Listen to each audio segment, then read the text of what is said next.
Chapter 1. The Martial Arts of Zen, the Bridal Garment Divine Technique.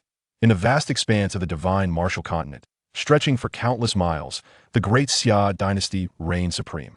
The Central Plains flourish in opulence and are densely populated.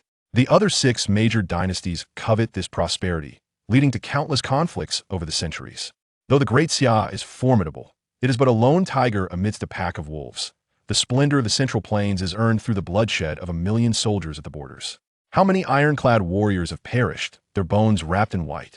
3 years ago, the northern frontier and the Prairie Kingdom simultaneously invaded, igniting the beacon fires along the northern borders. The crown prince of Great Xia emerged from the Jixia Academy, donned his armor, and led a contingent of 10,000 frosted steel cavalry and 100,000 imperial guards to the northern front.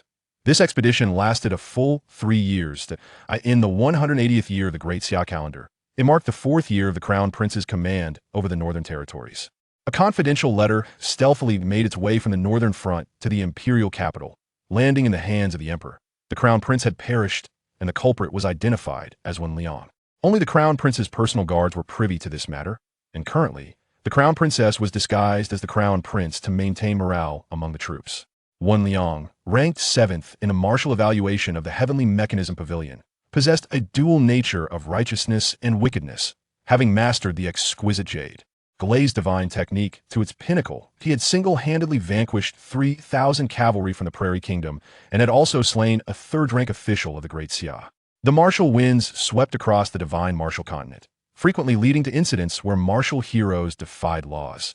These wandering warriors soared high, rendering local enforcers utterly powerless against them. Even when armies were dispatched to encircle them, these individuals could easily evade capture by retreating into the deep mountains. County magistrates lived in constant fear of their lives being taken in the dead of night. This dilemma was not exclusive to Great Xia. All 6 dynasties faced the same predicament. Have I been too lenient towards these wandering warriors? The emperor of Xia pondered in the depths of the night, seated upon his dragon throne, his gaze filled with murderous intent, teeth clenched. Channeling his inner strength, he reduced the slip of paper in his hand to powder, which scattered into the air. Your Majesty, please do not grieve excessively. Your health is of utmost importance. An elderly eunuch, holding a whisk, respectfully addressed the emperor under the dim lights of the palace. Eunuchly, if you were to confront Wen Liang, do you have confidence? The emperor's gaze fell upon the elderly eunuch. Your Majesty, the martial evaluation of the Heavenly Mechanism Pavilion is released every 60 years. Each of the 7 dynasties has its own rankings, with no fewer than 5 or 6, and often as many as a dozen, each being a master of unparalleled skill in the world. As for Wen Liang, if necessary, this old servant may attempt to confront him. Silence enveloped the grand hall as the emperor fell into contemplation. The phrase at all costs was clear to him. At this crucial juncture in the war against the northern frontier and the prairie, the matter of the crown prince should remain confidential. Proclaim my secret decree. Let the crown princess take full command of the northern military affairs. And also, conduct a covert investigation into Wen Liang's whereabouts. Once located, eunuchly, you shall personally undertake the journey, accompanied by the old Taoist and the aged monk. Eliminate him. Dispatch the imperial guards to investigate all traces of Wen Liang and annihilate his entire clan. Understood. The steady voice echoed through the grand hall, indicating that apart from the emperor and the elderly eunuch, others were present as well. After issuing several commands in succession, the emperor's inner turmoil seemed far from alleviated. I wish to select capable individuals from the Jinyui and the 6 doors to establish the Zhenwu division, who among my realm can competently assume the position of its leader. The emperor's patience had reached its zenith, especially after witnessing the prince's execution on a mere whim. However, this matter was undeniably complex. Take, for instance, the individuals ranked on the Tianjai martial evaluation. An army of 10,000 could easily be overwhelmed if encircled. Beyond the advantage of time and terrain, it would require the sacrifice of lives. Should they fail, the retribution from these formidable martial artists would undoubtedly pose a significant headache. Even for the emperor himself, I humbly request to be appointed as the head of the Zhenwu division, to suppress the martial arts world of the Great Xia. A steady and composed voice floated in from outside the hall. Outside the grand chamber stood a young man clad in a black python robe, hands clasped in salute, bowing slightly as he addressed the court. Surrounding him were dozens of figures in dark attire, their faces obscured by masks, each wielding sharp swords, encircling him protectively. So these are the emperor's hidden guards? Their skills are quite impressive, the young man noted, casting a sidelong glance at the black-clad figures. "Step back," an authoritative voice commanded as Eunuch Li suddenly appeared at the entrance, gesturing for the surrounding guards to withdraw. "Your Highness, His Majesty requests your presence within." Eunuch Li bowed respectfully to the young man and gestured invitingly. "Thank you, Eunuch," the young man replied with a courteous nod, striding eagerly into the hall, his heart racing with uncontainable excitement. 18 years had passed since he arrived in this world, and now, at long last, this coveted golden opportunity had emerged. The divine sign-in system. Do you know how I've spent these 18 years? Each day, palace attendants stood by my side, presenting golden basins for my morning rituals, while chefs prepared exquisite delicacies that filled the air with tantalizing aromas. The palace was often alive with the melodious sounds of stringed instruments, enchanting to the ear. But let us not dwell on that. You wish to assume the role of head of the Jinwu division? The emperor regarded his son, whose serious demeanor was strikingly earnest. The fourth prince, Xia Mo, was of mediocre talent and an unremarkable appearance, hardly standing out among his royal siblings. He had never exhibited extraordinary intelligence, nor had he displayed any notable dullness. Most critically, Xia Mo was inherently hindered by a blockage in his meridians, rendering him incapable of practicing martial arts, a significant setback in a world that revered martial prowess. "Father, regarding the matter of the crown prince, I just overheard the discussions outside. Please trust me to handle this matter with full authority." Xia Mo bowed respectfully. "And how do you intend to proceed?" The emperor's tone remained calm, not inquiring how Xia Mo had come to be there. "Just as you envision, to have the Jinwu division suppress all martial artists across the realm. Do you possess the qualifications for such a task? Perhaps it would be prudent for His Majesty to allow Eunuch Li to assess my qualifications." The emperor glanced at the elderly eunuch who had remained silent since the beginning. After a moment's hesitation, he ultimately nodded. "I have long heard that Eunuch Li's mastery of the yin yang arts is an extraordinary skill that blends both paths. I implore you to enlighten me today." Xia Mo stepped forward, his aura shifting dramatically. Eunuch Li's expression grew serious. "Your Highness, I must apologize for any offense." As soon as the words fell, the figure vanished in an instant. In the next moment, it appeared before Xia Mo, a hand wielding a dust whisk like strands of red silk, swirling towards him. Xia Mo smiled confidently, neither dodging nor evading, and struck out with a punch. A fierce, domineering force, embodying the essence of strength and masculinity, shattered the dust whisk into countless fragments. The two figures danced within the grand hall, their movements nearly imperceptible to the naked eye. After a prolonged moment, they separated as Li Gonggong forcefully suppressed the surging blood within him, gazing at Xia Mo with astonishment. "Might I inquire what martial arts the fourth prince practices?" "The way of martial arts Zen, the bridal garment skill." Chapter 2. Ji Chu Xue, the way of martial arts Zen, the bridal garment skill? Who would have thought that the fourth would bring such great surprise to me? "Li Gonggong, do you know the origins of this martial art?" Within the hall, Xia Mo had already departed. The Xia Emperor observed the columns and beams around him, now marred with cracks, a result of the restraint exerted by Xia Mo and Li Gonggong. Otherwise, given their prowess, the entire hall would scarcely have remained intact. "Your Majesty, forgive this old servant's ignorance that I have truly not heard of any such martial arts in the realm. Perhaps there may be some clues within the records of the Six Doors and the Imperial Guard. Shall I summon Captain Bushun and Commander Feng to the palace?" The Xia Emperor waved his hand dismissively. "No need. Since even you are unaware, it may well be an obscure sect from the martial world. Could it be Ling Tai's Fong Siwen Mountain or the Xieyu Star Cave?" A peculiar expression crossed the Xia Emperor's face. To think a master infiltrated the palace for 13 years, teaching the fourth to cultivate such extraordinary martial skills? The shadow guards have detected no trace. "Please forgive me, Your Majesty," the earlier voice echoed again, this time tinged with a hint of doubt. Li Gonggong bowed deeply. "This old servant oversees the inner palace, and since nothing, please bestow your judgment, Your Majesty." The Xia Emperor shook his head. "I do not blame you. I merely feel that this young man has not been entirely truthful with me. The fourth prince grew up in the palace otherwise. It is difficult to explain his current martial prowess. In just 13 years, he has resolved the issues with his meridians. Moreover, to have trained the fourth prince to such a level, who could that Bodhi patriarch be? Li Gonggong, speak honestly with me. Is the fourth prince truly as formidable as he appears?" The Xia Emperor had also practiced the royal martial arts, though they were primarily derived from the battlefield exploits of the Great Xia's founding emperor, not considered elite martial techniques. In my earlier encounter with the fourth prince, I did not exert my full strength, yet I sensed he likely held back as well. The fourth prince's inner power is exceptionally formidable and vigorous. Should he enter the martial world, he would certainly secure a prominent position in the next evaluation. Of the Tianji Pavilion, L.I. Gong responded candidly. Given this, I decree. Let it be known that the fourth prince Xiao, possessing both literary and martial talent, with extraordinary wisdom, is henceforth appointed as the master of the Jinwu department, overseeing the affairs of the Great Xia's martial world. Additionally, investigate the background of this Bodhi patriarch discreetly. Do not alert the Imperial Guard or the Six Doors. Let this matter be entrusted to the Shadow Guards. Understood. The fourth prince's residence. Xia Mo languidly reclined in an ancient mahogany armchair. In less than a month, the establishment of the Jinwu division and the news of its inaugural leader being the fourth son of the Summer Emperor swiftly spread throughout the entire Xia dynasty. There were those who expressed surprise, others who scoffed, and some who merely observed yet. Xia Mo paid little heed to it all. He brazenly exposed the martial arts he had just learned, stealthily infiltrating the imperial palace under the cover of night to petition the Summer Emperor for the position of leader of the Jinwu division. His sole desire was to exit the divine capital with dignity.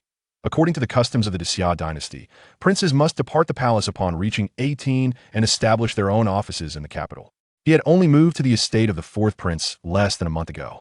As an ordinary prince, he could not leave the divine capital without a royal decree. Though his martial prowess could easily surmount the city walls, the rift between the court and the martial world was deepening. The emperor had long been troubled by the conflicts arising from martial transgressions. Frankly, since his transmigration to this world, his mother had died in childbirth, and his own innate meridians were obstructed. Were it not for his princely status, his life would likely not have been so comfortable. While the Summer Emperor may not have held him in high regard, he still enjoyed certain privileges. Xia Mo had no intention of transforming from a prince into a wanted fugitive of the Xia. The divine level sign-in system. He murmured to himself, reclining in the chair, gently raising his right hand before his eyes. His fingertips danced lightly in the air, as if plucking at invisible strings. Sunlight filtered through the gaps in the leaves, casting mottled shadows upon the ground. This journey of transmigration had initially filled him with vigor and ambition, yet an innate blockage in his meridians relegated him to the status of an ordinary individual in a world brimming with martial arts, the dilemma that even grandmasters could not resolve. He had almost resigned himself to lead the life of a languid and indulgent prince, when unexpectedly a system arriving at the tender age of 18, accompanied by a novice gift package, not only remedied his meridian issues but also imparted a form of enlightenment that allowed him to master the wedding garment technique. Bypassing the arduous steps of dispersing and rebuilding his energy, he achieved true mastery. Feeling the profound internal energy coursing through him, Xia Mo exhaled softly. The wedding garment technique was truly an extraordinary skill. In its original world, once fully mastered, it could render one invincible. Though such claims were somewhat exaggerated, they nonetheless reflected the technique's formidable nature.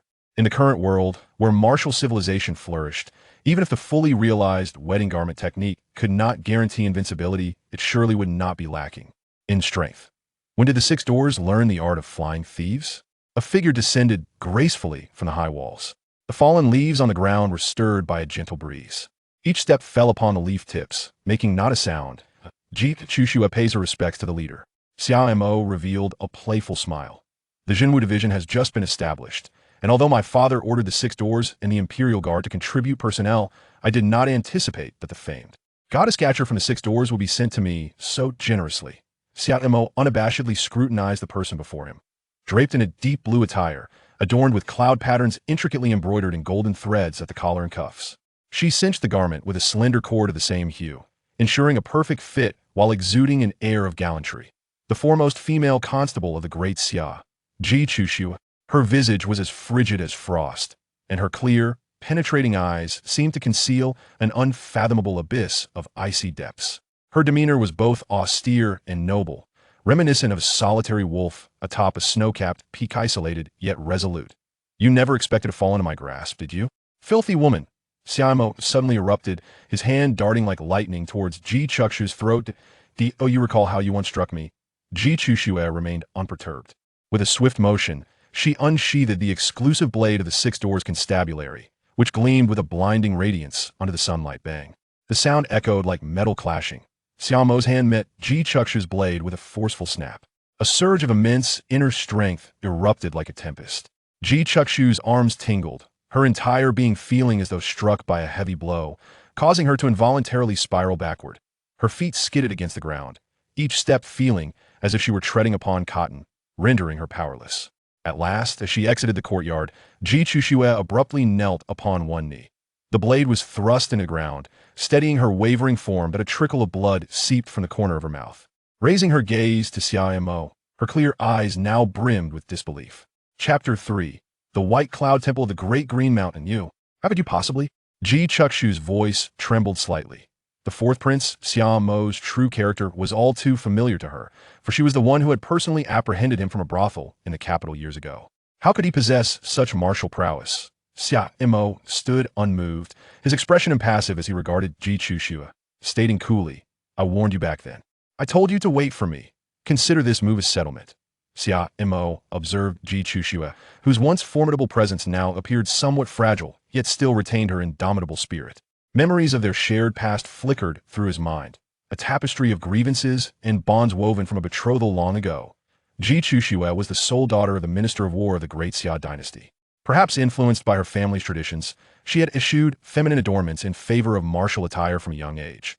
Having joined the Six Doors at an early age, she had successfully resolved numerous significant cases over the years, earning the title of the world's foremost female constable.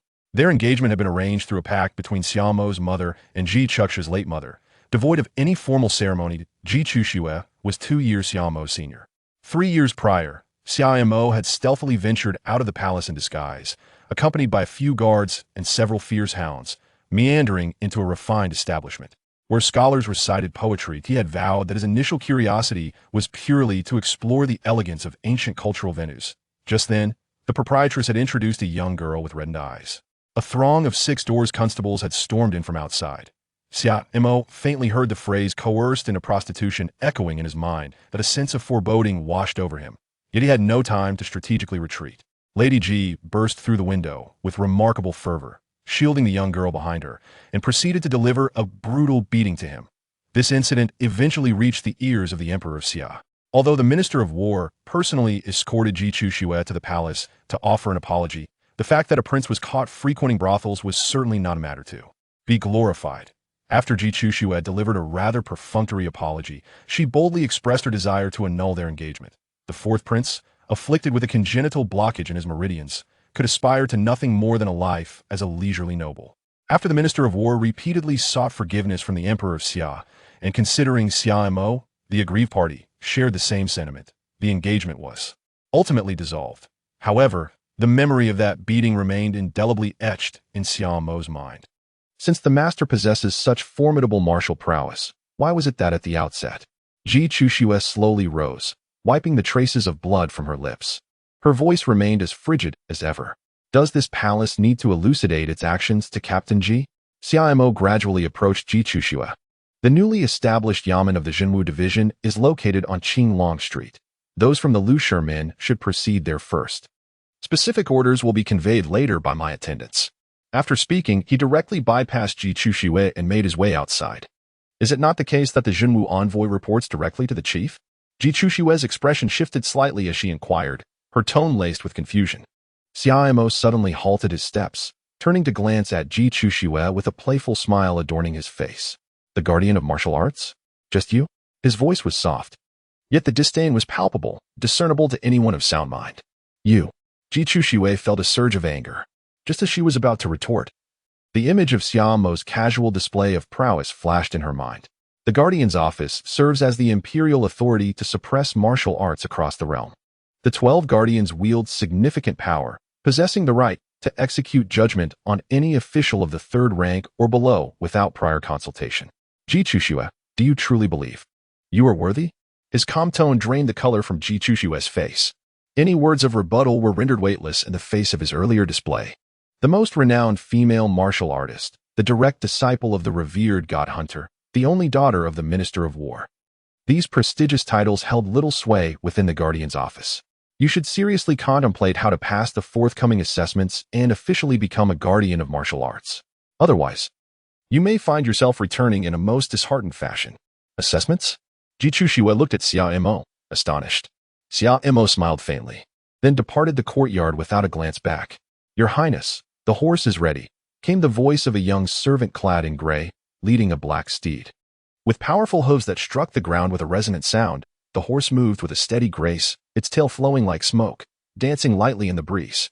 Even those unfamiliar with horses could discern that this was a rare and extraordinary creature, the Mo Ing Chui Feng Ji. This magnificent stallion had been acquired by Xia Mo at great expense during a discreet visit 3 years prior. With a subtle lift of his toes, as if a gentle breeze were caressing the water's surface, he leaped gracefully into the air, tracing an elegant arc before landing firmly upon the horse's back. As steady as a pine standing upon a rock, Xia Mo grasped the reins draped over the horse's back, his gaze sweeping around the vicinity. With the mastery of the bridal attire technique, he now possessed an inner strength that was both unfathomable and formidable. With a focused mind, he could perceive the subtle ripples of water disturbed by a dragonfly 100 feet away. The fourth prince's residence was in close proximity to the imperial palace, and those who inhabited this area were either affluent or noble. Rarely did anyone possess the audacity to surveil the prince's abode. However, today, there were notably more subdued yet intense breaths outside the residence, suggesting that a considerable number of onlookers were eager to witness the spectacle of the Zhenwu division's misfortune. Xia Mo contemplated inwardly. The court had established the Zhenwu division to suppress the martial arts throughout the realm. There were indeed dissenting voices among the officials and scholars of the court. The war between the Great Xia Dynasty and the two great dynasties of the grasslands and the northern frontier had yet to reach a conclusion. In such circumstances, the establishment of the Zhenwu division undoubtedly compounded both internal and external troubles. To them, it was hardly a sagacious decision. Moreover, the chief of the Zhenwu division had been appointed from among the ranks of an inconspicuous prince. During this period, the imperial study of the Xia emperor had received an innumerable amount of memorials from ministers opposing this decision. With a flourish, he spurred his horse onward. A subtle, ineffable curve graced the corners of Xia Mo's lips. His thoughts were far from the Zhenwu division. Rather, it was the system that constituted his very foundation in this world. Within the confines of his mind, a wondrous scene unfolded. There, a majestic green mountain stood tall, lush and vibrant. A dragon coiled and a tiger crouched, towering over heaven and earth. Fluffy clouds, akin to flocks of sheep, meandered through the valleys, harmoniously juxtaposed against the peaks. Atop the verdant mountain, an ancient and elegant Taoist temple resided, exuding grandeur. Ethereal realms shimmered within the mist, while the jade palace lingered high in the azure skies. The limitless blue heavens danced with white clouds, creating a serene picture. In the void, 2 lines of poetry materialized. Ding. Please proceed to the designated location to sign in. A picturesque landscape, a cryptic verse. Were it not for Xia Mo's recognition of the auspicious cloud emblem upon the temple's door, who could fathom the whereabouts of this place? 300 miles east of the divine capital lay the Baiyun Temple on the Great Green Mountain. Chapter 4. The Hat-Wearing Man in the Rain. In the Great Xia Dynasty, myriad martial factions thrived. Among them, the weaker groups lurked in bustling streets, such as the Fian sect, the Overlord Boxing Club, and the Qingzhou Gang. These types of sects often displayed their might before the common folk, but posed no tangible threat to the ruling court. Yet, some elite martial arts sects held significant power, deeply rooted in their locales. Indeed, certain sects had extended their influence into the court and the military. Among these martial factions, some were hostile to the court, some remained neutral, and others were closely allied with it. The foremost martial arts sects near the Great Xia capital were 2, Baiyun Temple, located to the east, and Lianhua Temple, situated to the west, one embodying the Tao and the other the Buddha. When the great ancestor of the Great Xia arose in rebellion to overthrow the previous dynasty, these 2 sects played pivotal roles. In the current Tiangong Pavilion martial evaluation, 13 individuals from the Great Xia dynasty were recognized. The leaders of Baiyun Temple and Lianhua Temple ranked 11th and 12th, respectively, among the grandmasters of the Tiangong Pavilion. It was precisely because Baiyun Temple and Lianhua Temple aligned themselves with the Great Xia court that many martial factions within the dynasty still held the court's edicts in high regard. After all, the standing of these 2 sects in the martial world was undeniably significant. Beyond the long pavilion, beside the ancient path, fragrant grasses stretch endlessly towards the sky. Xia Mo gently tugged at the reins of the Ink Shadow Wind Chaser, leaving the capital city behind. He galloped forth on his steed, traversing a distance of over 300 li. Although the Ink Shadow Wind Chaser was considerably superior to the legendary steed of his past life, it still required 4 to 5 hours to reach the White Cloud Temple. As a weary traveler from afar, why not dismount, and take a moment to rest, savoring a cup of fragrant tea to alleviate the fatigue of the journey. Beside the ancient road stood a modest tea house. A young attendant, clad in a coarse short shirt, emerged from within, his tone suggesting he had received a couple of years of education. Let us have a bowl then, thought Xiaomo. The sky was still bright, and having left the capital, he felt no urgency. The white cloud temple was right there and could not possibly elude him. He dismounted and tethered the ink shadow wind chaser to a gnarled tree, then followed the young attendant into the tea house, selecting a table nestled in a quiet corner. The establishment was small, and aside from Xiaomo, there were only a few other patrons, likely hurried merchants on their way. Your tea, esteemed guest. The young attendant swiftly brought forth the tea. The proprietor of the tea house, a middle-aged man in his 40s or 50s, bore a striking resemblance to the young attendant, suggesting that they were father and son running this humble establishment together. Thank you. Xiaomo retrieved a small fragment of silver from his pocket and tossed it onto the table. He then drained the bowl of cool tea in one gulp. It was early summer, and the warmth of the season was beginning to set in. This ancient beverage was not only refreshing and palatable, but it also possessed properties that helped to cool the body and dispel heat, likely containing some traditional medicinal ingredients as well. With Xiaomo's inner strength, he had long been impervious to fluctuations in temperature, yet he still felt a wave of coolness wash over him. Is there something else? Xiaomo inquired, casting his gaze toward the young waiter who appeared to be in a state of inner turmoil. Esteemed guest, this. We are a small business and truly cannot accommodate such a request, the waiter stammered, scratching his head in embarrassment as he pointed at the scattered silver on the table. A bowl of cool tea was worth at most 2 or 3 coins. This piece of broken silver from summer is sufficient to cover their earnings for 2 to 3 months. There is no need to search further. Simply serve me some modest dishes. Xiaomo waved his hand dismissively, expressing nonchalance. This was indeed the smallest piece of silver he possessed. One could not simply take a bowl of cold tea without offering something in return. Though this establishment was primarily a tea house, it was evident from the small dishes on neighboring tables that they also served food. Ah, fear not, esteemed guest. I shall certainly prepare a few signature dishes for you, he assured. Upon hearing Xiaomo's words, the young waiter was filled with exuberance and cautiously reached for the piece of silver. He quickly seized it and scampered towards the proprietor of the tea house. Father, today we have a distinguished guest. Xiaomo shook his head with a light chuckle. In his previous life, he too had been involved in the culinary industry, and could certainly empathize with the feelings of the young waiter at that moment. The proprietor moved swiftly, and soon several exquisite dishes were presented. The cold mixed black fungus, mapo tofu, pickled vegetables, and vinegar fish. The flavors were delightful, a rarity in such a desolate wilderness. Whose horse is that outside? Xiaomo had barely taken a few bites when a loud voice resonated beside him. Outside the tea house, 7 or 8 burly men armed with knives approached. At the forefront was a man with a thick beard, broad shoulders, and a muscular chest, exuding an imposing strength. He strode into the tea house, placing one foot atop a stool in front of him, his gaze scanning the patrons with a fierce intensity. Esteemed guests, have you come to enjoy some tea after your arduous journey? The waiter asked, mustering a smile as he bowed. Did you not hear my words? The bearded man grinned maliciously. He slapped the waiter on the shoulder, causing him to tumble to the ground with a thud. The bearded man and his companions erupted in laughter. Please, esteemed guest, do not be angered. That horse belongs to another patron. The tea house owner, witnessing the waiter sprawled on the floor, hurried forward to bow respectfully, his eyes inadvertently darting towards Xiaomo, the implication unmistakable. Alas, Xiaomo let out a soft sigh. He could indeed empathize with the helplessness of the tea house owner. However, to be sold off so easily was truly. The bearded man and his companions were evidently drawn to Xiaomo, seated in the corner. They bypassed both the owner and the waiter, slamming a silver ingot weighing at least 3 to 5 taels onto the table. Kid, I've taken a liking to that horse outside. Don't say I'm bullying you. Take this silver and let it go. Not for sale. Xiaomo delicately picked up a piece of fish. A mere 3 or 5 taels of silver. At most, it would buy a single hair from the illustrious ink shadow chasing wind steed.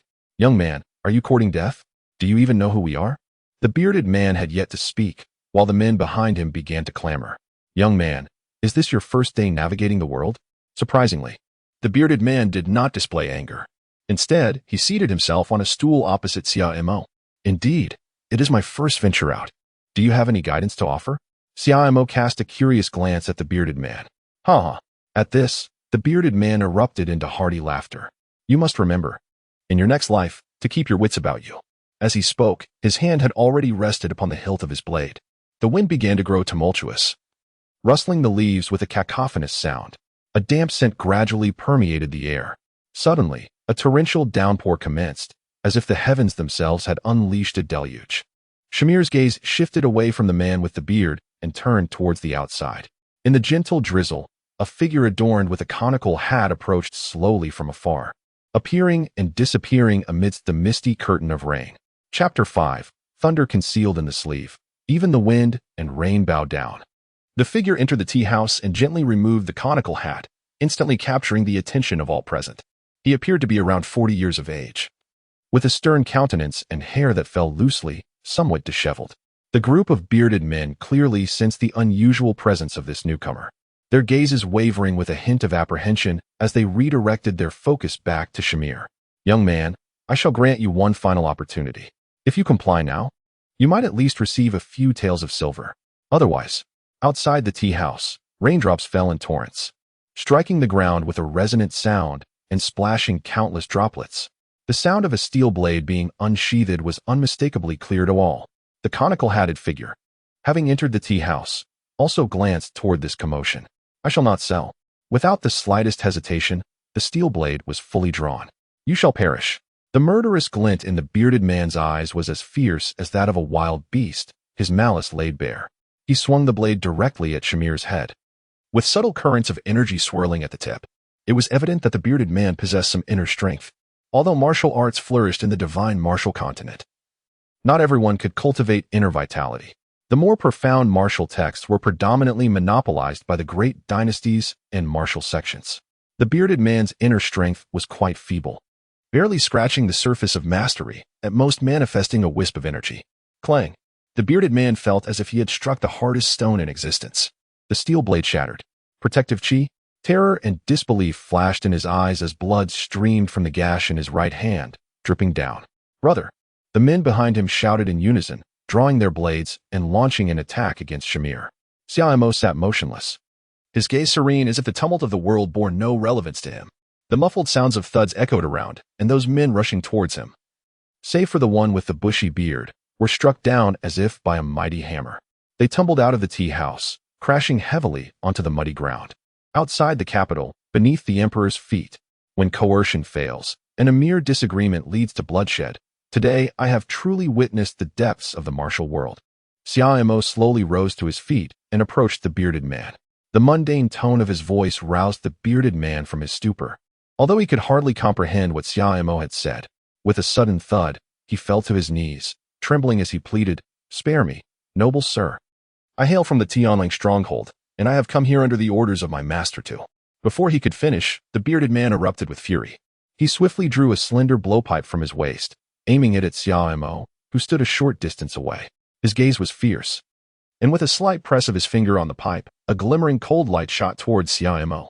The sharp tip of the poisoned dart shimmered with an eerie blue glow, indicating that it had been laced with deadly venom.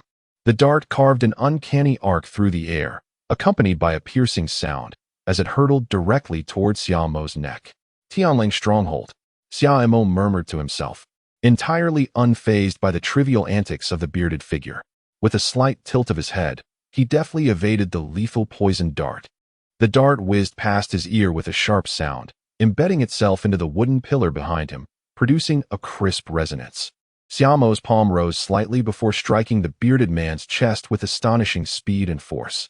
The man's pupils dilated instantaneously, blood vessels bursting. As though he had witnessed an incomprehensible spectacle, his body swayed violently, as if struck by a colossal hammer. Soon after, the bearded man began to lose his balance, toppling backwards. With a resounding thud, he fell, causing the patrons outside the tea house to gaze upon him and the lifeless body strewn about. Fear surged through the onlookers, compelling them to flee for their lives. The tea house owner and his assistant abandoned their establishment, rushing out into the deluge, heedless of the torrential rain that continued to pour. It seemed that, aside from the martial arts sects, the individuals of this verdant realm were in dire need of a thorough reckoning. Xiaoma gazed upon the lifeless body adorned with a scruffy beard, yet he felt no stirring in his heart despite having taken a life for the very first time. Mastery of the bridal gown technique had rendered him so superior that the disparity between himself and these individuals was vaster than that between a human and an ant. Aside from the overly sentimental, a rational person would hardly feel remorse for crushing a few ants, would they? Though both he and the outlaws had transgressed the law through martial prowess, he represented the imperial authority, embodying justice. What remarkable skill! Within a brief span, the tea house housed only Xiama and the man in the conical hat. May I inquire who you are? Xia Mo observed the figure in the straw hat with curiosity. Despite the torrential rain and wind outside, he had noticed that this individual bore no trace of moisture, save for the droplets clinging to the brim of the hat. It was as if an invisible barrier of energy shielded him from the elements. Clearly, he was a master of his craft. In his heart, Summer mused. The rain fell in delicate strands, gently tapping against the window of the tea house. The fragrance of tea intertwined with the mist of rain, creating an ethereal and enigmatic atmosphere. The one who seeks your demise. Suddenly, the figure in the wide-brimmed hat sprang into action, moving with a swiftness that rendered the eye almost unable to keep pace. His flowing robes billowed dramatically as he surged forward, his internal energy surging forth. Visible currents of power weaving through the fabric of his sleeves. These currents were not static. They flowed around the figure like a living stream, emitting faint crackles of sound. At that moment, the tempest outside seemed to sense the unparalleled aura of the hat-clad man. The raging winds, akin to a tamed wild beast, were reduced to mere whispers. Raindrops hung momentarily in the air, gravitating towards him, only to be repelled by an invisible force at the last moment, forming a peculiar curtain of water. Thunder lurked beneath his sleeves, and the storm bowed in submission. You are the windbreaker of the summit, Xia Mo inquired with astonishment. The Xia Dynasty had established the Zhenwu Division, currently staffed by personnel from the Six Doors and the Embroidered Uniform Guard. He had already perused the records of some troublesome figures within the martial world. This individual, hailing from a beggar's background, possessed no affiliation or sect, and it remained a mystery from whence he had acquired his profound martial skills. He had once single-handedly ascended against the formidable Luyun sword sect, slaying its sect leader in the Grand Hall and then retreating unscathed. From that moment on, he gained immense notoriety, earning the moniker Thunder hidden in the sleeve, bowing even the storm. However, there had been no mention of any grievances with the imperial court. It was unexpected that he would appear here today to ambush him. A fleeting glimmer of murderous intent flashed in Summer's eyes. His decision to leave the city had been made in haste, and given that he was near the capital, it was evident that Windbreaker you could not have so precisely intercepted him here without the collaboration of someone within the court. With his 5 fingers splayed wide, Summer met the oncoming force without hesitation. The energy of the bridal gown technique, embodying the essence of utmost strength and radiance, exuded an indescribable dominance. As their palms clashed, it was as if thunder had awakened the earth's fire, instantly conjuring a tempestuous wave of energy. In Chapter 6, The Mysterious Black Night, the surrounding furniture was hurled into the air by the shockwave. The tea house collapsed under the tremendous force of the strike, bricks, tiles, and wooden beams scattering in all directions as dust and rain intertwined in a chaotic dance. Amidst the ruins, Summer stood immovable like a mountain. The rain fell in a delicate weave, cascading downwards. The moment it touched Summer, it was repelled by his protective aura, each drop striking against an impenetrable barrier, ringing out sharply as it ricocheted away, splattering in all directions. Feng Puoyu staggered back several paces, each step leaving a deep imprint upon the ground. Lifting his gaze to Summer, his eyes were filled with disbelief. Impossible. At your age, how can you possess such internal strength? Feng Puoyu's voice trembled with incredulity. Who sent you here? The voice of Xia Mo resonated. I refuse to believe it. Feng Puoyu's expression darkened. In an instant, his form shifted abruptly, seemingly transforming into a wisp of azure smoke, vanishing without a trace. This was the renowned and exceptional lightness skill known as the wind form steps. With each step Feng Puoyu took, he appeared to merge seamlessly with the wind. His figure glided through the ruins, leaving behind only fleeting shadows, making it nearly impossible to discern his true position. Xia Mo's eyes sparkled with admiration. Having perfected the art of his bridal attire, it was a trivial matter for him to leap over 10 zhang with the aid of his internal energy. However, upon witnessing Feng Puoyu's lightness of foot, he could not help but exclaim in awe. The consumption of internal energy and the finesse exhibited were far superior to merely forcibly augmenting speed with internal power. No wonder lightness of foot could stand apart from both internal and external martial arts, forming its own distinct system. With a deft push of his toes, Summer propelled himself backward, distancing himself from Feng Puyu. Thunderous palm, accompanied by a roar akin to rolling thunder. The gust of his palm surged forth like a colossal silver dragon, hurtling directly towards Summer. Xiaomo's expression finally grew serious. Among the opponents he had encountered thus far, the most formidable was none other than the esteemed Li Gonggong, who served by the side of the emperor. On that day within the palace, he had engaged in combat with Li Gonggong, with both parties maintaining a respectful restraint. Although Feng Puoyu's martial prowess did not match that of Li Gonggong, today marked the true essence of a fierce struggle in the realm of Jianghu. The bride's garment technique was exceptionally powerful, according to Li Gonggong's assertions. Xiaomo's martial prowess is sufficient to rival that of the grandmasters ranked by the Heavenly Machine Pavilion. Yet, he is acutely aware of his own limitations. Aside from the formidable internal energy bestowed by the Bridal Garment Divine Art, his lightness skill and techniques exhibit numerous deficiencies. Had Feng Puoyu utilized his lightness skill to escape just now, Xiaomo may not be able to retain him. This time, signing in at the Baiyun Temple is no simple feat. Upon returning, he will seek a technique of lightness from the Royal Library to practice. Using the inner strength of the Wedding Garment Divine Skill as a foundation, he believes that he will witness notable progress in a short period. As this thought crossed his mind, flames suddenly erupted fiercely beneath Xiaomo's feet. The fire blazed like molten lava surging from the depths of the earth, instantly reducing the surrounding weeds to ashes. With another swift strike, Xiaomei unleashed a palm that appeared unremarkable at first glance. Yet concealed within its center lay an astonishing force of heat. Feng Puoyu's entire being was effortlessly dispersed, as if he were mere air before the impact of this palm. Xiaomo raised an eyebrow. Go to hell. Suddenly, the winds and thunder rumbled as Feng Puoyu appeared behind her. Just as he drew within 3 zhang of Xiaomo, he abruptly felt as though he had entered a searing alchemical furnace. The air around him ignited, waves of heat surging forth. In the face of this peculiar warmth, the wind thunder palm was unexpectedly subdued, its once rapid assault slowing considerably. In this sweltering domain, Summer exuded an extraordinary calmness. In an instant, he pivoted and struck with his palm. Both individuals simultaneously impacted each other's chests. Windbreaker let out a piercing scream. His body propelled backward by the dual force of wind and heat. He collided heavily against a distant rock formation, rendered unable to rise again. Xiaomo's body swayed slightly. The torrential rain had quietly ceased at some point. The dark clouds gradually dispersed. Cough, cough. Wow. Feng Puoyu struggled to clasp his chest, occasionally spitting out fresh blood. The fourth prince. Cough, cough, cough. Jinwu Division. It seems that this realm is about to become lively.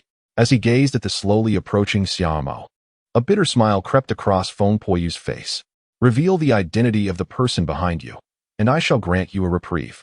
Xiaomo's expression remained impassive.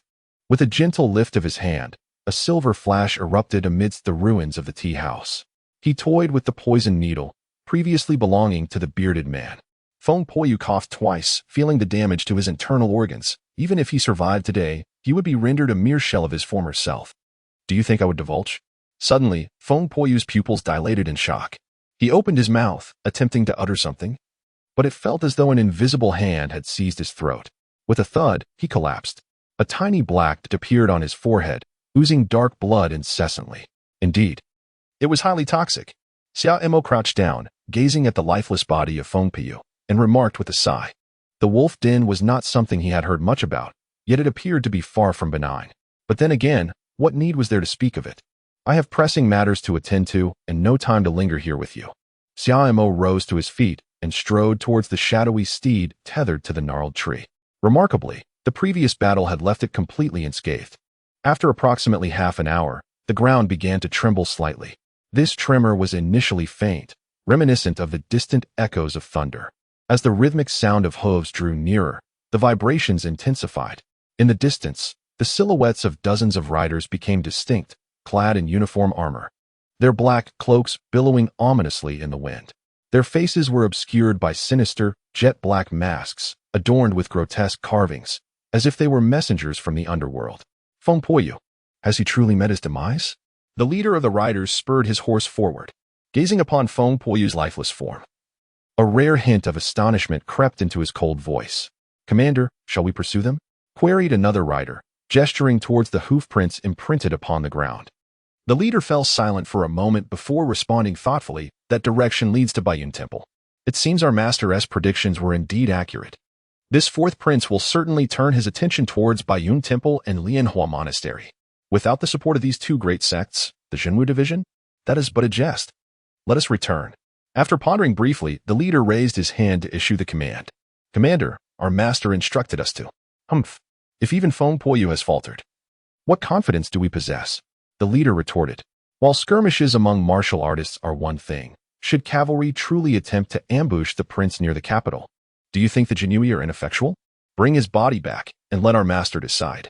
With a gesture towards Feng Poyu's corpse, the leader turned and rode away in the direction from whence they came. Chapter 7. Indulgently Ascend to Immortality. Xia Mo was completely unaware that a mysterious entourage of black riders trailed behind him. Mounted on the swift steed, emoing Shui Feng, he pressed on without pause. At last, as the sun began its descent, he arrived at the majestic Deqing Mountain. The image of Deqing Mountain that lingered in his mind was that of a dawn not long past, starkly contrasting with the scene before him. From a distance, Deqing Mountain was gently enveloped in a veil of golden mist. Atop the summit, wisps of thin clouds danced gracefully in the breeze. Occasionally, a solitary eagle soared across the sky, its shadow elongated by the twilight, gliding over the mountains and venturing into the distance. Midway up the mountain, lush trees swayed elegantly in the gentle wind, their leaves shimmering with a kaleidoscope of light amidst the interplay of shadows. At the base of the mountain, a small stream babbled softly, its surface adorned with a few drifting leaves that swayed gently with the current. Xia Mo approached slowly on horseback. Before him lay a staircase, crafted from blue stone and weathered by the trials of time. A few young Taoist priests, adorned in azure robes embellished with cloud patterns, busily swept away the dust upon the steps. "Esteemed guest, the White Cloud Temple is closed for today. Should you wish to offer incense, we kindly invite you to return tomorrow," remarked a slender young priest who had noticed Xia Mo and stepped forward promptly. Xia Mo silently nodded. Baiyun Temple truly deserves its reputation as one of the foremost martial arts sects in the Great Xia. The few young monks sweeping the grounds exhibited a harmonious and orderly breath, their internal energy intertwining like fine threads. Clearly, they have surpassed the initial understanding and reached the level of meridian connection. In the realm of martial arts, the first step in cultivating internal power is the birth of qi, also referred to as internal strength or true energy. Through relentless practice, this internal power germinates like the first shoots of spring grass, heralding the dawn of life, reaching the foundational realm of initial insight. At this stage, one can sense the subtle movements of energy flow and begin to grasp the source of internal strength.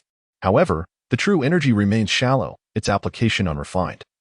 And when confronted with external forces, it is prone to fluctuation. Progressing further, one attains the second level of internal cultivation, where the meridians are interconnected. The true energy weaves together like fine strands, gradually converging into a network that permeates the entire body. At this level, the flow of internal strength becomes smoother and more concentrated, in stark contrast to its previous dispersion. Ascending another tier leads to the third level, where internal energy becomes profound. At this stage, true energy surges like the torrents of a mighty river, unstoppable and overwhelming. When one reaches this level, internal strength is abundant and ceaseless, embodying the resonance of tigers and leopards, a manifestation of power and vitality. Ji Chushua currently resides within this realm. The fourth level is known as external manifestation of internal force. Here, true energy can detach from the body, transforming into an intangible essence that can harm without physical contact.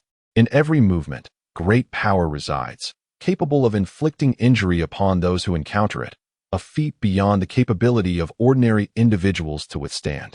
The fifth level is termed the fusion of intention and realm. At this stage, the practitioner achieves a harmonious unity of mind and internal power, where the mind directs. The internal strength follows, effortlessly responding to the will. Many leaders of various sects within the martial world operate within this realm. The sixth level, known as the grandmaster's realm, embodies a return to simplicity. Here, internal strength resembles a serene pond reflecting the moon, clear and bottomless. At this moment, mountains are merely mountains, and waters are simply waters, each movement radiating inherent power. Most grandmasters listed on the martial ranking of the Tianji Pavilion belong to this level. Of course, there are exceptional individuals whose martial prowess, while not achieving the return to simplicity, is nonetheless astonishing in its efficacy. They too can ascend the Tianji Pavilion's rankings and earn the title of grandmaster. In the tumultuous world of martial arts, the strength of internal power does not solely determine the outcome of a battle. Throughout history, there have been grandmasters who met their demise through assassination, poison, or overwhelming military force. As for the realms beyond grandmaster, scant information has circulated in the world. To those within the martial community, achieving a place on the Tianji Pavilion's martial ranking is sufficient to be regarded as a legend in the realm of martial arts. Esteemed Taoist, I am not merely a pilgrim of Baiyun Temple. I have urgent matters to discuss with Taoist Yinqing. I kindly request that you relay my presence. Xia Mo clasped his hands in a gesture of respect, embodying the most fundamental etiquette of the martial world. You seek an audience with the sect leader? The young monk paused momentarily, his expression shifting to one of discomfort. Regrettably, the sect leader has been in seclusion for over half a month and is currently not receiving visitors. I must kindly ask you to return. The young monk bowed in return, speaking with courtesy. Over half a month ago, a subtle smile graced the corners of Summer's lips. It was but a month and a half ago that the imperial court issued a sacred decree announcing the establishment of the Zhenwu division. Even the Baiyun Temple, typically aligned with the court, exhibited such a stance. How much more so could one expect from the sects distanced from the capital? First, I shall check in at my destination, and then proceed to apprehend that old Taoist priest. Xia Mo gently leaned down and patted the, "Go find a place to play," he said, with a soft hiss. The responded, displaying its remarkable spirit. As the sun descended, a refreshing breeze swept through the mountains. Xia Mo tightened her legs around the horse's belly, her body taut like a drawn bow. In an instant, she leapt from the saddle. Akin to an arrow released from its string, the young Taoist felt a fierce wind rush towards him, instinctively squinting his eyes. When the tempest had subsided and he reopened his eyes, the horse's back was devoid of any rider. The ink-black steed, swift as the wind, cast a fleeting glance at the young Taoist before quickly turning and galloping away into the distance, not once looking back. Xia Mo's figure traced an elegant arc through the air, his internal energy surging forth as he effortlessly spanned a distance of over 10 zhang in an instant. Several Taoist priests, taken aback by this unexpected turn of events, stood in stunned silence until Xia Mo's silhouette vanished from sight, prompting their realization that someone had intruded upon their sacred mountain. The young Taoist who had called out to Xia Mo exclaimed in alarm, and the others, as if awakening from a dream, hastily made their way toward the Baiyun Temple nestled atop the mountain. As night descended, a profound stillness enveloped the surroundings. A gentle breeze swept through, causing a few leaves to flutter delicately. In the next moment, a swift figure soared into the sky like a great rock unfurling its wings, displaying an athletic grace. In the blink of an eye, this figure had firmly alighted before the entrance of a temple situated at the mountain's summit, landing with such finesse that it produced no sound at all.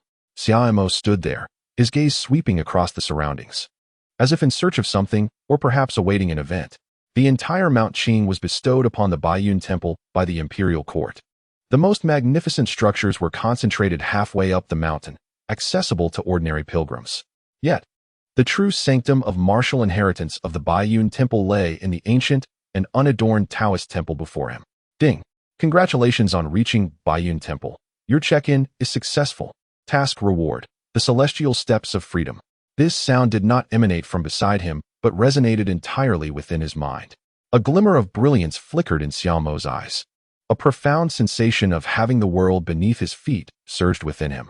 The lightness technique he had previously exerted through sheer force now appeared utterly inconsequential. What audacious rogue dares to trespass upon my Baiyun Temple?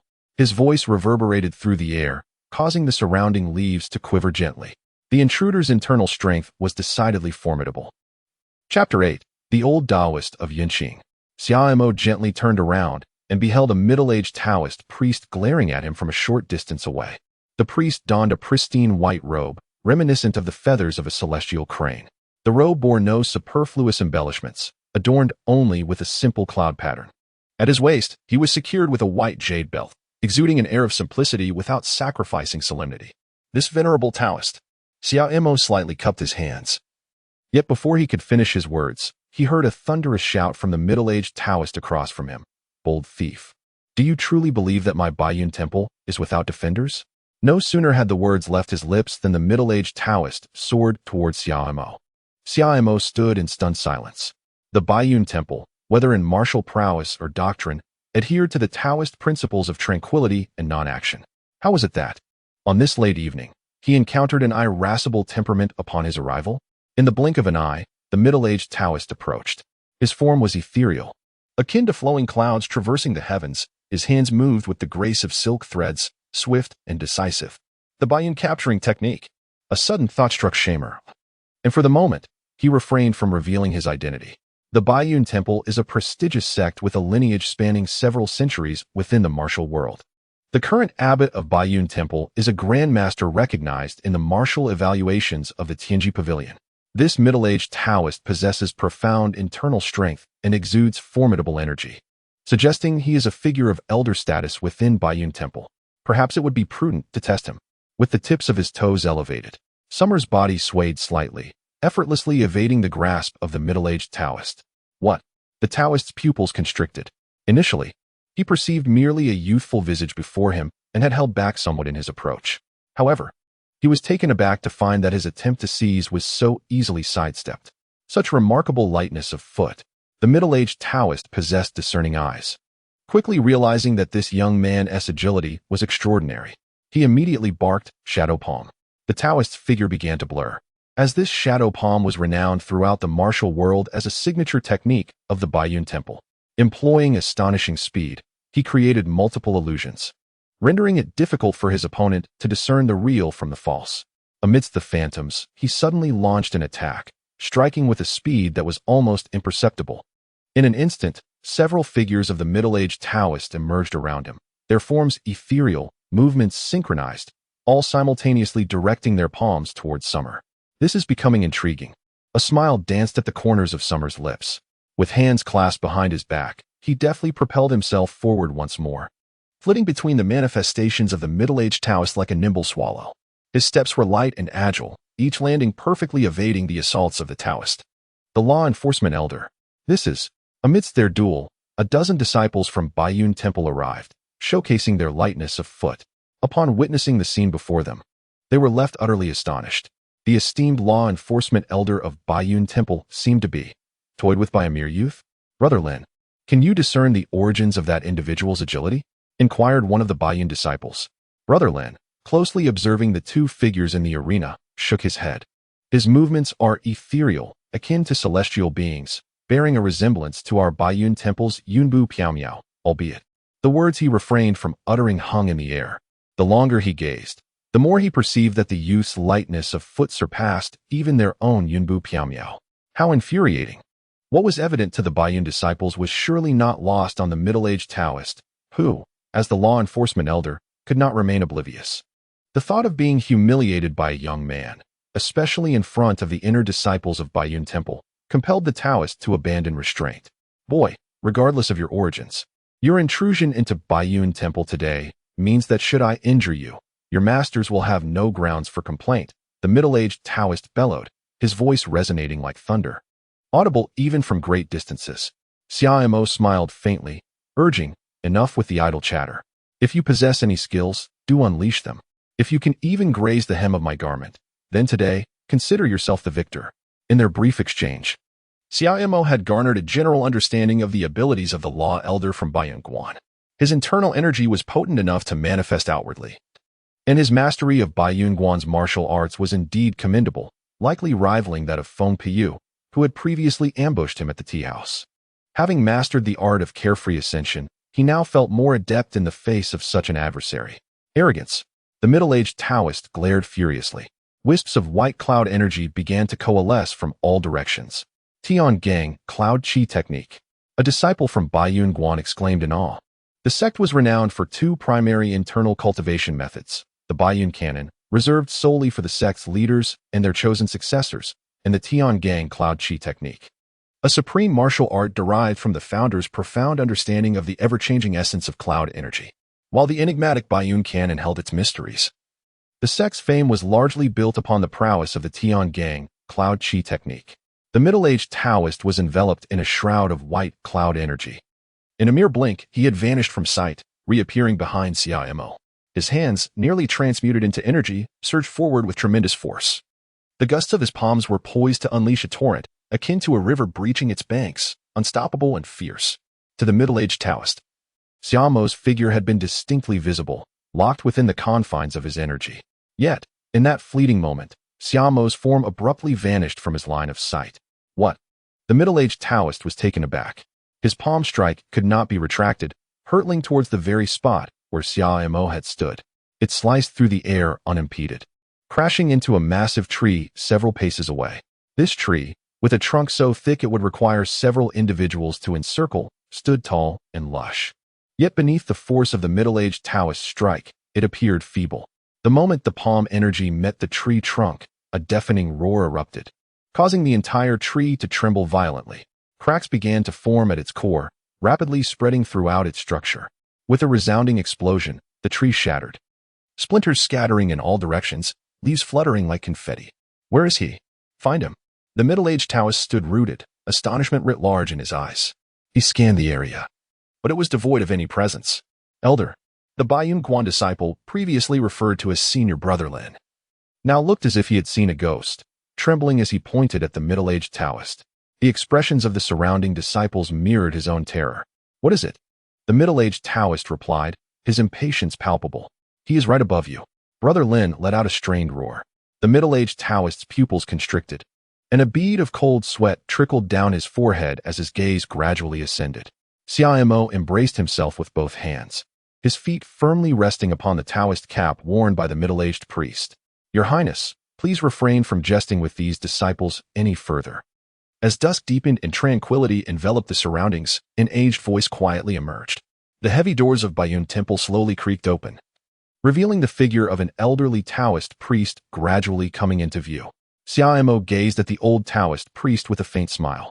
At last, you have chosen to emerge, Elder Yunqing. Chapter 9. The Jinwu Codex. The eastern horizon began to blush with the delicate hue of dawn. Wisps of mist floated like gossamer, enveloping the towering mountains in an endless sea of clouds. Waves of energy silently radiated outward, akin to an invisible behemoth weaving through the layers of mist, exuding a formidable aura capable of overturning vast expanses of clouds. Deep within the cloud sea, two figures flickered in and out of sight, akin to two dragon-like entities entangled in a fierce dance, continuously engaging in combat. Each clash was accompanied by the expansion of energy waves, stirring ripples that spread in concentric circles. To his astonishment, the martial prowess of the fourth prince proved to be extraordinarily formidable, such that even the observer could not best him.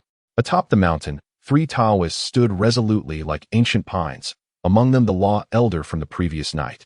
Beside the Law Elder stood a somewhat rotund Taoist, whose face was perpetually adorned with a gentle smile. This individual was the transmission elder responsible for guiding the disciples of Baiyun Temple. Before them stood an elder clad in a purple Taoist robe. The transmission elder respectfully addressed the elder, Great Elder. What do you perceive regarding the outcome between the observer and the fourth prince? The Law Elder nodded in agreement. Ever since the observer's battle against the envoy of the Savage Temple, the divine man of the wilderness, at Tiandang Mountain, he has refrained from engaging in combat for the past decade. Baiyun Temple has maintained a cordial relationship with the Great Xia Dynasty. Yet we have never heard of any prince possessing such martial skills. Moreover, it is said that this fourth prince has only just turned 18, indicating he must have honed his abilities from infancy. It appears that his skills do not stem from royal lineage. Recalling the events of the previous night, the Law Elder could not help but feel a wave of frustration. He had lost face before the assembled disciples. However, given the opponent's status and the martial prowess displayed thus far, it was evident that regaining honor in this situation was impossible. The Great Elder's gaze shifted from the two combatants amidst the cloud sea, casting an odd look at the Transmission Elder and the Law Elder. Great Elder? Both the Transmission and Law Elders were momentarily taken aback. You two fools, what sort of questions are you asking? I cannot best my senior brother. If that young prince can contend with him to such a degree, it is evident he is a rare grandmaster. How would I know who will prevail? Do you intend to mock me with questions I cannot answer? The elder in the purple robe berated the Transmission Elder and the Law Elder. Both the Transmission Elder and the Law Elder recoiled slightly, daring not to argue. They exchanged glances, both silently cursing their misfortune. How could they have momentarily forgotten the foul temper of this old sage? Just watch closely. The encounters of grandmasters are typically rare spectacles. The sect leader's demeanor has taken on a serious tone. The elder once again cast his gaze upon the mountains shrouded in clouds, his voice unusually grave. The transmission elder and the enforcement elder simultaneously turned their attention to the same sight. A certain section of the cloud sea began to tremble faintly. This tremor was so subtle that it was nearly imperceptible, yet it swiftly spread, akin to ripples coursing across the surface of water. A vague silhouette began to manifest within the quaking clouds. Initially, it appeared as an indistinct white outline, but as time passed, this shape gradually sharpened into clarity. It was an enormous handprint, with 5 distinct fingers and a broad palm, emerging from the cloud sea. The white cloud handprint. The transmission elder and the enforcement elder exclaimed in unison, their disbelief palpable as they beheld this scene. The supreme technique of the white cloud sect, the white cloud handprint, has resurfaced in the world? Ha ha, how exhilarating. Indeed, the old Taoist Yuqing possesses remarkable prowess. Xiaomo's cheerful laughter echoed through the mountains. Clad in a flowing robe of deep ebony, the fabric rustled gracefully in the wind. With a gentle rise onto the tips of her toes, she effortlessly unfurled her ethereal steps. With each stride she took, ripples cascaded beneath her feet. Shimmer's body gracefully ascended, seemingly suspended in midair for just a few fleeting breaths. As she confronted the grandmaster of the Heavenly Mechanism Pavilion's martial evaluation. At this moment, Summer held nothing back. With unwavering determination, he unleashed the bridal garment technique. Channeling his internal energy like a volcanic eruption, concentrating it upon his fist. A blazing shadow of his punch surged forth, imbued with the might of celestial thunder and earthly flames. It collided thunderously with the great handprint of white clouds opposite him. The two formidable forces clashed in the air, producing a deafening roar. The great handprint of white clouds shattered explosively, transforming into countless fragments that scattered into the ether. Under the impact of this force, Shamer's figure wavered slightly. However, he quickly steadied himself.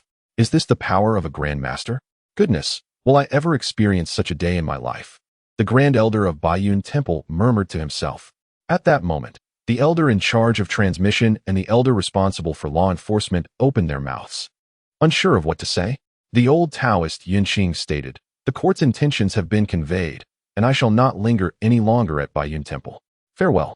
A gentle breeze caressed the air as the mist atop the mountain gradually dissipated. Xiaomo surged down the mountainside like an arrow released from its bow, his speed astonishing. Each step seemed to tread upon nothingness, as though traversing solid ground. The venerable Yunqing Taoist flickered and leaped to the mountaintop, where the 3 elders gathered. Senior brother, master of the observatory, he observed the trio's hesitance to speak. The venerable Yuqing waved his hand. A decade ago, the envoy from the wild temple journeyed westward. And Emperor Xia summoned me and the old monk. I had encountered the 4th prince in the imperial palace of the divine capital. At that time, he was merely a child. Yet, who could have anticipated he recalled the earlier confrontation, feeling a momentary disorientation, even for a grandmaster like himself. Master. The court announced the establishment of the Jinwu division over half a month ago, with this 4th prince at its helm. The Jinwu division aims at the martial world. Although our Baiyun Temple maintains a cordial relationship with the court, we nonetheless belong to the realm of the Jianghu. Your retreat was to evade this very matter. What shall we do now? The transmission elder's expression had lost its mirth, and both the Grand Elder and the law enforcement elder turned their gazes toward Yunqing Taoist. After a moment of silence, the venerable Yuqing sighed softly, since the previous master of the observatory followed the great ancestor of the Great Xia to overthrow the previous dynasty. Baiyun Temple has ceased to be merely a Jianghu sect. Over the years, both Baiyun Temple and Lianhua Temple have been held in high regard by the court. With a steady stream of offerings, disciples from both sects traverse the Jianghu, receiving the utmost convenience from various government offices and inns. In the eyes of the Jianghu populace, our 2 sects are scarcely different from the 6 doors and the brocade guards. If the court intends to establish the Jinwu division to manage martial practitioners, perhaps we should first submit our declaration of allegiance. The venerable Yunqing produced a booklet from his robes. Its cover was edged with a silver thread as fine as a hair, and the words Jinwu Su were inscribed in golden seal script. Chapter 10. Those not recorded are rebels and traitors. The Jinwu Su? The 3 elders, Grand Elder, Law Enforcement Elder, and transmission elder, exchanged puzzled glances at the booklet in Yunqing's hand. He handed the Jinwu Su to the transmission elder, instructing that all disciples of Baiyun Temple who cultivate true qi be recorded, and that this information be sent to the Jinwu division. In the future, any new disciples who cultivate true qi would also be duly noted. Upon hearing this, the three elders instantly comprehended the significance of this small booklet. Even the typically irreverent Grand Elder grew more solemn. Senior brother, how can martial practitioners across the land be subjected to such constraints? Isn't this akin to coercing? The Grand Elder's words trailed off, but the implication was clear. The law enforcement elder beside him spoke with a hint of urgency. Indeed, master. Regardless of the circumstances, our Baiyun Temple cannot take the lead in accepting this town martial register. If we were to do so, would it not mean our self-exclusion from the grand martial world of the Great Xia? Truly, if it comes to that, we might as well allow the monks from Lianhua Temple to take on this town martial register first. The old Taoist Yunqing sighed in resignation. Since the establishment of the town martial office by the court over half a month ago, both I and that old monk have retreated into seclusion. We had hoped to evade this tumult, anticipating that once the court felt the resistance, the town martial office would naturally fade away. Yet, to our astonishment, this young fourth prince has already ventured into the realm of grandmasters. Upon sensing the deliberate aura he released last night, I realized that this matter could not be avoided. Today, if we engage in combat, perhaps we could delay for a while if victorious. However, apart from my ultimate life-risking techniques, I have already exerted all my strength, yet I remain unable to contend with this fourth prince. Baiyun Temple has long been favored by the imperial family. How could we possibly shirk from this town martial register? As for Lianhua Temple, rest assured, I have heard that the esteemed eunuch Li himself has been dispatched to convey the decree. That old monk has even less room to refuse. A hint of schadenfreude flickered in Yunqing's expression. Brother, this young fourth prince, previously unremarkable among the royal offspring, has now emerged as a dragon from the depths, leading the town martial office with a sword pointed at the rivers and lakes. Yet, what transpires within the court? The transmission elder, with a keen mind, noted that such a decisive move to suppress the martial world could not have sprung from mere whim. Yunqing fell silent for a moment upon hearing this. Very well. Let us refrain from speculating on the court's intentions. Baiyun Temple shall act according to the decree. Elder transmission, the matter of the town martial register is entrusted to you. It must be handled with utmost care. The elder clasped his hands in respect and replied, Yes, master. Does our Baiyun Temple have many lay disciples who should also be recorded in the town martial register?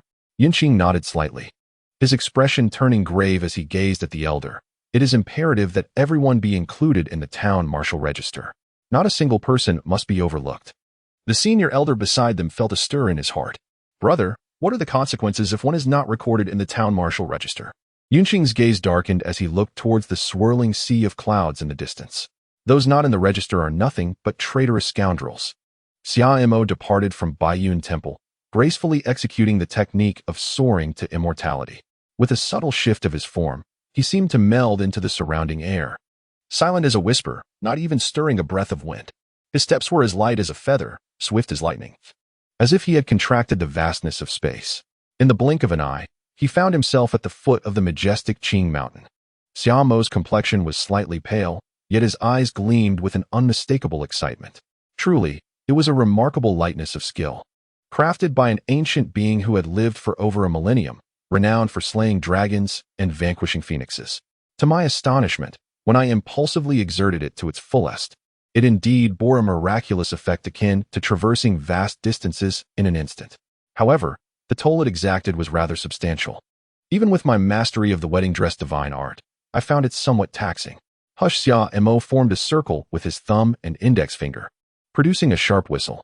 Soon, the silhouette of the ink shadow racing like the wind came into view. The bridal gown's divine technique, apart from its formidable and unyielding essence, possesses an intrinsic unity with the practitioner. It does not reveal even the slightest trace of energy until summoned for use. However, the reservoir of true energy within the bridal gown technique is still subject to limitations. In this regard, it pales in comparison to another martial art that shares its esteemed reputation. When this particular technique is activated, its true energy not only remains unspent, but is, in fact, nourished and amplified through a cyclical process. This internal energy circulation and accumulation resemble a snowball effect, growing ever larger until it reaches an inexhaustible and boundless state. This characteristic renders it more suitable for the extravagant and energy-consuming lightness of the ascending immortal step than the bridal gown technique. Xia Mo leaped gracefully onto the back of the. Regardless of the circumstances, the two objectives of this visit to the White Cloud Temple have been achieved. With the leadership of the White Cloud Temple and the Lotus Flower Monastery, it is unlikely that any martial arts sect near the divine capital would dare to openly confront the Jinwu division.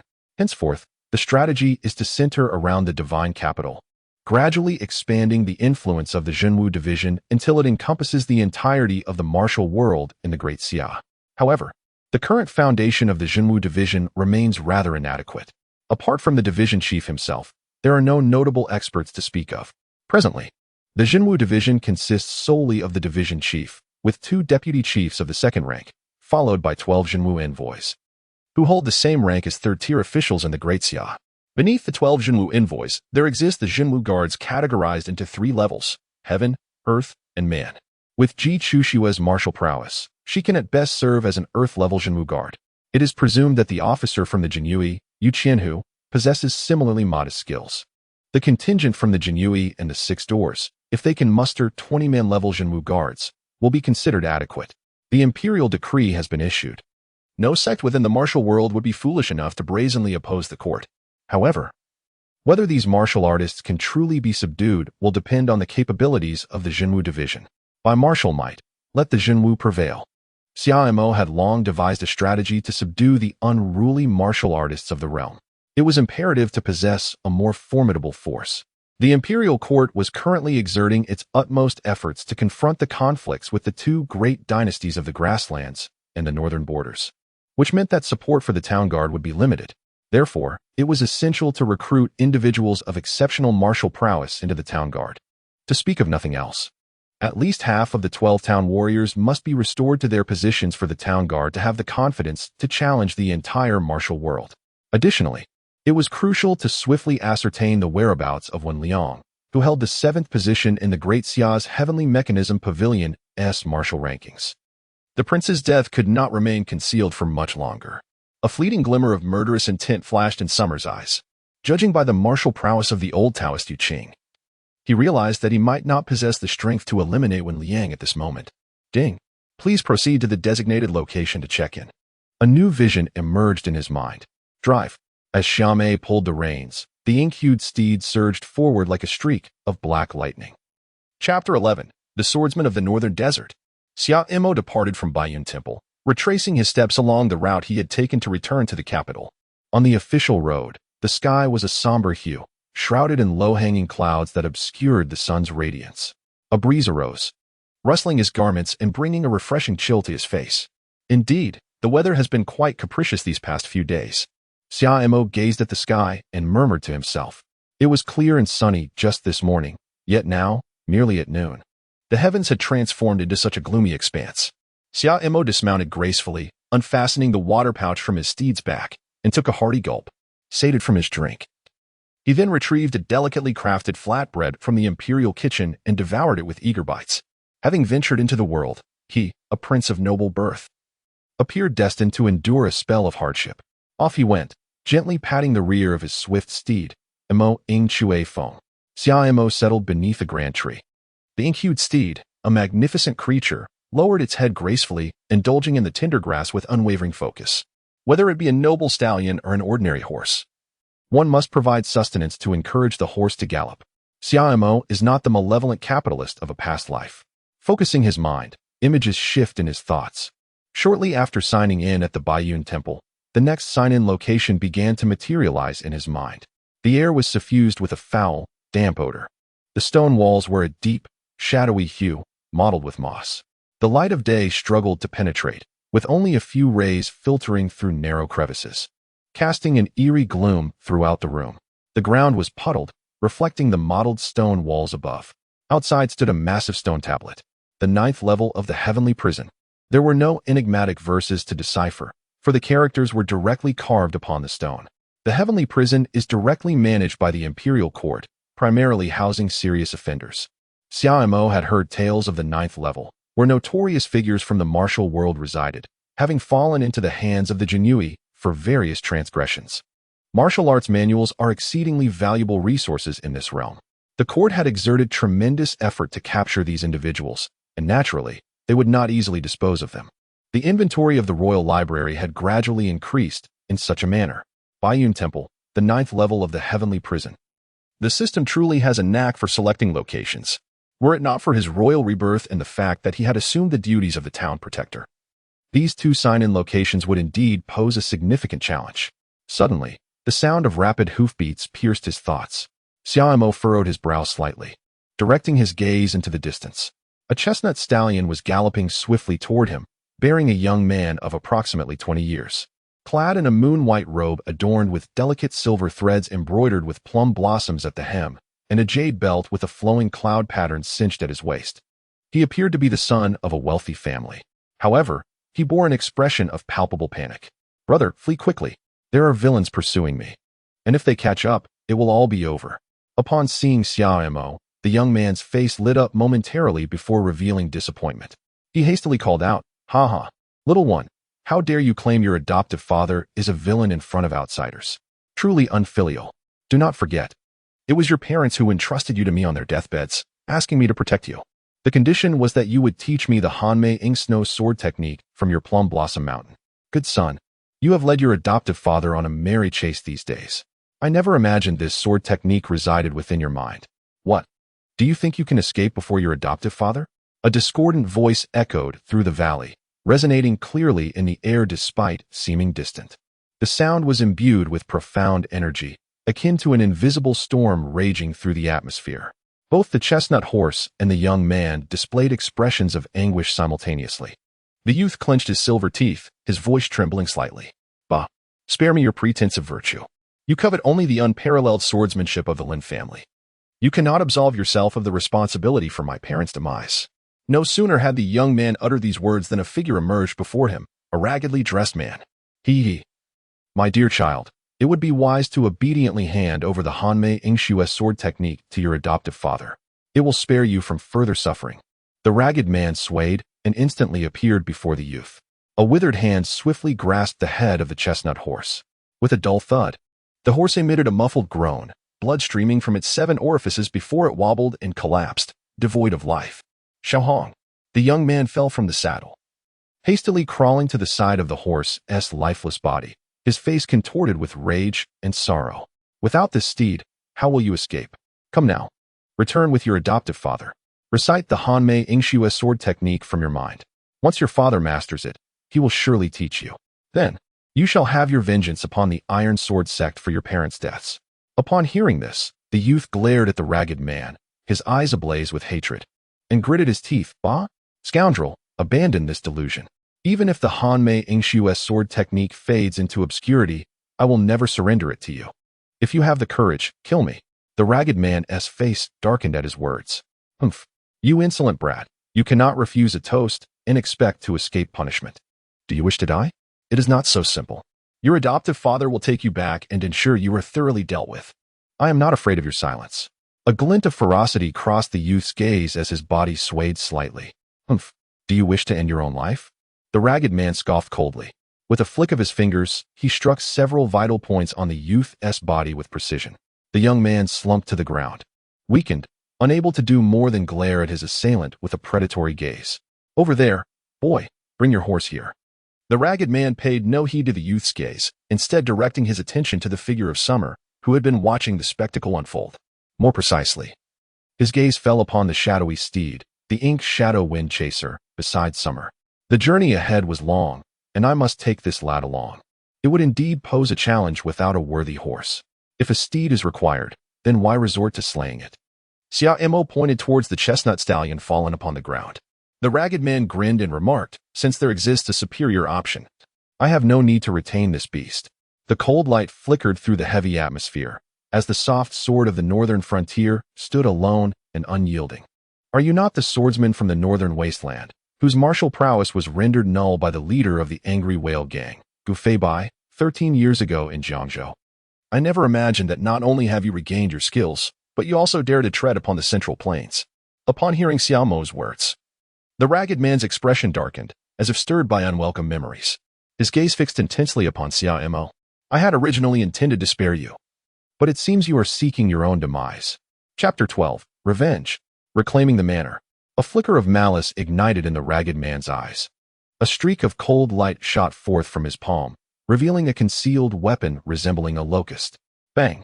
The projectile halted just a few paces before Xiao, producing a crisp sound akin to metal striking stone, sending ripples through the air. Protective aura? Who exactly are you? The ragged man's demeanor shifted slightly, his gaze revealing a glimmer of surprise. The light in his pupils seemed to flicker with increasing frequency. The ability to manifest a protective aura is not a common feat. It signifies that one has cultivated their inner strength to the fourth realm recognized in the martial world, where internal energy is externalized. The youth at his feet, witnessing this spectacle, suddenly trembled with excitement, yet found himself rendered powerless, his vital points sealed by the ragged man, only able to emit muffled sounds. The martial division of Daxia Town. Xiao gazed calmly at the ragged man, his eyes resembling those of one gazing upon a corpse. Zhen Wuxi? The tattered figure murmured with a hint of confusion. He had pursued this young man from Meihua Villa all the way to the vicinity of the divine capital. Yet he had not heard any news regarding Zhen Wuxi. However, the name of the Great Xia was crystal clear to him. People from the court. The ragged man slightly cupped his hands in respect. I was previously unaware of your martial prowess and acted rather rashly. The journey is long and arduous. I shall take my leave now. With that, he seized the young man from the ground, preparing to depart. Wait. The ragged man's body paused slightly as he turned to look at Xiao. Do you have any further instructions? It is surprising for one as seasoned as you to be so naive. Have you been rendered foolish by Gu Feibai all those years ago? Xiao suddenly broke into a smile, pointing at the ragged man holding a youth. Today, I find myself in good spirits. Release this person, but leave behind an arm. Go back to your desolate north. Ha! The ragged man, upon hearing this, was filled with rage yet laughed in disbelief. Very well. I initially regarded your youth and prowess as commendable and had no intention of engaging with you. However, it seems the youth of today are utterly oblivious to the vastness of the world. Today, I shall take it upon myself to teach you a lesson on behalf of your esteemed elder. Just based on you? With a sudden movement, Summer appeared before the ragged man, eliciting a look of astonishment. How swift! Instinctively, the man tossed the young figure aside and swiftly reached for his waist. In a blur, a slender, supple sword, as agile as a serpent and capable of bending or straightening, materialized in the hands of Yutozi. Caution! This blade, known as the phantasmal whip, was the notorious weapon of this rogue. The young man, who had seemingly broken free from his previously silenced state, hastily called out a warning. Too late. The ragged man scoffed, the tip of the sword quivering as it emitted a faint hum. The soft blade lashed out like a snake, aimed directly at Summer's throat. The speed was akin to lightning, leaving little room for reaction. Intriguing. Just as the sword's tip was about to make contact with Summer's throat, Shammer's figure abruptly flickered, seemingly vanishing into thin air. The tip of the soft sword barely had time to slice through the atmosphere, emitting a piercing shriek. Yet it failed to graze Shammer in the slightest. Enveloped by the depths of the underworld, the tattered man instantly altered his approach. The blade traced bizarre arcs in the air, forming a barrier that enveloped the surroundings. The sword's aura surged forth, akin to the chilling winds of the abyss, instilling an icy dread that unsettled the spirit. Suddenly, Summer materialized beside the ragged man. The fickle hand of fate. The ragged man's form vanished in an instant, only to reappear behind Summer. His soft sword, like a serpent, lunged straight for Summer's heart, piercing through his afterimage. What? The ragged man stared in disbelief at the unfolding scene. There were many skilled practitioners of lightness technique in the martial world, and he had claimed the lives of numerous adversaries. Yet, he had never witnessed such an enigmatic and unpredictable agility before. As his thoughts swirled, Summer's palm became as searing as a hot iron, pressing against the man's back. The ragged man's face turned ashen in an instant. Esteemed sir, I implore you to show mercy. With a dull thud, he coughed up a mouthful of blood. His body traced a long arc through the air, crashing through several large trees before finally landing heavily in an open space. The young man, witnessing this spectacle, was left utterly astonished. The swordsman from the northern desert. 13 years prior, he had been defeated by Gu Feibai, the leader of the Angry Whale Gang. Yet, his martial prowess was certainly notable within the realm. Today, however, He found himself utterly powerless against a youth who appeared younger than himself. Xiao approached the young man, who instinctively swallowed hard. Xiao's fingers darted like lightning, tapping several acupoints on the young man's body. The young man took a deep breath, regaining his ability to move. At the Xiaomei Flower Mountain Villa, I am grateful for your rescue, young master. Does the Meihua Villa still wield any influence in the martial world today? Xiao regarded the youth named Lin Fu with a smile that was both knowing and enigmatic. Meihua Villa, nestled within the frigid expanse of Hangzhou in the Great Xia's 13 provinces, once flourished under the command of its former master, Lin Che. A century ago, Lin Che wielded the cold plum reflecting snow sword technique, rendering him invincible throughout Hangzhou. In a fateful clash against a grandmaster from the northern frontier, the two engaged in a fierce battle that lasted 3 days and nights, ultimately resulting in their mutual destruction. Following Lin Che's demise, the cold plum reflecting snow sword technique was lost, and the stature of Meihua Villa plummeted from a revered martial power to a mere shadow of its former self. Months ago, whispers of the revival of the cold plum reflecting snow sword technique spread like wildfire through the martial world, captivating the attention of countless wandering practitioners. One rival sect in Hangzhou, disregarding all codes of honor, ruthlessly annihilated the entire Meihua Villa, leaving only the young master alive. The martial community of Hangzhou nearly turned the province upside down in their efforts to protect this last survivor. To their astonishment, this young master had silently ventured into the central plains. A fleeting shadow of sorrow crossed Lin Fu's eyes as he slowly rose, bowing respectfully to Xiao. You are indeed correct. A dog that has lost its home should not speak of Meihua Villa. Yet, as long as I breathe, I shall strive to restore the glory of Meihua Villa. I recall, you are not truly named Lin Fu, are you? It has been more than half a month since the establishment of the Zhenwu division. Xiao perused a plethora of documents concerning the martial world. He retained some recollection of the intelligence regarding Meihua Mountain Manor. However, Hangzhou, being situated near the northern borders, was rather distant from the divine capital. Shamir did not pay much attention. Lin clenched his fists, gritting his teeth as he declared, "The enmity runs deep, and I shall not forget it for even a moment." Thus, he renamed himself to serve as a constant reminder. Revenge. Restoration. Chapter 13. Sparring. In the heart of the divine capital, Qinglong Street winds like a great dragon, a vital artery of prosperity and splendor. Towering red walls and sunlit yellow tiles gleam like the scales of a dragon. Above the gatehouse, the golden inscription of Zhenwu Division shines brilliantly, exuding a formidable presence. Upon entering the Zhenwu Division, one is greeted by an expansive screen wall, intricately carved with a creature resembling a qilin. Surrounding it, and at its feet lie treasures galore. Ji Chuxue Yu Hao. The emperor himself issued a decree. Neither the divine hunter nor Commander Feng dared to take it lightly. Ultimately, from the elite ranks of the 6 doors and the Imperial Guards, only 2 Earth-level Zhenwu Guards and 18 human-level Zhenwu Guards could be selected. Such a meager force would struggle to manage even the martial factions of the divine capital, let alone suppress the warriors of the realm. In the study, a large desk was cluttered with stacks of documents and records.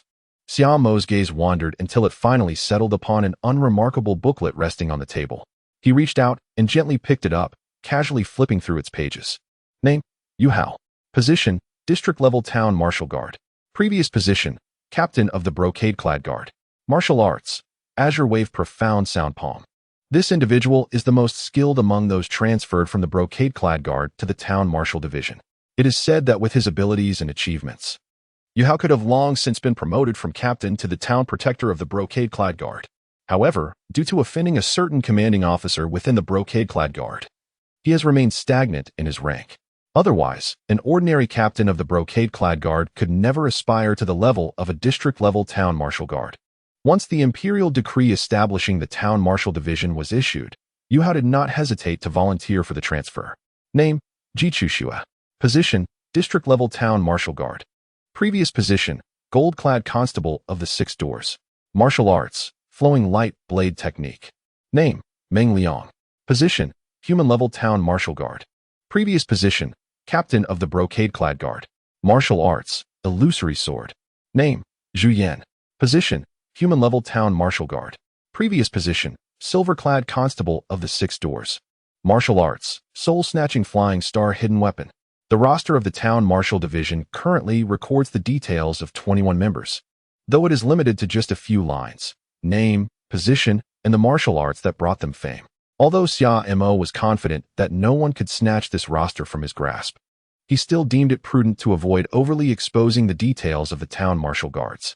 Xia Mo continued to flip through the roster in his hands, his fingers gliding gently across the pages, producing a faint rustling sound. Suddenly, his movement came to a halt, his gaze fixed upon a particular page. Name, Lin Fu. Position, Earth-level guardian of the town's martial division. Origin, young master of Meiwa Mountain Villa. Martial arts, cold plum reflecting snow sword technique. On the journey back to the capital, he fortuitously rescued this young master from Meiwa Mountain Villa, whose martial prowess was indeed formidable. His internal energy had already reached the pinnacle of meridian connection. With just a single opportunity, Lin Fu could unlock the Ren and Du meridians, attaining a profound level of internal strength. Otherwise, it would have been impossible for him to swiftly break through the pressure point held by the Northern Desert Swordsman. Among the 18 Earth-level guardians in the town's martial division, many had achieved meridian connection, yet only Lin Fu had ascended to the esteemed rank of Earth-level guardian. The reason undoubtedly lay in the renowned cold plum reflecting snow sword technique. At that time, Xia Mo had casually tested the waters, and indeed, this young master had already begun his cultivation of the sword technique. Xia Mo would certainly not overlook such a promising talent. After entrusting the Northern Desert Swordsman to Lin Fu for handling, coupled with the gratitude for saving his life and the formidable support of the Jinwu Division, Lin Fu readily agreed to join the Jinwu Division. Summer's ears twitched slightly, as if sensing the subtle tremors in the air. Immediately thereafter, a cacophony of clashing sounds surged forth like a tidal wave. The incessant clang of metal upon metal resounded relentlessly. What could have transpired? Xia Mo closed the roster and softly inquired, "Have the esteemed Lords Yu and Lin engaged in a confrontation?" A steady voice resonated from outside the door. "Is it Yu Hao and Lin Fu?" Xia Mo was momentarily taken aback. "Let us go and take a look." The door to the study creaked open slowly. Xia Mo stepped out, where a man in his 30s awaited him, clad in a dark, fitted attire. He was adorned with a jade belt from which hung a slender sword, exuding an air of sharpness and composure. This was Meng Liang, a distinguished member among the 18 elite guards of the town's martial division. With a slight bow, Meng Liang acknowledged him. His soft-soled cloth shoes allowed him to move with a lightness that rendered his footsteps almost imperceptible, suggesting an impressive mastery of agility. Within the confines of a courtyard belonging to the martial division, weapon racks lined both sides, displaying an array of blades, spears, swords, and halberds. In one corner, ancient trees towered majestically, their lush canopies casting a dense shade, with gnarled trunks and sprawling branches. The guards of the martial division either leaned against the weapon racks or sat beside stone benches, gathered in small groups, engaged in pointed discussions. Their gazes were all fixated on the fierce duel unfolding in the center of the courtyard. Xia Mo and Meng Liang arrived quietly, their footsteps light and unnoticeable to anyone present. As Meng Liang was about to step forward to intercept the two in the center, Xia Mo raised a hand to stop him. "Wait and observe." Meng Liang's pupils constricted. The voice was distinctly audible, yet no one around turned to look their way. It was a secret transmission. The cold plum reflecting snow sword technique. This martial art has recently gained tremendous acclaim in the martial world. Brother Lin, why not allow everyone to witness it today? Although you are indeed the Earth-level guardian appointed by the sect master, the skills you displayed moments ago are simply insufficient to impress the crowd. The speaker was a striking figure, his features exuding a certain nobility. He was none other than Yu Hao, one of the 3 Earth-level guardians. Xia Mo surveyed the surroundings from his corner. Ji Chuxue had already donned the attire of the town martial guards, clutching a blade, and equally curious as she observed the two in the arena. "Elder brother Yu, it is not that I, your younger brother, wish to conceal my shortcomings. Rather, I have only recently begun to practice the cold plum reflecting snow sword technique, and my control over it is still lacking. I fear that I might inadvertently injure someone, which would be regrettable." Lin Fu scratched the back of his head, speaking a bit bashfully. "Haha, Brother Lin, with your prowess, if you truly manage to harm me, I shall cover your drinking expenses for the next month," Yu Hao declared, patting his chest, evidently brimming with confidence. "Lin Darren, show us a glimpse of your skills." Others chimed in. "Indeed, Lin Darren." The Plum Blossom Manor was once an imposing force. The grandmasters of the northern frontier have completely remained in Hangzhou. Let us witness the legendary swordplay of the martial world. The town martial guards around them erupted into cheers. Although Lin Fu had encountered tremendous changes, he was still a young man, just over 20. Taking a deep breath, his face flushed slightly. He was acutely aware that he had been exceptionally promoted to the status of a regional town martial guard. While the others may not voice their thoughts, it was inevitable that they harbored doubts in their hearts. To establish a firm footing within the town martial division, he needed to demonstrate genuine skill today. With that in mind, Lin Fu decided to display his abilities. He slightly raised his sword, the tip directed towards Yu Hao in the distance. "Elder brother Yu, be cautious." Suddenly, the surroundings fell into an eerie silence. The once warm air seemed to have been quietly siphoned away, replaced by an unexpected chill. Chapter 14, Commander of the Jinyui. Snow falls without trace. Lin Fu sprang into action, his figure darting like the wind as he swung his sword. The tip of the blade traced an elegant arc through the air, and as the sword quivered, it emanated a powerful radiance. The fallen leaves in the courtyard were swept up, rushing towards Yu Hao alongside the sword's brilliance. Sword radiance? Everyone present, with the exception of Xia Mo, momentarily fell silent. In this vast realm of martial arts, practitioners of swordsmanship are as numerous as the fish crossing the river. Those capable of unleashing sword radiance have undoubtedly ascended to the ranks of the foremost swordsmen. Generally speaking, it is quite challenging for those who have not opened the Rin and Du meridians to manifest sword radiance. To achieve this at the stage of Qi meridian unification speaks volumes of the extraordinary nature of the cold plum reflecting snow sword technique. It is no wonder that when an unparalleled martial art emerges in the martial world, it often stirs a tempest of bloodshed and chaos. Yu Hao's expression grew somewhat solemn. Despite his prowess surpassing Lin Fu's, he still dared not be overconfident in the face of the renowned cold plum reflecting snow sword technique. A glimmer of calmness shone in his eyes as he gripped his long knife tightly. With a swift motion, he evaded the strike like a leopard, simultaneously countering with a slash that sent shimmering light toward Lin Fu. Lin Fu swiftly adjusted his stance, raising his sword to meet the attack. With a resounding clash, the knife and sword collided, producing a deafening metallic sound. Yu Hao's knife technique evidently followed a path of raw power, launching one strike after another like a tempestuous storm against Lin Fu. However, the air of the Plum Blossom Manor was far from a mere name. Lin Fu adeptly countered each attack, employing a remarkable footwork that allowed him to evade Yu Hao's assaults with finesse.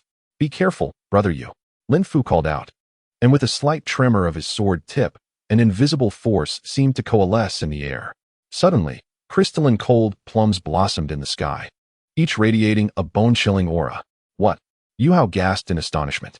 To manipulate the surrounding environment with one's inner strength was no small feat. Even many adept practitioners of external energy would struggle with such a task. The cold plums appeared almost sentient, swirling and darting through the air, their sharp sword radiance aimed directly at Yu Hao. Taking a deep breath, he moved like a swimming dragon through the courtyard. Unfortunately, the sheer number of cold plums was overwhelming, and Yu Hao's agility could not evade them all. One plum brushed against the hem of his clothing, sending a piercing chill coursing through him, causing an involuntary shiver. The surrounding town guard stood stupefied, utterly astonished that Yu Hao, who had seemed formidable, was now at a disadvantage. His garments were now riddled with numerous slashes, and where the sword radiance had grazed him, ice crystals formed. Ice Soul Cold Plum. A massive plum flower blossomed at the end of the sword radiance, slowly spinning in the air, each petal resembling a sharp blade. "Brother Lin, your sword technique is indeed remarkable. However, as a novice, your speed remains somewhat lacking." In the courtyard, Yu Hao appeared to be evading in a seemingly chaotic manner, unaware that he had already closed the distance with Lin Fu.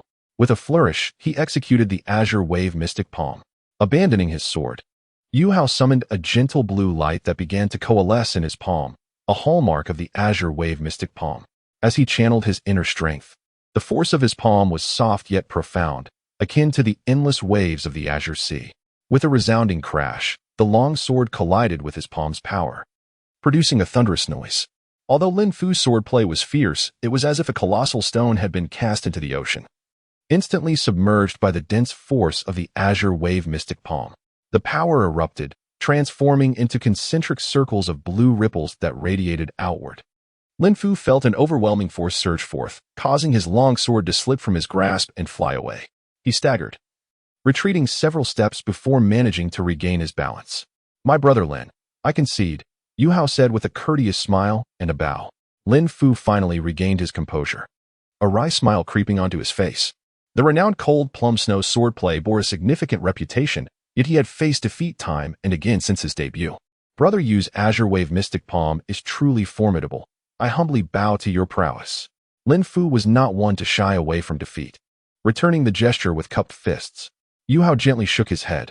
I merely rely on having a slightly deeper reservoir of strength than you. It seems that your swordplay demands an exceptionally high level of inner energy. Should you break through the barrier and clear the run and do meridians, it is likely that I would be the one to lose today. He picked up the sword he had previously cast aside, glancing at his tattered clothing with a rueful smile. Though he had emerged victorious in this contest, he felt no joy whatsoever. The sound of crisp applause suddenly broke the silence. Xia Mo and Ming Liang approached from the corner. Master, the slothful members of the town guard were suddenly roused, standing at attention and bowing respectfully to Xia Mo Master. Yu Hao and Lin Fu also offered their respectful salutations. Ji Chuxue gracefully glided in from afar, her gaze towards Xia Mo imbued with a complex array of emotions. Yu Hao was indeed correct. Your cold plum reflecting snow sword technique is tremendously taxing on one's internal energy. Should one break through the mystical threshold, it would unveil an entirely different realm. One must not allow the fleeting successes or failures to disturb one's inner peace. Lin Fu jolted suddenly, then once more bowed in gratitude towards Xia Mo. Thank you for your guidance, Master. Your subordinate will bear this in mind. Xia Mo gently nodded, then turned to gaze at the surrounding town guard. Within 3 days, all the various martial factions of the capital must submit their lists to the town guard. Should they fail to comply, they shall be dealt with as traitors. Understood. The crowd responded in unison. Xia Mo turned to Ji Chuxue and said, You shall take the lead on this matter. Additionally, inform the Wuqing Military Command and the Six Doors to cooperate with the operations of the Jinwu Division. The personnel of the Jinwu Guards are insufficient. The gangs of the Divine Capital do not conform to the traditional martial arts sections. To deal with these individuals, it is certainly unnecessary to adhere strictly to the customary practices of the martial world. Ji Chuxue nodded gently. Understood. You too. Change into different attire and accompany me to the heavenly prison. Xia Mo addressed Hao and Lin Fu, stating that it had been 3 days since their return to the capital, during which time he had been entangled in the trivial matters of the Jinwu Division. It was time to report to the 9th level of the Celestial Prison. The prison, situated in the shadowed recesses of the capital, lies far from the bustling city, isolated from the mundane world. It is a fortress of intricate mechanisms and formidable barriers. Entry is forbidden without a royal decree of amnesty. Xia Mo, Lin Fu, and Yu Hao departed from the town military division, making their way directly to the heavenly prison. The doors stood resolutely closed, iron locks suspended high, and chains coiled around them like a dragon ensnared, exuding an air of solemnity. Guards flanked either side, clad in resplendent armor, their gazes unwavering, radiating an imposing presence. As the wind swept through, the door knocker echoed faintly, reminiscent of a ghostly sigh, sending shivers down the spine. Your Highness, before the gates of the heavenly prison, a figure appeared to have been waiting in anticipation. With a stern countenance, a hawkish nose, and thinly pressed lips, his elongated eyes were as deep as an abyss, revealing a malevolence and ferocity. Adorned in a luxurious python robe, its hue dark and somber, he resembled a shadow in the night. The intricate python patterns embroidered with golden and silver threads coiled and twisted, coming to life in their vividness. It was Commander Fengzhong of the Imperial Guard. Chapter 15. The Tianshan Plum Blossom Strike. Before the establishment of the town military division, there were 2 institutions through which the court interacted with the martial world, the Six Gates and the Imperial Guard. The Six Gates served as the ultimate destination for the promotion of constables from various provincial offices within the Great Xia, typically handling conflicts among martial sects and capturing notorious outlaws sought by the authorities. They maintained cordial relations with certain righteous factions within the martial realm. The Six Gates were led by the renowned catcher Shun, who commanded for legendary catchers known for their exceptional martial prowess and considerable renown in the martial world. Beneath the 4 legendary catchers was the position of chief catcher, followed by the ranks of gold, silver, and bronze catchers. On the other hand, the Imperial Guard was led by the commander, the highest authority within the organization. Beneath the commander were 2 deputy commanders and 2 commanders of various branches. Following them were the local governors of the Imperial Guard, and subsequently, the ranks of 1,000 household, 100 household, general flags, minor flags, and ordinary Imperial Guards. They were, in essence, a sharp blade wielded by the Emperor of Xia, serving as vital eyes and ears. The primary duties of the Imperial Guard included protecting the Emperor, overseeing officials, and apprehending treasonous criminals. However, what truly cemented the fearsome reputation of the Imperial Guard across the realm was the infamous Genie prison, also known as the Imperial Prison. From nobility to commoners, all spoke of it with trepidation. The Six Gates and the Imperial Guard were often referred to as the Imperial Hounds by those in the martial world. Commander Feng, typically engrossed in his duties, was quite unexpectedly present here today. Xia Imo gently tugged at the reins, and the majestic steed, Emoing Chui Feng Ji, advanced slowly. From his lofty position, there was no hint of dismounting. The establishment of the Jinwu division not only siphoned considerable power from the Six Doors and the Jinyui, but was also expressly sanctioned by the imperial edict issued by Emperor Xia, which stipulated that in matters pertaining to the martial world, the Jinwu division was granted the authority to act first and report later, as sanctioned by royal decree. The Six Doors and the Jinyui were mandated to cooperate unconditionally with the Jinwu division's undertakings. With the sudden emergence of this figure of authority looming above, it would indeed be peculiar for the likes of the capturing god and the current commander Feng not to harbor any thoughts. Some petty clowns posed little hindrance. I have heard that the fourth prince intends to visit the 9th level of the celestial prison. Although I am unaware of the fourth prince's purpose, the inmates therein are notorious criminals. I cannot shake my concern, hence my decision to accompany the fourth prince. Commander Feng clasped his fists and bowed, showing no reaction to Xia Mo's haughtiness. A faint smile graced the corner of Xia Mo's lips as she gazed at Feng Zheng, her voice laced with significance. I am aware that the 9th level of the heavenly prison differs markedly from ordinary dungeons. Thus, I submitted a petition to the palace a day in advance. However, I did not specify the exact time of my arrival. I am surprised that Commander Feng possesses such remarkable foresight, waiting here for me ahead of time. Could it be that among the brothers transferred from the Jinyui to the town military division, there are still those who remember their former employer? A flicker of brilliance flashed in Summer's eyes. This was indeed his Achilles heel. An unanchored prince suddenly wielding power, lacking both intelligence and connections. His foundation in the divine capital was profoundly inadequate. On the journey to the White Cloud Temple, the individuals orchestrating the assassination attempt against him remained undiscovered. However, subsequent investigations revealed that after he departed from the tea house, a cavalry unit had galloped in with great urgency. The steeds of these horsemen were unlike ordinary mounts. Once the constables of the Six Doors uncovered this detail, they promptly relayed the information back to the Ministry of Military Affairs. To be able to mobilize dozens of cavalrymen in the vicinity of the divine capital, and these riders not being part of the Great Xia's official ranks, indicated that the forces behind this were indeed formidable and far-reaching. As Shamer's words fell, the atmosphere seemed to freeze in an instant. Even the tiniest particles of dust ceased their dance.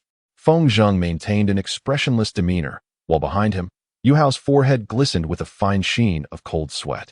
He opened his mouth, eager to voice something, yet upon glancing at Shamer and Feng Zheng, he retracted the words he was about to utter. Your Highness, jesting? I assure you, even with the audacity of 1,000 men, I would not dare to place spies within the Jinwu division. Otherwise, I would not be here awaiting your Highness. Feng Zheng suddenly broke into a smile, showing no signs of being swayed by Shamer's inquiry. Xia Mo sat quietly atop his steed, observing Feng Zheng, the commander of the Jinyui, a third-rank official of the Great Xia. In terms of hierarchy, he stood on par with the 12 commanders of the Jinwu division. If that is the case, then I must trouble Commander Feng. A voice emanated from behind. Feng Zheng's pupils constricted slightly as he cast a sidelong glance backwards. Xia Mo, unbeknownst to him, had dismounted and appeared behind him. Brother Yu, did you just catch a glimpse of the Master's movements? Lin Fu, mounted on his steed, instinctively swallowed. Beside him, Yu Hao numbly shook his head, having felt as though he had merely blinked. Xia Mo had already vanished from the saddle, only to reappear suddenly behind Feng Zheng. Turning around, Feng Zheng respectfully declared, It is my honor to serve. Please, lead the way. He surpassed Xia Mo and proceeded towards the dungeon. At this moment, Lin Fu and Yu Hao also regained their composure, dismounting in unison to follow closely behind Xia Mo. We pay our respects to His Highness the Fourth Prince. The guards stationed at the dungeon knelt on one knee in unison. "Rise," commanded Xiaomo. "Thank you, Your Highness." The grand door of the dungeon creaked open slowly, and Feng Zheng was the first to step inside. The trio followed closely behind, venturing into the depths of the sky prison. The first level lay above ground, while the remaining 8 were constructed beneath it. Such a vast expanse must have consumed immeasurable human and material resources. Given the nature of ancient feudal dynasties, it is likely that none of the artisans who built this prison survived to tell the tale. In the shadowy underground, they moved cautiously, their footsteps echoing in the empty stairwell, becoming the sole melody in this silent realm. Surrounding them, darkness hung thick like viscous ink, swallowing all light. Only the flickering torch in their grasp fought against the void, casting faint orange glimmers. Before long, their pace slowed abruptly. Ahead, a faint light gradually emerged, shattering the prolonged obscurity. Was there truly sunlight down here? Lin Fu's voice brimmed with astonishment, for they were now far removed from the surface. "Commander Feng, who could possibly have constructed this sky prison?" Xiaomo suddenly spoke up. He must have been mistaken earlier. The ability to channel sunlight so deep underground indicates that this celestial prison is far more complex than he had envisioned, and certainly not something that could be constructed by ordinary artisans. Feng Zheng turned around and inquired, "Might His Highness the Fourth have heard of the Mu family from the southern province?" Xiaomo, taken aback, turned to gaze at Feng Zheng. Was the commander referring to the renowned Mu family, famed for their mastery of mechanical arts? Feng Zheng nodded affirmatively. Indeed, it was the very Mu family. This celestial prison was constructed under the orders of the founding emperor, in collaboration with the Mu family. It all made sense now. No wonder it possessed such extraordinary craftsmanship. The group engaged in casual conversation as they swiftly ascended to the 9th level of the prison, beholding a stone tablet that mirrored the image etched in their minds. Once again, a familiar voice echoed in Shamer's ear. "Ding! Congratulations on reaching the 9th level of the sky prison. Your check-in is successful. Task reward, Tianshan hand." Chapter 16, Peering in the Shadows. Tianshan hand. Unexpectedly, it would be this martial art. Fourth Prince. The voice of Feng Zheng resonated. A fleeting glimmer of subtle suspicion crossed the eyes of this commander of the Jin Yi. The Jin Yi frequently interacted with individuals from all walks of life. Reading the nuances of expression had become an intrinsic skill. Just now, the Fourth Prince exhibited a momentary distraction upon seeing the stone tablet of the 9th level of the sky prison. Has the Fourth Prince been here before? Xiaomo was suddenly brought back to reality. Commander Feng was joking. "I have grown up in the Imperial Palace since childhood. How could I possibly have come to a place like this? Commander Feng, I would be most grateful if you could escort me through the 9th level of this prison. I am eager to witness firsthand what manner of individuals are confined here, feared by those in the martial world like a ferocious tiger." With that, a few individuals crossed the stone tablet and ventured inside. The 9th level of the prison indeed bore a striking resemblance to the scenes that lingered in Xiaomo's mind. This level had always been reserved for those with formidable martial prowess from the Jianghu. The chains binding them and the walls surrounding them were constructed of solid obsidian. Furthermore, prior to entering this place, they had either been pierced through their peepa bones or had their acupoints sealed by special techniques. Regardless of their previous renown or martial abilities in the world outside, upon arrival here, they were compelled to relinquish their skills. Commander Feng surveyed the surroundings of the cells, providing an introduction as they walked. This individual is named Zhang Taizhan, known as the Invincible Iron Fist. His iron fists are capable of shattering stone and splitting metal. He possesses a boisterous and straightforward personality, harboring a deep-seated hatred for evil. He is quite renowned for his chivalry in the Jianghu. 2 years ago, he was wanted by the authorities for killing a local magistrate, which resulted in the loss of 1,000 households and 200 households from the Jinyui in their pursuit of him. Within the dimly lit cell, a figure was mercilessly chained to the cold stone wall. "Humph, you bunch of court lackeys. If it weren't for your despicable tricks, even if you brought dozens more, you would never be able to capture me." The figure, upon noticing Xiaomo and the others, suddenly began to struggle. Each movement was accompanied by the jarring sound of chains and the violent trembling of his body. Neither Xiaomo nor Feng Zheng paid any heed, continuing their journey towards the next cell. Here resides the solitary swordsman, Li Yuni, renowned in the martial world for his exquisite solitary swan sword technique. However, his reclusive nature and solitary ways often set him apart. Then there is the poison master, Sun Jin, a man of unparalleled medical expertise. adept in the art of toxin creation, capable of taking lives without a trace. A year ago, in the remote borders of the western region, he poisoned an entire village's populace. And this woman, the thousand-faced fox, Humayr, skilled in the art of disguise, capable of transforming into various figures, mimicking voices and gestures with remarkable precision. This ambitious woman somehow infiltrated the palace, nearly causing a catastrophe. As they passed each cell, Feng Zheng recounted the backgrounds of the inmates with the familiarity of a treasured tome. The entire 9th level of the celestial prison held a dozen martial arts masters, each a celebrated figure in the realm. Alas, it is a pity. Xia Mo gently shook his head. These masters had been captured here for at least half a year, and some for several years. Most of them had long since had their martial arts rendered ineffective. Moreover, the injuries on each of them were evidently severe. The methods employed by the Jinui were far from lenient. The sole remaining value of these individuals lay in the martial arts manuals that they had not yet fully divulged, along with the unique skills that had garnered them fame in the martial world. For instance, Humayr and Sun Jin, with their expertise in disguise techniques and poison mastery, were even more suited to the operations of an organization like the Jinui than conventional martial arts. This individual is. Shamer abruptly halted outside a cell, gesturing toward its interior. Upon a disheveled heap of straw lay a man clad in tattered gray garments. His hair was as unkempt as wild grass, with several strands matted with dirt and grease. His face was shrouded beneath a layer of oily grime, rendering his features nearly indistinguishable. Only the slightly agape mouth and the occasional sound of snoring attested to his continued existence.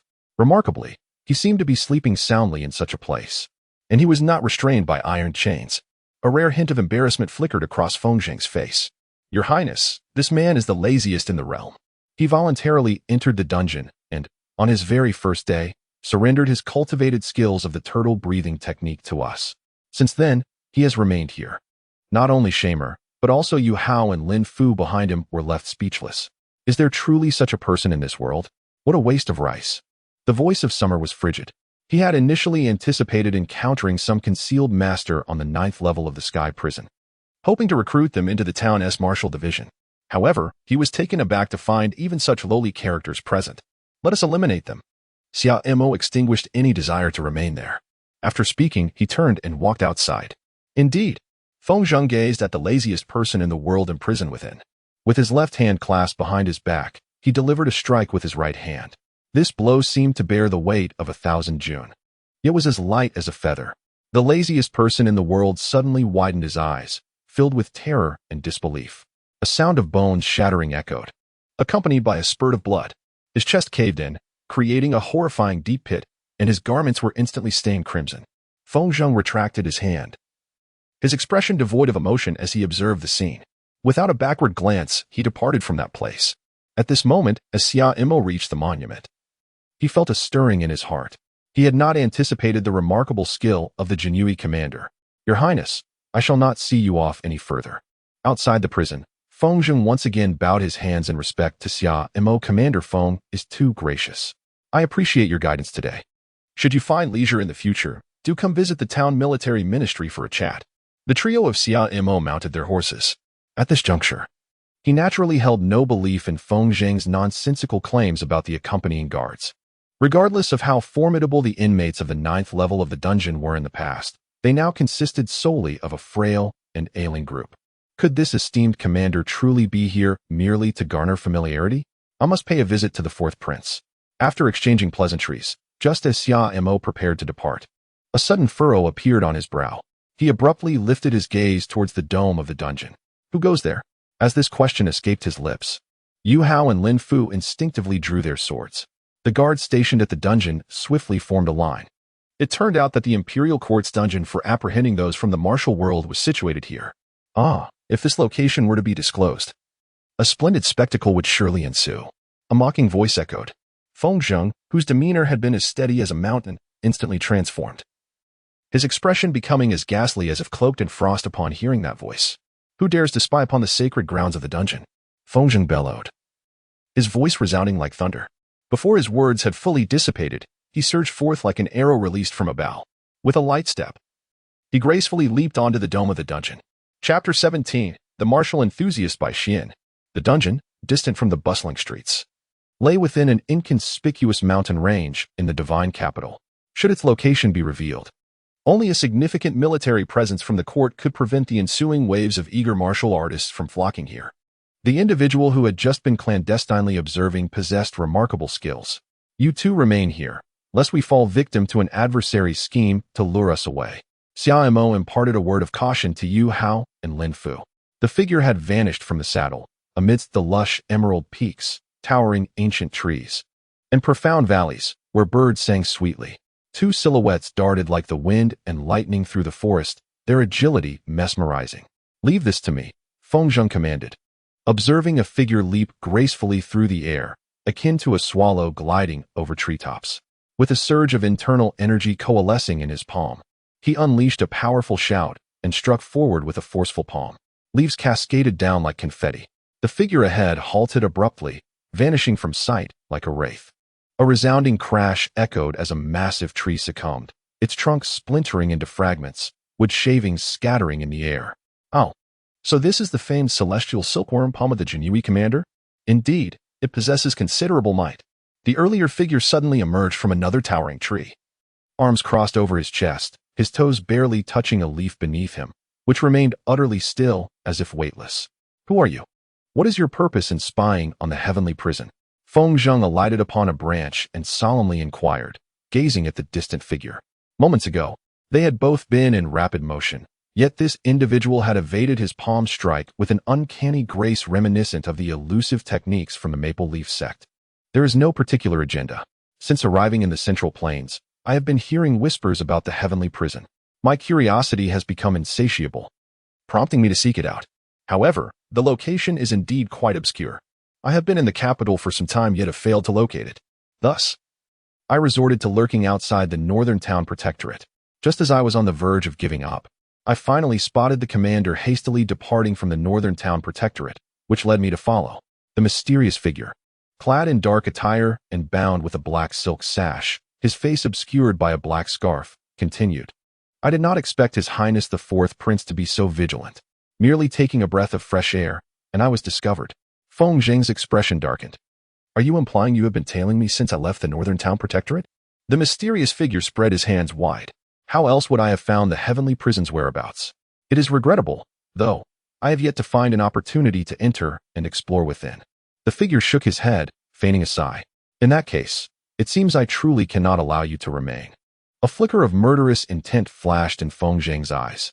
The python robe billowed with the wind, rustling sharply.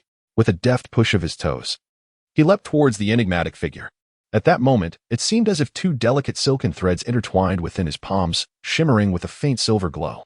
This was the precursor to the deployment of the celestial silkworm palm. The silver luminescence was not actual silk, but rather a manifestation of his internal energy crystallized to its utmost potential.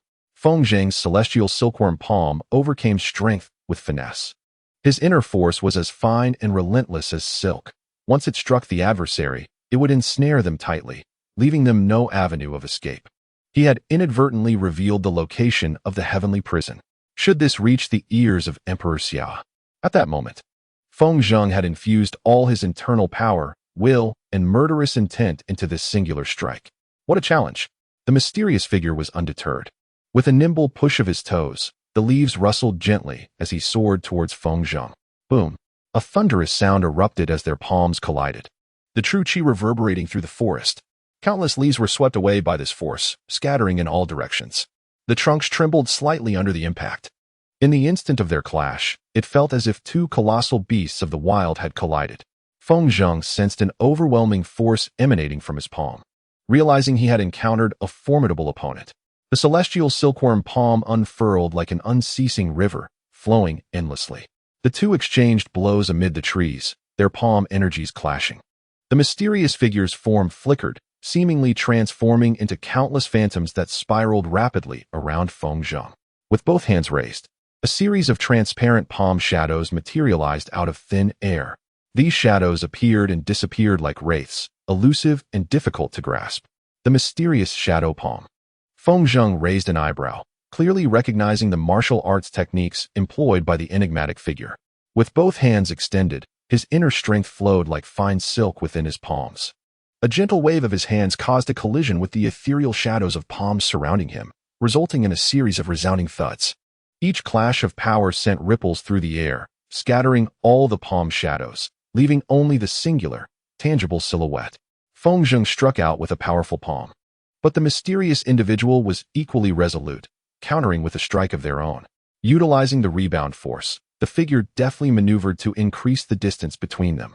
Resembling a delicate swallow that traced an elegant arc through the air before landing gracefully on the ground. Feng Zheng descended with equal poise, standing steadily upon the earth. A glimmer of amusement flickered in the mysterious one's eyes as they launched a ferocious punch towards the ground. The earth fractured instantly under the impact. A vast chasm surging toward Feng Zheng. He furrowed his brow, instinctively retreating a step. With a powerful push, he propelled himself skyward. Just as he reached the apex of his ascent, the mysterious figure sprang into action, closing the distance with the swiftness of the wind. Gathering their inner strength, they unleashed a fierce strike aimed at Feng Zheng. In a moment of urgency, Feng Zheng swiftly redirected his energy, raising his palm to meet the oncoming assault. Upon impact, he felt a slight tremor course through his body, followed by a precipitous descent as if struck by a colossal hammer. Upon landing, his feet etched deep impressions into the ground. He staggered back, retreating a dozen steps, each movement reverberating through the earth until he collided with a large tree. Finally stabilizing himself, the tree swayed violently upon impact, its leaves rustling in protest. Feng Zheng's expression darkened, his teeth clenched as he summoned his strength. Visible cracks marred the trunk of the tree behind him. The techniques of the forest's leaping art, the elusive palm, the earth-splitting mountain-crushing fist, and the wind-shattering palm. Such an array of martial arts, all wielded with such mastery, could belong to only one individual in the realm. You are the martial fanatic Bai Xian.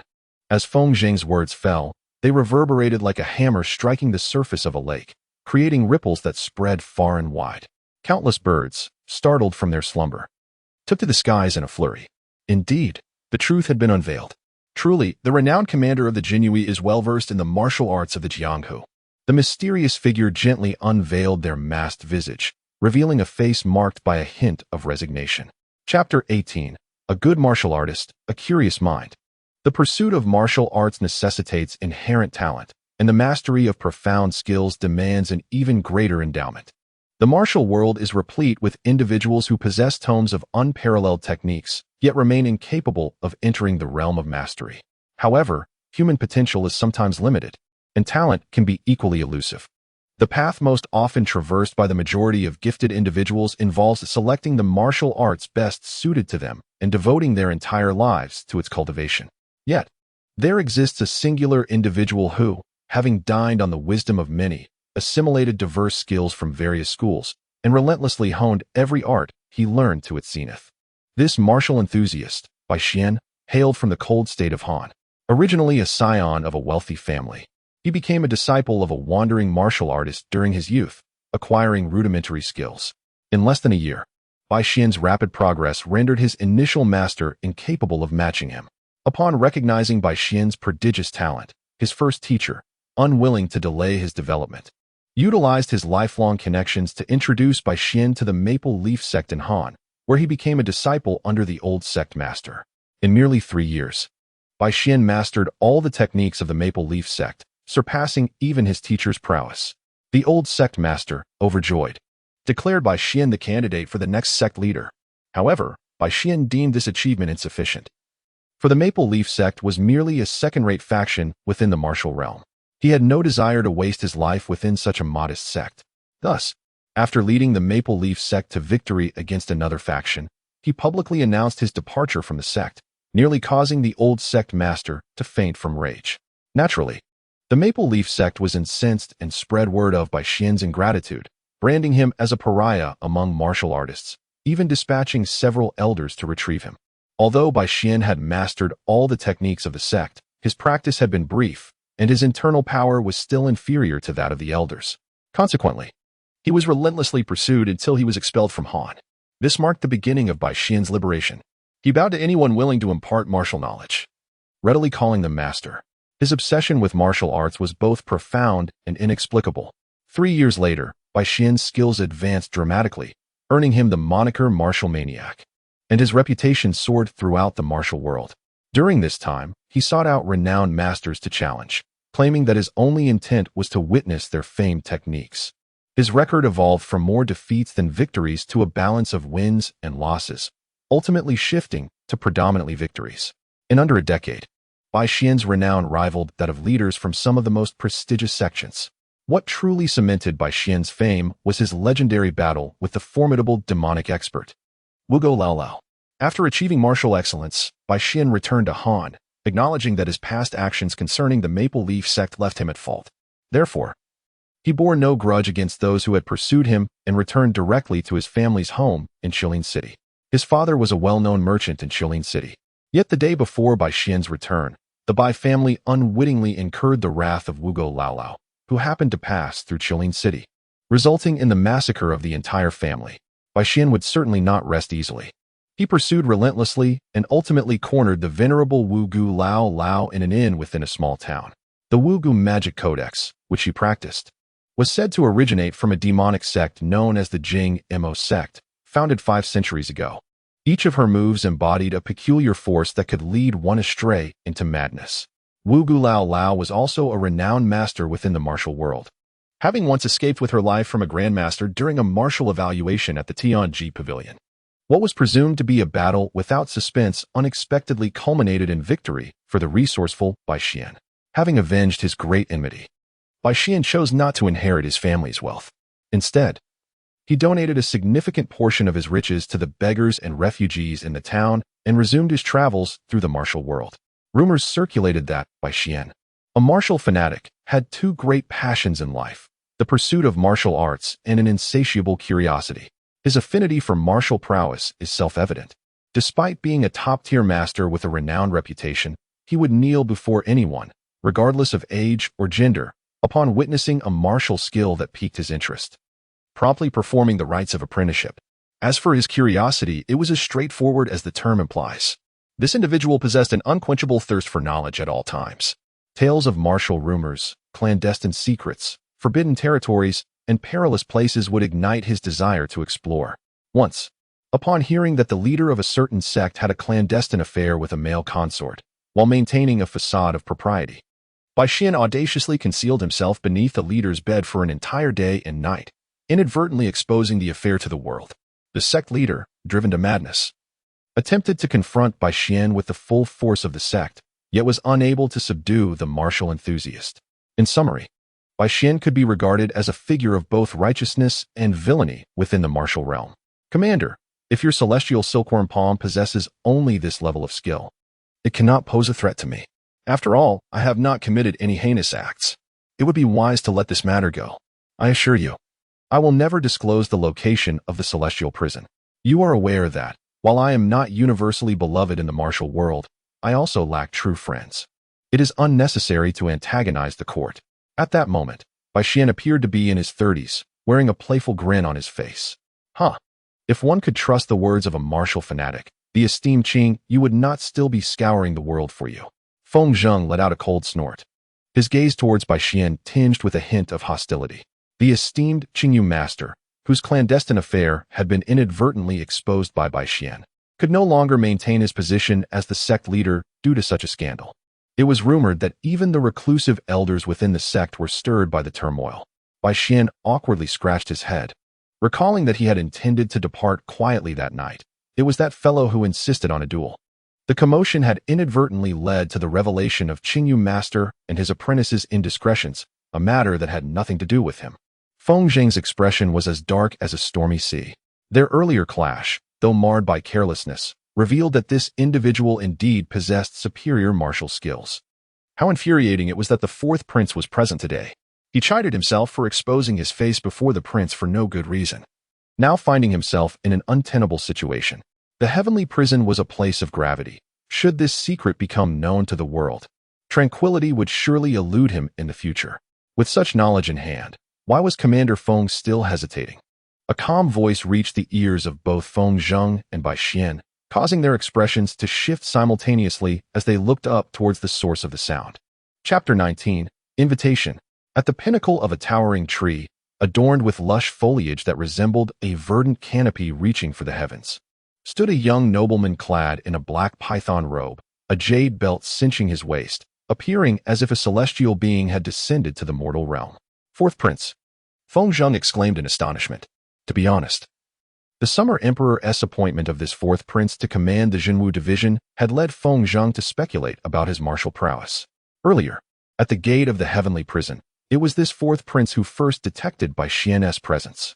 However, this merely indicated that Xia Mo's perception was particularly acute.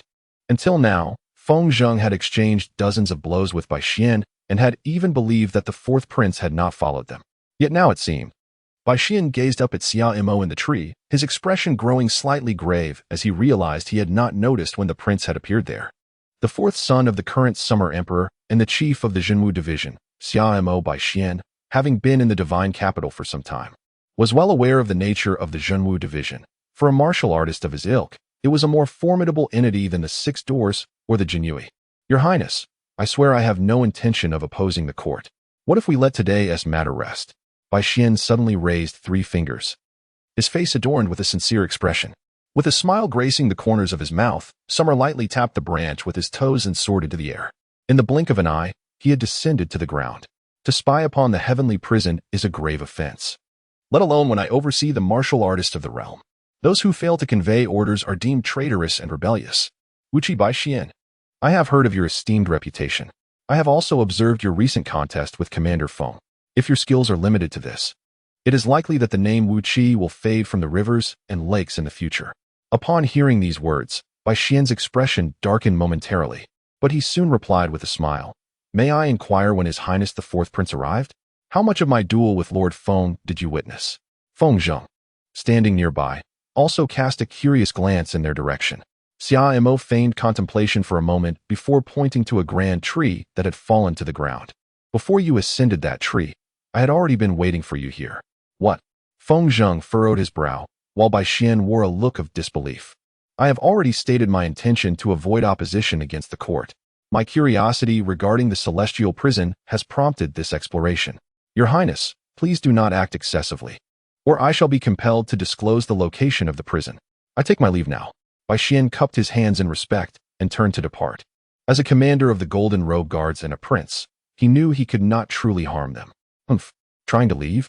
Feng Zheng cast a glance at Xia Mo and then swiftly and decisively charged forth, striking Bai Xian's back with a palm. Silken cocoon binding. In an instant, Feng Zheng's palm transformed in the air, creating countless delicate shadows of his hand. At first glance, they bore a resemblance to Bai Xian's earlier elusive palm technique. Yet in essence, they were distinctly different. Countless silken threads intertwined in the air, forming an enormous net that seemed to envelop the entire space. Bai Xian sensed a formidable force pulling at his back, causing his body to hesitate, nearly immobilizing him. The net constricted tighter, as if intent on ensnaring him completely. Lord Feng, I have already mentioned, you cannot detain me. How many times must I repeat this? Bai Xian's voice carried a hint of impatience. With a burst of agility, he executed the technique of flying through the forest, weaving through the shadows of Feng Zheng's palm strikes. Simultaneously, he gently waved his hands, allowing numerous streams of energy to swirl at his fingertips. Although Feng Zheng's celestial silken palm was intricate and resilient, it gradually lost its binding power under Bai Xian's mastery. Flowing clouds dispersing hands. Feng Zheng recognized the martial technique Bai Xian was employing once more. Bai Xian's hands, at times as light as willow fluff and at others as solid as steel, continuously dismantled Feng Zheng's assault. In a brief exchange, the two engaged in a flurry of dozens of strikes. Bai Xian identified a flaw in Feng Zheng's palm technique. With a gentle press of his hands, a surge of energy struck directly at Feng Zheng's chest. Taken by surprise, Feng Zheng staggered back from the sudden attack, his face paling. If this continues, I shall truly have no reservations. After Bai Xian uttered these words, he prepared to depart once more. In the fleeting moment of turning, a bead of cold sweat suddenly trickled down his forehead. Startled, Bai Xian swiftly turned back, and with a light tap of his toes, he gracefully retreated, creating a considerable distance. You. Bai Xian gazed at Xia Mo with a hint of suspicion.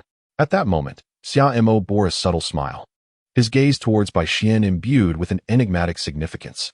Your Highness, I am but a mere official, inadequate to contend with this individual, Feng Zheng said.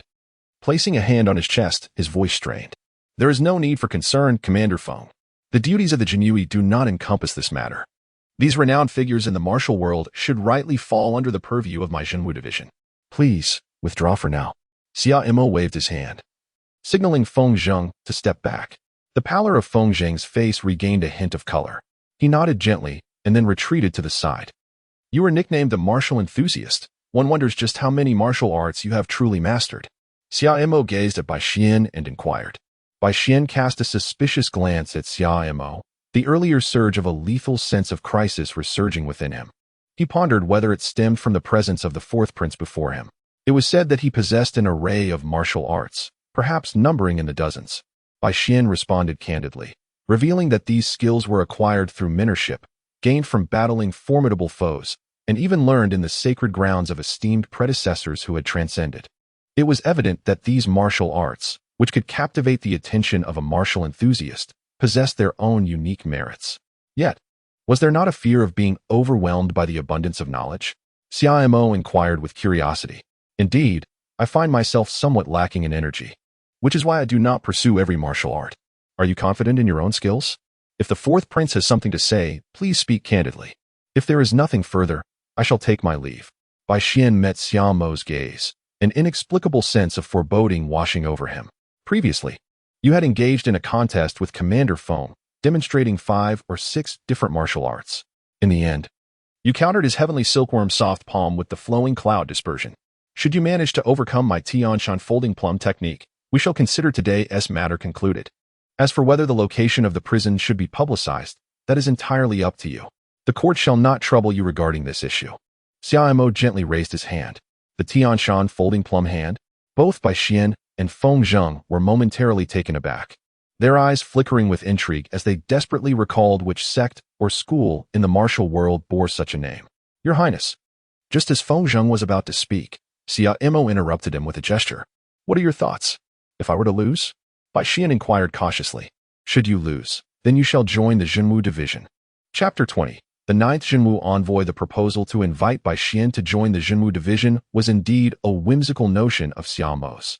Feng Zheng, as the commander of the Daxiao Brocade Guards, possessed formidable martial prowess. From earlier observations, it was evident that Feng Zheng's internal strength had at least reached the 5th realm of internal cultivation, where the essence and intent converge. His practice of the celestial silkworm soft palm was a rare martial skill in its own right. Yet, Bai Xian managed to navigate the encounter with ease before Feng Zheng, even exhibiting a degree of restraint.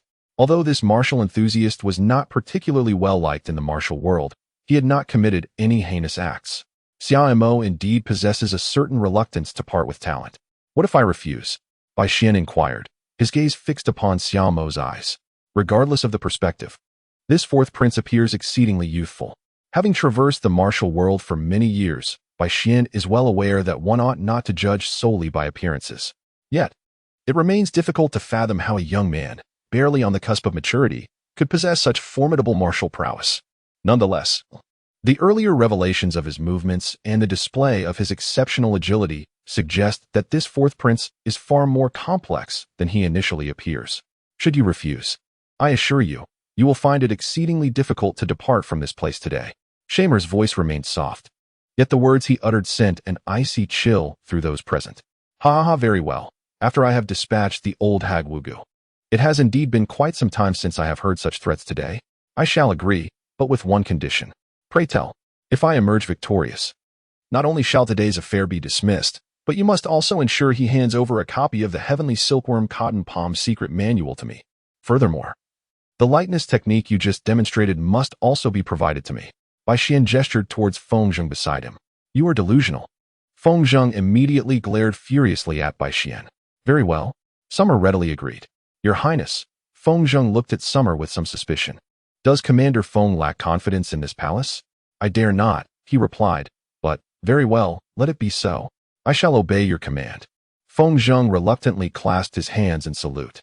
Then let us commence. With a smile, Xia Imo addressed Bai Xian, very well. As a prince, you surely would not be one to default on your commitments. I have never been one to renege on agreements. Then I must take my leave. In an instant, Bai Xian's figure flickered, appearing at Xia Mo's side like a wraith. Both hands swept forth simultaneously, resembling 2 azure dragons soaring through the air. It was the very technique that had previously broken Fengjing's celestial silk palm, the flowing cloud dispersing hand. This did not imply that the flowing cloud dispersing hand was inherently superior to the celestial silk palm. Rather, it was a reflection of the disparity between the practitioners' levels. The air currents, delicate yet intricate, harbored immense power, surging towards Xia Mo's throat. This maneuver was evidently more sophisticated than the previous strike that had defeated Fengjing. With a deft shift of his feet, Xia Mo subtly sidestepped Bai Xian's assault. Simultaneously, his hands, like the delicate folding of plum blossoms, gracefully struck toward Bai Xian's waist. Excellent. Bai Xian, observing Xia Mo's swift reflexes and exquisite technique, could not help but nod in approval. His form shifted once more, as his hands transformed into a swirling sea of azure clouds, enveloping Xia Mo in an instant. Xia Mo remained unperturbed, impervious to the tumultuous waves that surged around him, unable to sway him in the slightest. What formidable inner strength! Bai Xian silently marveled. He executed the most exhausting technique from the flowing cloud dispersion, the cloud concealing the moon. This move typically proved remarkably effective against those whose inner strength fell short of his own. Yet, to his astonishment, the fourth prince handled it with such effortless grace. A faint smile graced the corners of Summer's lips. If he were to unleash the full might of the Wedding Garment Divine Skill, this martial enthusiast would undoubtedly be no match for him. However, to truly subdue this individual, he must utterly shatter the very pride that defines him. The techniques of Xia Mo once again transformed, his fingertips blossoming like plum blossoms, emitting glimmers of cold light as they aimed for Bai Xian's wrist. Noticing this, Bai Xian swiftly withdrew his hand and retreated, narrowly evading Xia Mo's grasp. The two exchanged moves back and forth, an endless array of techniques unfolding. Bai Xian's flowing cloud dispersal technique was exquisite beyond compare, while Xia Mo's Tianshan plum blossom technique was ever-changing in its intricacies. Regardless of the technique Bai Xian employed, Xia Mo adeptly neutralized and countered each one. The leaves in the forest swayed in response to their fierce energy, producing a rustling sound. The convergence of 3 palm techniques and 3 grappling techniques resulted in an astonishing synergy. As the battle progressed, Bai Xian's heart raced with unease. His flowing cloud dispersal had been thoroughly dismantled.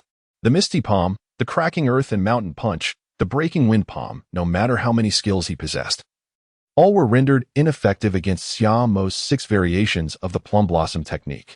The prowess of the fourth prince. From a distance, Fengjing observed the duel with astonishment. Despite having anticipated the outcome, he remained profoundly shocked. Others might be excused, but as the commander of the Jinyue, he had witnessed this fourth prince countless times, always recalling him as an unremarkable, aimless royal, indulgent in pleasure. If this continued, defeat was inevitable. Bai Xian steadied his mind. Taking a deep breath, he thrust his fist forward like a colossal hammer, the sound of breaking air resonating fiercely as it surged ahead. Yet, Xia Mo merely sidestepped gracefully, evading the blow with finesse. Simultaneously, he transformed his palm into a finger, striking towards Bai Xian's shoulder blade. Bai Xian quickly withdrew his fist in defense, but he already felt a surge of internal force emanating from his shoulder, forcing him to stagger back several paces. Xia Mo advanced with determination. Bai Xian swiftly lowered his stature, his legs striking out like lightning. In midair, they traced numerous afterimages, accompanied by a fierce gust of wind, aimed directly at Xia Mo's lower body. Xia Mo's form floated gracefully like willow catkins, effortlessly evading Bai Xian's attack. Realizing his leg technique had failed, Bai Xian's mind shifted. He brought his hands together, fingers poised like swords, channeling his internal energy to the tips. The breaking army finger. This was his most cherished technique. Yet, it seemed that Summer had already discerned Bai Xian's intentions. Just as Bai Xian's fingers were about to make contact with Summer, suddenly, Xiama's hands transformed into the shape of 3 plum blossoms, colliding with Bai Xian's finger force. With a soft thud, Bai Xian's power was ingeniously neutralized by the 3 blossoms. How could this be? Bai Xian found it hard to believe. Yet, Xiama did not grant him another moment's reprieve. Her palms traced elegant arcs through the air, reminiscent of plum blossoms swaying gently in the cold wind. Bai Xian hastily adjusted his stance, attempting to evade this seemingly gentle yet perilous maneuver. The 6 petals of the plum blossom. With a low growl, Xia Mo unleashed a torrent of power like a tempest. Bai Xian felt an overwhelming force surge toward him. He exerted every ounce of strength to withstand it, yet ultimately, he was still sent flying by Xia Mo's palm strike. Thud! Bai Xian crashed to the ground, spitting out a mouthful of blood. I have been defeated. Xia Imo slowly retrieved a token from his sleeve and tossed it to Bai Xian. Henceforth, you shall be the 9th martial envoy of the Jinwu Division, Shinho. Once you have recovered from your injuries, report to the Jinwu Division. Are you not afraid that I might flee? Bai Xian, clutching his chest, struggled to rise. You may certainly attempt it. Xia Imo smiled faintly, then turned away without a backward glance. Feng Zheng cast a complex gaze at the token in Bai Xian's hand, appearing as if he wished to speak but held back. With a soft sigh, he followed Xia Imo, leaving Bai Xian in the disheveled woods, silent and contemplative for a long while. Chapter 21. Washing one's hands in a golden basin? The martial command of the 9th town, Shinho. Within a study of the martial command, Xia Imo gazed at the roster in his hand, a smile gracing his lips. The Jinwu Division had established 12 positions for the Jinwu envoys, each designated with the name of the 12 zodiac animals. The Great Xia Empire is divided into 13 provinces, with the headquarters of the Jinwu Division situated in the Central Plains. Naturally, each of the 12 provinces must also have a branch of the Jinwu Division. As Bai Xian hailed from Han Province, it would be fitting for him to take the initiative in establishing the foundation for the Han Province branch. Xia Imo continued to ponder, accompanied by a faint creaking sound. A figure gracefully glided through the window, effortlessly sweeping over the threshold. It landed silently on the floor, barely stirring a trace of dust. Why, I wonder, do you wanderers of the martial world choose to enter through the window rather than the perfectly fine door? Is this a peculiar habit that you all share? Xia Imo set down the register in his hands and, observing Bai Xian as he surveyed the study, spoke softly, indeed. The entrance to the town martial division exudes an inexplicable aura of authority, although I am not regarded as a threat by the court. The sight of that plaque makes my legs feel somewhat weak. It is still more reassuring to approach through the window. Bai Xian turned back, rubbed the back of his head, and smiled. Then, his expression grew serious as he clasped his hands in a respectful gesture and bowed to Xia Imo. I Shinho, the 9th Town Martial Envoy, pay my respects to the Division Master. Xia Imo nodded in satisfaction. Not bad, not bad.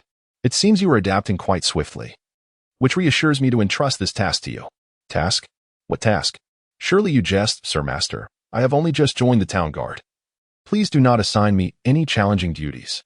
Bai Xian initially appeared taken aback. Then a look of distress crossed his face as he spoke. Ever since his defeat at Xia Mo's hands in the woods, he had contemplated escaping. Yet, each time he recalled the gaze Xia Imo had cast upon him as he departed, an involuntary shiver ran down his spine. Reflecting on his years of struggle in the martial world, transforming into a court official now seemed like a twist of fate. Just look at this. Shamer picked up another booklet from the table and tossed it to Bai Xian. Upon opening it, Bai Xian expressed his surprise, saying Han Prefecture? Xia Imo nodded gently. Indeed. You hail from Hanzhou and possess an intimate understanding of the martial factions in that region. With the town martial commander's token in hand, every resource and manpower will be at your disposal, and the civil and military officials of Hanzhou will surely cooperate. Establishing the town martial division in Hanzhou should pose no significant challenge, I presume.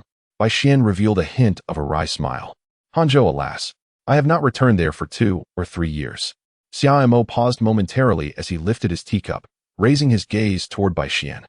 In the realm of Han Prefecture, one of the 13 prefectures of the Great Xia, the complexities of the martial world were relatively uncomplicated. The distinctions between righteous and demonic paths were stark, and the multitude of sects and schools did not pose much of a challenge. The 12 towns' martial commanders were determined to delineate their territories. What? Are you unwilling to go to Han Prefecture? Bai Xian remained silent for a brief moment, then sighed softly. Very well, let it be Han Prefecture. If I were to be exiled to the desolate north or that wretched place known as Missouri Prefecture, not only would establishing a branch of the martial command be impossible, but I might also lose my life in the process. At this point, it seemed that Bai Xian suddenly recalled something. He approached Xiao Mo's desk with a playful grin. Master, the task of establishing a branch of the martial command in Han Prefecture is of utmost importance. It will undoubtedly face opposition from both the righteous and demonic factions of the local martial world. Might I suggest that you pass on the Tian Shanjime technique to your subordinate? I would be more than willing to risk everything for the grand cause of the martial command. Bai Xian rubbed his hands together, gazing at Xia Imo with eager anticipation. It was said throughout the martial world that Bai Xian, in his fervor to learn a martial skill, would forsake all sense of shame. It appeared that the rumors were indeed true. Heh, for a superior martial manual, one could lose their mind entirely. If the master were to impart the ultimate techniques, what is a little dignity worth? Perhaps I should prostrate myself before you multiple times and pledge to become your disciple? As he spoke, Bai Xian's legs involuntarily bent. Just then, an invisible yet formidable force surged from the void, binding his knees with the rigidity of iron chains, preventing his legs from touching the ground. A glimmer of determination flickered in Bai Xian's eyes as an intense wave of internal energy erupted from his dantian, striving to break free from the binding force. The air crackled with a faint thunder as the two forces clashed violently, producing a resonant hum that reverberated through the atmosphere. Bai Xian's complexion shifted from pale to crimson, as if engulfed in flames, with veins bulging at his temples, clearly exerting every ounce of his strength. Yet, despite his utmost effort, his knees remained suspended in midair, refusing to make contact with the ground. "Gee, Grand Master," Bai Xian managed to utter with great difficulty. Xia Mo raised his hand and gave a gentle wave. The internal force that had initially bound Bai Xian suddenly shifted direction, not only ceasing its oppressive hold, but instead gently lifting his form, allowing him to stand firmly upon the ground. The Jinwu division is not a mere troop from the world of rivers and lakes. Do not attempt such theatrics with me. Should you truly achieve sufficient merit, I would not hesitate to pass on the Tianshan technique to you. Bai Xian took a deep breath, calming the turbulent energy within him, still glancing at Xia Mo with a sense of disbelief. Sir Leader, an 18-year-old grandmaster. If this news were to spread, it would undoubtedly cause a ripple throughout the vast realm of the Great Xia's martial community. The divine martial continent is expansive, with boundaries that have never been fully defined. Talented individuals and extraordinary figures abound in the martial world. There is no need for astonishment. Xia Mo seemed to surmise what Bai Xian was pondering. Bai Xian's expression turned serious as he once again cupped his hands in salute towards Xia Mo. "Master, I shall set forth for Hazhou at once. Go ahead. Should you encounter any insurmountable challenges, do not hesitate to send a message via the Jinwu Division's trusted hawks." Understood. Bai Xian refrained from saying more. After bowing respectfully, he strode towards the entrance. Just as he stepped out, a woman clad in the attire of the Jinwu guards, her face as cold as ice, approached him. The woman slightly inclined her body in acknowledgement upon seeing Bai Xian. He responded with a gentle nod. The Jinwu division maintained a strict hierarchy. Apart from those of equal rank, any Jinwu guard would react in such a manner upon encountering him. "What brings you here?" he inquired, observing Ji Chuxue as she entered the study. Xia Mo directly inquired. It is inconceivable that such a vast town military division would be sustained by merely a dozen or 20 town warriors. During this period, Ji Chuxue not only registered the rosters of various factions in the divine capital, but also collaborated with Yu Hao and Lin Fu to sift through the myriad of wanderers seeking recruitment. It is unlikely that any ordinary matters would prompt a visit to her. The master of the division, the Xian Prefecture Flying Eagle, has sent a message. Ji Chuxue retrieved a white slip of paper from her bosom.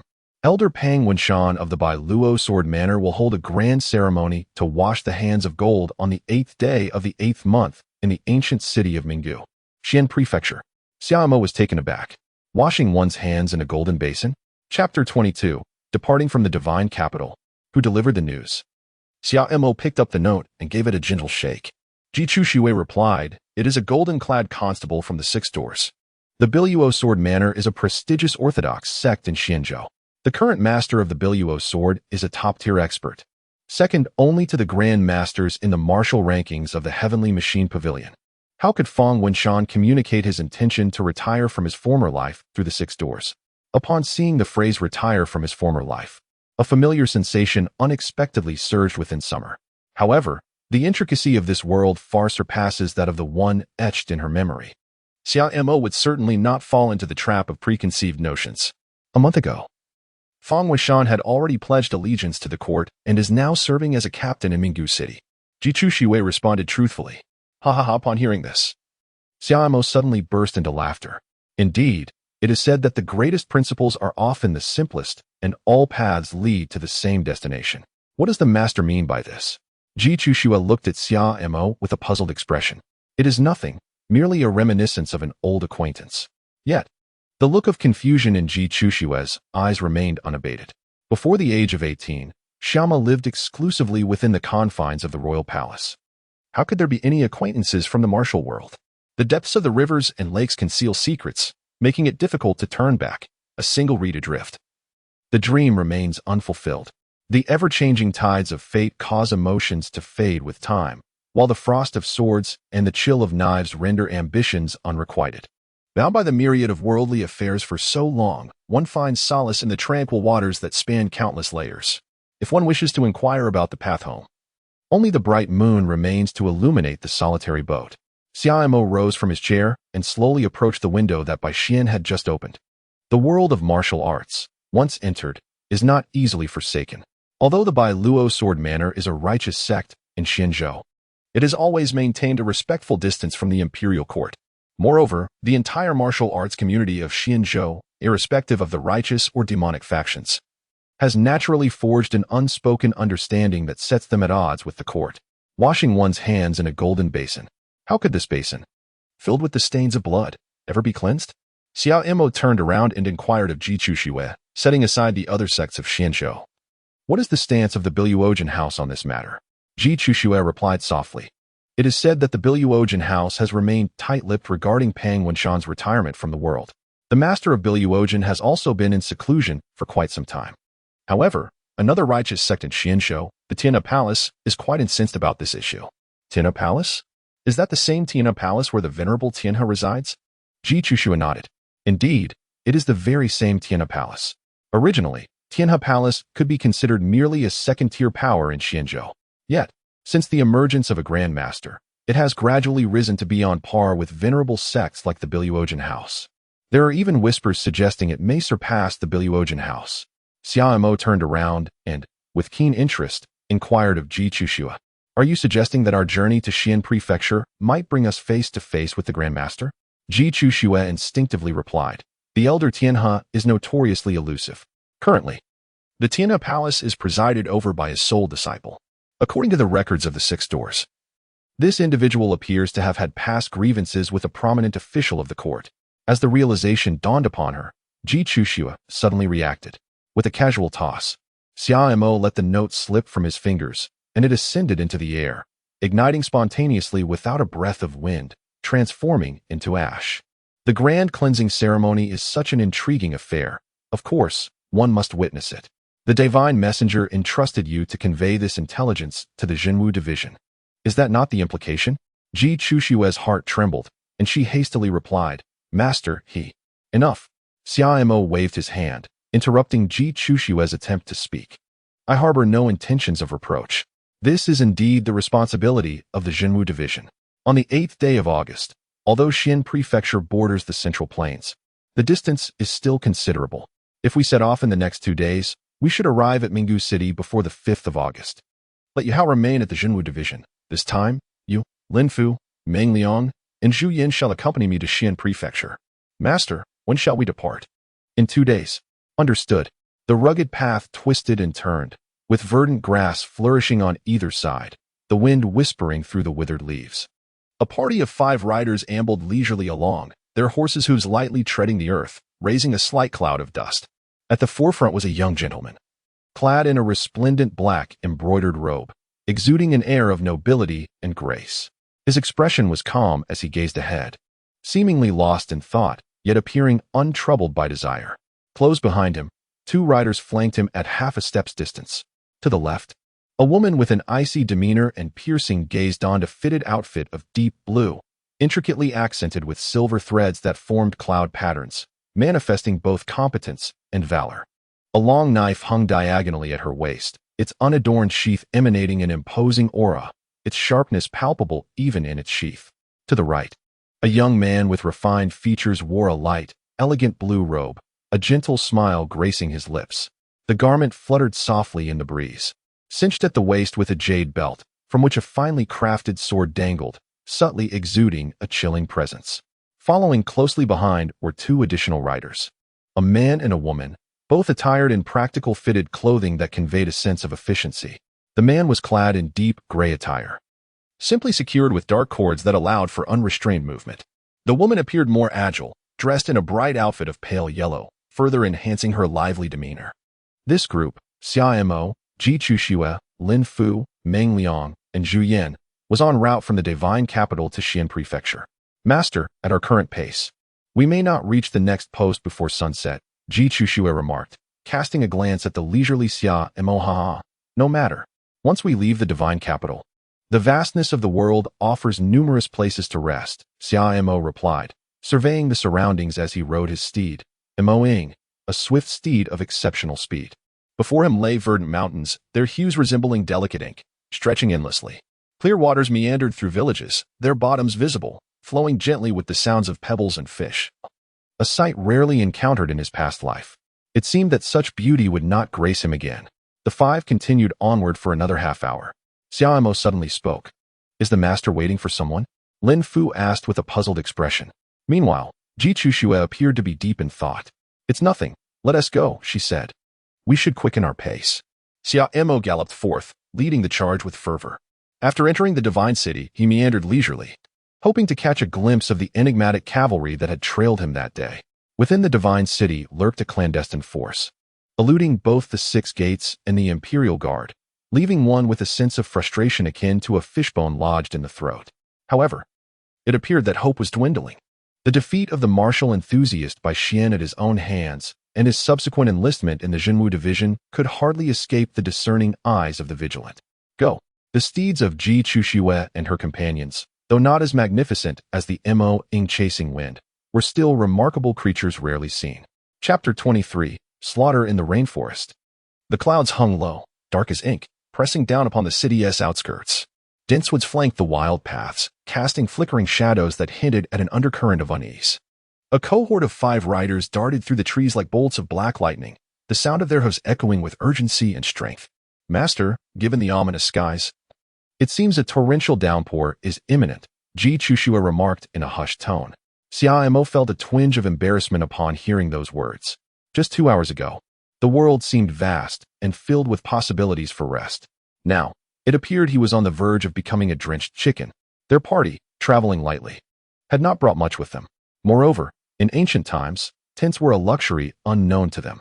Master, beyond this grove, if we proceed a bit further, there should be a dilapidated ancient temple.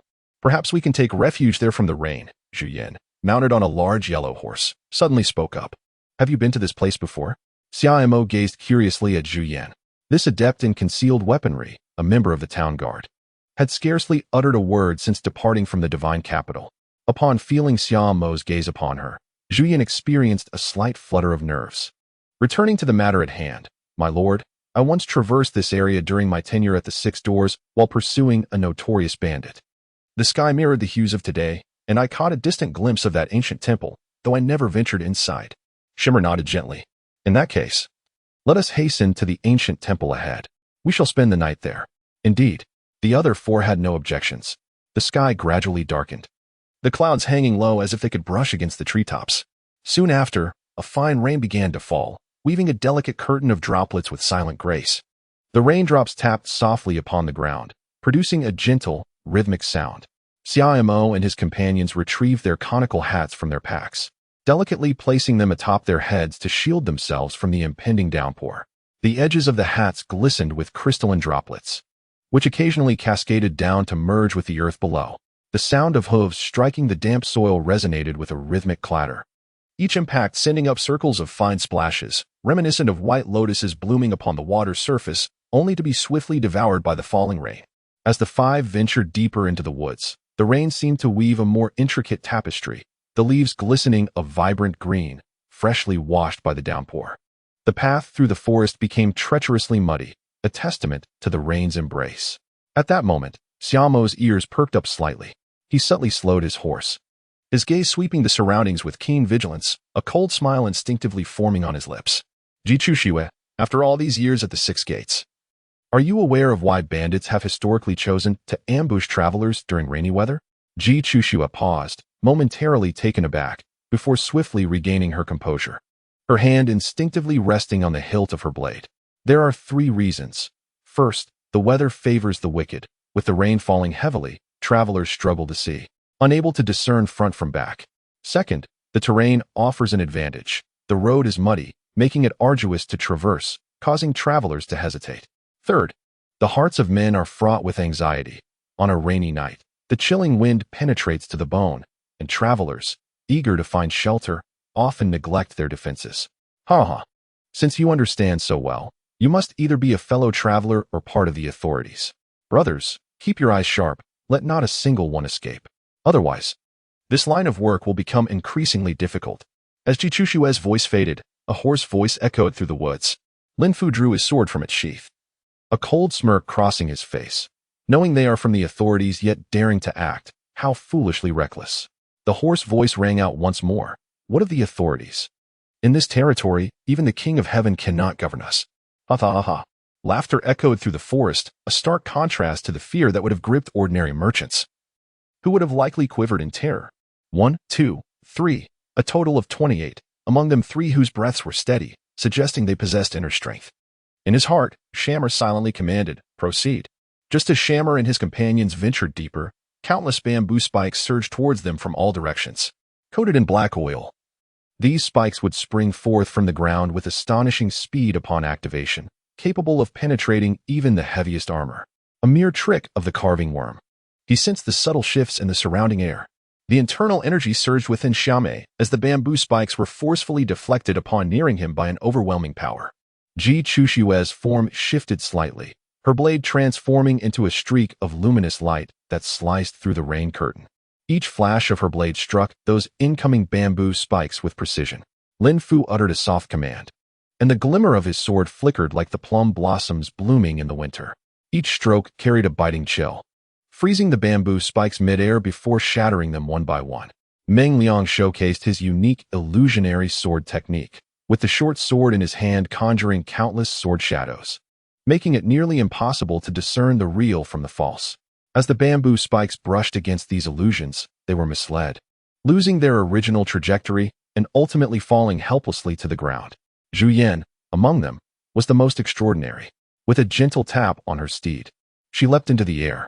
Her hands moved in concert, releasing a multitude of tiny concealed weapons that scattered like flowers from a celestial maiden. Zhu Yan's proficiency with these hidden weapons was not only swift and precise, but also remarkably powerful.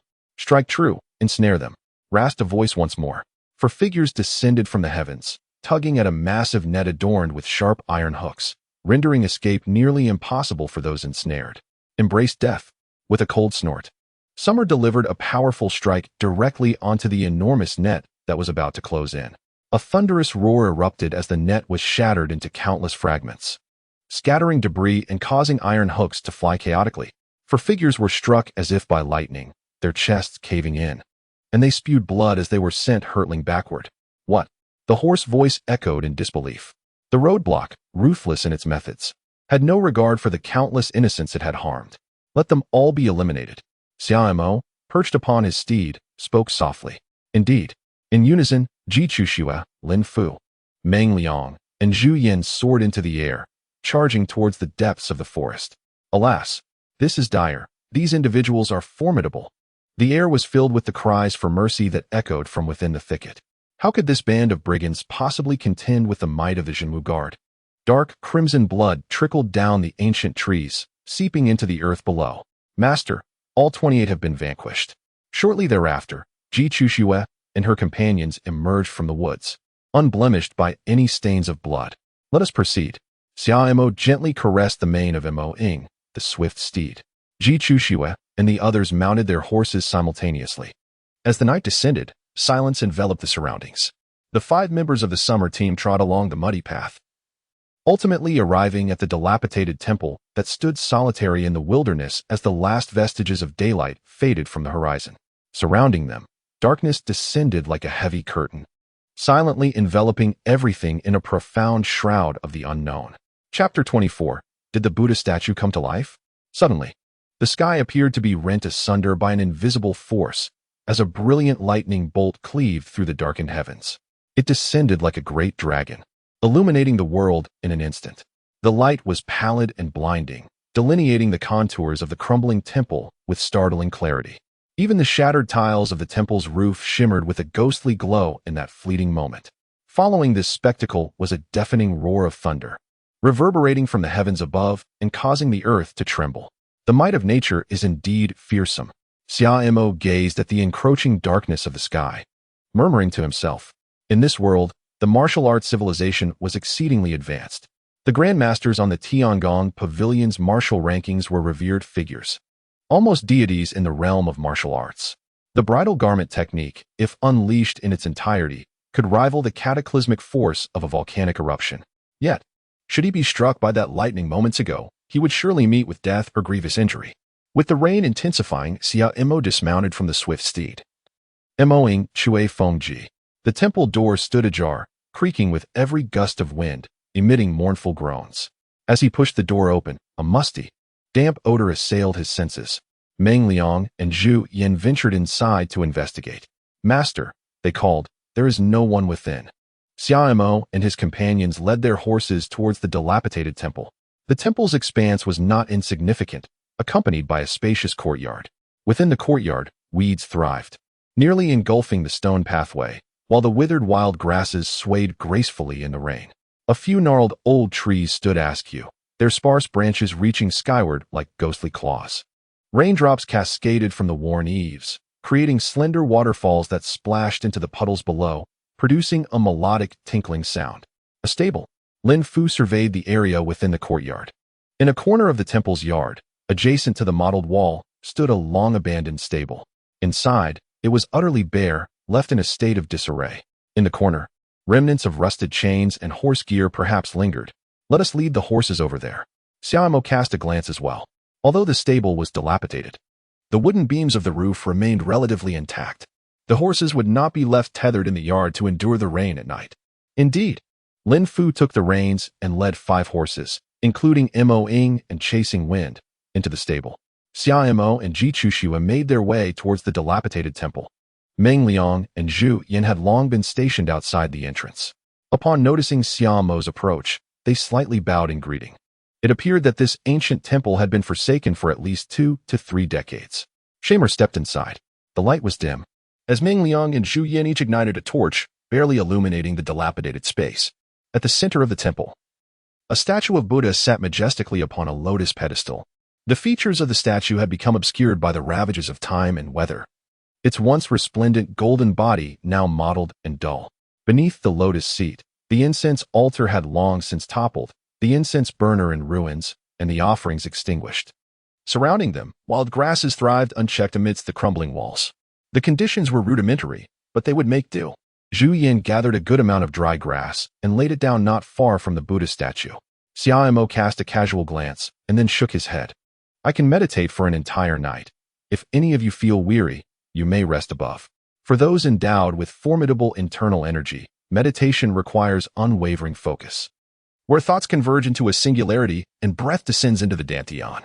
In stillness, the spirit finds tranquility. In tranquility, the breath stabilizes. With stabilized breath, the blood flows freely. With unimpeded circulation, the body relaxes and vitality naturally flourishes. Among the 5, the one with the least internal strength was Zhu Yin. Yet she had attained the realm of unblocked meridians. Observing Xia Mo casually selecting a spot beneath the statue to sit cross-legged, the other 4 would not genuinely rest upon the pile of hay. Each found a place, whether leaning against a wall or propped against a pillar, weapons ever at hand. They began to close their eyes and cultivate their spirits. The rain fell with urgency and vigor, drumming against the dilapidated roof of the temple. As time passed, the downpour gradually softened, transforming from a torrential cascade to delicate, gentle strands. The night deepened, and the sound of rain outside became sparse. Occasionally, a few mischievous raindrops danced upon the eaves, producing a crisp echo. As the last wisp of dark cloud slowly dissipated from the horizon, silver moonlight cascaded like a waterfall, penetrating the temple's crumbling walls. Inside the temple, the faintly flickering torch had extinguished at some unknown moment. Xia Mo, who had been meditating with closed eyes, suddenly opened them with a piercing gaze. His eyes scanned every inch of the temple, only to discover that Ji Chushue and the others had vanished without a trace. The sound of horses breathing in the courtyard had also disappeared. Xia Mo furrowed his brow. Although he had just entered a profound state of meditation, it was hard to believe that someone could stealthily abduct Ji Chushue and her companions right beneath his nose. Xia Mo slowly rose to his feet, fixing his gaze upon the somewhat weathered temple gate in the distance. Under the illumination of the moonlight, the world before him appeared both tangible and slightly distorted, akin to an elusive reflection in water. Without a moment's hesitation, he strode forth, advancing directly toward the temple gate. Just as Xia was about to cross the threshold, a sudden, thunderous sound reverberated behind him, shaking the very fabric of the space like the roar of thunder. With a swift turn, Summer's form seemed to dissolve into a wisp of smoke, vanishing instantaneously from the spot. A deafening roar reverberated through the night sky. As the dust settled, the place where Summer had stood moments before was marked by a vast crater, created by a colossal hand encrusted with rust. Is it true or false? Xia appeared on the opposite side, astonished by the sight of the colossal Buddha statue gradually rising from the lotus pedestal. The statue within the temple had come to life? Had he inadvertently traversed into a realm of martial prowess? Was this, in fact, a manifestation of the tales from strange stories from a Chinese studio? The figure of the Buddha steadily ascended, its towering height abruptly colliding with the temple's roof. The tiles scattered like raindrops, cascading downwards. The statue loomed like an immovable mountain, continuing its ascent until it entirely broke free from the temple's constraints. The corners of the Buddha's mouth curled downward slightly, the muscles beside it taut, forming a terrifying visage reminiscent of a wrathful deity. With a deep, resonant rumble echoing through the air, the Buddha's fist pierced the atmosphere, accompanied by a howling wind, hurtling towards Xia with blinding speed. Shimmer's gaze remained fixed upon the statue of the Buddha, devoid of any inclination to avert his eyes. He extended a hand, boldly moving it toward the statue's fist. As Shimmer's palm barely grazed the fist of the Buddha statue, an indescribable surge of immense power surged forth like a tidal wave. The intensity of this force caused Shimmer's body to momentarily sink, as the ground beneath him could not withstand the impact, beginning to emit a cacophony of cracking sounds. Intriguing indeed. Shimmer gazed at the Buddha statue and spoke in a subdued tone. The sound of cracking earth grew increasingly intense, the fissures rapidly spreading like a spider's web. Soon, a vast web-like fracture encircled Shimmer's feet. Dust and debris were sent flying with the tremors of the ground. And at that moment, the ancient temple seemed on the brink of collapse. Chapter 25, The Enigmatic Monk. With a resounding crack, akin to the thunderous roar of ancient ice shattering, a sudden noise reverberated through the tranquil space. The Buddha statue, once embodying an intimidating wrath, now bore an inexplicable semblance of humanity. Its rust-colored pupils gradually descended, no longer presenting a cold, unfeeling gaze, but rather one imbued with curiosity and self-reflection. Landing upon the arm that Shimmer restrained with a single hand, a mottled fragment peeled away from the statue's arm, slicing through the air before striking the ground, producing a crisp yet somewhat muffled sound. This unexpected occurrence was like a stone cast into a serene lake, stirring ripples that spread outward. The world of martial arts is vast and filled with extraordinary individuals beyond count. Yet, I never anticipated, having just departed from the capital, to encounter someone of your profound mastery in spiritual martial arts. It has truly opened my eyes. Xia gazed into the eyes of the Buddha statue, applying a gentle pressure with his right hand. A more astonishing spectacle unfolded before him. Fine cracks began to emerge on the statue's entire arm, proliferating like mushrooms after a rain. These fissures spread at an alarming rate, intertwining to form a complex web reminiscent of a spider's intricate design. Within the cracks, flickers of firelight could be discerned, emanating an undeniable intensity. The Buddha statue fixed its gaze upon Xia and suddenly spoke. What profound inner strength! Xia smiled faintly. The statue of the Buddha suddenly erupted, shattering into countless tiny fragments that scattered in all directions. With this unforeseen explosion, the surrounding scenery was distorted by a mysterious force. The once bizarre temple instantly reverted to its original state. The dilapidated Buddha statue remained seated on the lotus platform, and the sound of horses' breaths resonated once more in the courtyard. The figures of Ji Chuxue and her companions also appeared within the room. However, at this moment, all four had their eyes tightly shut, their complexions somewhat pallid. A faint trace of blood lingered at the corners of their mouths, evidently indicating that they had endured considerable tribulations prior. They have yet to awaken. With a gentle call from Xia the four individuals trembled slightly, their eyes fluttering open. Master C. Ji Chuxue's expression was grave. Among the four, she possessed the greatest inner strength, allowing her to move with some effort. The other three, including Lin Fu, were now seated in place, practicing their breathing techniques to restore their energy. Although the Hanmei Ingxue sword technique was formidable, this method directly impacted the mind. Lin Fu's inner strength was still somewhat inadequate. Xia Mo waved his hand, signaling Ji Chuxue to refrain from speaking for the time being. Focus on healing your injuries first, he advised, before striding towards the door. Ji Chuxue furrowed her delicate brows, her expression shifting with uncertainty. Observing Xia Mo's retreating figure, she bit her silver teeth and followed closely behind, wielding her knife. Ba, although she had heard tales long before. It was only upon witnessing it today that she truly comprehended the unparalleled mastery of the fourth prince's martial arts. The rumors had indeed understated his prowess. As dawn broke and the sky lightened, a shadow had quietly appeared in the dilapidated temple courtyard. An old monk? A mysterious glimmer flickered in Summer's eyes. The monk in the courtyard, though appearing no longer young, was well preserved. Beneath his skin, there lingered an unusual radiance that defied the ordinary. His countenance bore a hint of allure and defiance, with a playful smile often gracing his lips. Since he was aware of my identity, it was evident he hailed from no mere mountain temple. Pray, do reveal your name. Xia Mo gazed at the monk in the courtyard. The monk's robe, a deep shade of purple, was adorned with intricate patterns. Each stitch and thread exuded an unusual beauty entwined with an undercurrent of danger. His Highness, a scion of nobility, should not concern himself with a mere outsider like me. However, since His Highness has inquired, it would be rather impolite for me to remain silent. Ba, I am known as Hua Xian. Hua Xian, you are the bewitched monk Hua Xian. No, that cannot be right. Did you not perish long ago? As soon as the words escaped her lips, Ji Chuxue looked on in horror at the monk in the courtyard. Her once pallid face now drained of all color. It was unexpected that the lady benefactor had heard of my name. I shall endeavor to ensure her departure is as painless as possible. The bewitched monk Hua Xian clasped his hands together, a wicked smile gracing his lips as he regarded Ji Chuxue and spoke slowly. The bewitched monk Hua Xian? A flicker of confusion crossed Xia Mo's eyes. Within the archives of the 6 doors in the Jinyui over the past decade, there appeared to be no record of such an individual. Master, this enigmatic monk possesses a rather mysterious background, with little known about him among the populace. However, it is said that 30 years ago, he had engaged in a battle with the current abbot of Lianhua Temple, Master Zhikong. A confrontation with the old monk? Xia Mo inquired with astonishment. Ji Chuxue nodded in affirmation. Indeed. It is rumored throughout the martial world that this enigmatic monk was cast down from the precipice of the Pure Lotus Mountain by Master Zhikong. However, during that fateful battle, my master was also present. Master Zhikong sustained injuries at that time.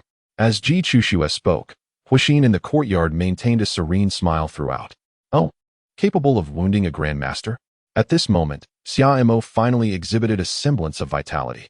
Having clashed with the venerable Taoist Yunqing at the Baiyun Temple, he was acutely aware that masters of such caliber were beyond the grasp of ordinary reasoning.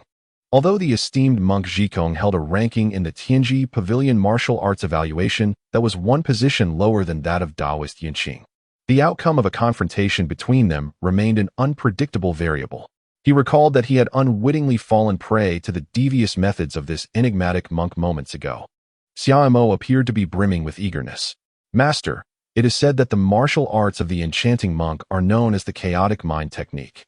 This technique is unlike any ordinary martial art. It targets the vulnerabilities of the human heart.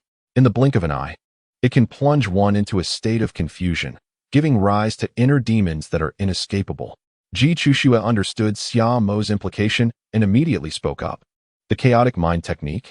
Indeed, it lives up to its name. Xia Mo cast a glance at the beguiling monk Hua Xian, pondering how, despite his formidable prowess, he still found himself in such a precarious state. Those with shallow inner strength are destined to exhaust their vitality, ultimately leading to their utter decline. Monk, I find myself perplexed by a matter. May I seek your enlightenment? The atmosphere in the courtyard became palpable, charged with an intensity that suggested an imminent confrontation. At that moment, Xia Mo suddenly posed his inquiry. Ba, Your Highness, please feel free to speak. The beguiling monk Hua Xian replied courteously, maintaining a serene smile. You were cast down the sheer cliff of Mount Pure Lotus by the venerable monk Zhikong. Why have you not sought retribution against that old monk, but instead turned your gaze towards me?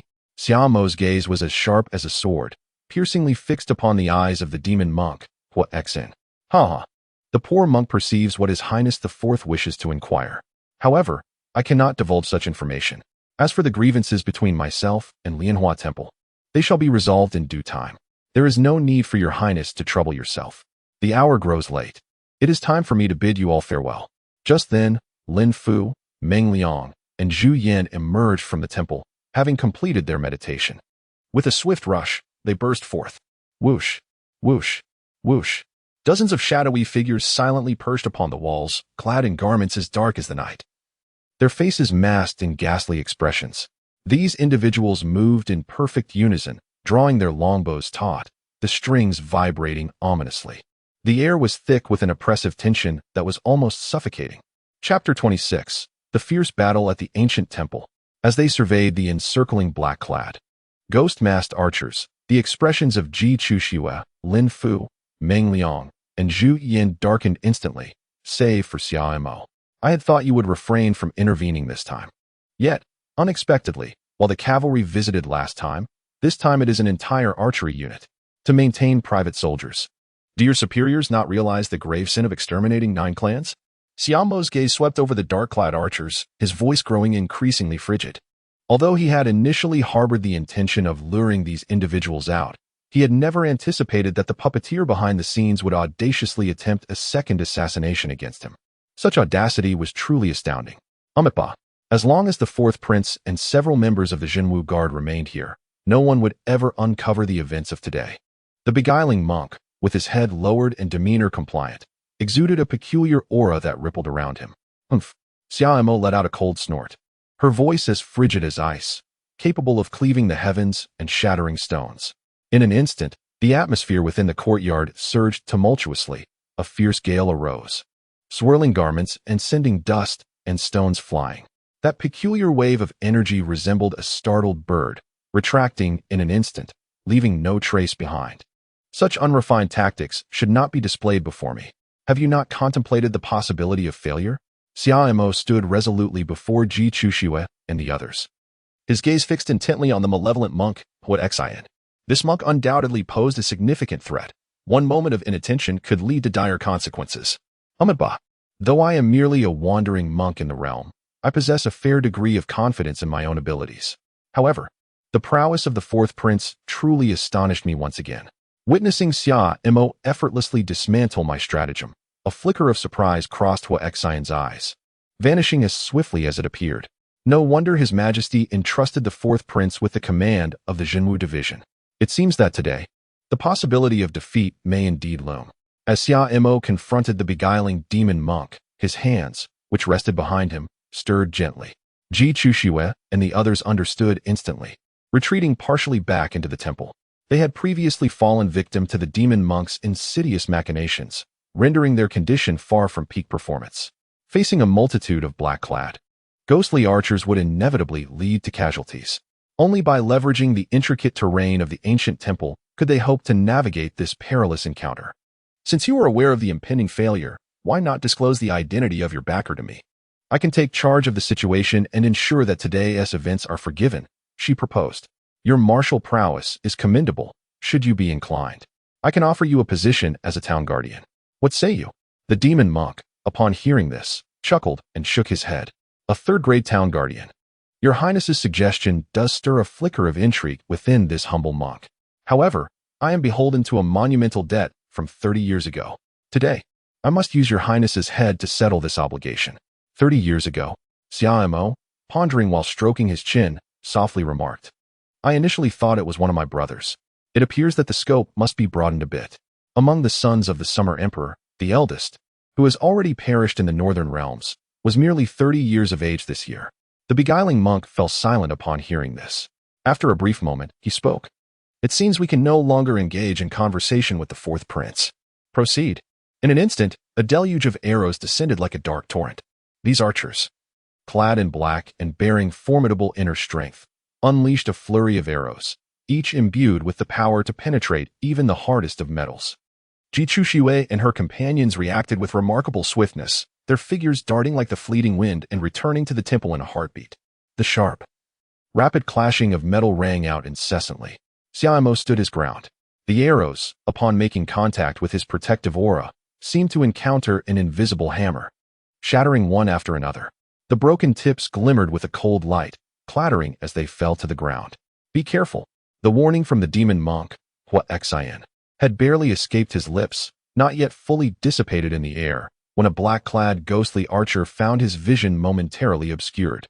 Shamer's hand gripped his chest with the tenacity of a vice. A dull and heavy thud resonated through the air. In an instant, the chest of the dark-clad archer caved in, the faint sound of shattered ribs barely audible. His body, akin to a kite severed from its string, was propelled backward by the immense force, crashing violently against the courtyard wall. The sturdy barrier was mercilessly breached, creating a shocking gaping hole. Debris flew in all directions, enveloping the space in a cloud of dust.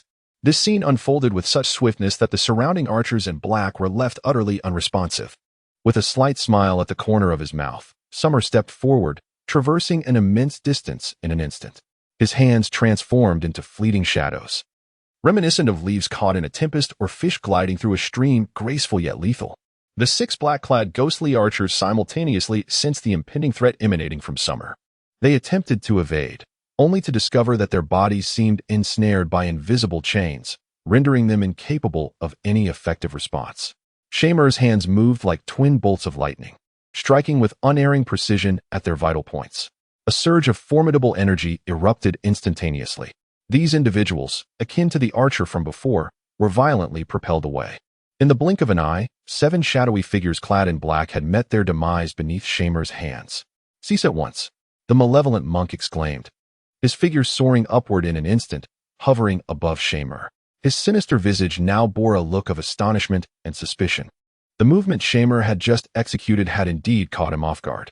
With a sudden and forceful strike from the air, he unleashed a palm strike. The gust of wind generated howling as it aimed directly at Shamer's crown.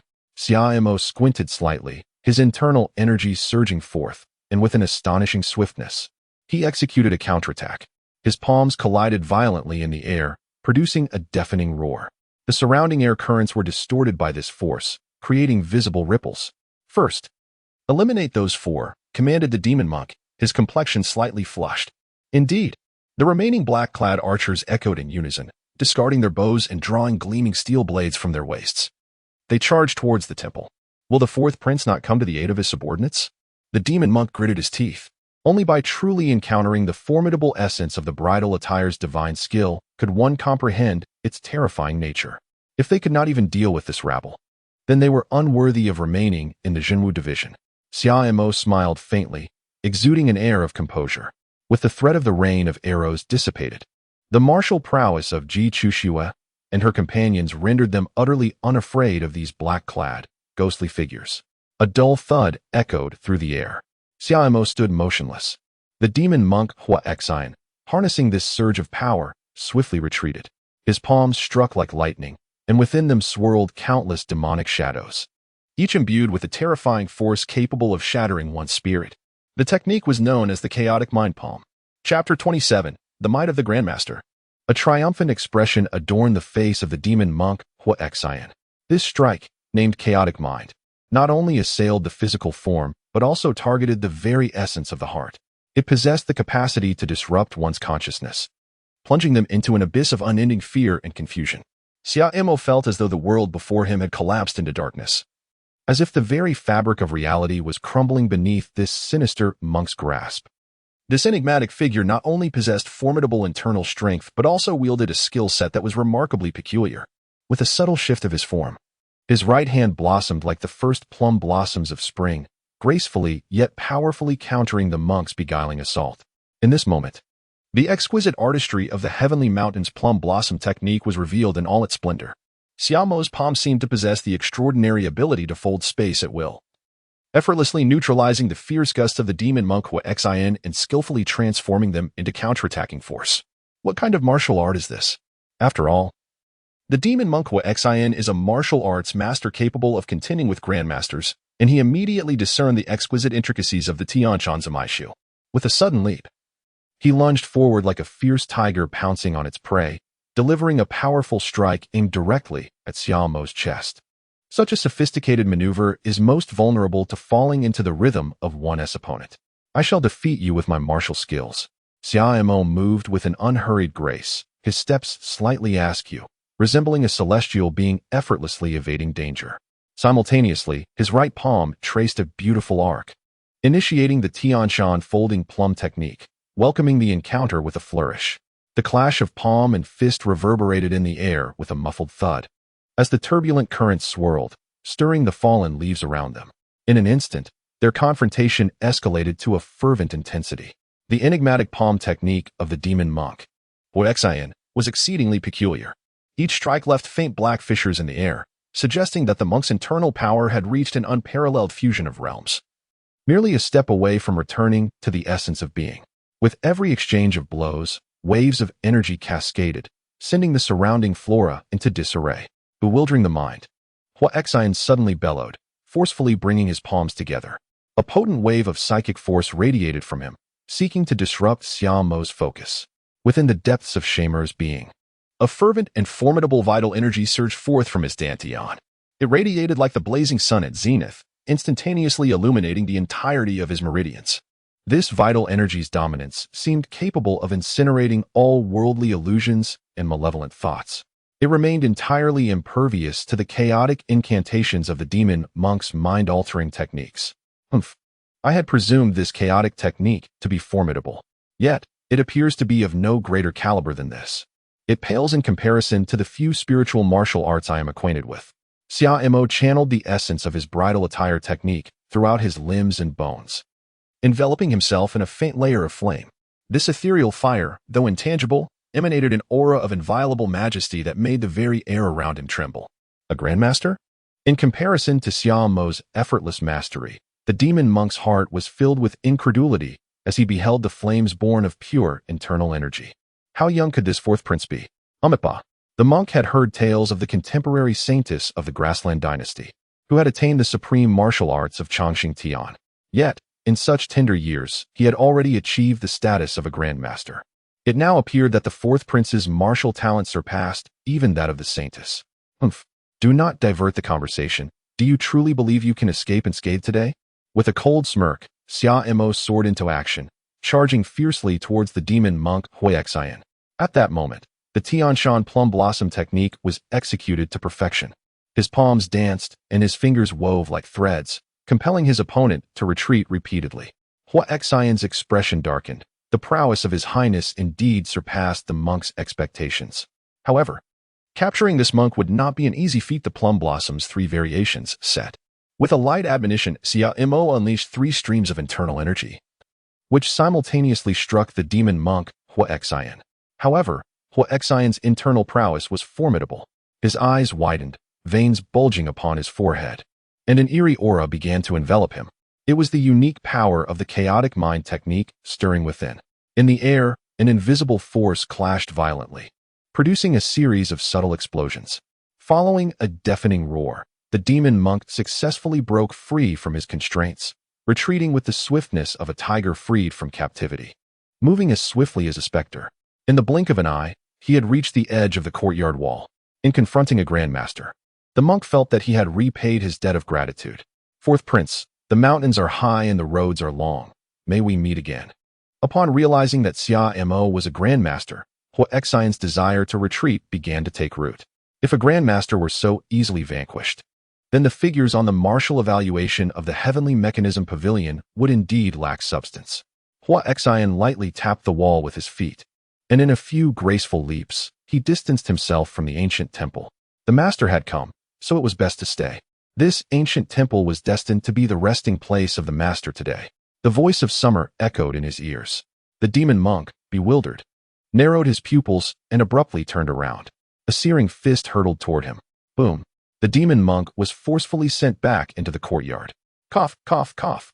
As the dust settled, the demon monk struggled to rise from the massive pit created by the impact. Are you human or a ghost? Just moments ago, Summer's speed had evidently surpassed the realm of ordinary lightness techniques. It is indeed rare for a master to be so astonished by the extraordinary. Before the echoes of Shamo's voice faded, his figure vanished like a specter, only to re-emerge behind the beguiling monk, Wuxin. Startled, Wuxin spun around, his gaze locking intently onto Shamer. Xia Mo did not hasten to strike again. Instead, he remained stationary, adopting an observant stance as he scrutinized the demon monk awaken. Indeed, there exist unparalleled prodigies capable of blurring the boundary between grandmasters and those beneath them. Yet, it is evident that you lack the requisite prowess. It is likely that 30 years ago, when you managed to injure the old monk Shikong, you resorted to some underhanded means, did you not? Xian's expression darkened, a flicker of resoluteness flashing in his eyes. He understood well that today marked a critical juncture between life and death, no longer holding anything back. His vital energy surged within him like a torrent breaching its dam. Heavenly demons in chaotic dance. With a sweeping motion of his palms, a fierce gust of wind erupted, unleashing a tempestuous current. The temperature soared dramatically, saturating the air with an oppressive and searing heat. Xiaomo's fist seemed to transform into a meteor engulfed in flames. With an unstoppable momentum, it collided fiercely with the sinister monk's palm wind. A sharp and terrifying crack echoed through the air, the sound of tendons snapping and bones fracturing. Xiaomo's fist pierced through the celestial demonic dance of the, landing heavily upon his chest. This blow not only shattered the protective chi surrounding, but also elicited a mournful creak from his ribs, overwhelmed by the impact. I felt a sharp pain in his chest, blood gushing forth and staining his garments crimson. His body crashed heavily onto the ground, sending a cloud of dust into the air. Xiaomo stood with his fists withdrawn, quietly observing the fallen demon monk. I have yet to exert my strength, and you have already collapsed. Chapter 28, Wujiang Town. As the time of Chun and Si arrived, the sunlight cast a slanting glow upon the desolate wilderness. The once abandoned ancient temple now lay in even greater disarray, its walls crumbling and debris scattered. The courtyard was a scene of devastation, littered with the corpses of the black-clad, ghost-faced archers. Shamir slowly approached the demon monk, Xian. His brow furrowed slightly. In a moment of fervor, he had not anticipated that his full strength would result in the demise of this enigmatic figure. He had originally intended to extract information regarding the puppet master from the monk's lips. Master Si, Ji Chuxue, and her 3 companions emerged from the temple, a wave of sanguine odor enveloping them. Are there any survivors? Ji Chuxue, Lin Fu, and Meng Liang appeared relatively unscathed, though their faces bore a pallor and their breaths were uneven. The dark-clad specters had evidently proven no match for them. Only Zhu Yan held her right hand delicately against her left arm, her attire still stained with the remnants of blood, typically adept with concealed weapons.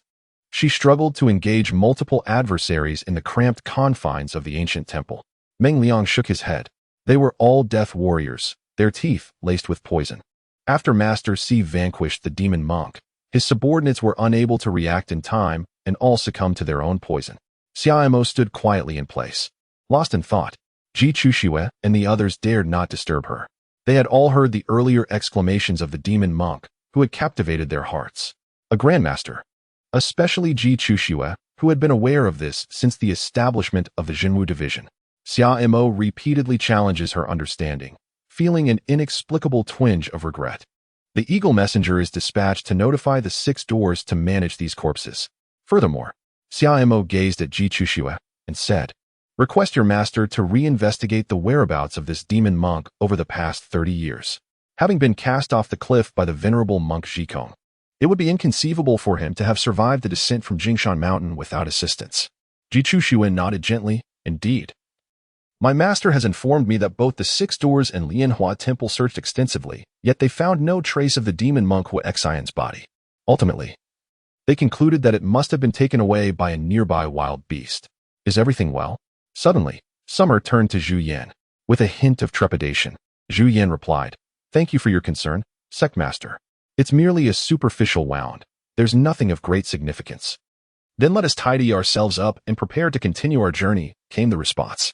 The allure of the demon monk and the black-clad specter archers was merely a fleeting interlude, and it certainly could not delay their expedition to Xianzhou. Ji Chuxue produced a slender tube crafted from an unknown black metal from her bosom. With a gentle twist towards the heavens, a sharp sound echoed as she released it. It left behind a brilliant trail that instantaneously blossomed into a resplendent firework against the azure sky. Before long, the tranquility of the horizon was shattered by a flurry of powerful wing beats. A gray-blue messenger hawk descended rapidly from the distant clouds. This cloud-hidden azure falcon was a unique breed of messenger hawk from the Great Xia, known for its robust physique, expansive wingspan, and, most importantly, its remarkable intelligence. As Summer departed from the Divine City, it was inevitable that the connections would not be entirely severed. The graceful messenger falcon elegantly folded its wings and descended steadily onto the outstretched arm of Ji Chuxue. Ji Chuxue secured a note to the falcon's leg. Off you go, little one. The falcon soared into the sky, gradually transforming into a mere speck against the vast expanse above. In the scorching summer, sunlight cascades upon the earth like threads of gold. The 5 companions traversed the official road, their steeds galloping with thunderous hoofbeats. In an instant, a town of considerable size appeared before them. Could it be Wuzhang Town? Suddenly, Shamer came to a halt. Indeed, Commander. Ahead lies Wuzhang Town. We have reached the boundary of the Central Plains. Beyond this town, a short distance onward, lies the territory of Xianzhou, Meng Liang replied. He had previously undertaken missions for the Jinyue in Xianzhou, thus possessing some knowledge of the area. Since departing from the ancient temple that day, the journey had been remarkably tranquil. What a significant stronghold! Ji Chuxue exclaimed, gazing at Wuzhang Town, which was nearly as grand as any major city. As the only daughter of the Minister of War, she certainly had a discerning eye. Wuzhang Town, nestled among mountains and rivers, boasted a terrain of undulating hills, resembling a colossal dragon winding majestically through the landscape. Let us proceed. We shall spend the night in Wuzhang Town today. Onward. The 5 members of the Summorer entered Wuzhang Town, where the streets crisscrossed and taverns and tea houses abounded. The thoroughfare was filled with individuals from the martial world, brandishing knives and swords. Located near Xianzhou, Wuzhang Town served as a vital passage between the 2 regions, undoubtedly influenced by the customs and culture of Xianzhou. Ji Chuxue observed her surroundings. Although the Great Xia permitted the carrying of weapons, the brazen display on the streets, seemingly accepted even by the common folk, was likely a reflection of the prevailing ethos from Xianzhou. My lord, shall we notify the governor of this town to come and pay his respects? Meng Liang inquired softly. Xiaomo shook his head. We are merely passing through this place and shall depart tomorrow. Let us not inconvenience anyone. Let us find an inn. Indeed. The 5 rode leisurely down the street and soon arrived before an inn. The signboard hung high, intricately carved from wood, exuding an antique charm. Jianghu Inn, a name so straightforward. This shall suffice. The group dismounted and entered the inn directly. Upon entering, they found the lobby spacious and well-lit, with a round table of redwood at its center, surrounded by elegantly carved wooden chairs.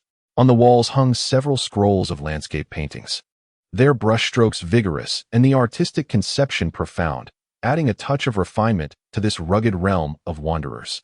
Behind the counter, the innkeeper, clad in a blue gown, wore a kindly expression as he busily manipulated an abacus, recording accounts. Noticing the arrival of the 5, he promptly set aside his work and approached them with a warm smile. Esteemed guests, may I inquire if you wish to dine or to stay? Lin Fu retrieved a silver ingot from his pocket. We require lodging and meals. Please prepare 2 deluxe rooms and 3 standard rooms, and have your signature dish brought up to the 2nd floor. Additionally, ensure that our horses are well fed. Certainly, esteemed guest, rest assured. In Wuzhang Town, there is no inn better than our Jianghu Inn. The innkeeper cheerfully accepted the silver. A vigilant young servant had already stepped out to tend to the horses. 5 deluxe rooms it shall be. Xiaomo suddenly interjected while ascending the stairs. Lin Fu was momentarily taken aback, then cupped his hands in acknowledgement. Certainly. Deluxe rooms are typically situated in the inn's courtyard or on the upper floors, far removed from the din, offering a tranquil environment. The doors were crafted from robust nanmo, adorned with patterns embodying a serene essence. Summer directly opened the door and stepped inside. The room was spacious and bright, with a well-considered layout that seamlessly blended ancient charm with the convenience and comfort of modern living. At its center stood an intricately carved bed, adorned with soft silk bedding. By the window, an antique writing desk was elegantly arranged, featuring the 4 treasures of the study alongside several ancient tomes. Outside the window lay a meticulously tended garden, complete with rock formations and flowing water, flanked by lush bamboo and evergreen pines, occasionally interrupted by the melodious chirping of birds flitting through the trees. The inn appeared unremarkable from the outside, yet the interior revealed an enchanting world of its own. The proprietor's earlier remarks, it seemed, were not mere exaggerations. Esteemed guest, might I inquire if there are any further requests? Came the voice of the attendant from outside. Chapter 29, The Snowy Domain of the Ice Lotus. Please prepare some bathing water for me. Xiaomo reclined casually on his bed, his hands naturally folding across his chest. His feet were slightly apart, finding a posture that felt most comfortable. Having reached such a level of internal cultivation, his requirements for food and sleep had long diverged from those of ordinary individuals. Even bathing was no exception.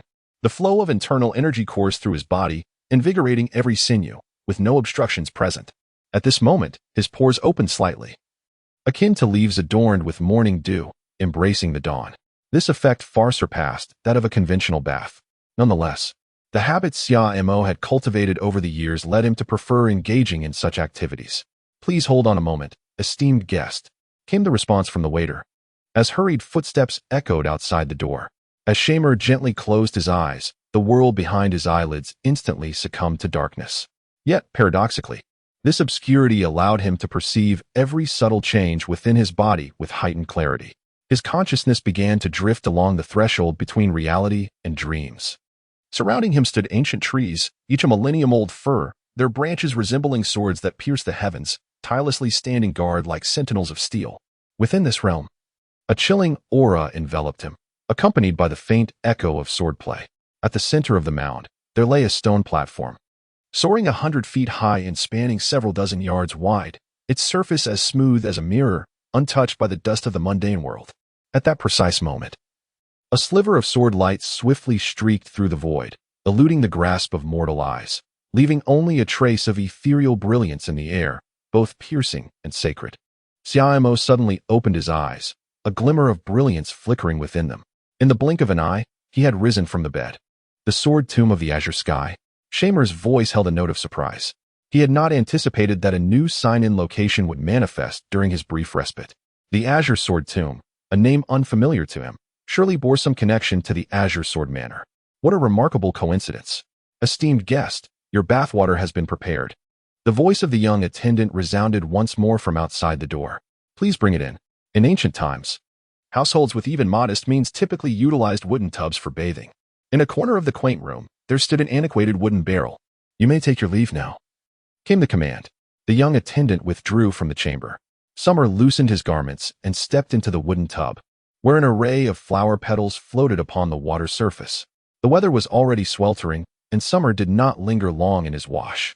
Throughout the entire experience, nothing reminiscent of dramatic scenes from past television dramas transpired. There was no sudden intrusion by a female thief crashing through the window. Nor did a beleaguered heroine of the martial world seek refuge from her pursuers within the confines of the tub. After finishing his bath, Summer rose slowly from the wooden tub. Droplets of water glided down his robust skin, falling onto the wooden floor and producing a faint, crisp sound. He casually reached for a dry cloth nearby and gently wiped himself. Once dressed neatly, he pushed open the door and entered a refined private room on the second floor of the inn, situated by the window. Young master, Ji Chuxue and her companions had long been awaiting his arrival, and upon seeing Summer, they all rose in unison.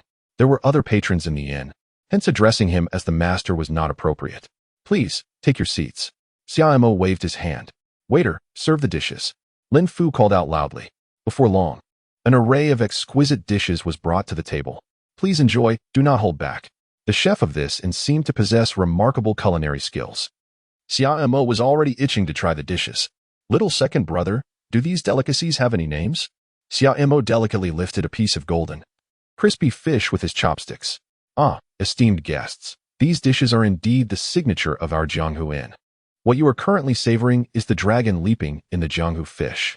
This dish features fresh river fish caught from the streams near Wujiang town as its primary ingredient. The fish is first marinated with a secret blend of spices to infuse its flavor, then swiftly fried in hot oil until its exterior is golden and crisp, while the interior remains tender and juicy. This here is the shredded chicken with bamboo shoots. It is made from free-range mountain chickens, known for their firm texture and distinctive flavor. And over here, we have the golden sand tofu pot. The tofu is crafted from premium yellow soybeans, achieving a delicate and smooth consistency, while the pot is enriched with a specially made golden sand sauce. Through gentle simmering, the tofu absorbs the rich aroma of the sauce fully. The server animatedly described the dishes, noting that these generous patrons have been quite lavish with their spending. The innkeeper had previously instructed that they be served with the utmost care. "This wine is quite commendable as well, rivaling what I drink at home." Xia gazed curiously at the wine glass in his hand. "Ah, esteemed guest, this is the renowned Jianghu Drunken Moon Brew. Crafted with local spring water and a blend of grains, adhering to ancient brewing methods. It has matured through the cycles of spring, summer, autumn, and winter to achieve this exquisite elixir. There is scarcely any of this fine brew in my entire inn. The innkeeper suddenly appeared behind the server, taking over Xia Mo's words with a smile. It seems we have arrived at a fortunate time. Pray tell, innkeeper, are there often so many outsiders in this Wujiang town? Xia Mo took another sip of the Jianghu Zuiyu brew, his gaze settling upon the innkeeper. Initially, he felt no sense of peculiarity, however. As more diners ascended to the second floor, the attire and demeanor of these individuals revealed that the majority were indeed visitors from distant lands. Their conversations frequently echoed a singular phrase. Pray tell, esteemed guests, are you not here for the snowy domain's Heart of Ice Lotus? The innkeeper suddenly regarded Xia Mo and his companions with astonishment. The Heart of Ice Lotus? What is that? A flicker of curiosity ignited within Xia Mo as he inquired. My lord, the snowy domain Ice Heart Lotus typically flourishes in the most frigid northern realms, atop the lofty peaks of 10,000 ren. This exquisite lotus blooms but once every 3 centuries, rendering it a rare sight for ordinary folk. It is said that consuming the snowy domain Ice Heart Lotus can cleanse one's marrow and eliminate the impurities of the mundane world, thereby greatly enhancing one's inner strength. Before the shopkeeper could respond, Lin Fu, brimming with excitement, interjected. Hailing from the Plum Blossom Manor, he possessed considerable knowledge of such legendary treasures within the realm. Oh, pray tell, where can one find this snowy domain Ice Heart Lotus now? Xia Mo exhibited a palpable interest. The innkeeper glanced around cautiously before lowering his voice to whisper. My esteemed guest, I believe it would be wise to avoid treading in these murky waters. This snowy domain Heart Lotus was originally entrusted to the Divine Eagle Escort Agency by a merchant from the Northern Territory for delivery to Wujiang Town.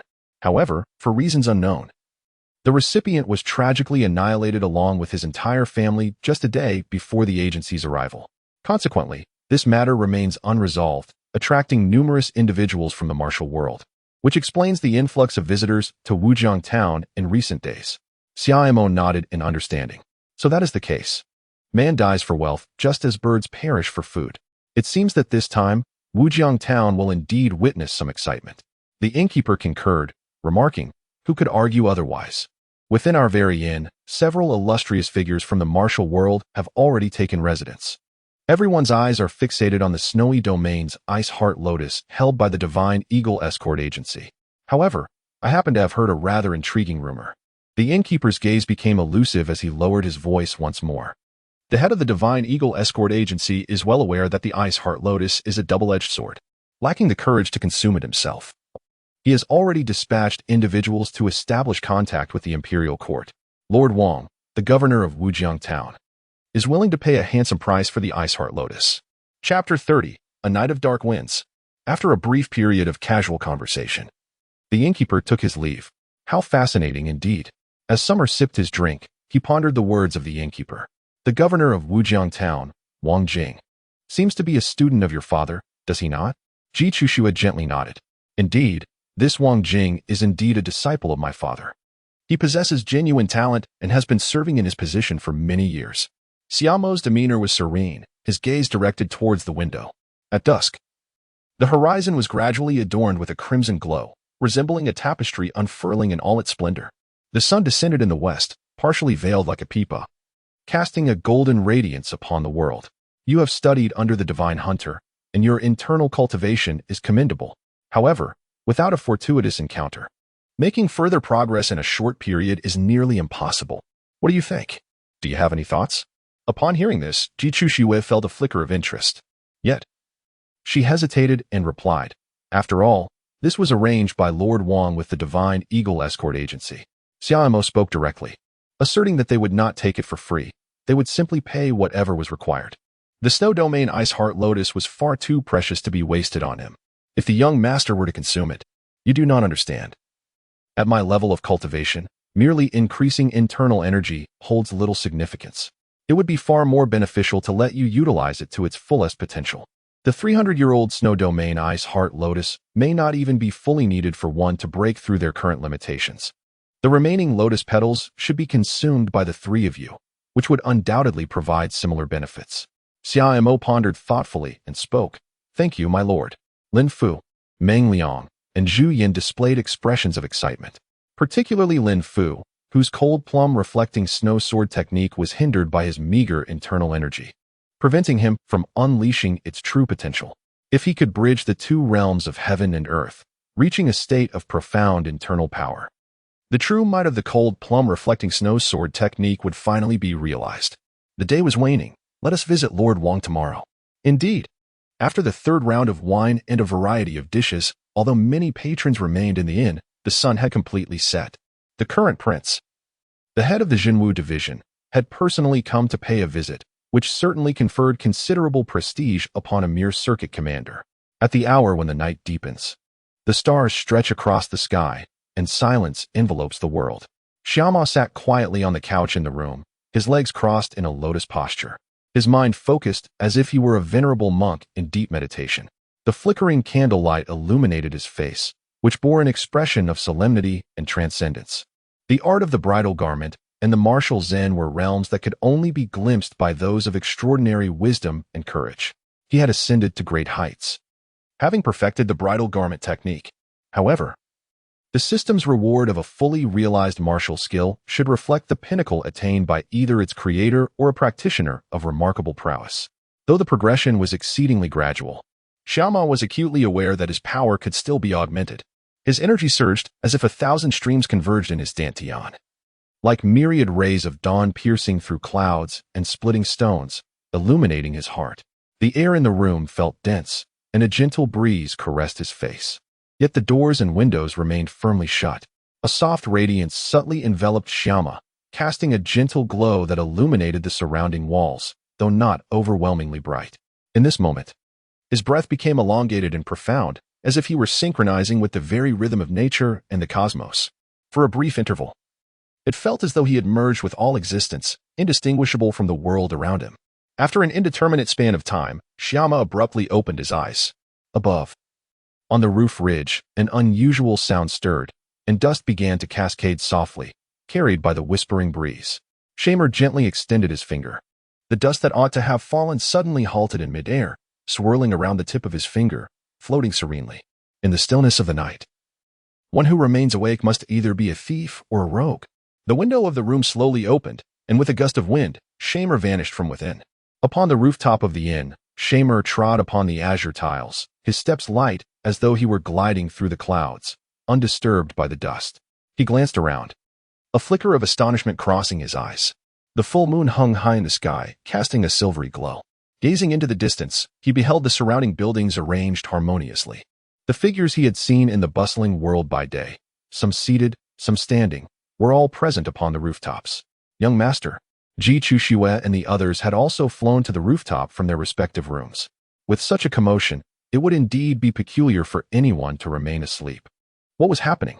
Xia Mo inquired of Meng Liang. Among them, when it comes to experience in the martial world, even Lin Fu, hailing from the Plum Blossom Villa, cannot compare to this former captain of the Imperial Guards. Ever since their arrival, Meng Liang has been responsible for gathering all the tidings from the martial realm in Wujiang town. Young Master, it seems that someone intends to make a move against the Divine Eagle escort tonight, Meng Liang remarked, casting a glance around. In broad daylight, Lin Fu began, then quickly reconsidered as he gazed at the star-studded night sky. Why would they choose this hour to strike? Ji Chuxue replied coldly, tomorrow. The Divine Eagle escort is set to engage in a transaction with Lord Wang.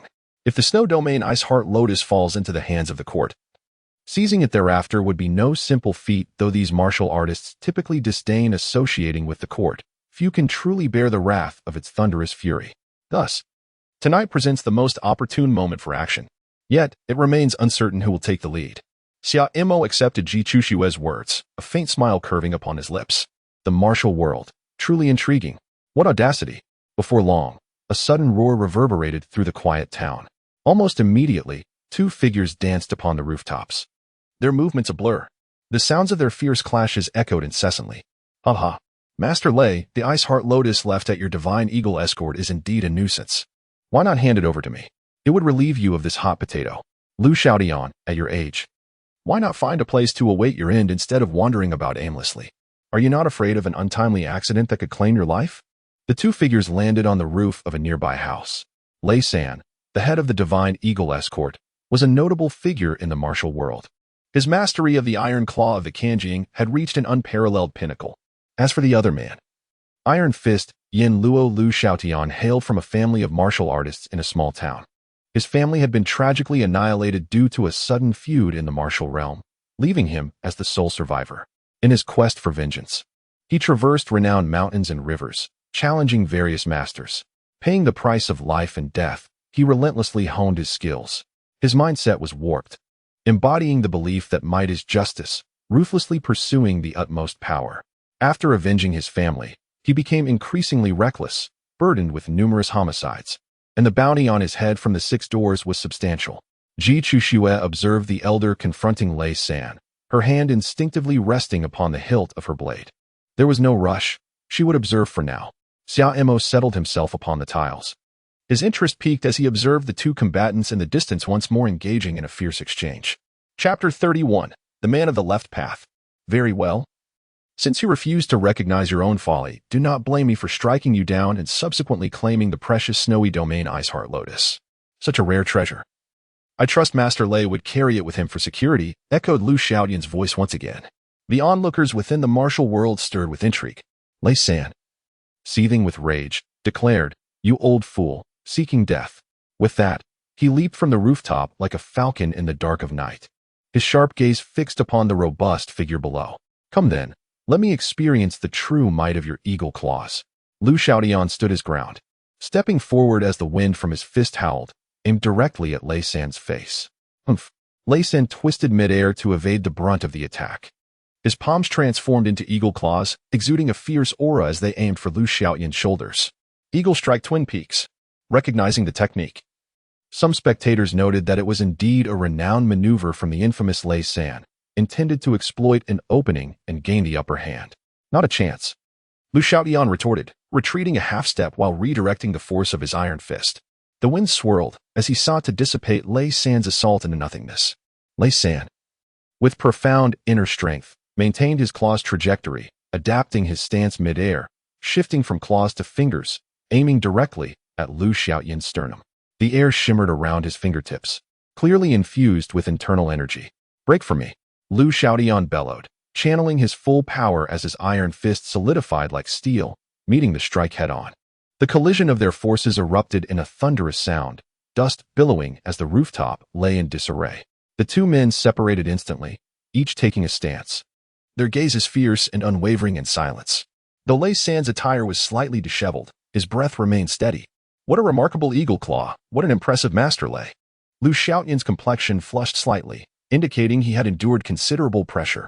Wise words would suggest you leave, Lei San remarked, his hands clasped behind his back. Lu Xiaotian's iron fists were not easily countered either. Surrounded by adversaries, the number of those with ulterior motives remained unknown, if he did not resort to thunderous tactics. The Divine Eagle Escort might find itself infamous in the martial world by day's end. Indeed, the vastness of the martial realm breeds exceptional talents. Setting aside their inner strength for the moment, the formidable external prowess of these two men could surely secure them a place among the elite masters of the martial arts world. Ji Chuxue rested her right hand on the hilt of her sword, a spark of eagerness evident in her demeanor. Lin Fu, Meng Liang, and Zhu Yin nodded in agreement. Although, given their age, they were not particularly formidable in the martial world, they nonetheless stood as esteemed disciples, nurtured by their respective sections. However, when confronted with the seasoned figures of the martial realm, they inevitably fell short in terms of internal strength and combat experience. Their gaze instinctively shifted to Xia Emo. Not bad.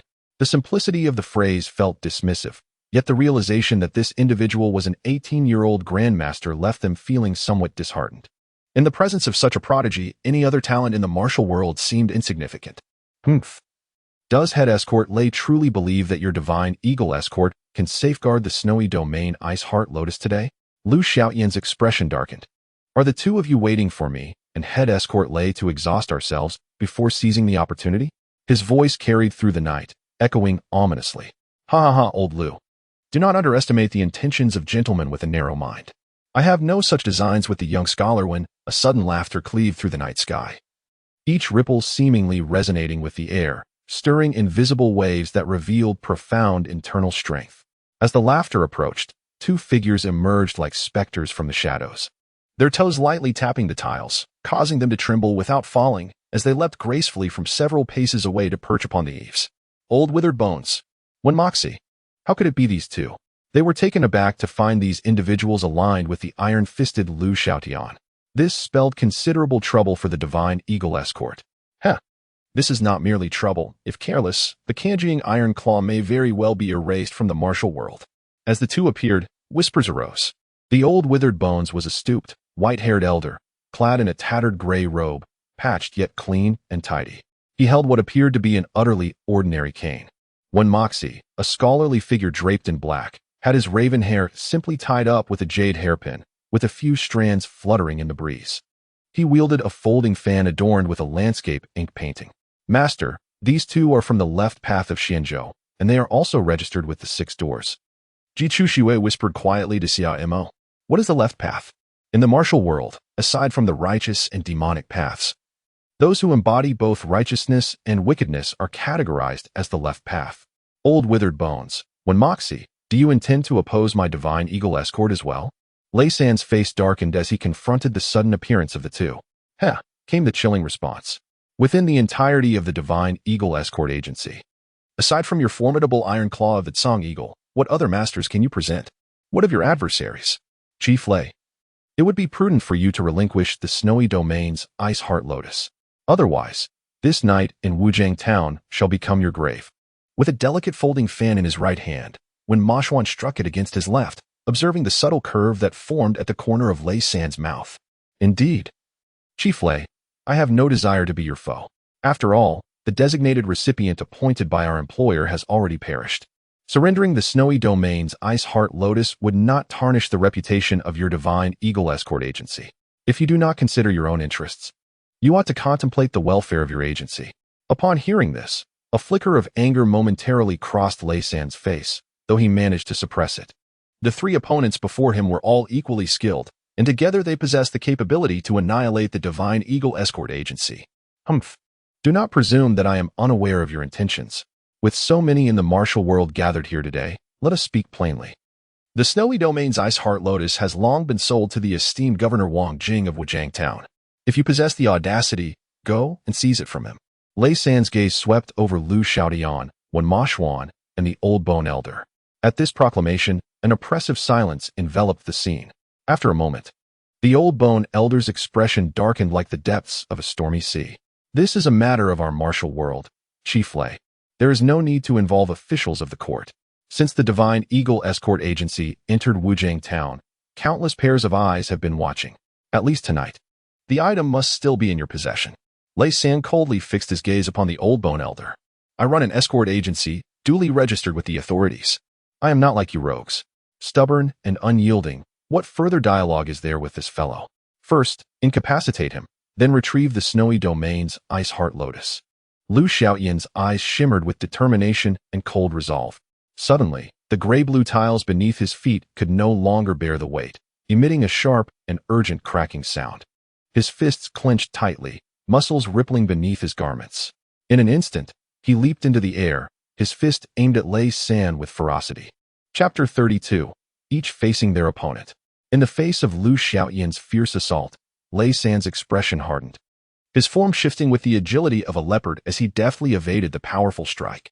His hands instantaneously clenched into fists, fingers curling slightly, resembling the shape of an eagle's talon, exuding an undeniable sharpness.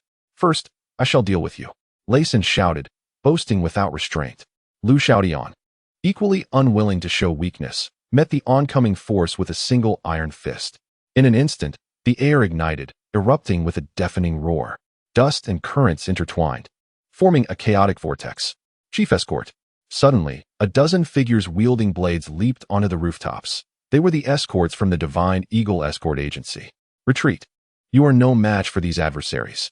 Lei San bellowed. Hey. When Moxie curled his lips into an exceedingly charming smile. Each step he took seemed to tread upon an invisible wind, making no sound, yet traversing several zhang in the blink of an eye. I apologize, Chief Lei. When Moxie gently waved his folding fan, the surface of the fan shimmered with an enigmatic ink light, as if countless ink dots danced within. With a flick of his wrist, the fan suddenly unfurled, transforming into a dark ink ribbon that rushed towards Lei San's vital points with a howling sound. Lei San was momentarily engulfed in darkness, feeling a powerful suction accompanied by a chilling aura bear down upon him. This is bad. He was engaged in a contest of internal strength with Lu Xiaodian and had no energy left to counter Wen Moxie's attack. Clang! A finely crafted treasured saber, moving with incredible speed, accurately intercepted Wen Moxie's folding fan. A flicker of surprise flashed in Wen Moxie's eyes. Who are you? With her long, raven hair elegantly tied up and a few strands dancing in the wind, Ji Chushue's frosty visage bore an air of unassailable authority. In the year 178 of the Great Xia, the bloodshed in Yugu of Xianzhou, she coldly stated, Wen Moxie, you have committed a grave offense. Upon hearing this, Wen Moxie's expression shifted, and he glared at Ji Chushue with a darkened face. You are a lapdog of the six doors. Ji Chushue, her expression impassive, continued with her icy demeanor. I hail from the Jinwu division. Flowing light, moon slashing. Ji Chushue's lips parted slightly, her words as crisp as ice. The saber that had blocked Wen Moxie's fan quivered slightly, the blade's silvery light surging forth, transforming into a dazzling silver ribbon that bore down upon Wen Moxie's throat with an undeniable momentum. This move not only showcased the epitome of speed, but also exemplified a masterful fusion of strength and technique, leaving onlookers breathless. This woman. Wen Moxie felt a surge of unease, having no time to ponder Ji Chushue's origins. He gently lifted himself backward, as if melding into the surrounding shadows. An indescribable black aura emanated from his body, the result of years of arduous training in the shadow ink technique. With a fluid motion of his palms, his internal force swirled like ink clouds, meeting the unstoppable blade head-on. Bang! Ji Chushue's form trembled slightly, yet she did not falter. Instead, seizing the rebound force, she propelled herself upward once more. Flowing light, momentary shadow. Ji Chushue's speed surged to its zenith, leaving behind only a blurred silhouette in her wake. The swiftness of her strike was such that even the naked eye struggled to perceive it, relying solely on the ripples in the air and a fleeting glimmer of silver to sense her terrifying velocity. Wen Moxie's countenance was etched with gravity. With a flourish of his folding fan, he summoned the ink shadow technique to its utmost limit. The fan appeared to come alive in his grasp, and as he twirled his wrist, streams of inky energy coiled around it, perfectly intercepting Ji Chushue's lightning-like blade. Clang! The crisp sound of metal clashing resonated. The material of Wen Moxie's fan remained a mystery, for when Ji Chushue's blade struck it, it erupted in dazzling sparks. Yet, this contact was but a fleeting moment, as Ji Chushue swiftly retracted her blade, poised to launch her next assault. Meanwhile, Wen Moxie gracefully retreated a few steps, the fan in his hand turning and shifting with elegance. Under the influence of the ink shadow technique, the surface of the fan shimmered with a fluidity that hinted at ineffable transformations. Though this woman's inner strength paled in comparison to his own, the speed of her swordplay was indeed formidable. How vexing! When Moxie met Ji Chushue's icy gaze, feeling an uncharacteristic twinge of trepidation within. Old Bone, what are you doing? When Moxie suddenly called out, realizing that if he and the Old Bone joined forces, this woman would surely not prevail. HM? When Moxie furrowed his brow. On another rooftop, a young man wielding a precious sword had appeared before Old Bone, seemingly out of nowhere. Old Bone's frail appearance resembled the last desiccated leaf of winter, poised to be whisked away by the wind, yet his eyes shone with an extraordinary brightness. Little brat, state your name, he commanded. Zhen Wuxi Lin Fu. Lin Fu replied slowly, a hint of excitement in his gaze as it met Old Bone's. This elderly figure appeared somewhat intimidating, yet his martial prowess was nowhere near that of the northern sword master who had once pursued him. The master's judgment could never be flawed. This fellow would make an excellent target for testing his blade. Zhen Wuxi. The expression of the witherbone elder shifted.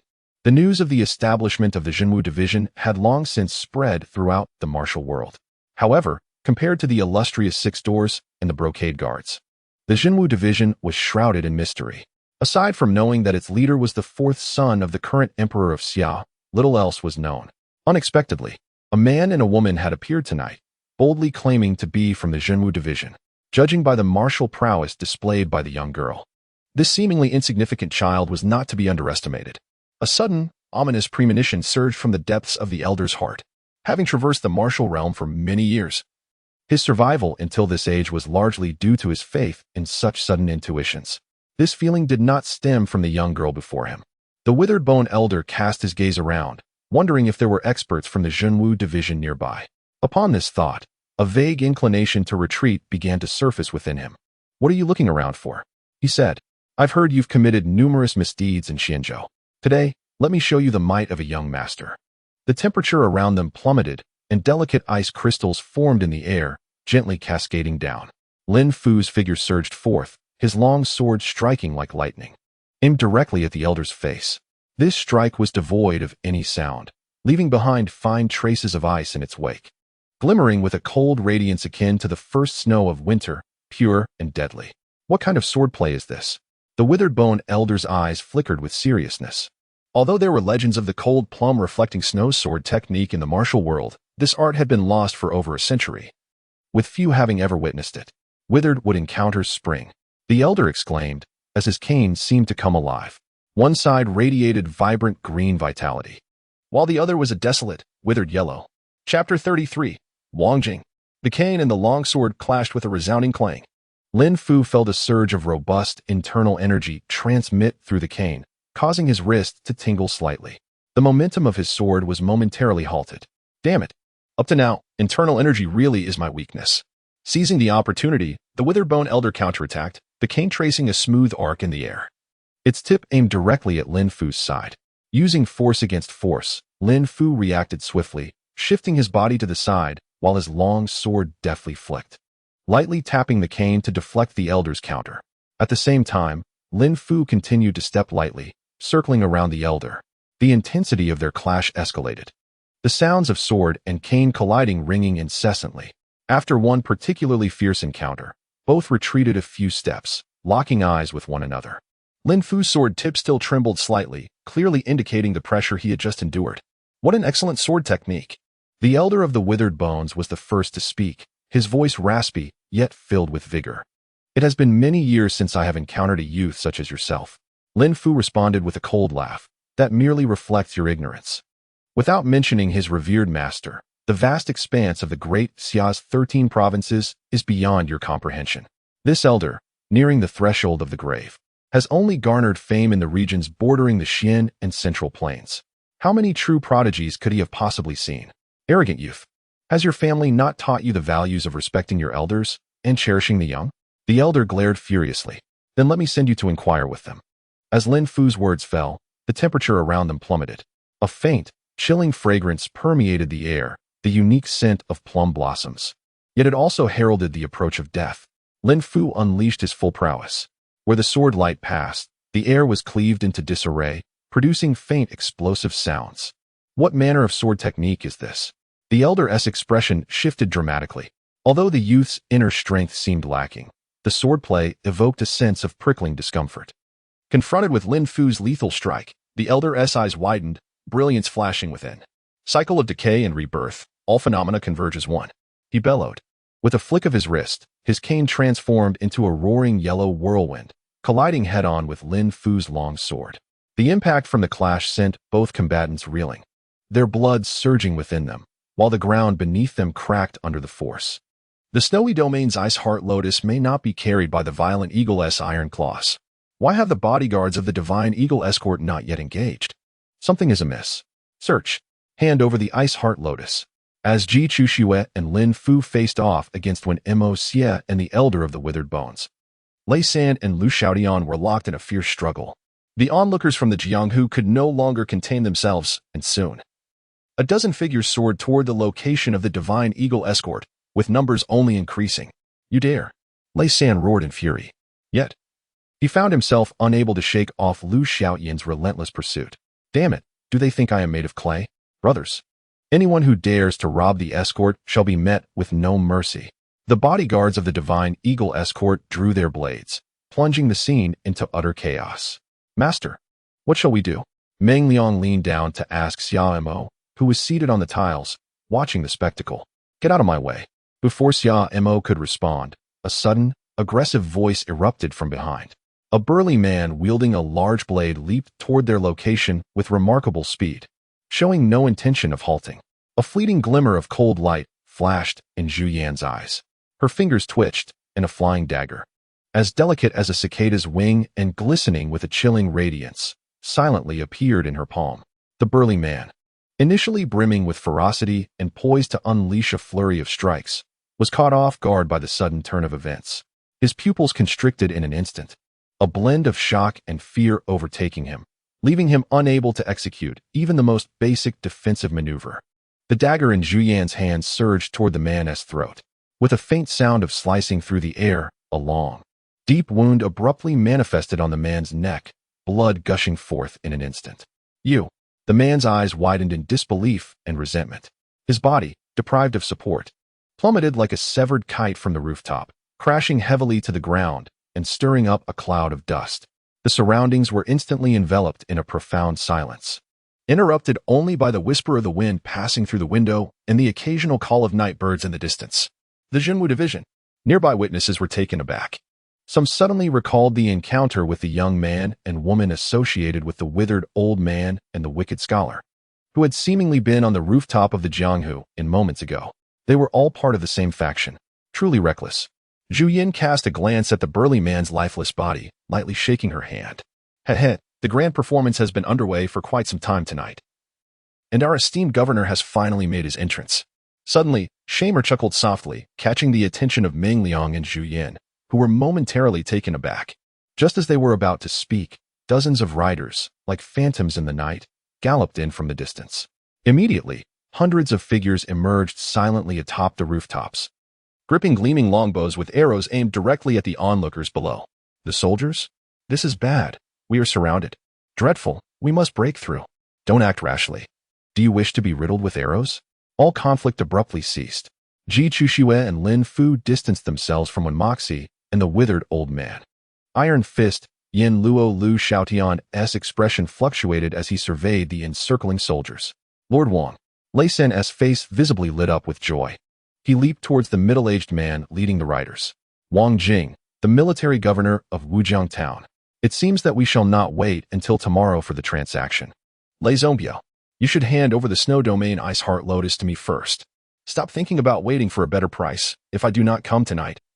The Divine Eagle Escort Agency may find it difficult to weather this storm." Wang Jing, seated upon his steed, leaned slightly, smiling at Lei San. "Ahem, Lord Wang, you jest." "I have no such intentions." Lei San's face momentarily flushed with embarrassment. After speaking, he gestured towards the Divine Eagle Escort Agency. A somewhat slender escort approached with a jade box in hand, presenting it to Lei San. "Chief Escort." Lei San accepted the jade box respectfully and handed it over to Wang Jing. "Lord Wang." Curiosity flickered in Wang Jing's eyes as he grasped the jade box. Carefully opening a small gap, a fresh, ethereal, and chilling fragrance suddenly wafted from within the box. "Indeed, it is the Snow Domain Ice Heart Lotus." Wang Jing's face brightened. "Lord Wang, regarding the price we initially discussed." Lei San slightly bowed, a smile gracing his features. With this hot potato cast aside, the Divine Eagle Escort Agency would finally extricate itself from this turmoil. "Of course, my word is my bond. What I have promised shall not be disregarded." Wang Jing closed the jade box, turning to Lei San with a satisfied smile. Yet, his gaze abruptly turned cold, revealing an undeniable resolve and ruthlessness. Lei San seemed to sense something amiss, poised to act, but it was already too late. Chapter 34. The Demonic Shadows of the Border Town. Wang Jing suddenly struck, delivering a powerful palm thrust to Lei San's chest. Lei San felt an indescribable agony surging from his heart, akin to 1,000 icy needles piercing simultaneously, mingled with the sensation of being scorched by fierce flames. The duality of such extreme torment overwhelmed him, eliciting a pained scream. The abrupt turn of events left everyone momentarily stunned, including Ji Chuxue, who instinctively halted her advance to greet him. "Master!" exclaimed a somewhat frail bodyguard as he lunged towards Lei San. "Quick, take the healing spirit pill." The slender bodyguard supported Lei San's head while frantically retrieving a small vial from his bosom. He poured out a white pill, ready to administer it to Lei San. The dozen or so bodyguards from the Divine Eagle Escort rushed in, surrounding Lei San and glaring at Wang Jing with predatory intensity. With a sudden heave, Lei San spat out a mouthful of dark blood, splattering onto the ground. This blackened blood was tainted with congealed clots, toxins, and fragments of corroded organs. Exuding a chilling aura, Lei San could scarcely swallow anything. Corrosive, heart-piercing palm. You are from the Netherworld sect, he stammered, trembling as he pointed a quivering finger at Wang Jing. Soon, his gaze began to dull, consciousness fading into obscurity. Master! The anguished cry of the frail bodyguard pierced the air. Lu Xiaodian stared in disbelief at Lei San's lifeless form. The once formidable Songing Iron Claw, who had just moments ago held the upper hand, was dead. Moreover, the mention of the Netherworld sect sent shivers through all present, as they regarded Wang Jing with a look of terror. In the Great Xia's 13 provinces, there exists a region known as the Demon Province, which engages with the wilderness of the 7 great dynasties of the divine martial continent. The Demon Province is home to 2 sects and 7 factions, said to have emerged from the splintering of the Demon sect a millennium ago. The Demon sect, self-proclaimed as holy, once held dominion over the entire province at the height of its power, long before the establishment of the Great Xia Dynasty. The 2 sects and 7 factions had already taken root in the Demon Province. Indeed, one could assert that all demonic sects across the 13 provinces of Great Xia have intricate ties to the Demon sect. With the Netherworld sect being one of the 2 sections, I must attend to urgent matters, the Elder Bone remarked, sensing the precariousness of the situation, and swiftly took his leave, darting towards the town's outskirts. Suddenly, a torrential rain of arrows cascaded down, each bolt gleaming with a deadly sheen. Scoundrels! Elderbone cursed, wielding his staff to carve an impenetrable arc in the air. Whether deflecting or knocking down, his movements were impossibly swift, leaving onlookers in awe. As the deluge of arrows intensified, Elderbone retreated with remarkable speed. Ha! Do you thieves truly believe you can leave Wujiang town alive today? Release this official, Wang Jing commanded with a sweeping gesture. Soldiers from all directions drew their bows, encircling everyone within their line of fire. Infuriating. Despicable. These lackeys of the court. They would fight to the end. Those who roam the rivers and lakes are accustomed to living on the edge of danger and would not simply stand by.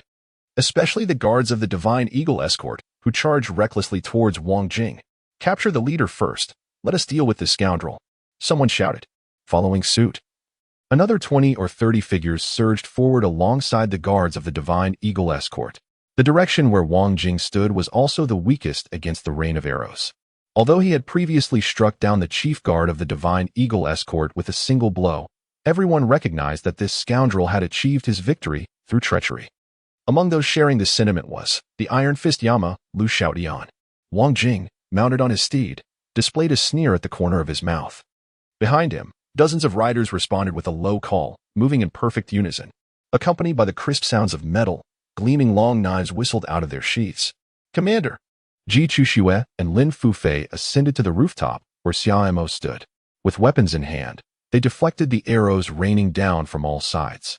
Shamer's gaze remained fixed on Wang Jing and the cavalry behind him. This group of horsemen possessed extraordinary internal strength, their martial prowess far surpassing that of the dark-clad, ghost-faced archers who besieged them at the dilapidated temple. No, these individuals were not mere cavalry. A glimmer of intelligence flashed in Summer's eyes. The cavalry behind Wang Jing dismounted in unison, their figures moving with an ethereal grace, weaving through the throngs like phantoms. Wherever their blades passed, they left visible silver trails in their wake. The bodyguards of the Divine Eagle escort, though skilled in their own right, appeared significantly outmatched in the presence of these formidable foes. The air was filled with the sharp sounds of blades slicing through cloth and flesh, followed by the dull thuds of bodies collapsing to the ground. Let the old man die. Iron Fist Yin Luo, Lu Xiaodian, stood resolute like an immovable iron tower, his fists generating a howling wind as he unleashed a powerful strike. 2 muffled explosions echoed as the chests of 2 charging cavalrymen caved in, their bodies uncontrollably hurtling backward to crash upon the earth, silent forevermore. Seeking death, a silver-armored commander, his demeanor as cold as steel, surged forth on horseback. He leapt from his mount, and in an instant, the air was filled with a tapestry of flashing swords, enveloping Lu Xiaodian in a storm of lethal blades. What swiftness! Lu Xiaodian felt a weight in his heart. With clenched fists and a lowered stance, he met the deadly sword with an overwhelming force. The clash of sword light and fist winds reverberated through the air. The silver-armored commander retreated gracefully, while Lu Xiaodian, though stabilizing himself, bore numerous tears in his garments and a pale countenance, clearly burdened by the ferocity of the encounter. At that moment, when Mo Xia, with his folding fan in hand, gracefully leapt to Lu Xiaoyan's side, the latter's taut nerves momentarily relaxed. Just in time, let us strike together, and we shall surely. Before he could finish, when Mo Xia abruptly snapped his fan shut, with a deft flick of his wrist, the fan struck Lu Xiaoyan's waist with the swiftness of lightning, landing a precise blow. Lu Xiaoyan trembled, his complexion turning ashen. Blood erupted from his mouth like a fountain, splattering upon the dust. As he fell, he struggled to turn, disbelief and rage filling his gaze. With trembling fingers, he pointed accusingly at Mo Xia. The silver-armored commander advanced without hesitation. A flash of cold light danced as his longsword accurately pierced Lu Xiaoyan's chest. Iron Fistian Luo had indeed met his end. My lord. When Mo Xia stepped forward and saluted Wang Jing with respect, Wang Jing nodded, pulling the reins to advance on horseback. The warriors of the martial world had nearly all succumbed beneath the rain of arrows.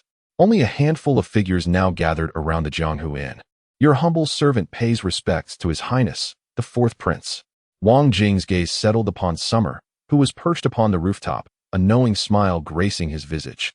He clasped his fists in a gesture of respect.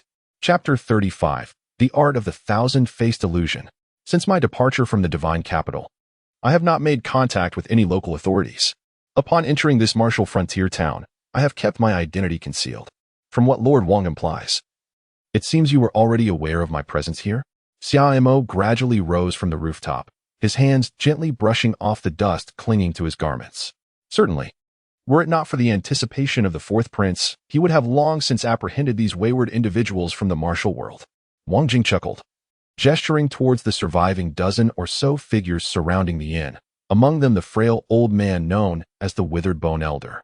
Although the elder's martial prowess did not measure up to Xia Mo's standards, he would undoubtedly survive the barrage of arrows that would soon rain down. As the conversation between Xia Mo and Wang Jing unfolded, the expressions of the onlookers shifted dramatically. They had never anticipated that this night, meant to secure the Snow Domain's Ice Heart Lotus, would yield such unforeseen complications. Their gazes converged upon Xia Mo, the fourth prince of the Great Xia and the commander of the Jinwu division. It was astonishing to realize that the leader of the organization tasked with suppressing the martial practitioners of the realm was so remarkably youthful. A sense of relief washed over many. In this precarious situation, this Jinwu commander had unexpectedly become their beacon of hope. As they took note of the tone in which Wang Jing spoke, Xia Mo had yet to utter a word. While the faces of Ji Chuxue and her companions were subtly tinged with anger. Lord Wang, how dare you act in such a manner, defying authority? Do you intend to rebel? Ji Chuxue's voice grew increasingly frigid. When did you acquire the heart-eating palm of the underworld path? They had all witnessed the earlier ambush on the head of the Divine Eagle escort by Wang Jing. With so many inquiries from Miss Ji, which one should I address first? Wang Jing suddenly revealed a peculiar smile. Lord Wang? Haha. It was as if he had heard the most ludicrous joke in the world. A dozen riders behind him joined in laughter. What is there to find amusing? Lin Fu interjected sharply. Could it be you are not Wang Jing? Xia Mo gazed thoughtfully at Wang Jing and inquired. What? Upon hearing this, the crowd turned their astonished eyes toward Wang Jing. The military governor of the court had been impersonated. The laughter abruptly ceased. A chilling night breeze swept through, rendering the atmosphere somewhat foreboding. Wang Jing fixed his gaze upon Xia Mo, and after a moment of silence, he declared, at this juncture, it is of no consequence to inform you. The military governor of Wujiang was slain by me 2 years ago. Suddenly, the features of Wang Jing began to ripple like the surface of water. All present, including Xia Mo, stared in disbelief at this bizarre spectacle as Wang Jing uttered those words. Xia Mo initially speculated that someone had assumed the guise of the military governor Wang Jing of Wujiang town. But it now appeared that the situation was far more complex than mere disguise. In a remarkably brief span of time, the ripples ceased their undulation. Wang Jing's visage had entirely transformed into that of another individual, his skin fair and delicate, his nose elegantly aquiline, and his lips painted a vivid crimson. In an instant, he morphed from a middle-aged man into a youthful figure. The art of the thousand-faced illusion. You are the illusionary-faced Dragon King, Mei Qi. Cold sweat trickled down the brow of the withered old man, who, in astonishment, pointed at Wang Jing. No, you should now be referred to as Mei Qi. The illusionary-faced Dragon King, Mei Qi, one of the 3 holy sons of the Netherworld Path, is also a direct disciple of the contemporary leader of the netherworld path. The extent of this individual's martial prowess remains unknown, as those who have witnessed it are likely long deceased. In addition to his formidable skills in the netherworld path, Mei Qi possesses another unparalleled mastery, the thousand-faced illusion. It is said that this technique originates from ancient secret teachings, enabling a martial artist to circulate their inner breath through veins and bones, thereby manipulating flesh and muscle to conjure myriad visages. In a mere breath, one can transform age into youth, ugliness into grace, ever-changing, without a fixed form. This skill transcends mere facial alteration. It can also mimic another's voice, demeanor, and even their essence, rendering truth and falsehood indistinguishable. The illusionary face Dragon King, Mei Qi, has achieved great feats for the netherworld path through this art, which is why he ascended to the position of Holy Son. I never imagined that this old fool would recognize my title, Mei Qi remarked, gazing at the withered old man. If you were to submit to me, I might consider sparing your life. The old man retorted, Humph, I am not a mere child. Having uncovered your scheme today, is there any hope for survival? The withered old man instinctively glanced at Xiaomo, recalling the rumors surrounding the illusionary face Dragon King in the martial world. The target of the evening's endeavors was all too evident. When Xia, I did not expect you to have thrown your lot in with the netherworld path, the old man stated solemnly, directing his gaze toward When Xia beside Mei Qi. Those who recognize the times are truly wise.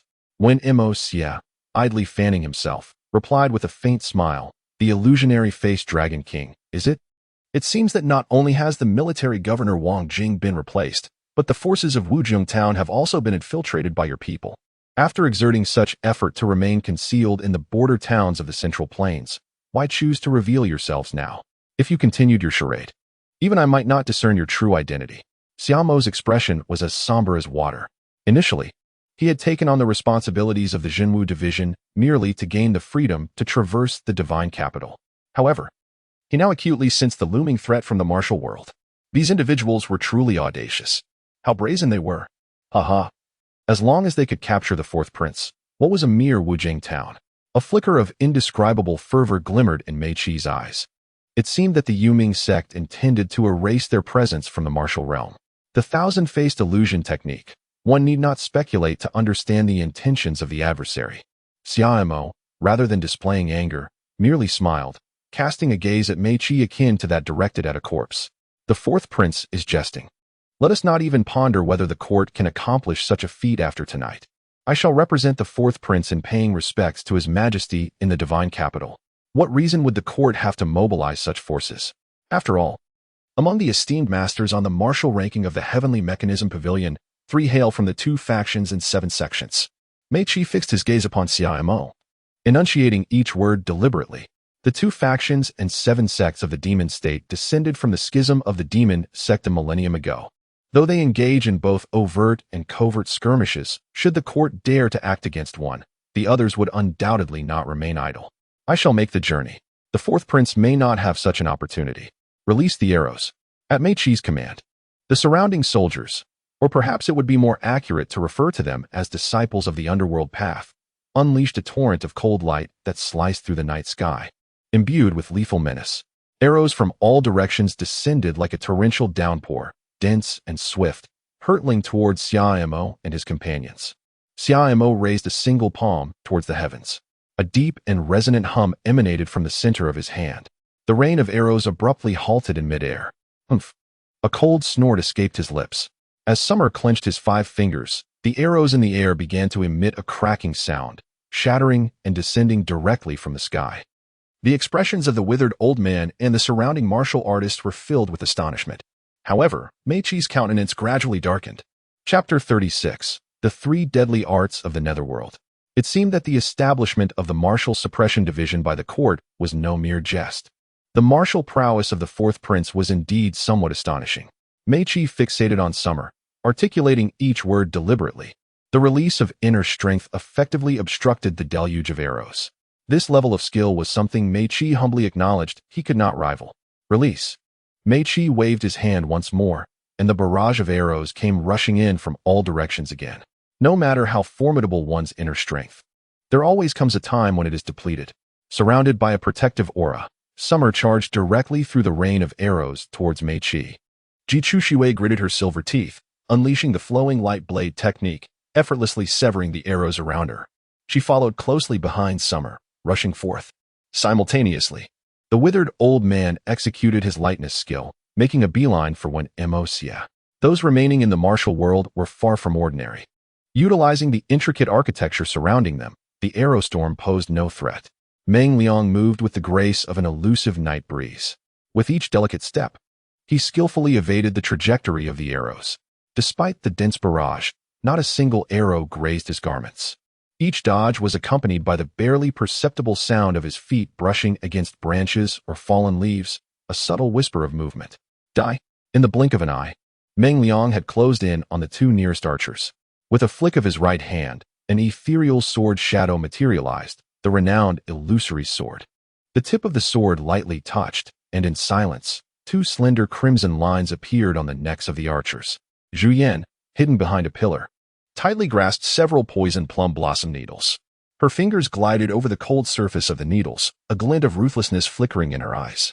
With a flick of her wrist, 5 needles shot forth with a piercing whoosh, propelled towards their target at an astonishing speed. The archer sensed danger too late. The first needle struck his wrist with precision, and in agony, his bow slipped from his grasp. The remaining 4 needles found their mark in his throat, heart, and knees. Almost simultaneously, the flame of his life was extinguished. Zhu Yan vanished back into the shadows. Cold plum blossoms against the snow, frost descends upon the 3 paths. Lin Fu murmured, the sword light surging like frost and snow. It illuminated the dark battlefield and fragmented the very air around him. Amidst the sword light, one could faintly see the blooming plum blossoms. The 3 archers, witnessing this, displayed expressions of horror. As the sword light flashed, their bodies were instantly encased in a thin layer of ice crystals. Then came the sound of cracking, ice shattering, heralding the end of their lives.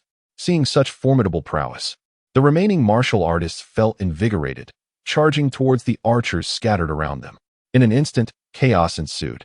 Meanwhile, Summer soared into the air, targeting Mei Qi, who had dared to conspire against a court official and plot against him. Such actions warranted death. Kill! The 5 knights roared in unison, their voices coalescing into an unstoppable torrent.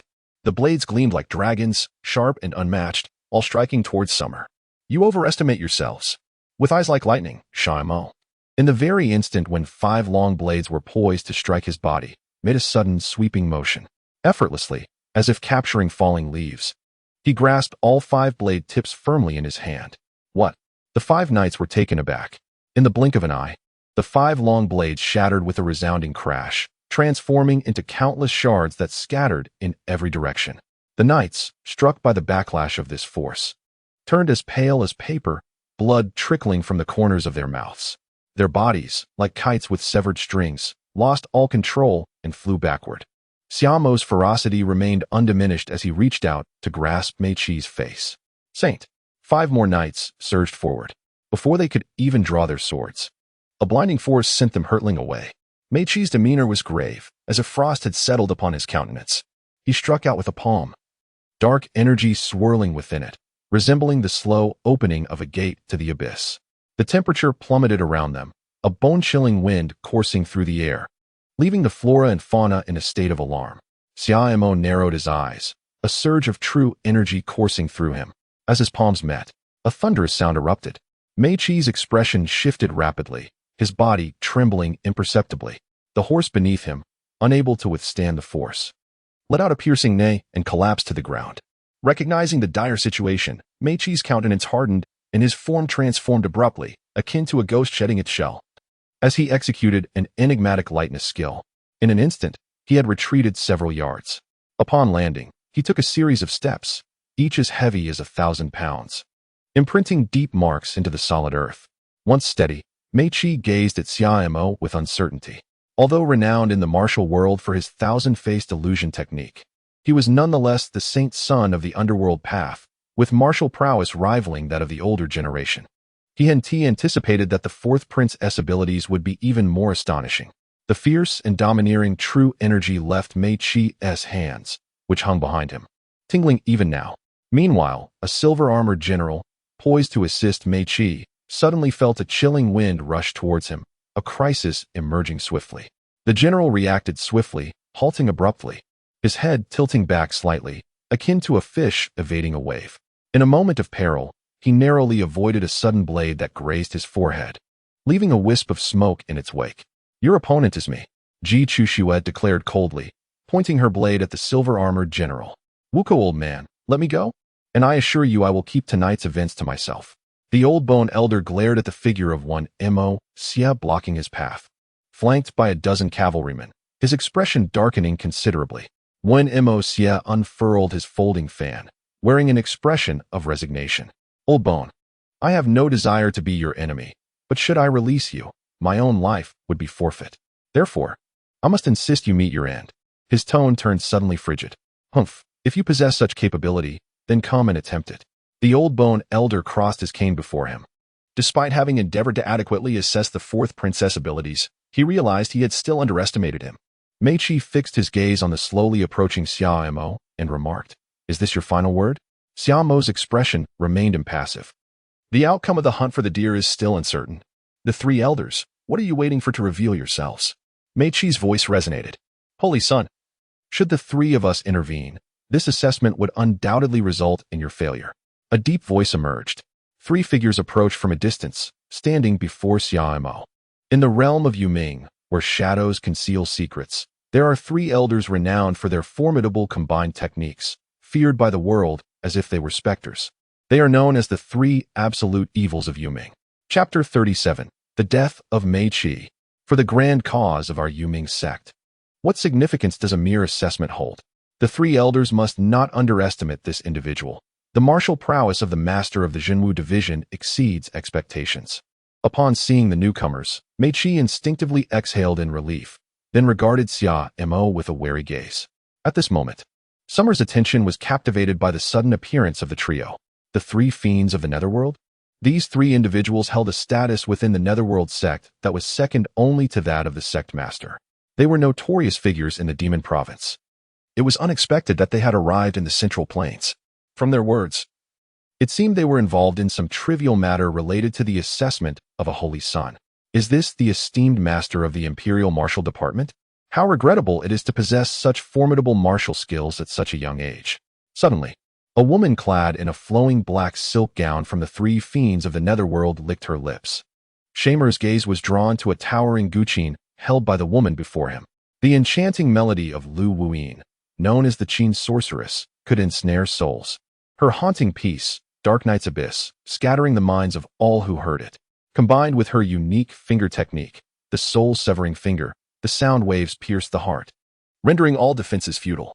"Humph, seductive vixen, do refrain from your frivolities. This lad before you is not one to covet lightly. Beware of jeopardizing the grand designs of the Lord of the Path." Beside Lu Wuyin stood a formidable figure, a towering man who grunted softly. Wei Qi Qing, a stalwart protector, practiced the renowned iron bone technique of the Netherworld, melding the utmost essence of heaven and earth to forge an invincible physique, capable of withstanding the mightiest blows, impervious to blades and spears. "Humph, what business is it of yours, you brutish oaf?" Lu Wuyin glared fiercely at Wei Qi Qing, her hand poised to strike as she planted the guqin firmly on the ground. "Enough," a voice commanded, belonging to the last of the illustrious trio of the Netherworld. An elder in his 60s, his visage marked by the passage of time. Meng Xianyu, the Shadow Hand, was a master of the ethereal art of shadow weaving, adept at utilizing shadows to render himself intangible. With a formidable adversary before them, squabbling amongst themselves was perilous. They risked capsizing in treacherous waters today. Meng Xuanyu's penetrating gaze remained fixed on Shamer, who appeared remarkably composed since their arrival. For reasons unknown, a sense of foreboding stirred within him. "Meng, are you not being a touch alarmist? With the three of us here, along with Saint Mei, can we not subdue such a youthful figure?" Lu Wuyin regarded Shamer with suspicion. Unless the current emperor has lost his senses, it is inconceivable to entrust such a crucial position to a mere child. Caution ensures a vessel's longevity. Wei Qi Qing's somber voice resonated once more. "Have you all finished your chatter?" Xia Mo cast a glance at the three formidable spirits of the Netherworld and the increasingly flushed Mei Qi beside him, a peculiar smile suddenly curving his lips. With a swift motion, he vanished from his original position, only to reappear above Lu Wuyin's head. In the realm of martial arts, techniques that harness sound are exceedingly rare, yet each possesses its own unique potency. The gust of energy surged fiercely, shrouding the sky and casting an oppressive atmosphere across the surroundings. Lu Wuyin's expression shifted dramatically. As she attempted to pluck the strings in response, her arm felt burdened as if ensnared by a nightmare, moving with great difficulty. Suddenly, Wei Qi unleashed a thunderous roar, his imposing figure stepping protectively in front of Lu Wuyin. His garments tore apart, revealing sinewy muscles and a glint of iron beneath. With a fist imbued with the force of thunder, he launched an attack towards Xia Mo. The clash of their strikes resonated like a thunderclap, shaking the heavens. Wei Qi let out a low growl, suppressing the tumultuous blood surging within him, as dust swirled at his feet, creating a chasm in the earth beneath him. "Lower your head," Lu Wuyin commanded with a fierce tone. Her fingertips trembled slightly, and she finally broke free from her constraints. The sound of her strings erupted, transforming into blades of melody that surged forth from all directions, resolutely aimed at Xia Mo, with a graceful flourish, executed the ethereal steps of a celestial ascendant. Akin to a dragon soaring or a rabbit leaping. In the blink of an eye, he had distanced himself from the intertwining sword lights, revealing his presence several paces away. Meng Xianyu appeared behind Xia Mo in an eerie fashion, his form flickering in and out of existence like a multitude of overlapping phantoms, making it difficult to discern reality from illusion. With a single finger pointed forth, reminiscent of a cold star in a shadowy valley, he directed his attack towards the void behind Xia Mo. The ghostly finger, an immense surge of true energy erupted from his fingertip, transforming into a thread of ethereal blue essence, delicate as a silken strand, yet as heavy as 1,000 pounds. While the martial prowess of the ghostly three absolute killers may not individually surpass that of the demonic monk in the ancient temple, their synergy in combat was flawless, posing a threat no less formidable than that of the monk. Furthermore, the phantom-faced dragon king loomed nearby, his gaze predatory. A splendid opportunity. Mei Qi, with eyes sharp as a hawk, detected Meng Xianyu stealthily materializing behind Xia Mo. With a subtle movement, akin to a specter, he swiftly adjusted his position, aiming to coordinate a pincer attack alongside Meng Xianyu. Suddenly, Mei Qi's aura transformed, as if countless illusory faces whirled rapidly around him, some fierce, some benevolent, some playful, and others wrathful, an endless metamorphosis that dazzled the eye. The thousand-faced phantom kill. Mei Qi thrust both palms forward with great force. Instantly, a myriad of illusory visages coalesced into a terrifying surge of true energy, manifesting as a colossal phantom dragon woven from light and shadow. With bared fangs and claws, it charged towards Xia Mo with astonishing might. This was precisely why he was hailed as the phantom-faced dragon king in the martial world. With a slight curl at the corner of his mouth, Xia Mo let out a cold chuckle, gracefully shifting his stance to stand effortlessly amidst the clash between Meng Xianyu and Mei Qi. His demeanor remained composed. With a mere flick of his fingertips, he seemed to embody the gentle caress of spring rain or the chilling touch of autumn frost upon leaves. The sinister and venomous essence of the nether finger was subtly countered by this tender gesture, dissipating quietly. What? Meng Xianyu's expression shifted slightly, his assault faltering momentarily. Before he could react, Xia Mo surged forth, his fist slicing through the air like a dragon, infused with the fervent energy of the bridal garment technique. Even before the punch landed, flames had already ignited. Yet, this blow was directed squarely at Mei Qi. The uncanny nature of this person's thousand-faced illusion technique posed a significant threat. Should he later impersonate others to infiltrate the court, it would indeed spell considerable trouble. The atmosphere ignited, as flames intertwined with true energy, forming an unstoppable force. Boom. As the two forces collided, the colossal dragon conjured by Mei Qi's palm strike was instantaneously devoured. In a spectral manner, Summer vanished from sight, only to reappear before them in the next heartbeat. Mei Qi's face contorted, his pupils constricted, filled with a blend of resentment and terror, as he let out a desperate cry. No. A formidable punch struck his chest with a resounding impact. With a thunderous crash, Mei Qi's body soared like a severed kite, hurtling towards a nearby house. The structure crumbled beneath the force, dust billowing and debris scattering, until the chaos settled. Amidst the ruins, Mei Qi lay engulfed in flames, shrouded in black smoke, utterly immobilized. The full brunt of the Bridal Garment Divine Skill had been unleashed, and the outcome was all too evident. The phantom-faced Dragon King, Mei Qi, was dead. Impossible. Lu Wuyin exclaimed in disbelief. As one of the three great saints of the netherworld path, Mei Qi may not have excelled in martial prowess, yet in a one-on-one confrontation, it was hard to imagine anyone could decisively defeat him among the three unparalleled evils of the netherworld. The Thousand Faces Phantom Kill was also one of Mei Qi's formidable techniques. How could he possibly have been rendered defenseless?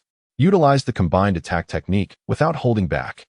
Meng Xianyu was the first to react, retreating swiftly to put some distance between himself and Summer.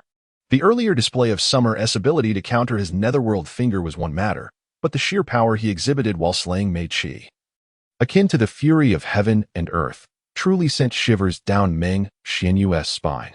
The leader of the netherworld path was rumored to possess martial skills that approached the level of a grandmaster in the realm of martial arts. The techniques demonstrated by this chief of the martial control department gave Meng Xianyu a disconcerting sensation, as if he were confronting the leader of the netherworld path himself. Chapter 38. The red attire of 1,000 layers, flowers bloom and wither.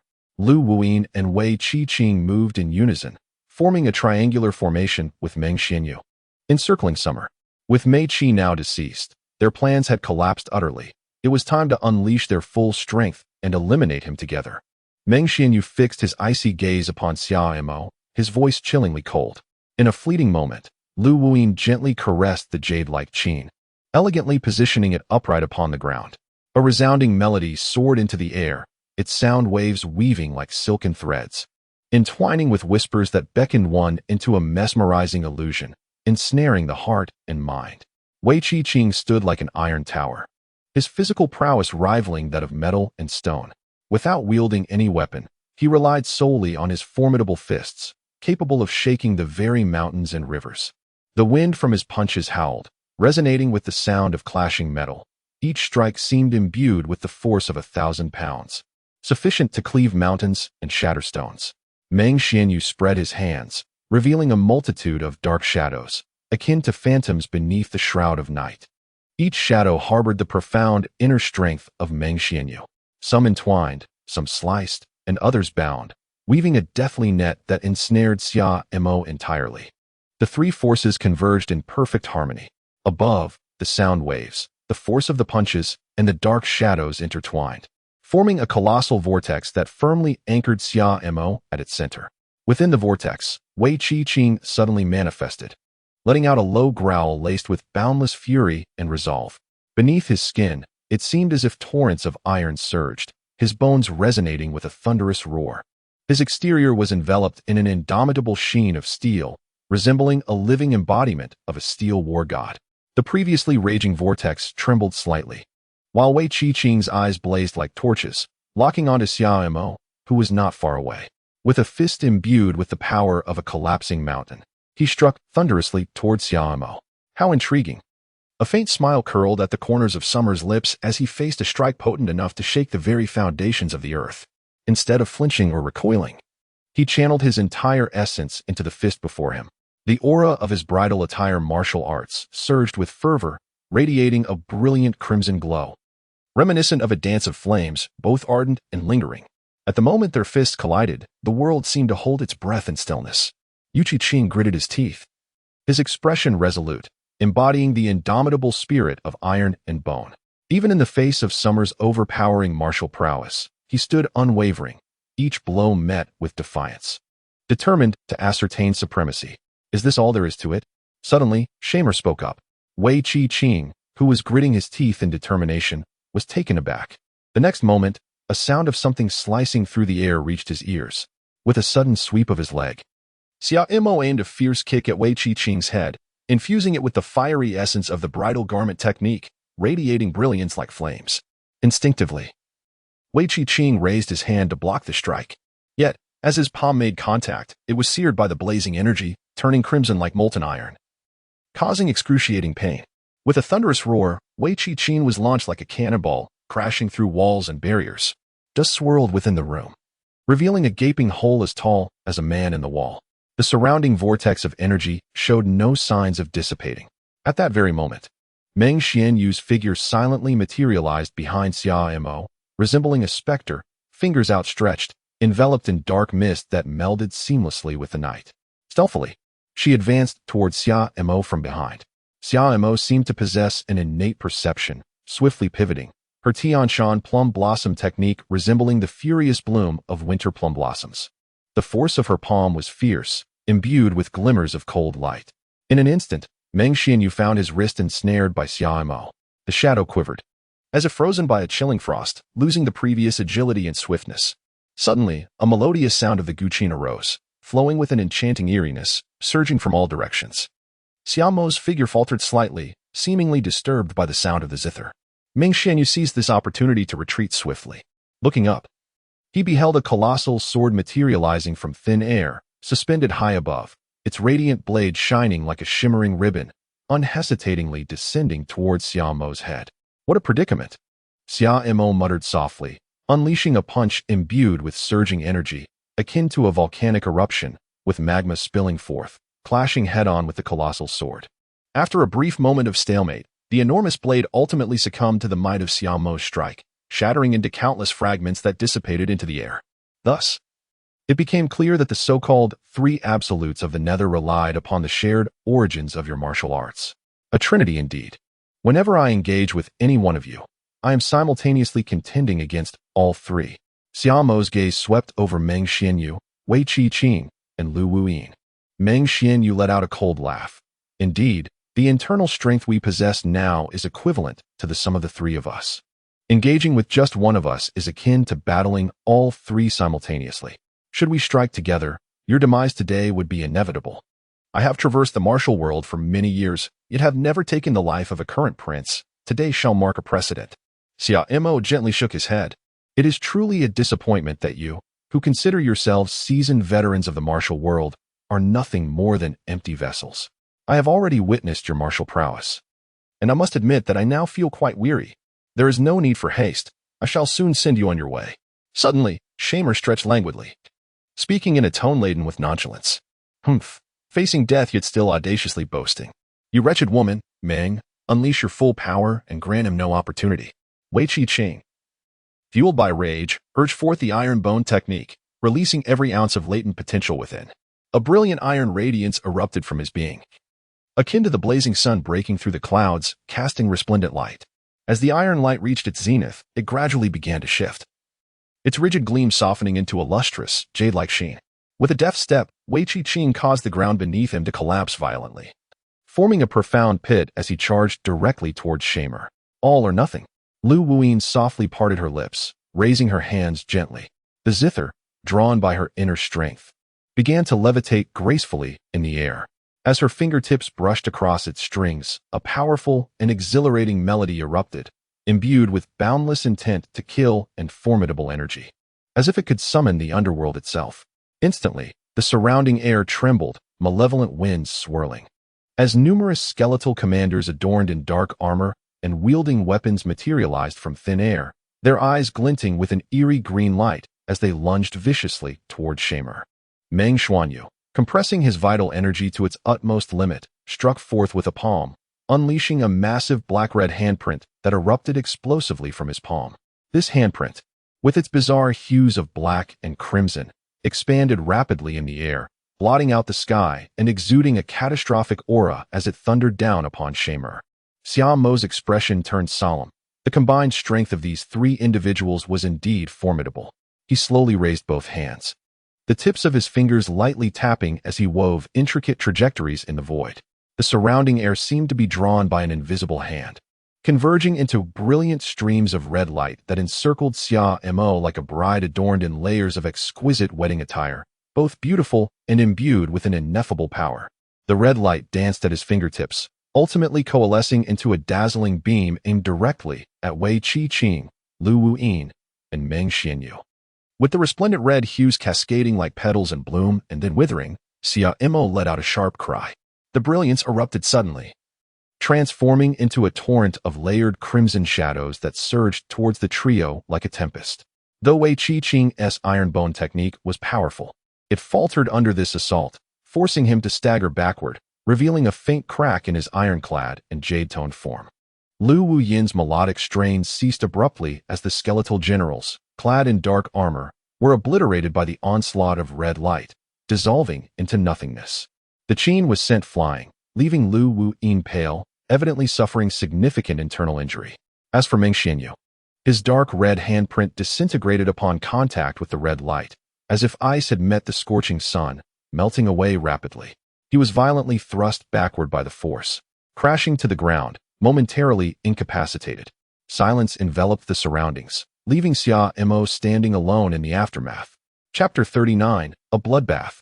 You are a grandmaster. Wei Qi struggled to support himself with his hands, gazing incredulously at Xia Mo as he approached. The disbelief etched on his face was palpable. The earlier red light had been unyielding and domineering, effortlessly dismantling his iron bone technique, honed to perfection. Most significantly, the essence contained within had evidently ascended to an entirely new echelon, a realm long coveted by the masters of their underworld path. The bones of the human body are akin to the trunk of a tree, upholding flesh and blood, safeguarding vital organs, forming the foundation of life. Your cultivation method has reached its zenith. Your marrow brims with vitality, and your bones are dense, not only granting you immense strength but also enabling you to resist external malevolence. However, should you encounter a force of overwhelming might or an extraordinary poison or technique that breaches your defenses and assails the marrow, your very essence may be compromised, undermining your foundation. Even if recovery is possible, one would inevitably be rendered a mere shadow of their former self. Xia Mo gazed at Wei Qi with an air of indifference. Even with the combined strength of 3, the upper limit of the iron bone technique remained fixed. Had it been the indestructible diamond skill, even if his internal energy fell short, it would undoubtedly stand firm against the Bridal Garment Divine Skill. Cough, cough, cough, ha. To perish at the hands of a grandmaster would indeed be a worthy fate. Yet, I did not anticipate that at such a tender age, and as a royal prince. You have mastered such a formidable martial art. The Taoist master has truly underestimated this time. Wei Qi breath gradually weakened, and upon hearing Xia Mo's words, he could not help but reveal a bitter smile. Let us embark on our journey. Xia Mo spoke no further. He half-squatted, his palm gently brushing against Wei Qi chest. A muffled groan escaped. Wei Qi eyes dimmed, and he collapsed to the ground. Meng Xianyu, witnessing this scene, turned pale with shock, swiftly targeting several vital points on his body to momentarily suppress his injuries. With a silent strike directed at the ground, before the dust could even rise, he ascended as if a specter. Escape. At this moment, only one thought consumed Meng Xianyu's mind. Confronted by a grandmaster. If the leader of the Netherworld sect were present, perhaps they could muster some semblance of resistance. Yet, relying solely on themselves, victory was beyond reach. The lightness of foot he employed now was astonishingly swift. Amidst the interplay of moonlight and shadows, he darted towards the outskirts of Wujiang town. Xia Mo turned swiftly, her gaze like a beacon, locking onto the fleeing figure of Meng Xianyu. With a light step, she traversed the distance effortlessly, positioning herself before Meng Xianyu in the blink of an eye. What? Meng Xianyu's face paled drastically. At her age, it would be best to stay behind. Xia Mo gazed at Meng Xianyu, who spoke with an air of indifference. A fierce glint flashed in Meng Xianyu's eyes as he struck towards Xia Mo with a single palm. However, just as the force of his blow approached, it abruptly dissipated, and his figure had already retreated over 10 paces, embodying a fearless struggle. The voice of summer echoed once more beside Meng Xianyu. Just as she was about to utter a word, the entire world descended into darkness. Xia Mo gazed at the lifeless form of Meng Xianyu, turning his back as he proceeded towards the final figure, Lu Wuyin. Why do you not flee? Lu Wuyin asked, clutching her chest, blood still staining the corners of her lips. Whether I escape or remain, the outcome remains unchanged. Xia Mo nodded. I am quite intrigued by your musical abilities. If you could abandon the shadows and embrace the light, I shall spare your life for today. Lu Wuyin managed a faint smile. Do I truly have a choice? Shimmer gazed at her with curiosity. Is it truly so effortless for you to betray the underworld path? Lu Wuyin rose from the ground. I initially joined the underworld path rather haphazardly. One cannot speak of any profound loyalty towards it. Should His Highness the Prince encounter a more formidable adversary in the future, I would not pledge my allegiance for your sake. Xia Muran regarded Lu Wuyin with a discerning gaze. You are quite candid, I must admit. However, such matters are of little consequence. At present, I find it difficult to trust you. Therefore, I shall first seal your martial abilities, and subsequently, you are to remain here in the capital, awaiting my further instructions. After Summer finished speaking, he swiftly pressed several acupoints on Lu Wuyin's body. Lu Wuyin let out a muffled groan, but did not utter much more.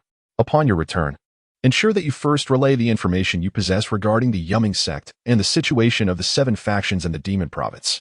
Xia Mo turned to observe the other battlefields. The disciples of the Nether Path wielding bows and arrows had suffered significant casualties. Meanwhile, Ji Chushue's figure shifted. Resembling willow fluff in the wind, elusive and unpredictable. With a sudden flourish of her radiant blade, she lunged forward at the silver-armored general with astonishing swiftness. The general's expression altered slightly as his long sword transformed into countless shimmering sword shadows, weaving an impenetrable net of blades. Ji Chushue's strike, akin to the dawn's first light, pierced through the veil of night. The general's pupils constricted sharply, as if standing at the edge of an abyss, his vision narrowing to a singularity of that gleaming blade. In an instant, a line of crimson appeared at the general's neck, and blood gushed forth uncontrollably, staining his silver armor like an unstoppable spring. In the clash of swift sword against swift blade, the latter ultimately triumphed. Ji Chushue's chest heaved with exertion, beads of sweat trickling down her forehead, clearly indicating that her victory had not come easily. Xia Mo's figure shifted, instantly materializing amidst the cavalry previously led by Mei Qi. With a series of resounding thuds, 7 or 8 horsemen were sent soaring, their bodies lifting off the ground and hurtling in all directions, utterly oblivious to the cause of their plight. As Xia Mo entered the fray, the disciples of the underworld path quickly faced devastating losses. Master, Lin Fu, Meng Liang, and Zhu Yin swiftly converged. The surviving members of the martial world did not linger, but hastened towards the outskirts of Wujiang town, fully aware that the events of this night would soon reverberate throughout the realm. The commander of the Imperial Suppression Bureau turned out to be a grandmaster. Master, the old Bone Wang has escaped. The group now encircled a corpse with a sunken head, that of the left path master, when Mo Xie. In the earlier chaos, when Mo Xie had led a contingent of underworld path disciples to confront the old Bone Wang. Who would have thought? I truly underestimated that old fellow. Lin Fu prodded when Mo Xie's body with his sword, a feeling of survival washing over him. Had the old Bone Wing initially employed such prowess against him? With his current inner strength, even the cold plum reflects snow sword technique would have been insufficient to contend with the old Bone Wang. Experience breeds cunning. At his age, it is only natural for the old Bone Wang to harbor hidden abilities. Ji Chushue sheathed her sword and spoke slowly. Notify the station troops in the nearby towns to wrap things up. Furthermore, send a message via the Flying Eagle, instructing the Jinyui to conduct a thorough investigation of all border towns in the Central Plains. Should a situation akin to that in Wujiang town arise again, let Feng Zheng himself remove the hat of the Jinyui commander. After a brief moment of silence, Xia Mo addressed Ji Chushue, saying, Indeed, Master C. What shall we do with this individual? Lin Fu gestured towards Lu Wuyin. I have sealed her martial abilities using my unique methods. For now, let us have her escorted back to the divine capital. We shall decide her fate upon our return from Xianzhou. Xia Mo cast a fleeting glance at Lu Wuyin and then, with a sharp whistle, Ji Chushue summoned a messenger eagle, which descended from the night sky, starkly contrasting the ancient temple. Chapter 40, Xianzhou. Within the imperial palace, in the emperor's study, a porcelain cup soared from the dragon table, brushing past Feng Zheng's ear. With a resounding crash, it struck the door, shattering into fragments and sending dust swirling throughout the chamber. Feng Zheng lowered his head, nearly touching the ground, as he heard the emperor's furious voice resound. What are you all doing in the Jinyui? A district governor, along with his personal guards, has been swapped out right under your noses, and you remain utterly oblivious. Upon finishing, the emperor's fury undiminished, he pressed on with a stern inquiry. If, one day, I were to fall victim to such treachery, would you be left in bewilderment, completely unaware? Feng Zheng trembled slightly, prostrating himself in fear as he replied, Your Majesty, please forgive me. His voice was humble, laden with reverence and trepidation. After years of serving as the commander of the Jinyui, Feng Zheng understood that this was not the moment to dispute the emperor's anger. The danger posed by an enraged Xia emperor was far less perilous than that of a calm one. Had the emperor's demeanor been indifferent today, Feng Zheng would truly have had cause to fear for his life. The Emperor Xia cast a cold glance at Feng Zheng, his anger somewhat abated, and said, Were it not for the fourth prince's assertion that you possess some utility, I would have certainly dealt with you more harshly. as the Jinwu division is newly established and local manpower is insufficient. You are to personally lead a contingent of elite troops and hasten to Xianzhou under the cover of night. Upon your arrival, simply heed the fourth prince's commands. Xianzhou borders the central plains, where the martial forces are considerable, and a formidable grandmaster has emerged. We must not be careless. Feng Zheng, feeling as though he had received a reprieve, responded with utmost reverence. Thank you, Your Majesty. I shall depart for Xianzhou immediately upon my return. The Emperor Xian nodded gently. Feng Zheng gradually rose to his feet and respectfully retreated. As Emperor Xia observed Feng Zheng exiting the imperial study, his gaze deepened with contemplation. He murmured, Maju, the underworld path. Your Majesty, regarding the matters of Wujing Town, our secret guards have uncovered some traces. However, they are currently devoting all their efforts to tracking down Wen Liang's whereabouts, and thus have not been able to attend to this matter at the moment. Said Li Gonggong, holding a feather duster and bowing respectfully. Emperor Xia waved his hand dismissively. Since the time of the founding emperor until my reign, I have grown accustomed to the lawlessness of these individuals from the martial world. Otherwise, do you think I would lend such unwavering support to the fourth prince? His appointment as the commander of the Jinwu division has met considerable opposition not only from the civil and military officials, but also from several of my other sons. Eunuch Li once again bowed deeply. In this upcoming campaign in the Wujing region, the fourth prince's identity as a grandmaster is bound to resonate throughout the realm. This will significantly reduce the resistance within the court. Emperor Xian nodded in agreement. Indeed, I believe the fourth prince is well aware of the situation. By the way, Master Li, have there been any updates regarding the mysterious black riders that appeared outside the divine capital? In response to Your Majesty, the shadow guards are on the verge of uncovering the whereabouts of that group of cavalry. A glint of cold light flashed in the eyes of the emperor. One must remember not to alert the serpent in the grass. I shall observe who possesses such formidable capabilities to assemble a cavalry beneath my very gaze. Indeed, in the land of the Demon Province, amidst the ethereal peaks of the Netherworld Mountains, the landscape is a tapestry of undulating ridges and bizarrely shaped stones, where dense forests obscure the sun and streams babble softly, revealing glimpses of hidden luminescence. Nestled within the mountains lies a deep valley, seemingly cleaved from the heavens, shrouded in verdant splendor.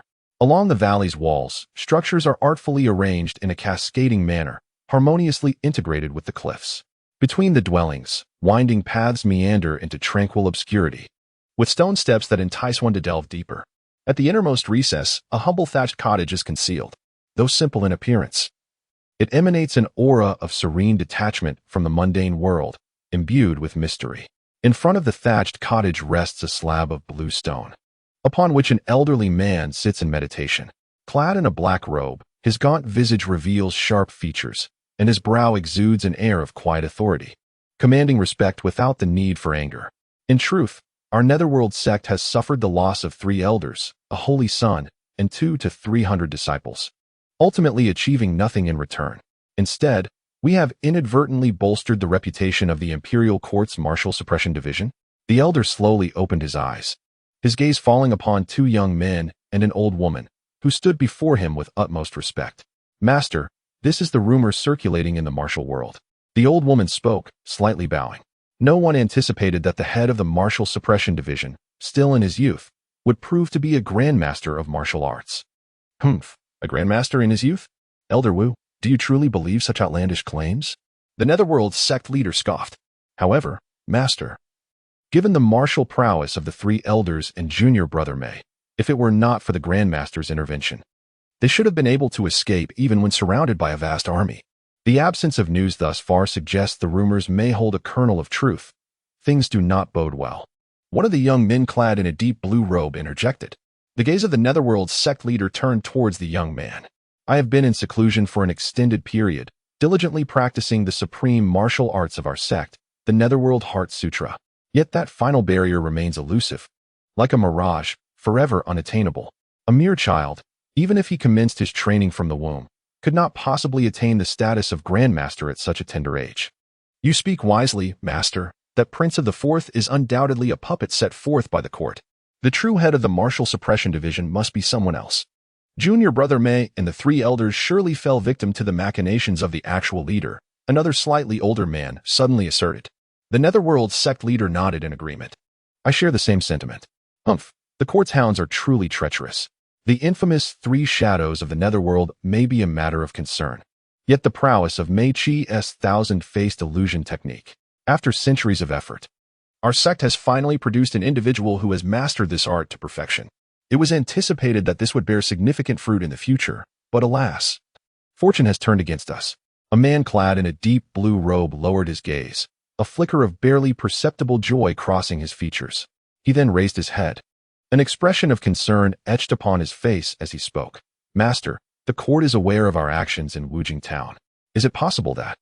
The leader of the Netherworld sect dismissed him with disdain, stating, unless the court wishes to incite chaos across the realm, they would never dare to challenge the Netherworld sect. However, convey to the disciples of the Netherworld sect beyond the demon prefecture that from this moment forth, they must transition from light to shadow. They must not be discovered by the court's hounds, or else I shall be unable to save them. The mountains rise majestically, shrouded in clouds and mist, their ironclad forms standing resolute upon the plain. Towering and magnificent, they embody the strength of a single warrior who can hold back 1,000 foes. In the distance, the thunderous sound of hooves reverberates, dust swirling in the air as 5 noble steeds race towards us from the horizon. In the blink of an eye, the 5 riders have arrived at the pass. Their horses coming to an abrupt halt, the echo of their hooves lingering in the air, resonating for an extended moment. Master, we have arrived at Xian Prefecture. Xia Mo gazed upon the formidable fortress before him, the Su Nim Pass. In a moment of reverie, Xia Mo glimpsed the shadow of the formidable Yinmen Pass from a previous life. You have invested considerable time consuming the snowy region's ice heart lotus to transcend your limits. Do not linger here. Proceed directly to Ming Ancient City. Understood. Chapter 41. The Invitation.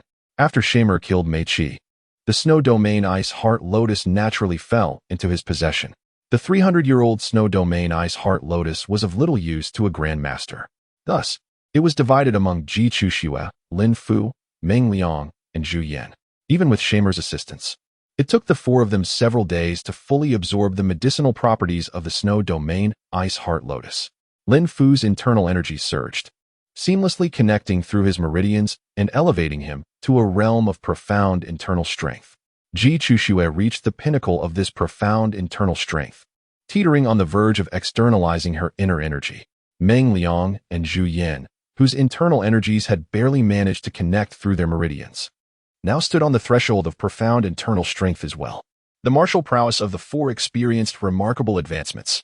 Notably, Lin Fu's mastery of the cold plum reflecting snow sword technique began to reveal its true potency. Even Ji Chuxue dared not declare that she could assuredly triumph over Lin Fu. This delay transformed their originally ample time into a pressing urgency. Consequently, the 5 hastened their journey, racing from Wujiang Town to Xianzhou. They did not linger at the border, but pressed onward towards Minggu City. Within the realm of Xianzhou lies the ancient Minggu City. Its walls, constructed of bluestone, have withstood the ravages of time, exuding an air of antiquity and resilience. Above the city gate hangs an iron sword as ornamentation, its blade glinting like frost and emanating a chilling aura that instills reverence in all passers-by. The streets within the city are narrow, flanked by quaint inns and martial arts halls, their weathered signs revealing the passage of time. At the heart of the city stands a towering ancient pagoda, known as the Nameless, its pinnacle reaching for the heavens. Its body adorned with countless sword scars, each a testament to the prowess of wandering martial artists. In Minggu City, within the esteemed Pang residence, a grand hall emanates an aura of solemnity amidst its intricately carved beams and painted rafters. Xia Mo sat majestically at the head of the table, where a delicate porcelain teacup exhaled wisps of fragrant steam, the aroma of tea wafting through the air. Ji Chuxue, Lin Fu, Meng Liang, and Zhu Yan stood on either side of Xia Mo, resembling 4 pillars that upheld the dignity of the central figure. Suddenly, a middle-aged man entered the hall, his countenance refined and his demeanor poised. Approaching Xia Mo, he bowed deeply in a gesture of respect, his voice resonant and reverent. I, Pang Wenshan, pay my respects to His Highness, the 4th Prince, wishing you 1,000 years of prosperity. Xia Mo gently raised her hand, indicating for Lord Pang to rise. Lord Pang, please do not stand on ceremony. In years past, you commanded great respect in the rivers and lakes, your reputation resounding far and wide. Yet now, you possess the foresight to discern the currents of the times, resolutely extricating yourself from the tumult of the world and dedicating yourself to the court. Such a wise course of action is truly a testament to your great wisdom and courage. I foresee that you will surely achieve grand ambitions in the court, contributing immensely to the prosperity of the Great Xia. Upon hearing Xia Mo's praise, Pang Wenshan's expression shifted slightly. He bowed again, his demeanor humble, and replied with gratitude. I am deeply honored, Your Highness. Your praise is undeserved. I cannot accept it. His attitude was one of sincere reverence, fully embodying the decorum of a loyal subject. Xia Mo smiled gently, her fingers caressing the teacup as she observed the verdant liquid within, immersed in tranquility. Gradually, she lifted the cup to her lips, parting her crimson mouth to savor its fragrance, her expression reflecting deep intoxication. After relishing the tea, Xia Mo set the cup down and her gaze shifted, landing upon Pang Wenshan. She regarded this renowned figure of the martial world, the illustrious sword immortal of the Biluogen, with a mix of curiosity and inquiry in her eyes. The status of the Biluogen in the martial realm is by no means inferior to that of the Netherworld sect. Pang, with his martial prowess, should be on par with the formidable Meng Xuanyu, one of the 3 demons of the Netherworld. Is Lord Pang also well-versed in the art of music? Suddenly, Xia Mo spoke up. Not only Fang Wenshan, but even Ji Chuxue and the other 2 were momentarily taken aback, perplexed by Xia Mo's unexpected inquiry. Fang Wenshan cautiously cast a glance at Xia Mo and replied, Your Highness, I am merely a martial artist of the Jianghu, proficient in wielding swords and performing combat, yet utterly ignorant when it comes to musical melodies. Xia Mo pondered to himself, observing the gentlemanly demeanor before him. He thought otherwise. He then inquired, Does Lord Fang have any close friends within the demonic or left-hand paths? Fang Wenshan looked at Xia Mo with a puzzled expression. Your Highness, you jest. I hail from the Biluogen manor, and should I encounter those of the demonic path, it would only be a matter of drawing my sword to engage in battle. How could I possibly befriend such individuals? Xia Mo nodded. It appeared that this celestial sword master of the Biluos had grown weary of the martial world and sought refuge within the court. Pang Wenshan, at your service, the official replied. Your Highness, please rest assured that the grand ceremony of washing hands will proceed as planned. However, I do have a matter I wish to trouble you with, Lord Pang. Pang Wenshan's expression suddenly turned grave. With hands clasped in reverence, he bowed and said, I dare not speak of trouble. Your Highness, please command me. I wish to meet the current sword master of the Biluos sword house. I would be grateful if you could facilitate an introduction, the princess requested. Pang Wenshan looked at Xia Mo with a puzzled expression. May I inquire why your highness wishes to meet my senior brother? Xiamer's eyes sparkled with intrigue. Oh, Lord Fang and the master of the Biluos sword are sworn brothers? How splendid. Rest assured, I harbor no ill intentions towards the Biluos sword sect. Lord Fang, you may freely make the introduction. Suddenly, Fang Wenshan displayed an expression of discomfort. Is there something troubling you, Lord Fang? Xia Mo inquired. Pang Wenshan once again clasped his hands and replied, I dare not conceal anything from your highness, the 4th prince. Ever since I resolved to wash my hands of worldly affairs, although the Biluogen manor has not made things difficult for me, it has nonetheless been influenced by the rumors of certain sects in Xianzhou, gradually distancing themselves from me. I have long since drawn a clear line with Biluogen manor and severed all ties. Xia Mo suddenly smiled at Fang Wenshan. The entire Xianzhou martial arts community was shaken by the news of Lord Fang's renunciation. Lord Fang, this is to avoid implicating the sect, he remarked. Fang Wenshan's expression turned solemn. Regardless of the outcome, this is a choice I have made for myself. Xia Mo nodded gently. In that case, I shall not impose any further on Lord Fang. The Biluos sword manor is not far from Minggu City. I shall personally pay a visit. Surely, the Biluos sword manor would not turn me away at the door. However, there is one matter I must consult with Lord Fang. Please, speak, Your Highness. Might I inquire if Lord Fang is familiar with the Biluos sword tomb? The Biluos sword tomb? Fang Wenshan gazed at Xia Mo in astonishment. How did His Highness come to know of the Biluos sword tomb? What? Is it inappropriate for Lord Fang to disclose this information? I would not dare. Observing Xia Mo's growing impatience, Fang Wenshan hastily replied. The Biluos sword tomb is the sacred resting place for the swords of all disciples who have mastered the Biluo 9 techniques throughout the generations of the Biluos sword manor. The tomb is a forbidden area of the Biluos sword manor, accessible only to the Biluos sword master and the esteemed elders within. I have been a disciple of the Biluos sword manor for many years, and while I have heard its name, I have never had the privilege of entering. Curious, Xiaomei inquired, where is the sword tomb of Biluo? After a moment's hesitation, Pang Wenshan replied slowly, it should be located at the highest point of Biluo Peak, behind the grand hall of the sect leader. Thank you, Lord Pang. The day is drawing to a close, and I wish to impose upon you at the Pang residence for a while. I trust you will not mind?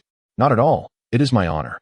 Meng Liang, you shall set out early tomorrow to deliver our greetings to the Biluo Sword Manor. Yes. Chapter 42, Biluo Sword Manor. Biluo Peak rises majestically amidst the vast, misty sea of clouds, resembling a sharp sword piercing the heavens, embodying an unparalleled grandeur. Surrounding the peak, the cliffs are steep, and the abyss is unfathomably deep, instilling a sense of awe. Within the Biluo Sword Manor, there exists a position reserved for the Elder Council, wielding great influence and extraordinary prestige. Pang Wenshan was once a member of this esteemed assembly. Your Highness, since Pang Wenshan has decided to withdraw from the martial world, it naturally has no bearing on our Biluo Sword Manor. May I inquire the purpose of your visit today? The grand hall of the sect leader stands imposing, adorned with soaring eaves and intricate carvings. At the center of the hall, an elderly man sits upright. He is clad in a long robe with a double-breasted design, the lapels intricately embroidered with silver threads depicting exquisite sword patterns, the tips of the swords pointing skyward. Great Elder, let us speak candidly. With the establishment of the Imperial Martial Commission to restore order to the martial world, the Biluo Sword Manor, as a prominent sect of Xian Prefecture, stands in a favorable position. If we can represent Xian Prefecture in accepting the Martial Commission, it would indeed be a remarkable tale to recount in the future. Xia Emo sat below, gently sipping a cup of tea. The fourth prince jested, since the establishment of the Biluojan Manor in Xianzhou, our disciples have consistently adhered to the laws of the land while traversing the martial world. We have only engaged in conflict with demonic forces and have never sought to trouble others. Why does the court single out our Biluojan Manor? A middle-aged woman dressed in the elder robes of Biluojan Manor spoke softly beside the Grand Elder. Lady Lan, your words are rather harsh. The court does not target Biluojan Manor specifically. Rather, it seeks to regulate all martial sects within the realm of Great Xia. Although Biluojan Manor is part of the martial world, we are also subjects of Great Xia. Should we be the first to accept the Jinwu Register, we could set an example for the martial community of Xianzhou, Ji Chuxue remarked, gazing at the middle-aged woman. Lan Zhihui, the only female elder in the Biluojan Manor Council, listened intently. My lord, while Biluojan Manor may hold a modest reputation in Xianzhou, we cannot claim to represent the entire martial fraternity of the region. An elder sporting a handlebar mustache interjected from Lan's left. Indeed, who does not know that Tianhe Palace is the dominant sect of Righteous Path in Xianzhou? Perhaps we should first approach Tianhe Palace and allow them to assume the Jinwu Register, a discontented young man from Biluojan Manor suggested within the Grand Hall. Silence. This is not a place for your opinions. Lan Zhihui suddenly admonished the youth. Forgive me, Master Lan. I spoke out of turn, the young man replied, clasping his hands in respect and bowing to Lan Zhihui. He was the chief disciple of Biluojan Manor, the current direct heir of the Biluojan lineage, Feng Tian. Since Biluojan Manor cannot represent the martial world of Xianzhou, then let us at least represent Biluojan Manor in accepting the Jinwu Register. Xia Mo maintained an expression of calmness, speaking in a monotonous tone. Except for the Grand Elder of the Biluojan sect, all the elders present in the main hall furrowed their brows. The most troublesome aspect of today's events was this individual before them, the Crown Prince of the Great Xia, the head of the Jinwu Division, and a grandmaster widely rumored in the martial world. The hall fell into an oppressive silence. Neither Lan Zhihui nor the other elders, nor even the chief disciple who had spoken earlier, dared to utter a word. Their statuses did not afford them the authority to represent the Biluojan sect in responding to Xia Mo's remarks. The Grand Elder of the Biluojan sect turned to Xia Mo and slowly stated, Your Highness the Fourth Prince, our sect leader has been in seclusion for the past month, and such a significant matter cannot be decided without their input. Might we defer this discussion until the sect leader emerges from their retreat? Xia Mo gently tapped the cup lid with his fingers, caressing its edge, producing a delicate and melodious sound akin to the soft breeze rustling through bamboo leaves. Does the Grand Elder perceive us as mere children? It is rather peculiar that the esteemed leader of your sect chose to enter seclusion just as we arrived at the town of martial arts. Such tricks. The sects of the Central Plains have long grown weary of them. Lin Fu observed the Grand Elder and chuckled softly. How audacious. The Grand Elder is addressing your sect master. Who do you think you are to interject so brazenly? Feng Tian glared at Lin Fu, who stood behind Xiaomo, sword in hand. Humph. This young hero Feng seems to have a rather poor memory. Has he forgotten that he too interrupted moments ago? Lin Fu showed no inclination to yield. You, Feng Tian, gazing upon Lin Fu's youthful visage, felt a flicker of coldness in his eyes. As a direct disciple of the master of the Azure Sword, he was accustomed to being treated with utmost respect by even the elders of the Azure Sword Manor. Little did he expect, within the hallowed halls of the sect leader, to first be reprimanded by Lan Jihui and now to be provoked by this unknown figure from the martial world. Feng Tian pointed his sword directly at Lin Fu. What use is mere verbal sparring? Since you also practice the sword, do you dare to engage me in combat? Such insolence! The Grand Elder rebuked. What is your status to presume to engage the esteemed one of the town of martial arts? Feng Tian's countenance darkened, yet. Silence. The Grand Elder scolded once more. There is no need for the Grand Elder to be angered. I, for one, believe a friendly contest would be quite harmless. Before my arrival in Xinzhou, I had heard of the formidable prowess of the 9 styles of the Azure Sword. Why not let these two engage in a friendly spar so that I may witness their skills? Xiaomo set down the teacup. The sound was faint, yet it carried an unspoken air of authority. The elders of the Bailuo Sword House exchanged concerned glances, their brows furrowing once more. The thoughts of His Highness, the fourth prince, seemed rather erratic, leading them to suspect that matters were not as straightforward as they appeared. Nevertheless, engaging in such a contest felt somewhat tedious. Xiaomo gazed at the elders with a smile. What does His Highness the fourth prince mean? Lan Zhihui inquired tentatively. Should this esteemed young hero emerge victorious, I shall promptly take my leave from the Biluojan Manor, ensuring that I do not disturb your esteemed sect until the Imperial Martial Register is received at the Tiana Palace. The elder with the mustache turned his attention to Lin Fu, asking, and if this esteemed gentleman prevails? In that case, I shall not impose any difficulties upon your sect. The matter of the Imperial Martial Register can await the return of the Biluojan Master from seclusion for further discussions. Xiamerton paused momentarily before continuing. I have heard that within the Bilia Sword Manor lies a sword tomb, concealing countless swords coveted by wanderers of the martial world. Might we be permitted to seek out a weapon that suits us?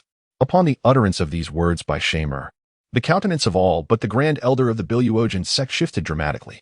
A robust elder, who had remained silent until now, urgently interjected. The sword tomb is a forbidden ground of the Biluojan sect.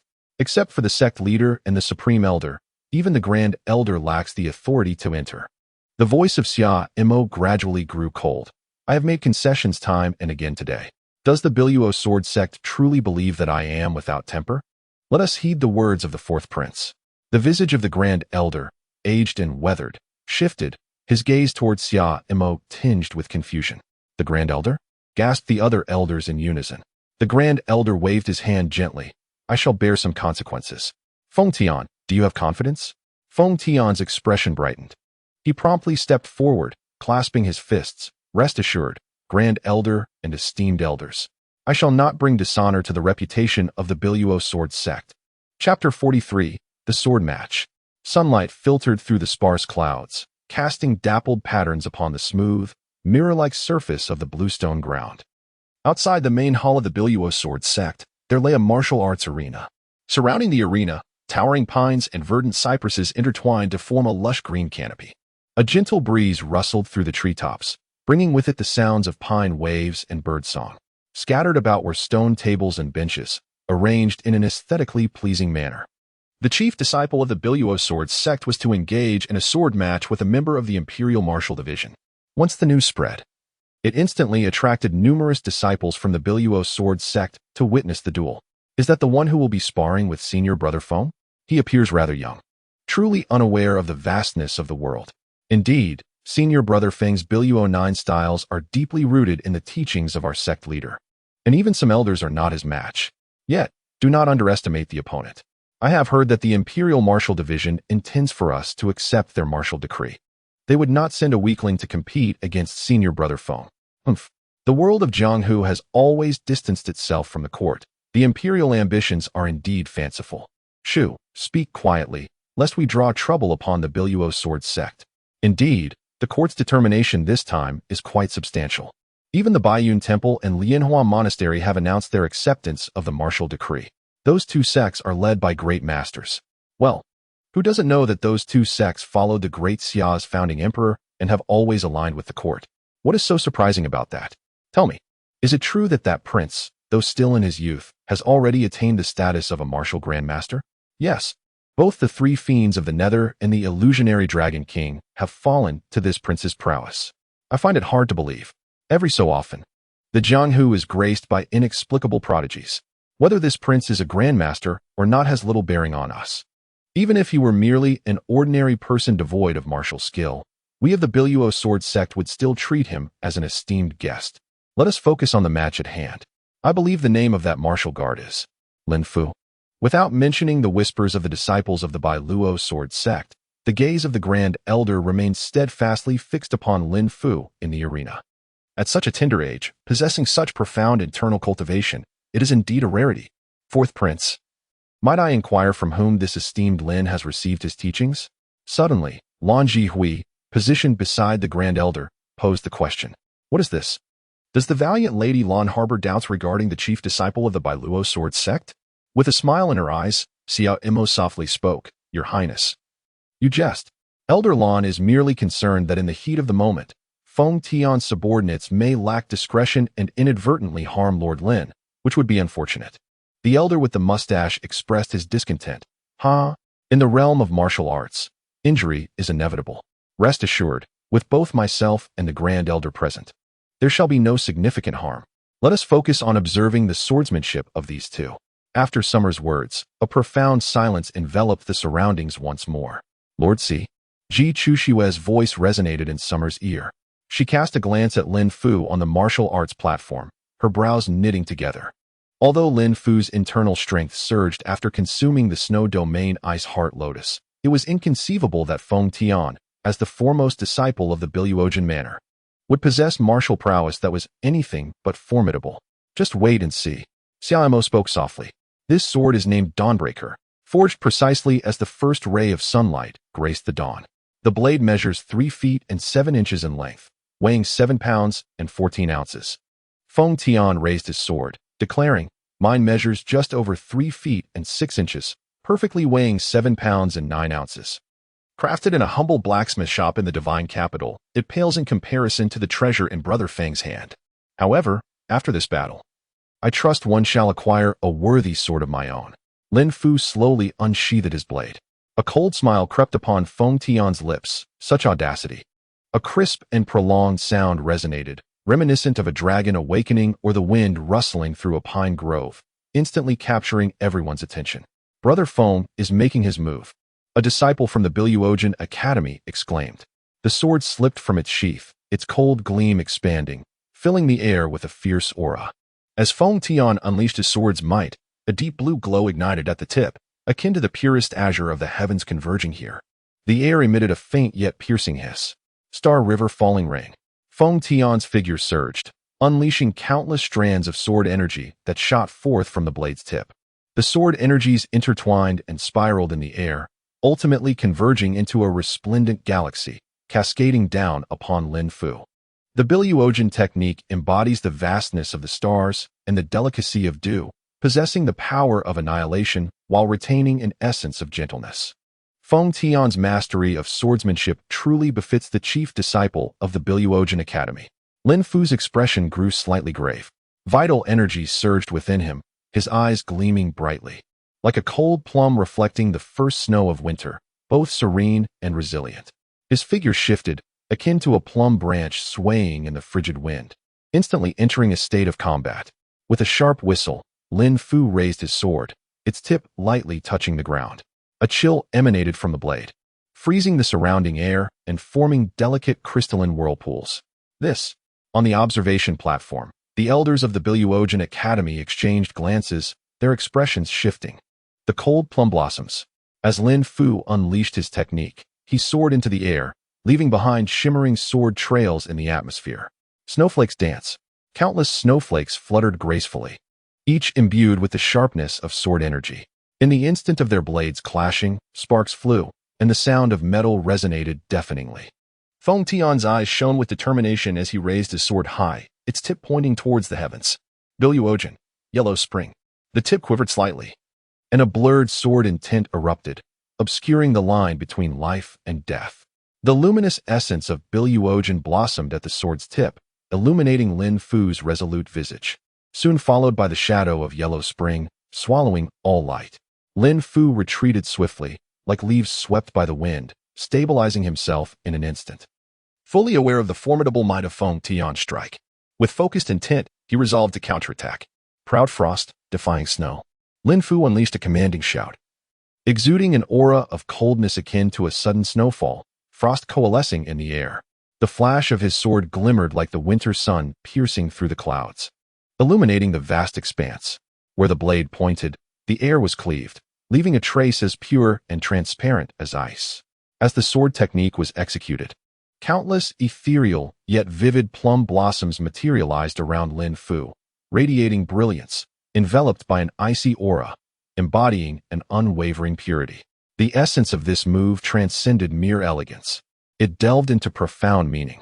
The Plum Blossom Mountain Manner-S sword technique. Plum blossom reflecting snow, exclaimed the elder watching the duel, having recognized the unparalleled swordsmanship renowned throughout the world. Though the Plum Blossom Manor had fallen from grace, it was once home to a true master of the sword. Chapter 44. The 13 Deadly Swords. Not long ago, rumors circulated in the martial world that the long-lost Plum Blossom Reflecting Snow sword technique had resurfaced. Our Bailuo sword manor, also a lineage of swordsmanship, had intended to journey to Han Province for a first-hand experience. However, it was not long before we learned of the tragic news of the complete annihilation of the Plum Blossom Manor. The elder gazed slowly at the blossoming plum flowers on the martial stage and remarked, "Indeed, Lin Fu is the sole inheritor of the Plum Blossom Manor." After the manor's destruction, he endured great hardships to reach the Central Plains, only to become the target of northern swordsmen. I intervened to save him. Xia Emo spoke candidly. The Grand Elder nodded in understanding. I see. Back in the day, the former master of Meihua Manor engaged in a fierce battle with the great master of the North Border, relying solely on the cold plum reflecting snow sword technique. This truly inspires those of us who practice the art of the sword. It appears that in the near future, the Zhenlu division shall witness the emergence of a grandmaster of swordsmanship. Xia Emo chuckled softly. The esteemed elder is being overly modest. No matter how formidable one's martial arts may be, it ultimately hinges upon the innate talent of the practitioner. The founding master of the Billuo sword sect was, after all, a grandmaster of the sword. The Billuo sword sect has been established for over 3 centuries, yet aside from the revered founder, no one has ascended to the rank of grandmaster through the Billuo 9 techniques. This has long been an obsession in the hearts of the disciples of the Billuo sword sect. Several elders instinctively lowered their gazes. Had another spoken such words, they might have deemed it a provocation against the Billuo sword sect. Yet, before them stood a young grandmaster, not yet of age, leaving them at a loss for a rebuttal. Even the eldest elder remained silent, along with the others. Xiaomo's gaze once again fell upon the martial platform. The duel between the two had escalated into a fierce climax. Feng Tian, as the chief disciple of the Bailuo sword sect, was at least 7 or 8 years older than Lin Fu and possessed a slight advantage in internal strength. However, Lin Fu, employing the Han Meiying Shui sword technique along with a reckless fighting style, relentlessly forced Feng Tian to retreat, with a mind in turmoil. How could one wield a sword effectively? The Grand Elder shook his head in disappointment. Although Feng Tian's internal power was marginally superior to Lin Fu's, the Bailuo 9 styles were hardly inferior to the Han Meiying Shui technique. Yet, under the scrutiny of the sect's elders and numerous fellow disciples, Feng Tian appeared somewhat unsettled, unable to concentrate on his swordplay. Damn it! Feng Tian sensed this flaw within himself. Identifying the problem was easy, but altering it within a short span was exceedingly challenging. Bailuo Yunin. With a sudden flash, Feng Tian's form darted forward, the tip of his sword arriving mere inches from Lin Fu's face, a speed that left one astounded. This move was akin to the fleeting clouds of the Bailuo sky, elusive and difficult to grasp. The sword energy emanating from the tip, though unassuming, was incredibly sharp, capable of penetrating even the hardest of metals, let alone mere flesh. Shuefu Qianshan. In response to Feng Tian's life-threatening strike, Lin Fu did not retreat but advanced instead, swinging his sword. The sword light cascaded like snow, swirling and enveloping the entire battlefield in an instant. Within that radiant display lay an extreme coldness and sharpness, Each snowflake was a razor-sharp blade, capable not only of attacking the adversary directly, but also of disturbing their mind. What? Feng Tian was taken aback. His longsword halted mere inches from Lin Fu, unable to advance any further. The temperature plummeted dramatically, as if winter had descended in an instant. The snow, formed from the sword light, blanketed the ground and coalesced in the air into crystalline formations. With a subtle twist of his wrist, Lin Fu's sword moved like a spirit serpent from its den, tracing a seamless arc, and with silent grace. He gently deflected Feng Tian's sword aside. In shock, Feng Tian had yet to react when Lin Fu's sword tip had already silently pressed against his throat, exuding a chilling aura that sent a shiver down Feng Tian's spine. "Brother Feng, I am grateful for your guidance," Lin Fu proclaimed as he sheathed his sword and stood upright. With a long exhale, Feng Tian regarded Lin Fu with a complex expression. "Lord Lin, your swordsmanship is unparalleled. I have been bested." Lin Fu nodded slightly in a gesture of humility. He then activated his lightness skill, his figure gliding through the air like a swallow among the clouds, and in the blink of an eye, he had leaped from the martial platform to the observation stand. "Master, I am fortunate not to have failed my mission." Lin Fu clasped his hands in salute, bowing as he reported, his sword revealing subtle cracks along its blade. Though victorious in battle, the sword in his hand was far from the resilience of Feng Tian's Dawnbreaker. "Grand Elder?" Shamer cast a glance at the Grand Elder. With a soft sigh, the Grand Elder spoke. "In that case, let us proceed with His Highness the Fourth Prince and Lord Lin. The Sword Tomb is a forbidden area of our Biluojan Manor. By rights, I should not possess the authority to escort His Highness inside.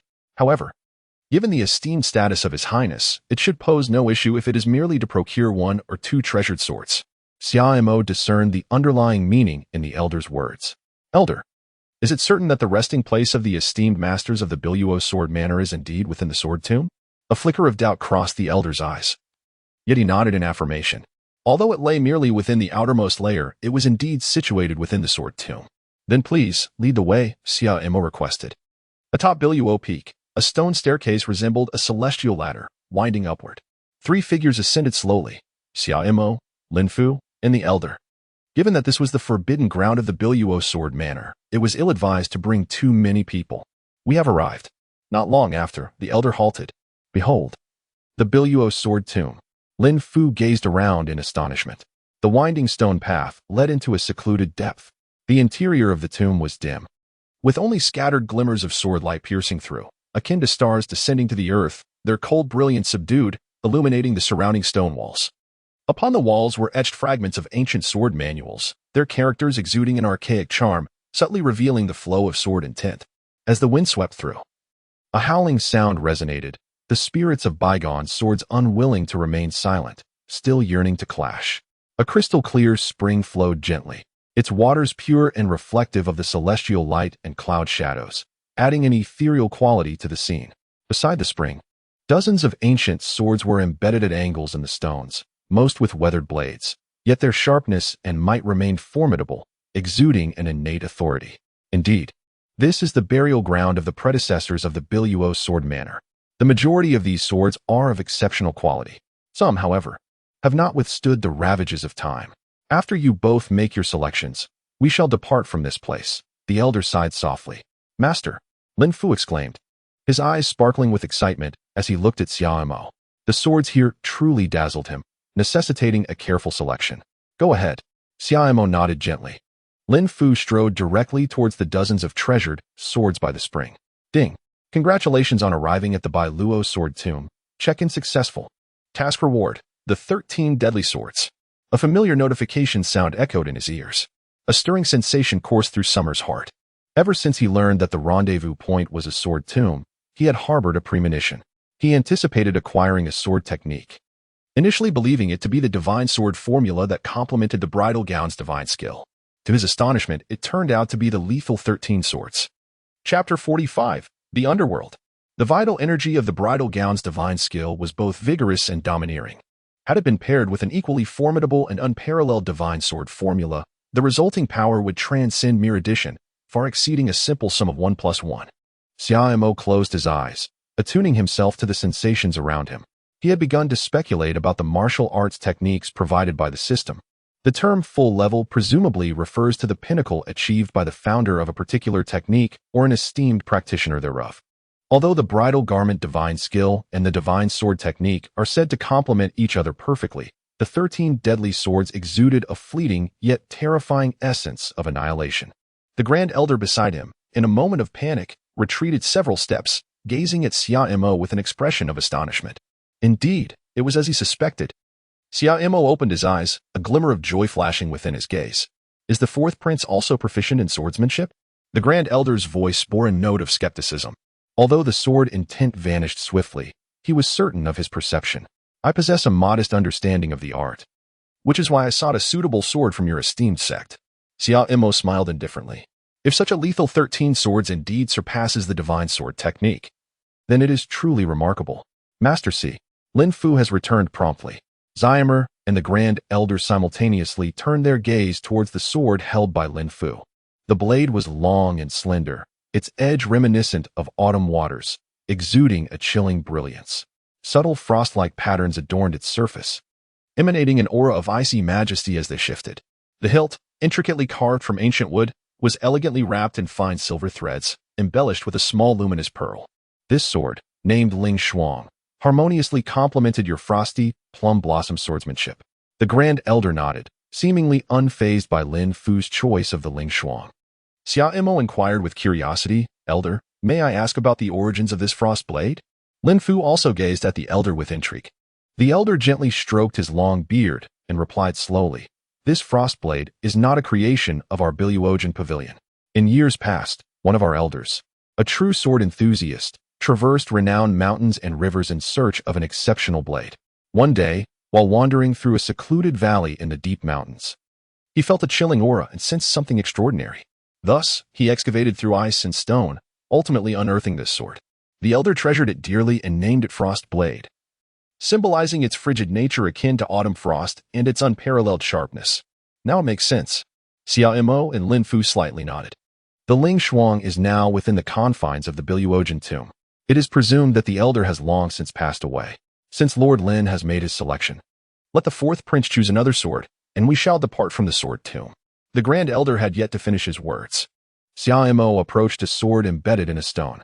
This sword, suspended within the rock, emanated a subdued yet cold radiance. At first glance, it seemed to rival the Ling Shuang that Lin Fu had obtained.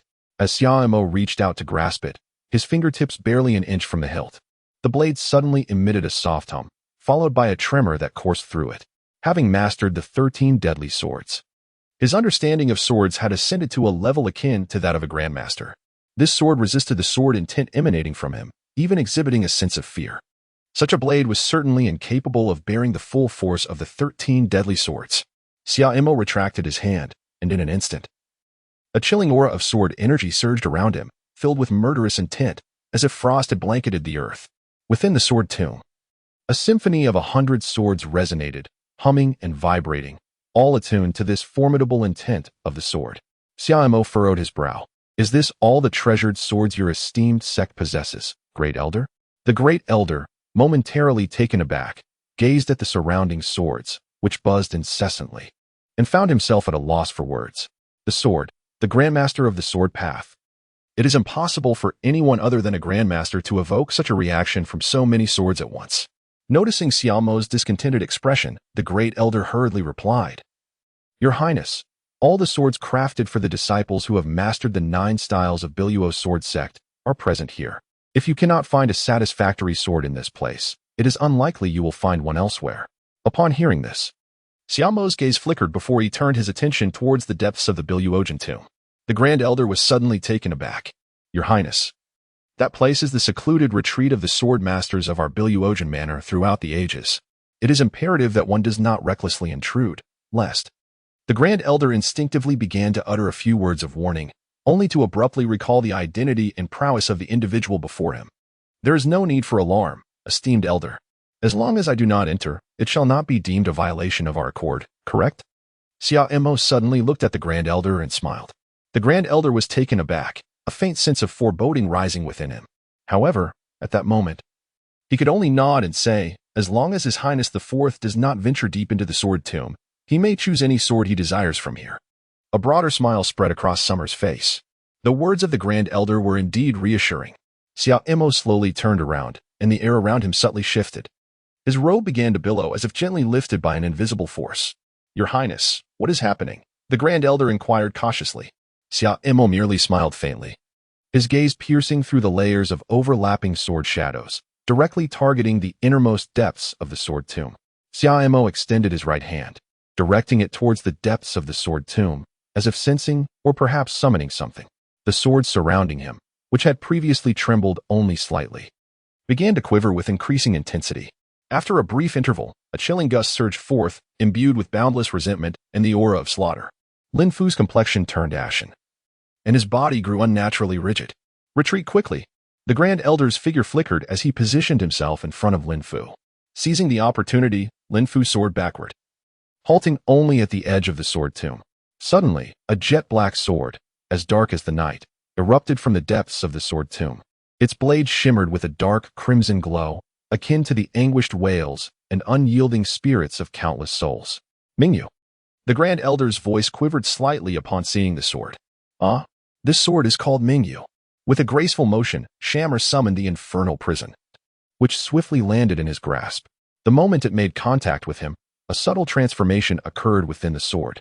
Its blade trembled gently, as if the rampant malice and murderous intent were soothed by an inexplicable force. How lamentable it is for such a magnificent sword to be buried in a tomb. The expression of the Grand Elder grew serious. "Your Highness, this sword was sealed here by the founding master of our Biluojan sect. Throughout history, every wielder of this sword has succumbed to its influence, ultimately descending into madness and becoming a mere sword slave. It is indeed a harbinger of misfortune." Xiao held the abyssal prison with meticulous attention, as if he had completely disregarded the words of the Grand Elder. Lost in his own reverie, he played with the sword in his hand, his eyes gleaming with delight. He was thoroughly pleased with this blade. "Who dares to intrude upon the forbidden grounds of my Biluo sword manor?" A thunderous voice erupted from the depths of the sword tomb. A streak of grayish-white sword energy pierced through the air, startling the flora and causing stones to shatter and dust to swirl. With a sharp glint in his eyes, Summer raised his hand and swept it through the air. A wave of black sword energy surged forth to meet the pale gray sword aura. Chapter 46. A single sword defeats the foe. Bang! The two sword energies clashed, resonating with a thunderous roar akin to the collapse of heaven and earth, echoing endlessly. A colossal storm of dust and debris erupted, resembling a stampede of countless steeds, with swirling sands engulfing the sky. Amidst the swirling haze, the faint sounds of clashing metal could be discerned, heightening the atmosphere of impending doom. Moments later, as the dust began to settle, a figure clad in a blue robe gradually emerged. The sect leader. Upon recognizing this individual, the Grand Elder immediately gasped in astonishment and respectfully cupped his hands in greeting. "The Master of the Azure Sword?" Xiaomo's gaze fell upon the newcomer. Judging by his age, he appeared to be in his 30s, with a visage as refined as jade, and a countenance that concealed both sharpness and restraint, while his eyes were as profound as the ocean. The current sword master of the Biluo sword manor had already risen to fame 2 decades prior. If this man was indeed the Biluo sword master, his true age was certainly not as youthful as it seemed. "Elder, why is there an outsider within the sword tomb?" The Biluo sword master spoke slowly, and upon seeing the elder, he realized that he seemed to have misunderstood something. His gaze constantly scrutinized Xiaomo. The sword energy that this young man had casually unleashed moments ago instilled in him a sense of trepidation. The elder shifted slightly, instantly appearing beside the Biluo sword master. "Master." The elder whispered something into the ear of the Biluo sword master. The expression of the Biluo sword master changed abruptly, a flicker of astonishment flashing in his eyes, which then transformed into surprise and ultimately into shock. "So, it is His Highness the 4th Prince who has arrived. I, Li, have been in seclusion for so long, and I apologize for my failure to extend a warm welcome, as well as for my presumption. Is the Biluo sword master's surname Li?" As Summer's thoughts meandered, she spoke. "Not at all. It is I who have intruded upon your serene cultivation, Master Li. Now that you have emerged from seclusion, perhaps we should discuss the matter of the Jinwu Codex that the Biluo sword manor is to undertake." Xiaomo cast a glance at the master of the Biluo sword, casually holding the Mingyu sword in his hand, without uttering a word regarding the weapon. The master of the Biluo sword raised an eyebrow, hesitating for a moment, yet ultimately refraining from voicing his thoughts. This fourth prince had a prior agreement with the Grand Elder and did not venture deep into the sword tomb. Obtaining the Mingyu was a testament to his own capabilities. However, the sword intent that had just manifested weighed heavily on the master of the Bailuo sword's mind. "Your Highness," he began, "let us speak plainly. The Bailuo sword manor has been firmly rooted in Xian Prefecture for many years and has consistently refrained from opposing the court. Within 100 miles of Bailuo Peak, we have safeguarded the local populace's peace. Yet, the matter of the Jinwu Register is of paramount importance. While we do not seek conflict with the court, we also do not wish to find ourselves at odds with the martial community of Xian Prefecture." Xia Mo regarded the master of the Biluogen with a smile and said, "If you have something to convey, please do so openly, masterly. Should the fourth prince succeed in persuading the Tianhe Palace to accept this Jinwu manual, the Biluogen manor shall certainly have no objections." The tone of the Biluogen master was notably sincere. "Tianhe Palace," Xia Mo murmured to herself. "Is the elder Tianhe currently in Xianzhou?" The master of the Biluo sword shook his head. "The whereabouts of elder Tianhe are elusive. It is likely that only the current master of Tianhe Palace is privy to his location.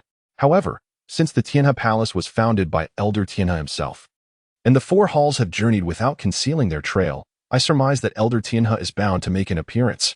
Xia Mo suddenly chuckled. "The Heavenly Secret Pavilion ranks you 13th in martial evaluations. If given the opportunity, I would indeed like to experience your skills. Since Master Li has conveyed this truth, I shall allow the Biluo sword manor to refrain from accepting the martial register for the time being, on account of this sword. However, should there be any delays after I have dealt with the Tianhe Palace," the Lord of Biluo's sword quickly interjected, "Rest assured, Your Highness, such an occurrence shall never transpire." Xia Mo nodded gently. "Then I shall not disturb you any further. By the way, Lord Feng Winshan has entrusted me to convey his regards to Master Li." The expression of the master of the Blue Falls sword suddenly grew somewhat intricate. As Summer turned to depart, the fourth prince called out to him, "Master Biluogen, is there anything else from the esteemed leader?" Xia Mo turned around. The myriad swords within the sword tomb, summoned by the fourth prince, resonated in unison, and from the depths of the tomb, this blade, the infernal abyss, was retrieved. But has it truly transcended into the realm of the Tao? The master of the azure sky sword suddenly inquired with a grave expression. "Transcended into the Tao?" Xia Mo gazed at the master of the Bailuo sword, a playful smile dancing upon his lips. "I find myself somewhat perplexed by your words, esteemed Master Li. What, pray tell, does it mean to enter the Tao?" The master of the Bailuo sword responded with an air of urgency. "It is, of course, to become a grandmaster of the sword." "Ha ha ha!" Xia Mo suddenly burst into laughter. "What is the fourth prince laughing about?" Li inquired earnestly, seeking genuine counsel. The master of the azure sword expressed his discontent, saying, "It is nothing, nothing at all. I merely recalled some amusing thoughts." Xia Mo waved his hand, then revealed the Mingyu sword. With Master Li's martial prowess and swordsmanship, he is perhaps but a step away from becoming a grandmaster. The Lord of the Biluogen spoke solemnly. "Yet, this very step appears as an insurmountable chasm, confining me for many years. Why not allow Master Li to experience it personally?" Xia Mo gazed upon the treasured sword held by the master of the Azure Sky Sword. The Azure Sky Sword, measuring approximately 3 feet and 3 inches in length and barely an inch in width, had been wielded by generations of its esteemed bearers. Without hesitation, the master of the Azure Sky Sword raised his hand with a serene demeanor. The sword seemed to respond to its master's thoughts, gracefully departing from its sheath and hovering in midair. An overwhelming and boundless intent emanated from the master of the Azure Sky Sword. "Be cautious, fourth prince," the master warned as he pointed the sword's tip towards Xia Mo. In that fleeting moment, the vibrance of the world around them seemed to dim, leaving only the brilliance of the azure sky sword to shine ever more luminously. A magnificent strike erupted from the master's hand, yet contrary to expectations, it did not unleash further chaos after reaching its zenith. Instead, it gradually transformed into a hue of ash and white, an indescribable color transcending mere appearance and delving into essence itself. This color appeared to embody the supreme will of heaven, cold, indifferent, yet imbued with the profound truth of the rise and fall of all things in existence. This was the final move of the 9 styles of the azure sky, the ultimate ascendancy. In Shamer's eyes, only the brilliance of this sword remained. The infernal prison in his grasp emitted a series of deep, resonant hums. At this moment, the overwhelming true energy of the Wedding Garment Divine Skill surged forth. Xia unleashed the 13th sword with unwavering determination. This strike not only encapsulated the essence and lethal aura of the deadly 13 swords, but, under the influence of the wedding garment divine technique, manifested a transformation previously unfathomable to practitioners. Within the sword's aura resided an unparalleled sharpness and an overwhelming force, capable of severing all worldly obstructions and piercing into the nether realms. The sword of the Azure Sky Master was effortlessly deflected, creating a rift in the celestial defense net that penetrated the Azure Sky Master's shoulder. Blood spattered as the Azure Sky Master staggered, his eyes wide with disbelief and terror. "Master," came the anxious voice of the Grand Elder. On August 8th, during the Golden Basin hand-washing ceremony in Minggu City, I advised that Master Li should not miss this opportunity. The voice of Summer echoed from afar as he approached the edge of the sword tomb. Chapter 47, the 8th of August. On the 8th of August, within a blacksmith shop in Minggu City, the furnace blazed fiercely, illuminating every inch of the space. The rhythmic clang of the hammer striking the glowing red anvil resonated with the distinctive tremor and reverberation of metal. A richly dressed young gentleman sat upon a chair, his gaze piercing through the swirling smoke, intently observing the craftsmanship of the blacksmith. Behind him stood 2 guards, 1 male and 1 female. They were none other than Summer, Meng Liang, and Zhu Yan. Since returning from the Bailuo Sword Manor, Summer had been diligently studying the Hell's Abyss sword in his possession, forged from an unknown material. This blade was extraordinarily sharp, rendering an ordinary scabbard utterly inadequate. Xia directly sought out the largest blacksmith shop within Minggu City, investing a substantial sum to commission a sword sheath that could barely do justice to the infernal abyss. Today marked the day of the grand hand-washing ceremony hosted by Pang Wishan, so he rose early to accompany Meng Liang and Zhu Yin to retrieve the sheath. Ji Chuxue and Lin Fu remained at the Pang residence. Over the past few days, the number of martial artists in Minggu City had steadily increased. The Master of the Sages, along with individuals from the Taisui Stronghold and the Wind and Rain sect, were present.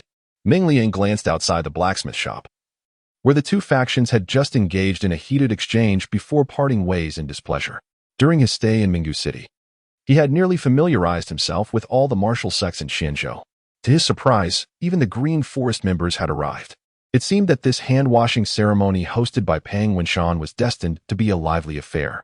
Xia smiled and remarked, "After all, Lord Fong hails from the esteemed lineage of the Biluo Sword House, which stands as a paragon among the righteous sects of Xianzhou. Over the years, numerous factions have sought to usurp the position of the Biluo Sword House." Zhu Yan's gaze returned from outside the door. As the group engaged in light-hearted conversation, a blacksmith emerged from a dimly lit room. Bare-chested, beads of sweat trickled down the contours of his well-defined muscles. An old towel, used for wiping sweat, casually draped over his shoulder. "Honored guest, your sword sheath is ready," the blacksmith said, reverently presenting a beautifully crafted, antiquated sword sheath with both hands to Xia. This esteemed guest was known for his lavish spending. In crafting this sheath, they had exhausted all the precious materials accumulated in their shop over the years. Xia took the sword sheath, feeling a smooth and jade-like texture pass through his hands. "What a fine sword sheath!" Xia gasped in admiration. The abyss trembled, akin to a dragon returning to the depths. The blade shimmered like a silken ribbon, conjuring a fierce wind that resonated with a crisp sound. As the sword reached its zenith, it halted abruptly, the blade gracefully returning to its sheath, accompanied by a melodious chime. The blacksmith beside him chuckled and remarked, "This scabbard is primarily crafted from fallen iron, blended with cold jade, and forged with fire day and night to achieve its form. Inside, it is lined with a century-old silk from silkworms, remarkably supple and capable of absorbing shock." As the sword nestled within its sheath, it resembled a dragon returning to the ocean, with its movements dictated solely by the heart. Xia nodded in satisfaction after listening. "The innkeeper possesses exceptional craftsmanship. Meng Liang, please hand over the silver to the innkeeper." "Certainly." Meng Liang approached the table with a bundle in hand. As he loosened the rope, the bundle revealed 3 gold bars and over 20 silver ingots. The innkeeper nodded in acknowledgement. Meng Liang gestured invitingly. To his surprise, the innkeeper repeatedly waved his hand. No rush, allow me to finish my thoughts. Young master, this sword sheath is a product of my heartfelt labor. Beyond what I previously mentioned, there is something even more marvelous. This sheath can attune to the will of its master. By infusing it with true energy, one can regulate the temperature of the sword, offering protection not only to the blade but also to its wielder. Oh, Xiaomo's eyes brightened with realization. Such effects exist? He promptly channeled his vital energy into the sword sheath, and indeed, a warm sensation arose. Meng Liang, increase the funds. In the courtyard of the Pang residence, sunlight filtered through the dappled shadows of the trees, yet it could scarcely penetrate the heavy and tense atmosphere. On either side of the courtyard stood a multitude of individuals from the martial world, each wielding various blades and swords. Their gazes ranged from indifference to indignation, and from complexity to intrigue. Pang Wenshan stood upon an elevated platform, clad in an elegant robe. He clasped his hands in salute, slowly surveying the surroundings. His voice steady and powerful. I extend my gratitude to all friends for attending my humble ceremony of washing my hands of past entanglements. The roads of the martial world, filled with grievances and affections, have become mere wisps of smoke. From this day forth, I shall serve the court and sever all ties with the martial realm. As he concluded, a brief silence enveloped the crowd before two attendants cautiously entered, carrying a basin fashioned entirely of pure gold. Pang Wenshan inhaled deeply, slowly raising his hands, poised to immerse them in the basin, signifying his complete farewell to the martial world. At that moment, a chilling voice pierced the air. Pang Wenshan, do you think it is so easy to wash your hands clean? Today, you must pay with the life of our master. With this fierce proclamation, the crowd began to stir, and two figures darted forth from the throng like phantoms, advancing towards the platform. The sword light transformed into countless serpentine shadows, intertwining and darting towards Pang Wenshan with astonishing speed. The Shadow Serpent sword technique. Wasn't this the unique swordplay of the legendary dragon and serpent lord from years past? Indeed, the dragon and serpent lord had once wielded this technique with great zeal in the martial world, only to vanish without a trace shortly thereafter. It was rumored he had met his end at the hands of the sword immortal of Bailuo. Could these two be the disciples of the dragon and serpent lord? Pang Wenshan's complexion darkened, a profound coldness gathering between his brows. With a subtle gesture, a nearby guard's sword emitted a resonant hum, flying accurately into Pang Wenshan's grasp. Your master once sought me for a duel, agreeing to fate and life with no grievances. Pang Wenshan's voice resonated, each word striking like a hammer upon the hearts of those present. The elders of the Bailuo sword house are not to be trifled with. In the face of Pang Wenshan's formidable presence, the two adversaries did not retreat.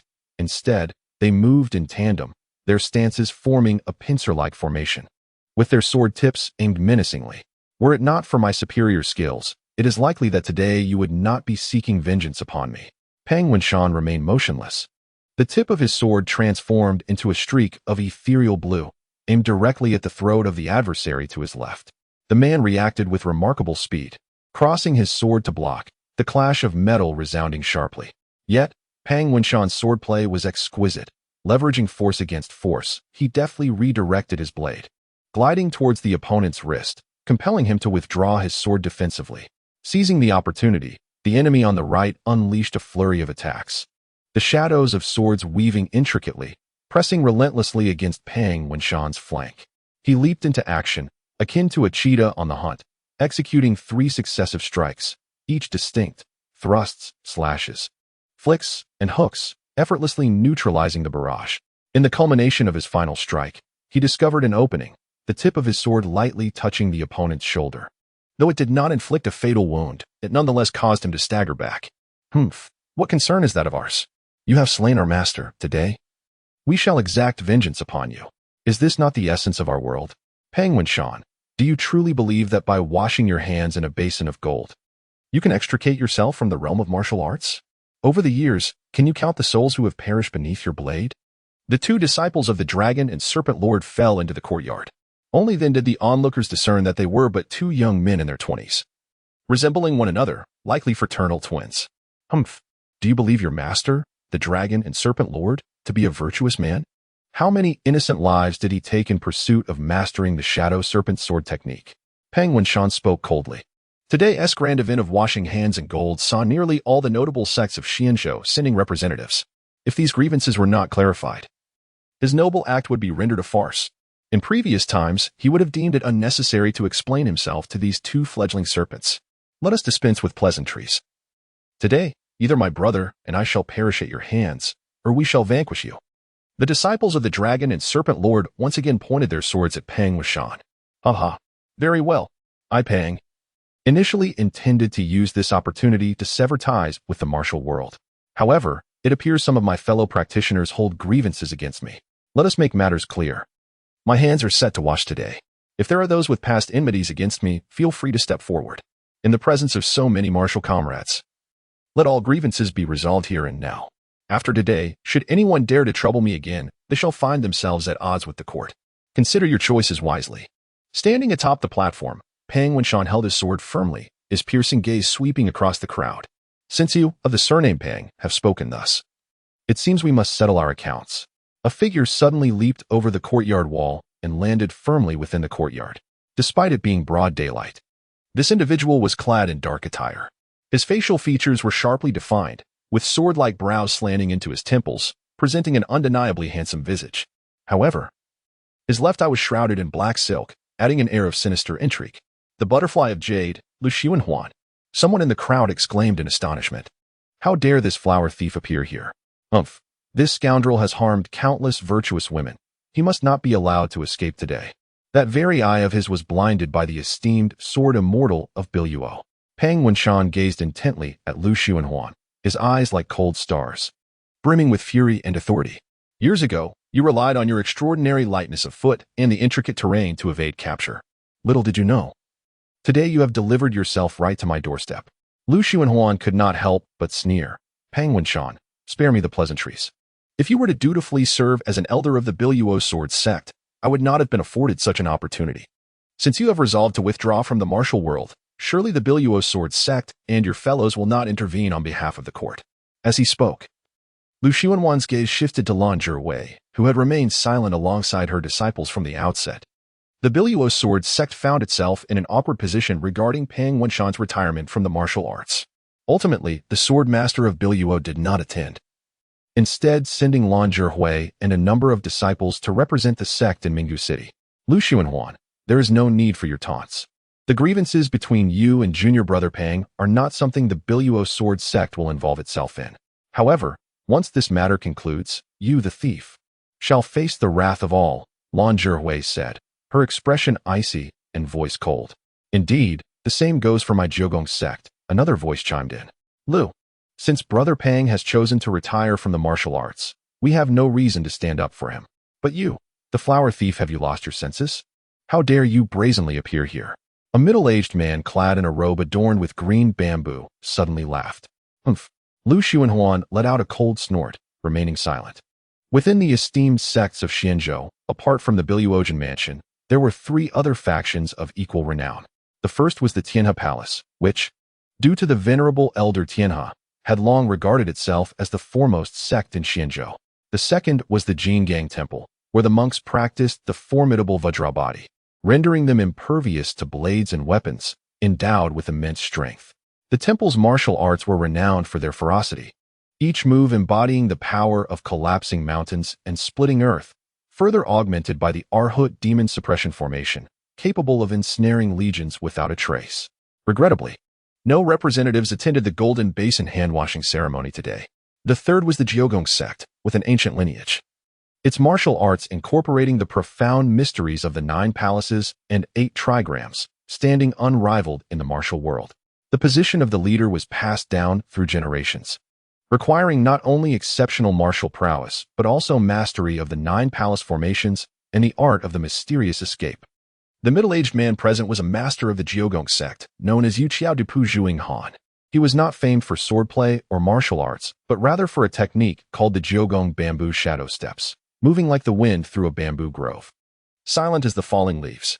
In an instant, he could evade an enemy's strike by employing the principles of the 9 palaces, simultaneously identifying their vulnerabilities to deliver a fatal blow. The flower thieves and aerial bandits of the martial realm feared encountering Zhu Yinghan the most, for escape was utterly impossible. Are there others? He inquired. If not, I, Pang Wishan, shall settle the scores with these few first. With a single hand, he twirled a flourish of his sword and proclaimed loudly, This place is so intriguing. Why not let this old man join in? A peculiar laughter caused many within the courtyard, lacking in internal strength, to cover their ears. The sound of air being rent apart was sharp and piercing, startling the birds into flight.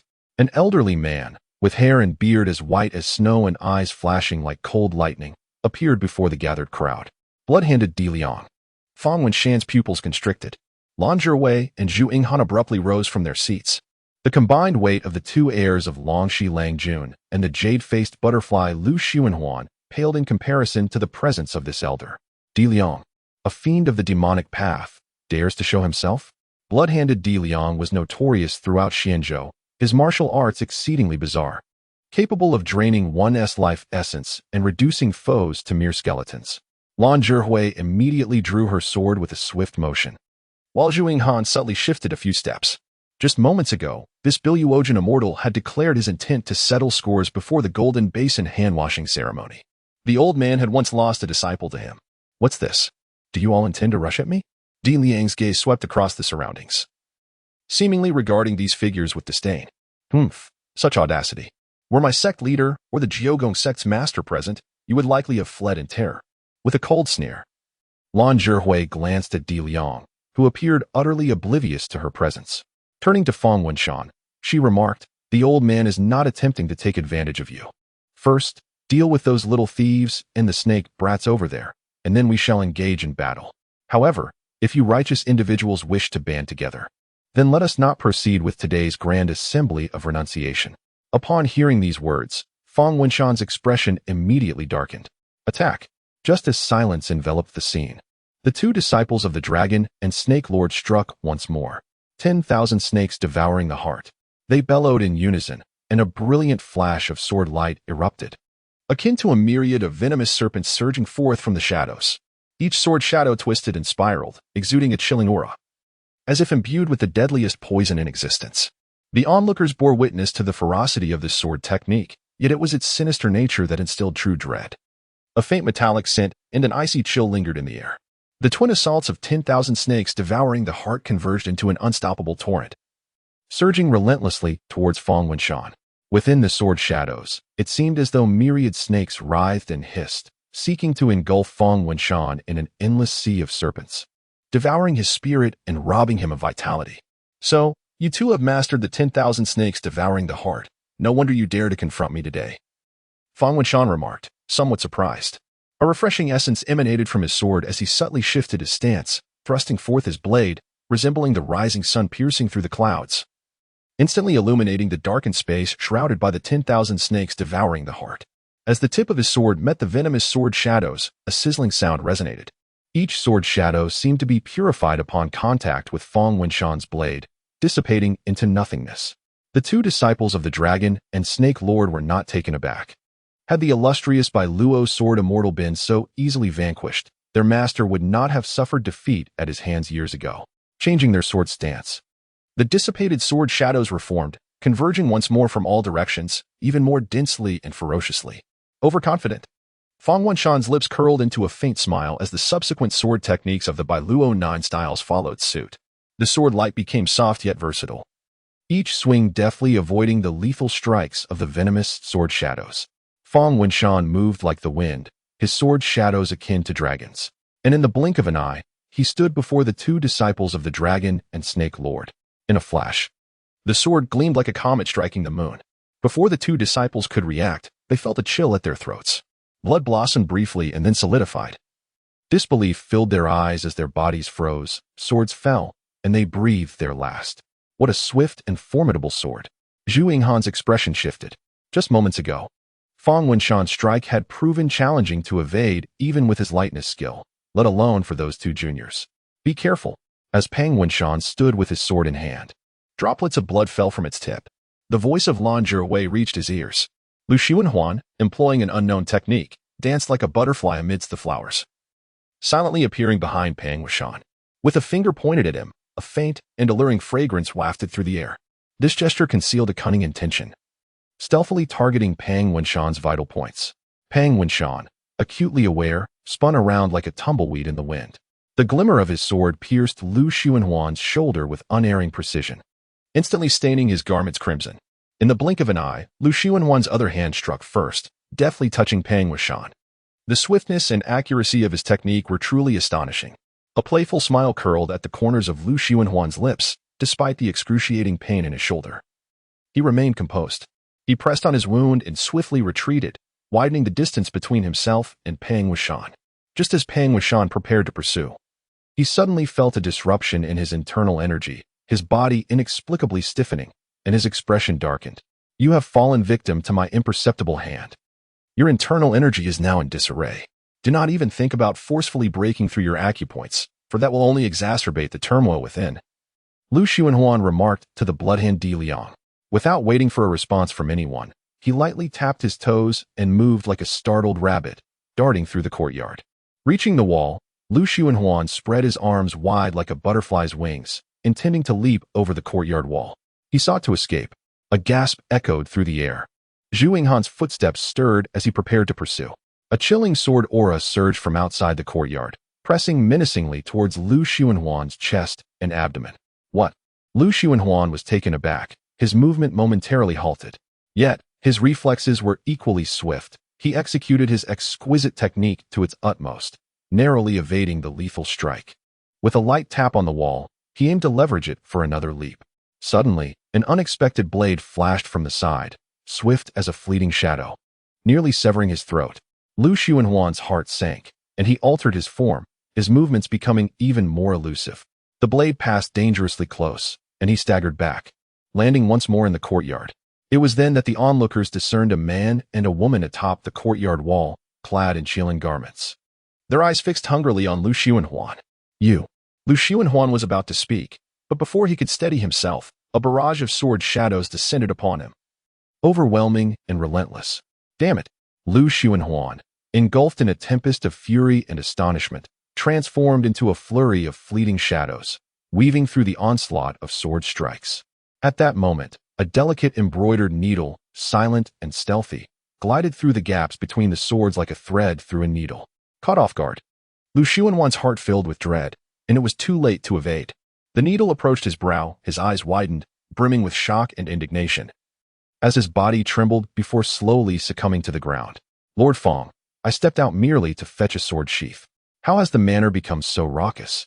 A voice, nonchalant yet commanding, echoed through the air. The crowd turned towards the source of the sound. A young nobleman, resplendently attired, strode into the courtyard.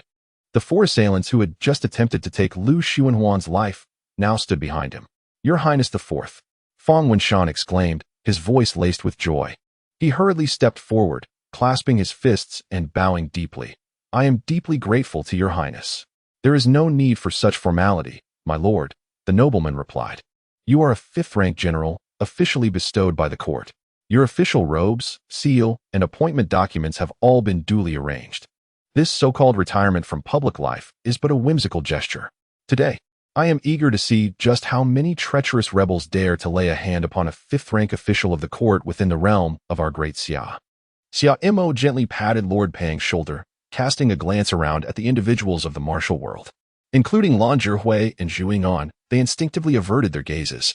Although the Biluojian Mansion and the Jiugong sect are esteemed sects of Xianzhou, they have not yet become so arrogant as to openly provoke the imperial court, particularly Lan Zhihui, who recalled the numerous admonitions from the Grand Elder before her departure, who cautioned her to avoid any conflict with this fourth prince at all costs. It seems the whispers circulating quietly within the Biluojian Mansion might indeed hold some truth. It turns out the head of the Jinwu division has arrived. I never anticipated that he would be just a mere child. My lineage's successor perished at the hands of Pang Wuxian, and the old man intended to seek retribution today. However, if you are willing to become my disciple, this matter could easily be resolved. The rumors in the martial world claim you to be a young grandmaster, but I, the old man, do not believe it. Di Liang scrutinized Xia Mo from head to toe and suddenly uttered a startling question. Who are you? Xia Mo gently turned her head, her tone exceedingly calm. Your Highness, this individual is named Di Liang, known in the martial world as the Blood Hand. A formidable practitioner of the demonic arts widely recognized in Xian Prefecture. Fong Wunshan murmured beside her. Blood Hand? Xia Mo suddenly burst into laughter, casting a playful glance at Di Liang as she remarked, should you be able to withstand a single strike from this palace, I would not hesitate to take you as my disciple. Di Liang's face brightened with joy. Is that truly so? Xia Mo nodded gently, acknowledging the gravity of the situation. Very well, then, proceed at your discretion, said Di Liang with considerable confidence. Chapter 50. The Elder of Tianhe. His Highness the Fourth Prince. Fang Wuxian was taken aback. Just as he was about to voice his concerns, Xia Mo interrupted him. There is no need for your worry, esteemed Lord Fang. I am fully aware of my own limitations. With a resigned sigh, Fang Wuxian recognized through their recent interactions that the Fourth Prince possessed a rather autocratic disposition, making decisions that brooked no interference. Indeed, Your Highness, exercise caution. This individual has mastered a martial art known as the blood-refining demon technique, which for years has been honed through the blood of living beings, rendering his physique extraordinarily formidable and his true energy chillingly domineering.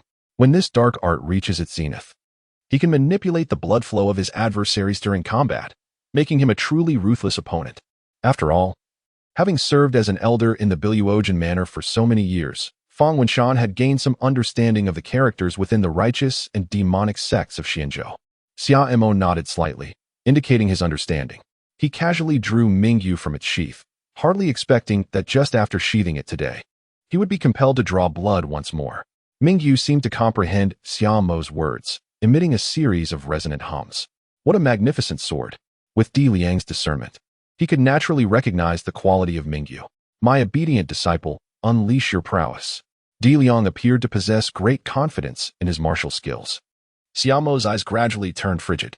The Mingyu sword was slowly raised, its tip aimed directly at Di Liang. A suffocating aura of death enveloped the surroundings, exuding an unparalleled terror. As the sword light surged forth, it resembled the gates of hell swinging open, unleashing a horde of vengeful spirits, sending chills down one's spine. This strike was the kiss of death. Wherever the tip pointed, life was extinguished and despair reigned. Di Liang's expression shifted drastically, his aged visage swept by a tempest, revealing sheer terror. No, what manner of sword technique is this? With no time for contemplation, Di Liang hastily wielded his hands, channeling his blood-refining demonic art with all his might. A surge of crimson light erupted, transforming into a pair of colossal blood-red hands, attempting to intercept Xia Mo's brilliance. Boom! The blood light splattered, yet the blood hands crumbled inch by inch beneath the sword's glare. The blood-refining demonic art was effortlessly shattered by a single stroke, a force that could not be resisted. The sword light surged forth unabated, piercing through Di Liang's chest, blood gushing forth like a fountain, staining his garments crimson. His body trembled violently under the impact of the sword light, disbelief and despair filling his eyes. The residual might of the sword continued forward, obliterating a wall of the courtyard with a thunderous crash. Bricks and stones flew, dust swirled, leaving chaos in its wake. The entire courtyard fell into an eerie silence, including the esteemed masters from the Biluojan mansion and the Zhougong sect, Lan Zhihui and Zhu Yinghan, who stood agape, utterly bewildered by the scene before them. The infamous blood hand of the Xianzhou demonic path was thus vanquished by a single sword strike? All gazes turned to Xia Mo in astonishment. Could the rumors of the martial world be true? Is there truly such a young grandmaster in existence? Lord Pang, were you not to wash your hands clean of these affairs? Xia Mo sheathed the sword of the underworld. The peculiar aspect of this so-called blood hand martial art lies in its ability to manipulate blood. In terms of inner strength, it is indeed inferior to the 3 deadly techniques of the netherworld. How could one possibly withstand such a strike? Pang Wuxian suddenly regained his senses. Indeed, he had been momentarily stunned by Xia Mo's blade. To be honest, even if he had not been ambushed by Lu Xiwenhuan, his chances against this old demon would have been at most 40%. Does this not imply that he too would be incapable of enduring a single strike from Xia Mo? Most of the martial artists remained lost in the hellish swordplay they had just witnessed. Pang Wuxian, somewhat dazed, approached the golden basin, poised to place his hands within. But wait, a resonant voice echoed from outside the courtyard. In an instant, dozens of figures streamed in, clad in elegant Taoist robes. Embroidered with designs of cranes soaring through the clouds, they appeared as pristine as freshly fallen snow, untouched by dust. Tianhe Palace. What brought them here? Pang Wuxian furrowed his brow slightly, discreetly withdrawing his hands. He observed one of the newcomers and remarked, "What wind has blown the esteemed palace master Fang here?" It was Fang Shui, the master of Tianhe Palace. Ha ha, how could I miss my dear brother Pang's gathering for the washing of hands? However, I must admit I am somewhat surprised that Brother Li did not attend. At a glance, the master of the heavenly crane palace, adorned in a gracefully elegant crane cloak, exuded an air of refined dignity. Her visage was slender, and between her brows lay an inherent authority that commanded respect without the need for anger. Yet, the occasional glimmer of astuteness in her eyes suggested that she was far more complex than she appeared. Thank you, Master Fong, for your concern. My sect's leader has been in seclusion, diligently cultivating the 9 styles of Bai Luo for quite some time. I am here in his stead to attend a hand-washing ceremony of brother paying. What? Do you perhaps think I am unqualified?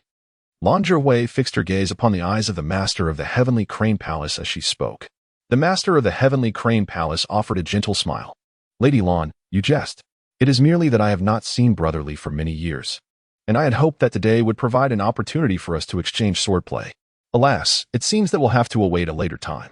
Having said this, the master of the Heavenly Crane Palace turned her attention to Xia Mo, her expression shifting to one of seriousness as she clasped her hands in greeting. I am Feng Shui, master of the Heavenly Crane Palace, and it is an honor to meet His Highness, the 4th Prince. Xia Mo cast a meaningful glance at Feng Shui. What a delightful coincidence. Master Feng has arrived. Feng Shui lifted his head, curiously appraising Xia Mo. Not at all. The distance from Tianhe Palace to Minggu City is considerable. After attending to numerous trivial matters within the sect, I hurried here without delay. Thankfully, I did not arrive late. Since the 4th Prince has descended to Xian Prefecture, why not pay a visit to my Tianhe Palace? It would be my pleasure to extend my hospitality. I am not well acquainted with Master Feng. I fear my sudden intrusion may be inconvenient. Ha ha ha, Your Highness, you needn't worry. Tianhe Palace always welcomes you as a guest. The corpse of the notorious bloodhand Di Liang lay not far from this esteemed master of Tianhe Palace. Yet, Feng Shui seemed entirely oblivious to it, engaging Xia Mo in pleasant conversation. Are you waiting for someone, Master Feng? Xia Mo fixed his gaze upon Feng Shui's eyes and inquired directly. The master of Tianhe Palace appeared to disregard the protagonist of this grand ceremony, seemingly intent on delaying the proceedings. Feng Shui's expression shifted subtly. He had not anticipated such forthrightness from the 4th Prince. Just as he was about to respond, a sudden cry of a crane pierced the sky, its sound resonating with clarity and grace. The crowd looked up in unison, where a dark silhouette emerged against the azure expanse, gradually coming into focus. A red-crowned crane descended elegantly. Its feathers were immaculate white, the crown of fiery crimson, exuding an air of sophistication. Upon the crane's back stood an elder, a sheathed ancient sword resting against his shoulder, with hair as white as snow, yet a visage youthful. His eyes shimmered like autumn waters, embodying an otherworldly presence. Salutations, master! Feng Shui exclaimed suddenly, bowing deeply to the elder. Salutations, patriarch! Echoed the disciples of Tianhe Palace in unison. Representatives from various sects rose to their feet, casting uncertain glances toward the elder in the sky. The 13th ranked master of the Tianji Pavilion, the only grandmaster in Xian Prefecture, the venerable Tianhe Elder. Chapter 51, Transfiguration. This old man is far more pretentious than the Taoist Yinqing. Xia Mo gazed at the elder Tianhe, a fleeting thought instinctively surfacing in his mind. The elder's garments billowed gracefully, as if he were one with the winds of the universe. His movements were light, akin to autumn leaves that silently drift from their branches. In the blink of an eye, the figure that had once reclined leisurely upon the crane's back transformed into a delicate white apparition. Within the courtyard, the fragrance of blossoms wafted through the air, and the emerald bamboos swayed gently. Amidst this ephemeral moment, the elder Tianhe had firmly alighted at the center of the courtyard, his feet barely touching the ground, stirring not a speck of dust. The art of shifting forms, Zhu Yinghan exclaimed in astonishment. Renowned for his lightness of foot throughout the martial world, the mastery of such a technique as shifting forms was far beyond mere agility. Without formidable internal strength as support, even the most accomplished practitioner of lightness could not achieve such a feat truly. The martial realm is vast and teeming with exceptional talents emerging through the ages. At your tender age, such rarity is indeed remarkable indeed. Since entering the courtyard, the elder's clear eyes had not once strayed from Xia Mo. In this boundless world, countless unknown wonders abound. Having been confined to a corner of Xianzhou for so long, it is only natural to feel a sense of longing for the vastness of existence. Xia Mo replied in a calm tone. Among the grandmasters, there exists a natural resonance of energies. While others may harbor doubts regarding his esteemed status, the moment Elder Tianhe laid eyes upon him, he would undoubtedly recognize it. Your Highness the Fourth, although your rank is exalted, my master is a legendary grandmaster. Even His Majesty would not dare to be negligent in his presence. Feng Shui's tone suddenly shifted, revealing a hint of discontent. Impudent. Elder Tianhe's voice resonated. Feng Shui looked at Elder Tianhe in confusion. Master? Elder Tianhe bowed slightly to Xiaomo. My disciple has been disrespectful. I hope your highness can show magnanimity. Xiaomo curiously gazed at the elderly man of the Tianhe clan. This old man appeared to be somewhat different from what she had previously envisioned. Naturally, this palace would not hold any grievances against the younger generation. Xiaomo spoke softly. You. Feng Shui's lips twitched slightly. He was more than a decade older than this prince. How dare he shamelessly regard himself as a junior? He is a grandmaster. Suddenly, the voice of the elder Tianhe echoed in his mind. Feng Shui looked at Xiaomo in astonishment. The rumors from the martial world turned out to be true. What of all his schemes? It was already challenging to contend with a grandmaster, especially one from the court. The sound of water flowed melodiously, like pearls falling onto a jade plate, crisp and delightful. The onlookers turned to see the source. It was Pang Wenshan, who was watching this unfold with surprise. He boldly plunged his hand into the golden basin, washing thoroughly with delight. Haha, everyone, Pang has washed his hands of the golden basin, henceforth. Any grievances in the martial world have nothing to do with me. I appreciate your presence today. Pang Wenshan bowed to all directions. Hero Pang, no? We should now call you Lord Pang. Since the ceremony of washing hands has concluded, we shall take our leave. The people from the martial world in the courtyard gradually bowed and departed from the Pang residence. Most had come merely for the spectacle. Xiaomo's earlier sword strike was sufficient to provide them with ample tales to boast about. The top expert of the Xianzhou demonic path, Bloodhand Di Liang, had been slain in a single stroke. After the arrival of the grandmaster Elder Tianhe, there was a profound silence. Everything indicated that the court had indeed dispatched a true grandmaster as the head of the Jinwu division. In the martial world, there were naturally many astute individuals. Within the span of a single incense stick, aside from the servants of the Pang residence, only the people from Tianhe Palace, Biluo Sword Manor, and Jiogong sect remained. Excellent. Aside from the Diamond Temple, 3 of the 4 major sects of the Righteous Path in Xianzhou were present today. The founder of Tianhe Palace and the current palace master were both here, which spared the palace some trouble. The court established the Jinwu division to unify the management of martial artists throughout the realm. You old-timers of the martial world must surely understand the court's earnest intentions. Xiaomo retrieved 2 volumes of the Jinwu manual from his bosom. With a surge of internal energy, the manuals gracefully drifted into the hands of Feng Shui and Zhu Yinghan. The sight left Zhu Yinghan momentarily bewildered, as he had not intended to accept the manual. Yet, to his surprise, his hand moved instinctively. Meanwhile, Feng Shui's countenance darkened. Zhu Yinghan, a mere elder within the Jiogong sect, was not as significant as he, the esteemed leader of the Tianhe Palace. Yet, even he could not evade the allure of the Jinwu manual in his grasp. He understood the implications far better than Zhu Yinghan. The booklet thrown by Summer was imbued with remarkably intricate internal energy. Should one fail to receive it with due caution, this seemingly innocuous tome could swiftly transform into a formidable weapon. Upon opening the Jinwu booklet, Feng Shui and Zhu Yinghan found their expressions instantly laden with complexity. Your Highness, the 4th Prince, this matter is of great significance. I must beg your pardon, as I lack the authority to make such a decision. Allow me to return and report to the master, and I shall provide you with a response at that time, Zhu Yinghan promptly articulated. Xiaomo was not surprised by this information. The 9 Palaces sect is situated in the far western region of Xianzhou, a considerable distance from Minggu City. Encountering this solitary figure today spared him another journey. Should the 9 Palaces sect be unwilling to accept the town martial register, it would indeed simplify matters further. This palace has long held a profound admiration for your sect's master Situ. If your sect consents to receive the town martial register, you may contact the local government office, and the town martial division will promptly dispatch individuals to the 9 Palaces sect. Xiaomo spoke meticulously to Zhu Yinghan, his words devoid of any consideration for the possibility of rejecting the 9 Palaces sect. Today, both the founding ancestor and the current leader of the Tianhe Palace are present. Surely, a prompt response can be expected from this esteemed palace. With a shift in tone, Summer turned her gaze towards the venerable elder Tianhe and Feng Shui. Your Highness the 4th, she inquired, does the court not fear causing a tremor throughout the martial world? Feng Shui raised the martial regulation book in his hand and remarked, the martial world? Master Feng, what official rank does this martial world hold, and to which bureau does it belong? Xia Mo gazed into Feng Shui's eyes and remarked, "Throughout the realm, all lands belong to the sovereign. By the shores of the earth, all subjects are under the king's dominion. Within the borders of the Great Xia, the edicts of the court represent the singular will. It is not merely the various sects that are affected. Even the leader of the martial world is but a commoner. Now the court has decreed that you, as sect leaders, are to receive the same privileges as the court officials. Does Master Feng harbor any ulterior motives in his heart?"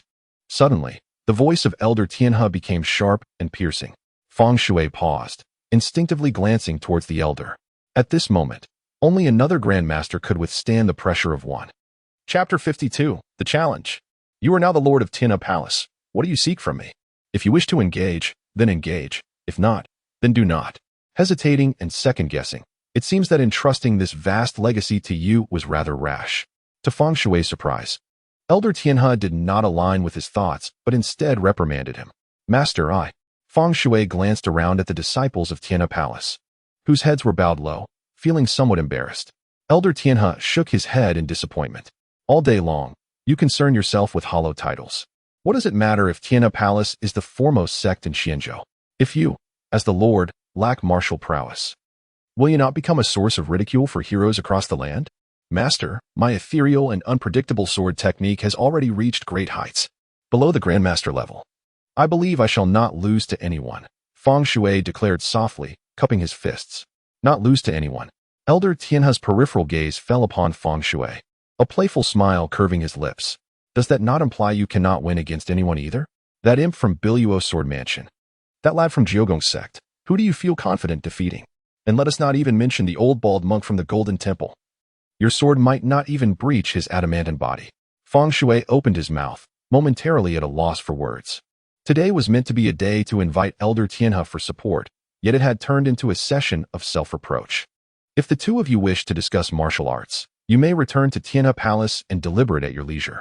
Lord Feng, you have yet to respond to the matter at hand. This Jinwu manual, will you accept it or not?" Suddenly, Shamer interjected, interrupting the two. "Your Highness, may I inquire whether the Biluo Sword Manor has accepted the Jinwu scroll?" Feng Shui's tone grew serious, shifting his gaze from Shamer to Lan Zhiwei. Moments ago, Shamer had only produced 2 copies of the Jinwu scroll. If it were to be revealed that the Biluo Sword Manor had first accepted the Imperial Jinwu scroll, the reputation of Tianhe Palace would remain unscathed. Lan Zhiwei smiled faintly. "Recently, His Highness has already visited our Biluo Sword Manor. Our sect leader has indicated that with a grandmaster like Tianhe in Xian Prefecture, Tianhe Palace stands as a pillar within the martial world. We at Biluo Sword Manor would not dare to claim it for ourselves. As long as Tianhe Palace consents, we at Biluo Sword Manor will have no objections." Upon hearing this, Feng Shui's expression darkened instantly. Meanwhile, Zhu Yinghan felt a sudden stir in his heart. "Humph. The Biluo Sword Manor certainly has clever designs," Feng Shui scoffed. In the past, he would have welcomed such awareness from the Biluo Sword Manor, yet now. "What? Does the palace master feel troubled?" The voice of Xiaomei resonated once more, causing Feng Shui's expression to shift dramatically. He hurriedly clasped his hands and said, "Your Highness, you jest. I, Feng. Ever since he learned that Xiaomei was a Grand Master, the strategies he had meticulously devised were rendered utterly useless, particularly in light of the unreliable nature of Elder Tianhe." Alas, observing Feng Shui's conflicted demeanor, Elder Tianhe let out a resigned sigh. "Upon your return, relinquish the burden of the palace master and entrust the affairs of the palace to the elders. You should retreat to the Huaxin Cave for your cultivation." "Master?" Feng Shui's body trembled as he gazed at Elder Tianhe in disbelief. At that moment, Elder Tianhe paid no heed to Feng Shui, turning his attention instead to Xiaomei. "Indeed, I have been ensnared in Xianzhou for many years, oblivious to the transformations of the world beyond. The Baiyun Temple and Lianhua Temple have accepted the Jinwu Register. Naturally, Tianhe Palace would not dare to defy the imperial court. However, there are rules within the martial world. If the court does not issue a single decree, and Tianhe Palace proceeds to accept the Jinwu Register, it would surely invite contempt. Just now, as I soared hundreds of feet above on my crane, I sensed an overwhelming sword intent emanating from below, striking terror into the heart. It must surely be the work of your Highness, am I correct?" Xia Mo let out a gentle sigh, remarking on the shared disposition of those from the martial world, regardless of whether they walked the righteous or demonic path. Does the elder imply that His Highness should engage in a contest with Master Fong? Feng Shui gazed at Xia Mo with a hint of confusion. The venerable Tian, he smiled faintly. The fourth prince possesses an intriguing character. How could my foolish disciple possibly be a match for His Highness? Should you triumph over the mysterious and unpredictable sword of Tianhe Palace, we shall gladly accept this martial suppression volume. The elder's words were resolute, emanating a formidable aura that enveloped him. A fierce wind surged around the courtyard, sweeping up fallen leaves and dust in a chaotic dance. The expressions of Zhu Yinghan, Lan Zhihui, Pang Wenshan, and Ji Chuxua shifted dramatically, suddenly reminded that they stood before a genuine grandmaster. Very well, he spoke softly. An unremarkable utterance that nevertheless pierced through the surrounding clamor and turbulence. As his voice resonated, the ferocious winds that had ravaged the courtyard seemed to be soothed by an unseen hand. Gradually, the winds ceased, the dust settled, and tranquility returned to the scene. Xia Mo gazed at the elderly Tianhe and remarked, "This place is not suitable for our endeavors. We must not damage the master's courtyard. Let us seek another location." The elderly Tianhe nodded in agreement. "There lies a bamboo grove a dozen miles beyond the city. Might I suggest that my crane accompany us for a while?" The elder turned, gently caressing the feathers of the magnificent red-crowned crane, which was indeed larger than its ordinary kin, exuding an aura of remarkable spirit, akin to that of a regal crane. "There is no need," Xia Mo replied. "Please, lead the way, esteemed elder." With a subtle motion, the elderly Tianhe ascended gracefully onto the broad back of the crane, as if a delicate swallow skimming over water, leaving not a trace of dust in its wake. The crane appeared to be in perfect synchrony with his intentions, taking flight without the slightest hesitation. Its powerful wings beat vigorously, generating a fierce gale that swept up the delicate branches and dust from the courtyard, only to be left far behind in an instant by the soaring figure. "Your Highness, there are fine steeds within the manor," Fang Wenshan whispered softly as he approached Xia Mo. Xia Mo's figure shifted slightly, almost imperceptibly.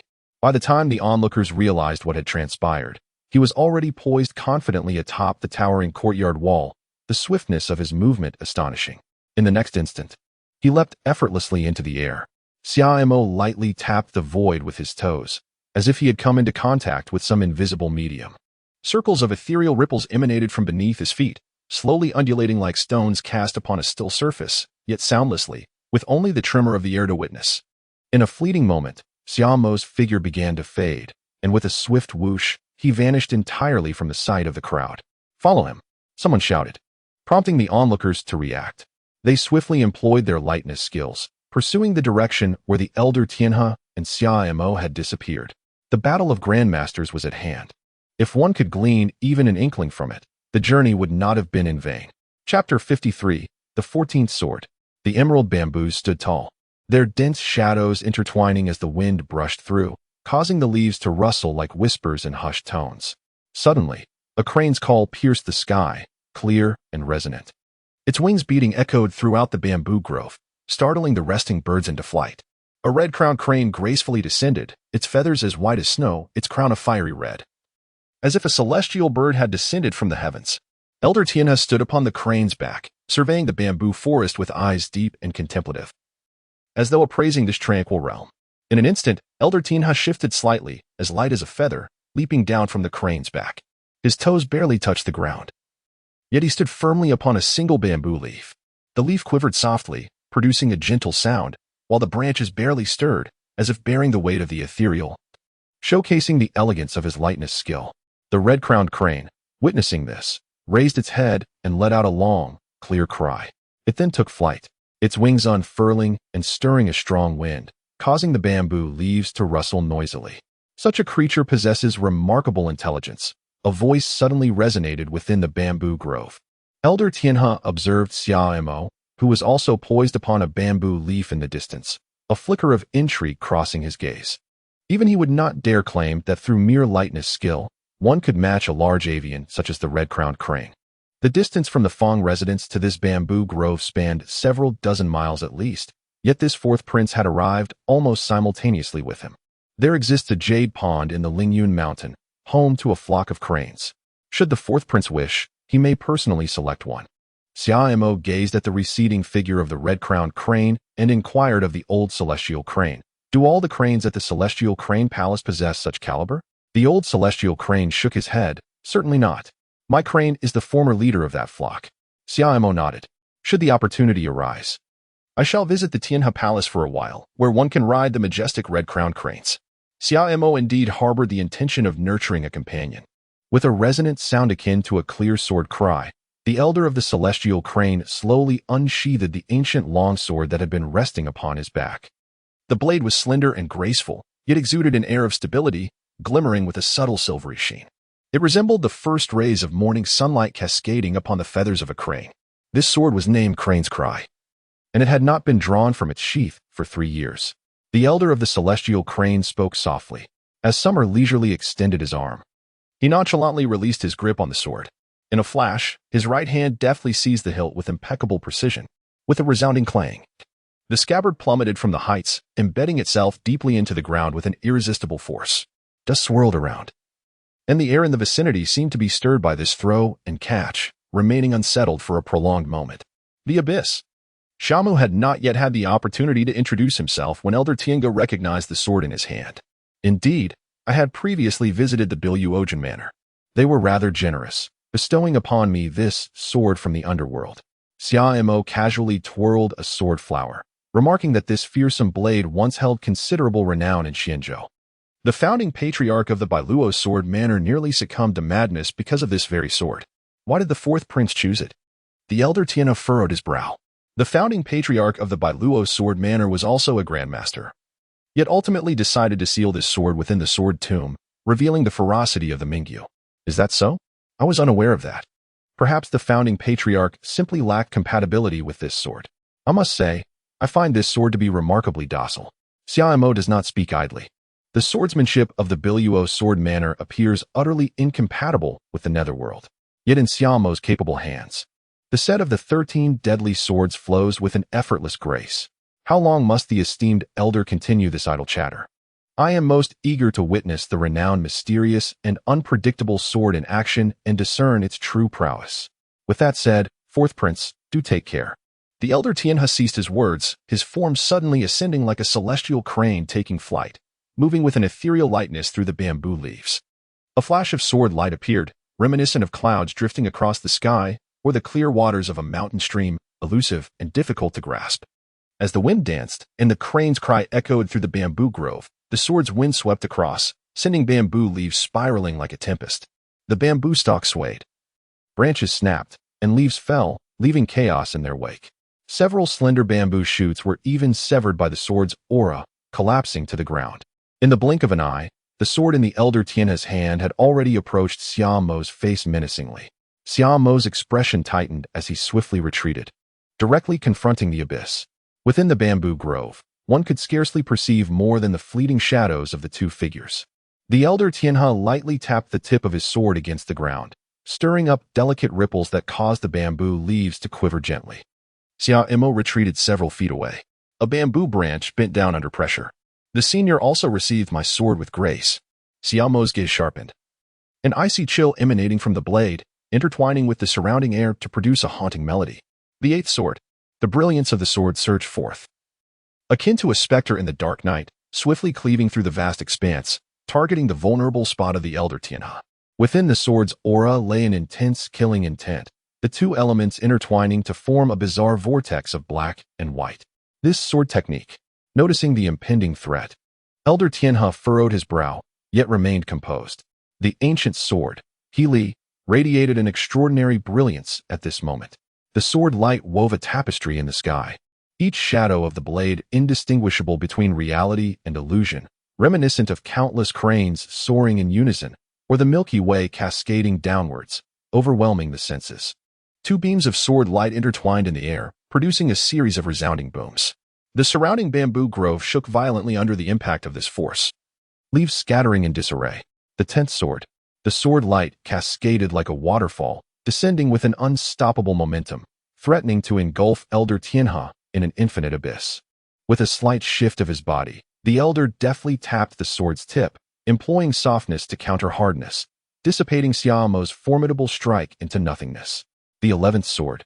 Xia Mo's figure transformed, and the sword light split into several beams, each advancing toward Elder Tianhe from various angles, each imbued with a lethal threat. Elder Tianha furrowed his brow slightly, his steps intricate and elusive, weaving gracefully through the dense shadows of the sword, deftly evading each one. The 12th sword. The swordsmanship of Xia Mo underwent a dramatic transformation, with the blade's radiance flickering like the opening and closing of the gates between life and death. The Elder Tianha wore a grave expression, his entire being resonating with true energy as the tip of his sword coalesced into a formidable sword aura. When the two swords met, a brilliant light erupted, and the air was charged with an overwhelming killing intent. Suddenly, a thunderous roar erupted from the depths of the bamboo grove, reverberating with the Elder Tianha's voice. An immense and boundless sword intent soared into the heavens, manifesting the most lethal technique of the ethereal and unpredictable sword style. As this technique was unleashed, the sword light transformed into an expanse of nothingness. It seemed to encompass all things, evading comprehension of its true essence. The surrounding space appeared to warp under the influence of this sword intent. Bamboo leaves danced wildly, and the wind howled, plunging the world into a state of chaos. The Elder Tianha moved in tandem with his sword, akin to a specter drifting through the void, advancing directly towards Xia Mo. It seemed he had resolved not to continue his confrontation with Xia Mo any longer, as the overwhelming onslaught of lethal strikes descended upon him. Summer, though startled, remained composed, a glimmer of resolute determination flashing in his eyes. The trajectories of the preceding 13 swords vividly replayed in his mind like a revolving lantern. It seemed that the infernal abyss sensed its master's intent, transforming the sword's radiance into a fearsome, venomous dragon that coiled through the air, its tip exhaling flames reminiscent of the underworld. The 14th sword. Chapter 54. The dust settles. This strike amalgamated the essence of the previous 13 swords with the unique characteristics of the bridal gown divine art. The 14th sword of Shamer has diverged significantly from its original practitioner. As the sword technique is unleashed, a venomous dragon roars forth, imbued with an endless aura of lethal intent and destructive power. It collides head-on with the cry of the Elder Tianha. A piercing, ethereal crane call slices through the heavens, resonating like the clash of gold and stone, akin to a sharp blade being drawn from its sheath, reverberating through the clouds. The sound not only deafens the ears but also encapsulates boundless sword intent, transforming into a tumultuous wave of sound, surging like a furious tide. The surrounding bamboo grove collapses in response, branches and leaves scattering, as if meticulously sheared by an invisible blade, leaving behind a scene of utter disarray. As the crane's call gradually fades, a colossal phantom of a celestial crane slowly coalesces in the void. Its form is forged from an exceptionally sharp sword energy, with each feather glimmering with a chilling light, resembling tangible swords that exude an unsettling coldness. What a magnificent sword technique! Shamer offered heartfelt praise, recognizing that none who could attain the title of grandmaster were ordinary. The ethereal and unpredictable swordplay executed by the Elder Crane was of such formidable power that it far surpassed the likes of the sword master of the azure sky. The poison dragon opened its enormous maw, unleashing a deafening roar that resonated with the fury and despair emanating from the abyss. Surrounding it were swirling flames of a ghastly green hue, each flicker seemingly drawn from the depths of hell, imbued with a corrosive toxicity and boundless heat. The poison dragon ascended, transforming into a streak of lightning engulfed in emerald flames, racing toward the celestial crane. A hellish sword intent spread forth, enveloping the entire bamboo grove in an invisible shroud of ominous clouds, the air thick with the scent of death. Yet, the celestial crane did not falter. Instead, its gaze grew even more piercing. Each flap of its wings was accompanied by the eruption of sharp sword energy, creating dazzling sparks as it clashed with the flames of the poison dragon. The Elder Crane continued to wield his sword, launching brilliant beams of sword light toward Shamer, each one deftly deflected by the blade in Shamer's hand. This was the limit. Xia Mo, with an unrestrained grace akin to that of an immortal, advanced with an almost imperceptible speed, silently materializing beside Elder Tianha. What? Elder Tianha's pupils constricted in surprise. Despite his intense focus, he was taken aback. The technique, seemingly capable of traversing great distances in an instant, bore no resemblance to any martial arts known to humanity. Nevertheless, Elder Tianha was a grandmaster, and he quickly regained his composure. His longsword swiftly reversed, the tip emanating a fierce sword light, striving to adjust his offensive stance with utmost speed. Yet, Xia Mo's velocity surpassed the limits of his reaction. As the vital energy surged within Xia Mo, the 14th sword appeared to break free from its restraints. Its might erupted instantaneously, leveling the entire bamboo grove under an overwhelming force. Fire and poison entwined, forming a splendid yet lethal whirlwind. Within this tempest, a pair of colossal wings, forged from pure sword energy, unfurled with destructive power, sweeping toward Elder Tianhe. This was not merely a single strike. It resembled a cataclysmic event across the heavens and the earth. The rampaging poison dragon seemed unstoppable, igniting the air with a series of explosive roars. Elder Tianhe's face flushed crimson. At this moment, there was no time to concede or halt the confrontation. A long-forgotten sense of mortal peril surged from the depths of his being. Go! Elder Tianhe poured all his strength into the tip of his sword, unleashing a radiant beam of sword light in an attempt to thwart this terrifying blow. However, upon collision, it was as if an ant were to shake a tree. Elder Tianhe's sword light shattered instantly under the overwhelming might of the 14th sword. The force sent him reeling, akin to a kite severed from its string, hurtling several yards away. His garments tattered, blood trickled from the corner of his mouth, clearly indicating grievous injury. Simultaneously, the ethereal crane that had been hovering beside Elder Tianhe emitted a mournful cry, its radiance dimming before fading into nothingness. He had somehow survived? Xia Mo gazed at the gravely injured Elder Tianhe with a hint of astonishment. Truly, one must not underestimate the grandmaster of this world. This individual, despite ranking at the very bottom in the martial evaluation of the Tianji Pavilion and the Great Xia, managed to survive beneath the full force of his 14th sword strike.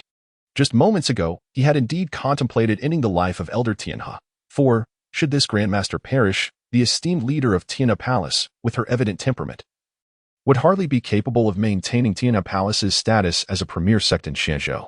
The work of the Jinwu division would, consequently, progress more smoothly. However, upon further reflection, Elder Tianhe had already consented to take on the Jinwu register, having already discerned the old man's martial prowess. It was clear that Tianhe Palace would not stir up any significant upheaval. With such a grandmaster safeguarding Xianzhou, the stability of the martial world would undoubtedly benefit immensely. Whoosh, the sword sheath, which had been embedded in the ground moments ago, suddenly soared back into Xia Mo's hand, summoned from afar. Senior, I am in your debt. Xia Mo sheathed his sword, preparing to seek out Elder Tianhe. Suddenly, a sound pierced through the air. In the distance, Feng Shui executed the unique lightness skill of Tianhe Palace, approaching with astonishing speed. He gazed in disbelief at the scene before him. The entire bamboo grove had been reduced to ruins, a sight of utter devastation. Bamboo leaves lay scattered across the ground, some heaped together, others swirling gently in the breeze, no longer able to form the once vibrant sea of green. Master, Feng Shui exclaimed, noticing the Elder Tianhe slowly rising from the ground. I have lost. Elder Tianhe raised his hand, then gradually lowered it. His pale complexion began to regain a hint of color. The swordsmanship of the fourth prince is exceedingly lethal. It is no wonder it harmonizes so perfectly with that fierce sword. What is the name of this sword technique? Then, a series of sounds sliced through the air once more. The shadows of bamboo flickered as Lan Zhihui and Pang Wenshan finally arrived. To their astonishment, the contest had already concluded. A look of delight spread across Pang Wenshan's face. It seemed that the fourth prince had emerged victorious. The 13 deadly swords. Xia Mo bore the weight of the underworld on his shoulders, unabashedly uttering the names of the deadly 13 swords. After all, these individuals could never trace the origins of his martial prowess. The deadly 13 swords. Elder Tianhe murmured, a flicker of doubt crossing his eyes. Suddenly, he lifted his gaze sharply, looking at Xia Mo, and exclaimed, "Is it not the 14th sword?" Realizing his own words, he understood. Indeed. The pinnacle of sublimation is akin to the blossoming of a red flower following the green leaves. Elder Tianhe nodded repeatedly, unconsciously recalling the bout that had just transpired. At that moment, Ji Chuxue and her companions also arrived. Compared to these seasoned veterans of the martial world, the internal energy of the 4 members of the Jinwu Guard was still lacking. Aside from Ji Chuxue, who appeared somewhat pale, Lin Fu, Meng Liang, and Zhu Yan were all gasping for breath. Your Highness, upon our return, the Tianhe Palace will promptly announce the reception of the Imperial Martial Register. My master is grievously wounded, so I must take my leave, Feng Shui said, clasping his hands in a gesture of respect towards Xia Mo. His demeanor was evidently more reverent this time. In the martial realm, after all, it is strength that prevails. Xia Mo nodded gently. A crane call echoed through the sky as Feng Shui departed with the elder Tian He. Zhu Han and Lan Ji Hui also took their leave. They were eager to return and report the events of the day to their respective leaders. You shall follow Lord Pang back first. I still have some matters to attend to, the princess stated. After Shamer finished speaking, he did not wait for Ji Chuxue and the others to respond before vanishing from sight. Chapter 55. The News of Wenli. In a lush, verdant valley, Xia Imo stood quietly by the stream, her expression as serene as the water itself. Come forth. As her words faded, a gentle breeze swept by, accompanied by a faint sound. A shadow darted forth like a specter from the darkness, instantly materializing within Xia Mo's line of sight. The figure was shrouded in a heavy black cloak, revealing only a pair of sharp, eagle-like eyes. Dark 3 pays respects to His Highness the Fourth. The cloaked figure knelt on one knee, clasping his hands in salute, demonstrating utmost reverence. Xia Imo gently raised his hand, signaling the individual to rise. What is the matter? Upon hearing this, Insan immediately straightened his posture. Your Highness, after several days of covert investigation, the shadow guards have successfully located Wen Liang's whereabouts. A flicker of barely perceptible light glinted in Xia Mo's eyes. Where could he be? Wen Liang had assassinated the crown prince and, as such, found himself firmly ensconced on the Great Xia's infamous death list. His ability to garner the emperor's support had allowed him to ascend to the position of commander of the Zhenwu division with such ease. Beyond the martial prowess he had displayed before the emperor, this esteemed grandmaster, ranked 7th in the Tianji Pavilion's martial assessments, had also signed a military decree. The whereabouts of Wen Liang had been under the vigilant investigation of the emperor's secret guards. At last, a lead had emerged. Your Highness, since the assassination of the crown prince, Wen Liang has not ventured beyond the northern borders. Reports indicate that he was recently sighted in a small town within those territories. Intelligence suggests that he seems to be in search of something, Dark 3 respectfully conveyed. The Emperor of Xia has long since decreed that all intelligence concerning Wen Liang may be fully reported to the fourth prince. This is particularly true in light of the recent contest witnessed between Xia Imo and Elder Tianhe. Even as the leader of the Shadow Guards, Dark 3 maintains a posture of utmost respect in the presence of this fourth prince. Are you in search of something? Xia Imo furrowed his brow. Have you sent someone to investigate? And C continued, our undercover agents have already disguised themselves and infiltrated that small town. News should arrive shortly. Can we ascertain Wen Liang's exact whereabouts? In response to the fourth prince, and C replied, after all, he is a grandmaster. While our agents excel in concealment, they do not dare to follow him directly. At present, we can only confirm that Wen Liang remains in the northern territories. However, the specifics of his movements elude us for the time being. Rest assured, the agents have divided into smaller units, dispersing throughout the various towns and villages of the north. Once Wen Liang reappears, he will undoubtedly fall into our meticulously woven net. And C spoke with considerable confidence. Do not underestimate a grandmaster. If such a commotion has gone unnoticed, it would only imply that Wen Liang is a charlatan, deceiving the world. Xia Imo gazed at Insan and remarked nonchalantly. Surely not? Insan, somewhat hesitant, replied, we are well aware of the formidable prowess of the grandmaster. Thus, after Wen Liang made his appearance, he has refrained from initiating any contact with him. Do you believe that while in the city, Elder Tianhe did not notice your presence? Shimmer spoke directly, causing a sudden contraction of Dark 3's pupils. The fourth prince? Very well. Once I have attended to some trifles in Xianzhou, I shall promptly set forth to the northern frontier. If Wen Liang has indeed sensed your presence, yet remains unresponsive, it indicates that what he seeks holds great significance. Until he acquires it, Wen Liang will not depart from the northern frontier. You are to follow the previous arrangements and ascertain his precise whereabouts. Everything shall be discussed upon my arrival in the northern frontier. After Summer finished speaking, he prepared to turn and leave. Your Highness.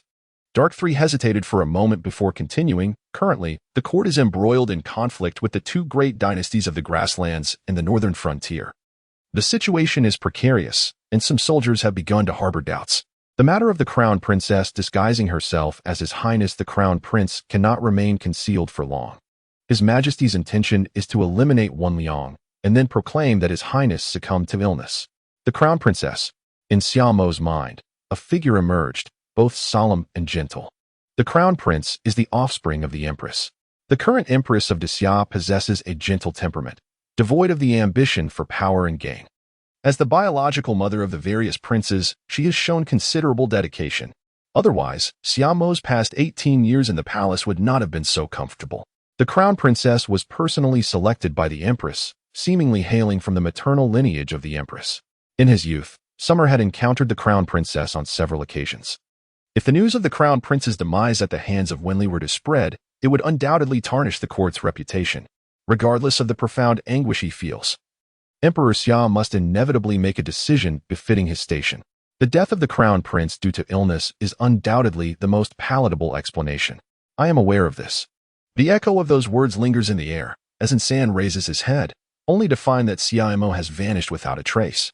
A fortnight has passed, and the turmoil surrounding Lord Feng Wuxian's retirement has gradually subsided. However, the news of Elder Tianhe's defeat at the hands of the head of the Imperial Martial Department has spread like wildfire, fueled by those with ulterior motives. Radiating from Minggu City, there is now no doubt regarding the emergence of a young grandmaster within the court. Tianhe Palace remained silent on the matter. Shortly thereafter, they announced their acceptance of the Imperial Martial Order. The Biluo Sword House and the 9 Palaces sect followed suit. As the tide turns, even the Vajra Temple finds itself unable to remain aloof. The abbot of the Vajra Temple personally visited Minggu City. No one knows what transpired during that visit. Upon returning, they too announced their acceptance of the Imperial Martial Order. The 4 major sects of the Xin Prefecture have all embraced the Imperial Martial Order. Lord Feng, is it possible that even the Biluo Sword House is unaware of the locations of the Evil Spirit Valley and the Night Palace? In a certain courtyard, Xia Mo turned to inquire of Pang Wuxian. Prior to the rise of the Tianhe Palace, there were 5 eminent sections. The 3 righteous sects were the Biluo Sword Manor, the Jiugong sect, and the King Kong Temple. The 2 demonic sects were the Shelling Valley and the Anya Palace. However, ever since the emergence of the Grandmaster Tianhe, these 2 demonic sects have conducted their affairs with remarkable discretion, and the locations of their mountain gates remain a mystery. Pang Wuxian bowed and replied, "In response to your highness, I am indeed unaware."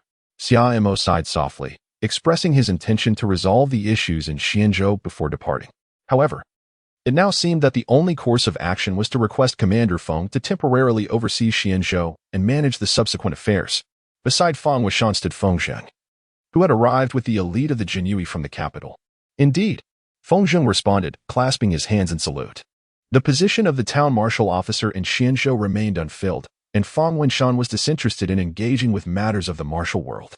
Were it not for Xia Mo's direct appeal, he would not have sought information from his fellow disciples at the Biluo Sword Manor regarding the Evil Spirit Valley and the Night Palace. Feng Zheng's arrival was quite timely. His martial prowess was commendable. Once the town martial division expanded, the roles of the 6 doors in Jinyue, both of which overlap significantly with the functions of the town martial division, would become rather awkward. Feng Zheng was certainly aware of this. "Sir, you are planning to leave Xianzhou." Ji Chuxue and her companions looked at Xia Mo in astonishment, having been entirely unaware of this development. "Indeed, this time you need not accompany me. Remain in Xianzhou for the time being and assist Commander Feng in managing affairs here. The journey to the northern border is long, and whether it involves dealing with the temperamental Wenliang or the warfare between the 2 great dynasties, your martial skills would render your involvement exceedingly perilous." In solitude, Summer found it far more convenient to embark on his journey. Chapter 56, The Pavilion of Heavenly Secrets. After lingering in Xianzhou for 2 more days, Summer mounted his steed, Mo Ying, and set forth toward the northern frontier. One advantage of having the support of the imperial court was evident in every city he visited. Local officials and the imperial guards were eager to assist him. The reputation of the Great Xia's military commissioner was resplendent, shining as brightly as the midday sun. To this day, Summer has yet to encounter an individual lacking in perceptiveness.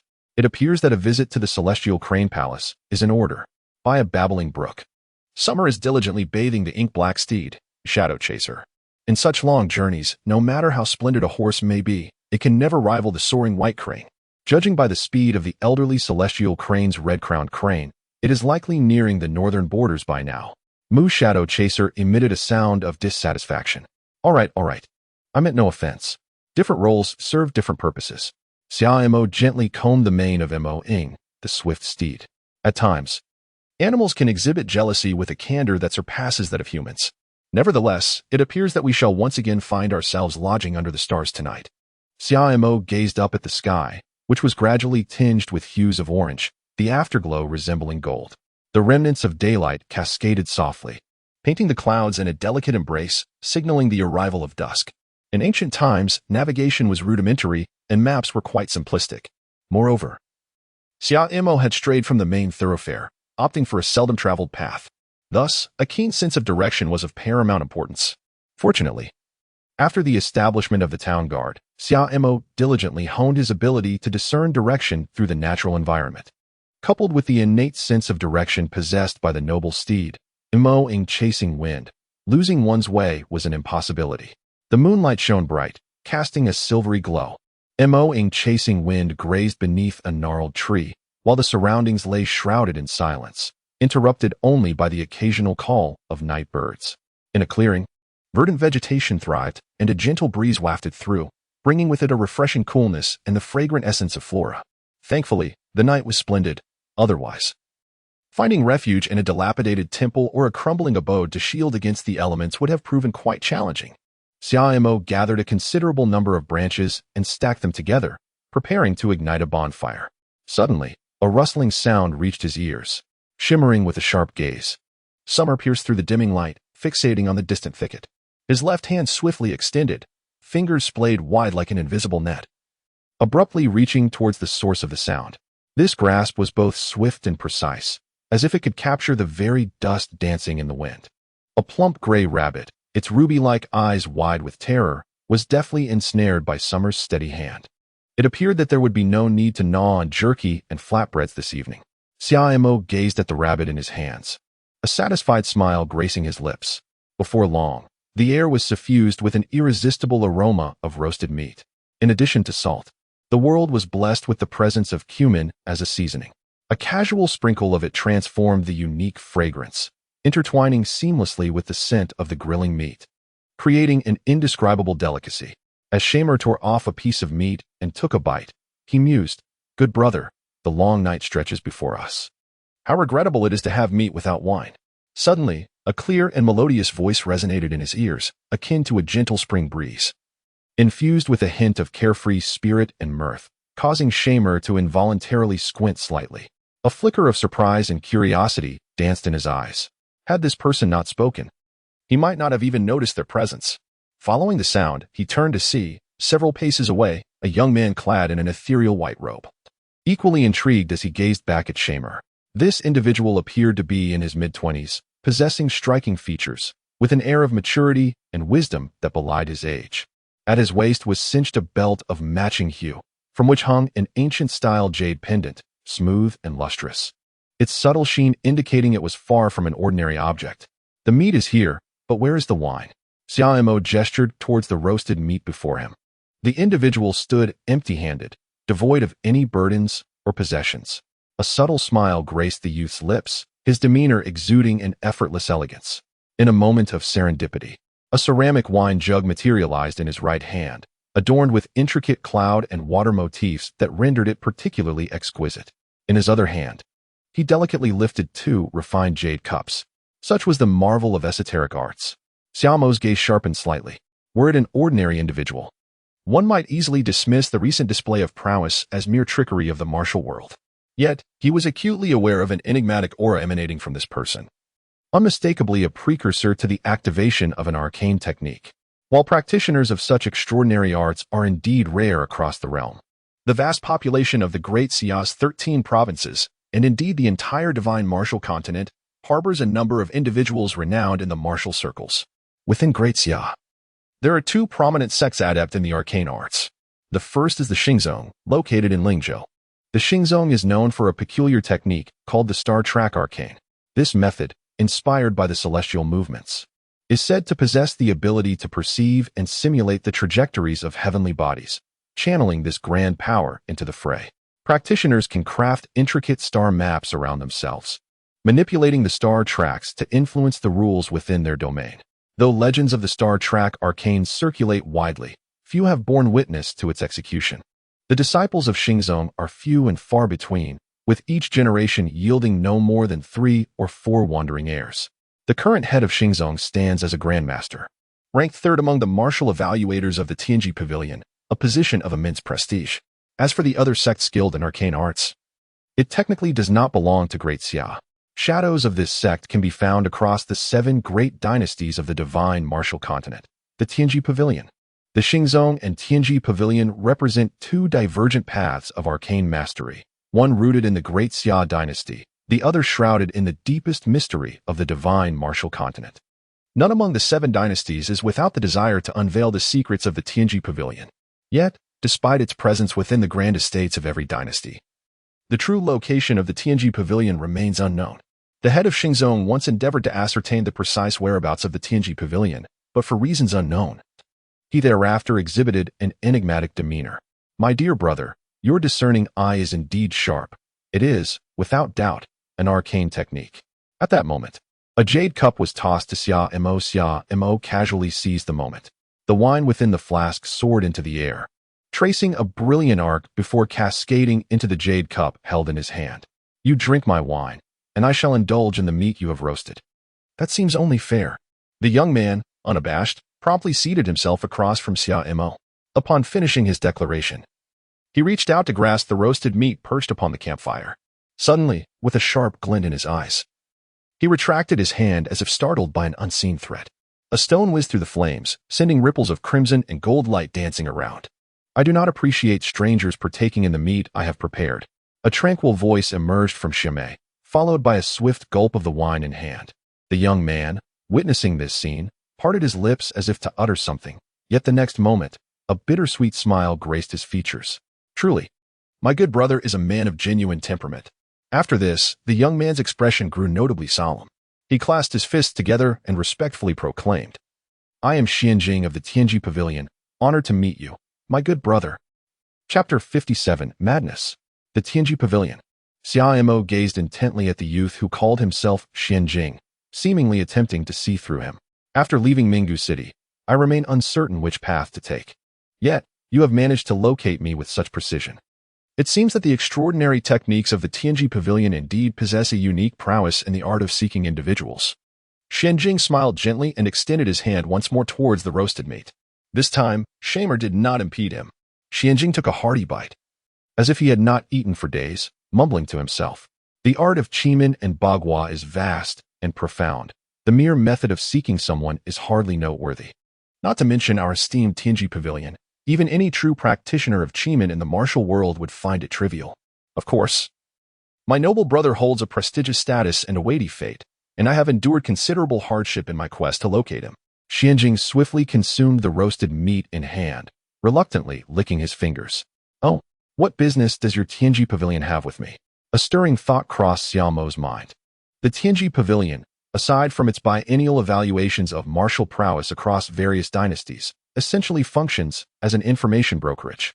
The pavilion boasts that there exists no secret unknown to them. Provided one can afford the price, one may inquire at any Tianji Pavilion in the cities, and within a span of 1 to 5 days, one shall invariably uncover the desired knowledge. Xianjing cleansed the grease from his hands with his vital energy, then poured himself a cup of wine. Ah, the delightful combination of fine wine and roasted meat is indeed invigorating. Stretching lazily, Xianjing reflected on how the Tianji Pavilion conducts its intelligence operations throughout the divine martial continent, naturally stirring curiosity about matters unknown to us. His journey to seek Brother Liang could be described as traversing mountains and rivers. He first wished to ascertain whether Brother Liang was indeed, as rumored. Xianjing turned to Xia Mo and remarked slowly, a grandmaster. Xia Mo said softly, do we have an answer? Xianjing shook his head. It no longer matters. While it is true that not every victor over a grandmaster is necessarily a grandmaster themselves, the fact remains that the elder Tianhe was defeated by Brother Liang. On this basis alone, Brother Liang is entirely deserving of a place in the martial arts rankings for the next generation. I have no interest. Shamer spoke candidly. The martial ranking of the Heavenly Machine Pavilion may seem illustrious, yet it offers no tangible benefits beyond its hollow reputation. Instead, it tends to attract envy and covetousness. As a noble prince of the Great Xia and the head of the Jinwu division, he has no need for any ranking established by a mere sect of the martial world. Xianjing was not taken aback by this statement. My dear brother, individuals from the courts of the 7 great dynasties have never truly engaged with the martial ranking of the Heavenly Machine Pavilion. Take, for instance, that eunuch Li within the imperial palace. With his martial prowess, had he not been an outsider to the martial realm? How could he have been overlooked in the previous ranking? Furthermore, the Jinwu division established by the Great Xia can be regarded as a unique sect of the martial world, akin to the Chongqing Tian of the Prairie Dynasty or the primitive temples of the wilderness. Therefore, I am certain that you shall be listed in the next martial ranking. My dear brother, Xia Mo's expression turned frosty. Humph. The Tianji Pavilion is also a sect of the martial world. How is it that none of its members have made the list? Do not tell me that there are no grandmasters within the Tianji Pavilion. Xianjing smiled faintly, choosing not to address Xia Mo's inquiry. If Brother Ruoliang truly wishes to remain unlisted, I shall return and report to the elders of our sect. This matter is certainly open to discussion. Xia Mo gazed at Xianjing and suddenly spoke. There is no need for concern. It is merely a martial assessment. You may arrange it as you see fit. I shall not interfere with the other 6 great dynasties, but within the realm of the Great Xia, I must be apprised of the complete roster of all personnel from the Tiangong Pavilion. Furthermore, do ensure that I do not discover the location of your mountain gate.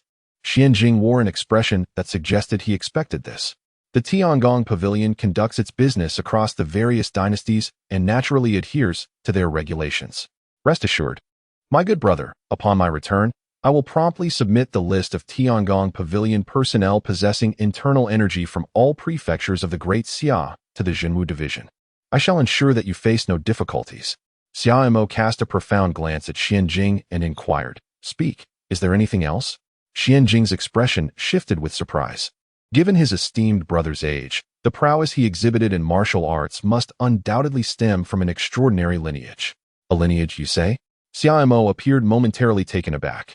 Xianjing hastily continued, I must not conceal from you, my good brother, that I have come at the behest of the esteemed master of the Tianji Pavilion.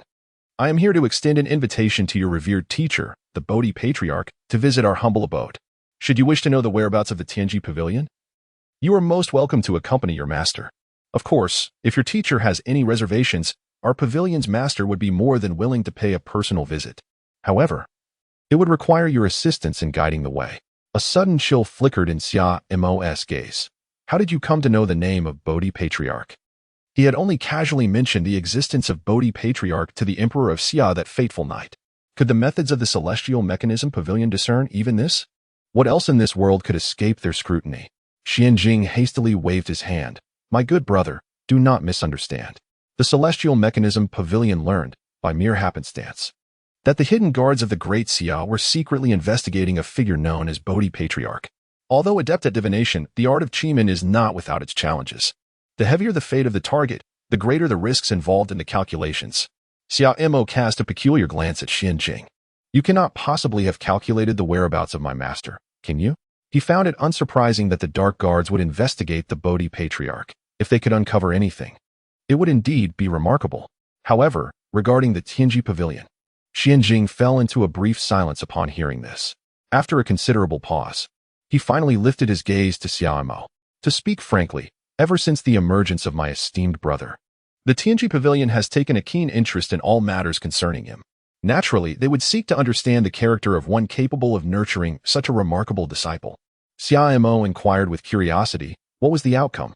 Xianjing gazed at Xia Mo, articulating each word with precision, within the Heavenly Secrets Pavilion. The elder most adept at the art of divination has gone mad. Mad? Xia Mo gazed at Xianjing, pondering the true meaning behind his words of madness. Indeed, that esteemed elder could be regarded as one who had achieved remarkable feats, even when employing the art of Qiming to deduce the ordinary celestial beings. Such an outcome would be inconceivable. Xianjing scrutinized Xia Mo's countenance, but alas, Xia Mo maintained an expression as tranquil as a still pond, seemingly unfazed by all that Xianjing had articulated. Celestial beings. A sense of doubt arose within Summer's heart. Could this truly be the realm beyond that of the grandmaster? The Great Xia possessed not a shred of documentation regarding celestial beings. Ever since she mastered the Bridal Garment Divine Skill and subsequently acquired the art of unfettered ascension steps, the Tianshan Plum Blossom Hand, and the deadly 13 swords, her journey had taken an extraordinary turn. Although Summer did not outwardly display it, there was indeed a hint of disdain for the world within him. The arrival of this heir from the Heavenly Mechanism Pavilion tonight served as a wake-up call. This world is far more complex than it appears. I am aware of this, yet my master is always elusive, like a dragon that one seldom sees. Should I encounter him again, I shall convey the message on behalf of the Heavenly Mechanism Pavilion. Xiao, clutching the Mingyu, abruptly rose to his feet. Having satisfied his hunger and thirst, it would be prudent to allow this palace to witness the so-called arcane arts. With a swift motion, the Mingyu was drawn. Chapter 58. The Mystical Arts of the Five Elements. Good brother? Xianjing exclaimed, startled, before he could fully comprehend the situation. The tip of the Mingyu was perilously close to his throat, less than a foot away. The body's instinctive reactions are often the most genuine. The air of the Tiangong Pavilion trembled slightly, his feet barely touching the ground, as if he were treading upon an invisible spring. He propelled himself backward at an astonishing angle, while the blade of the Mingyu, swift as it was, could only capture the fleeting shadow of Xianjing from a moment prior. With this sword, Summer primarily aims to probe. However, individuals capable of evading such an attack in the martial world are exceedingly rare. At this moment, Xianjing stands firmly several feet away. Such remarkable agility. Yet, as I have stated, what I wish to witness is the extraordinary techniques of the Heavenly Machine Pavilion. The calm voice of Summer reaches my ears. Xianjing's pupils constrict. Not far away, Summer remains in place. An afterimage, Xianjing instantly realizes. It appears that this renowned master of the martial realm, the head of the Jinwu division, possesses not only unfathomable internal strength, but also terrifying lightness of foot. The seventh sword. With a swift thrust, Xiao aimed his sword at Xianjing once more. The air around them became instantly still, as if even the faintest whisper of the wind had come to a halt. An ominous feeling washed over Xianjing, as beads of cold sweat trickled down his forehead. With a sudden determination, he raised two fingers and proclaimed, "Water escape technique." As his words resonated, a delicate mist began to envelop the surroundings. A clear and profound blue light erupted from between his fingers, swiftly coalescing into a protective barrier of water. Xiaomo's gaze suddenly sharpened, and a piercing sword aura shot forth. The water curtain barrier, under the impact of the sword energy, instantly shattered, transforming into a cascade of sparkling droplets. It resembled a summer downpour, yet bore a chilling coldness. Amidst the spray, Xianjing had long since vanished. However, several paces away, the air stirred slightly, and the droplets gradually coalesced, resembling morning dew, ultimately morphing into Xianjing's form. "My dear brother, I am no match for you," Xianjing remarked with a wry smile. "How intriguing." Xiao uttered two words with a faint tone. The tip of his sword hung low, brimming with a lethal aura capable of rending the night sky asunder. This strike bore no trace of the moonlight's gentleness. Instead, it was enshrouded by an endless darkness and the ominous breath of death. Though the sword's brilliance had yet to manifest, the chilling aura of impending doom had already made its presence felt. "My good brother, I have conveyed my message. I must now attend to other pressing matters and take my leave." Xianjing felt a bone-chilling cold rising from the depths of his heart. Just as he prepared to make his escape, the sword light arrived with unimaginable swiftness, wielding an overwhelming force that threatened to drag all existence into an eternal abyss. Qianfa, burn. Xianjing once again unleashed his arcane techniques. A fire dragon emerged from the void, roaring as it lunged toward Xiao. The surrounding air warped under the intense heat, exhibiting astonishing destructive power. Boom. The clash between the sword light and the fire dragon erupted into a cacophony of thunderous sounds. Hiss. Before long, the fire dragon was reduced to mere fragments, akin to a tattered rag, torn apart by the sword light. Xianjing's figure remained unchanged, appearing in another location. Fortunate avoidance of calamity, the secret arts of the five elements. I find myself increasingly intrigued by you practitioners of the arcane. Xiao turned to gaze at Xianjing. Although his two strikes were executed with casual ease, even some prominent figures within the martial world might struggle to respond with such composure. The air of the Tiangong Pavilion wore an expression of subtle unease. Yet it was evident that he still retained considerable strength. With a deep sigh, Xianjing realized that his good brother had no intention of allowing him to depart easily this evening. Xiao pointed his sword at Xianjing. "Then let us see if you can truly amuse me," he declared.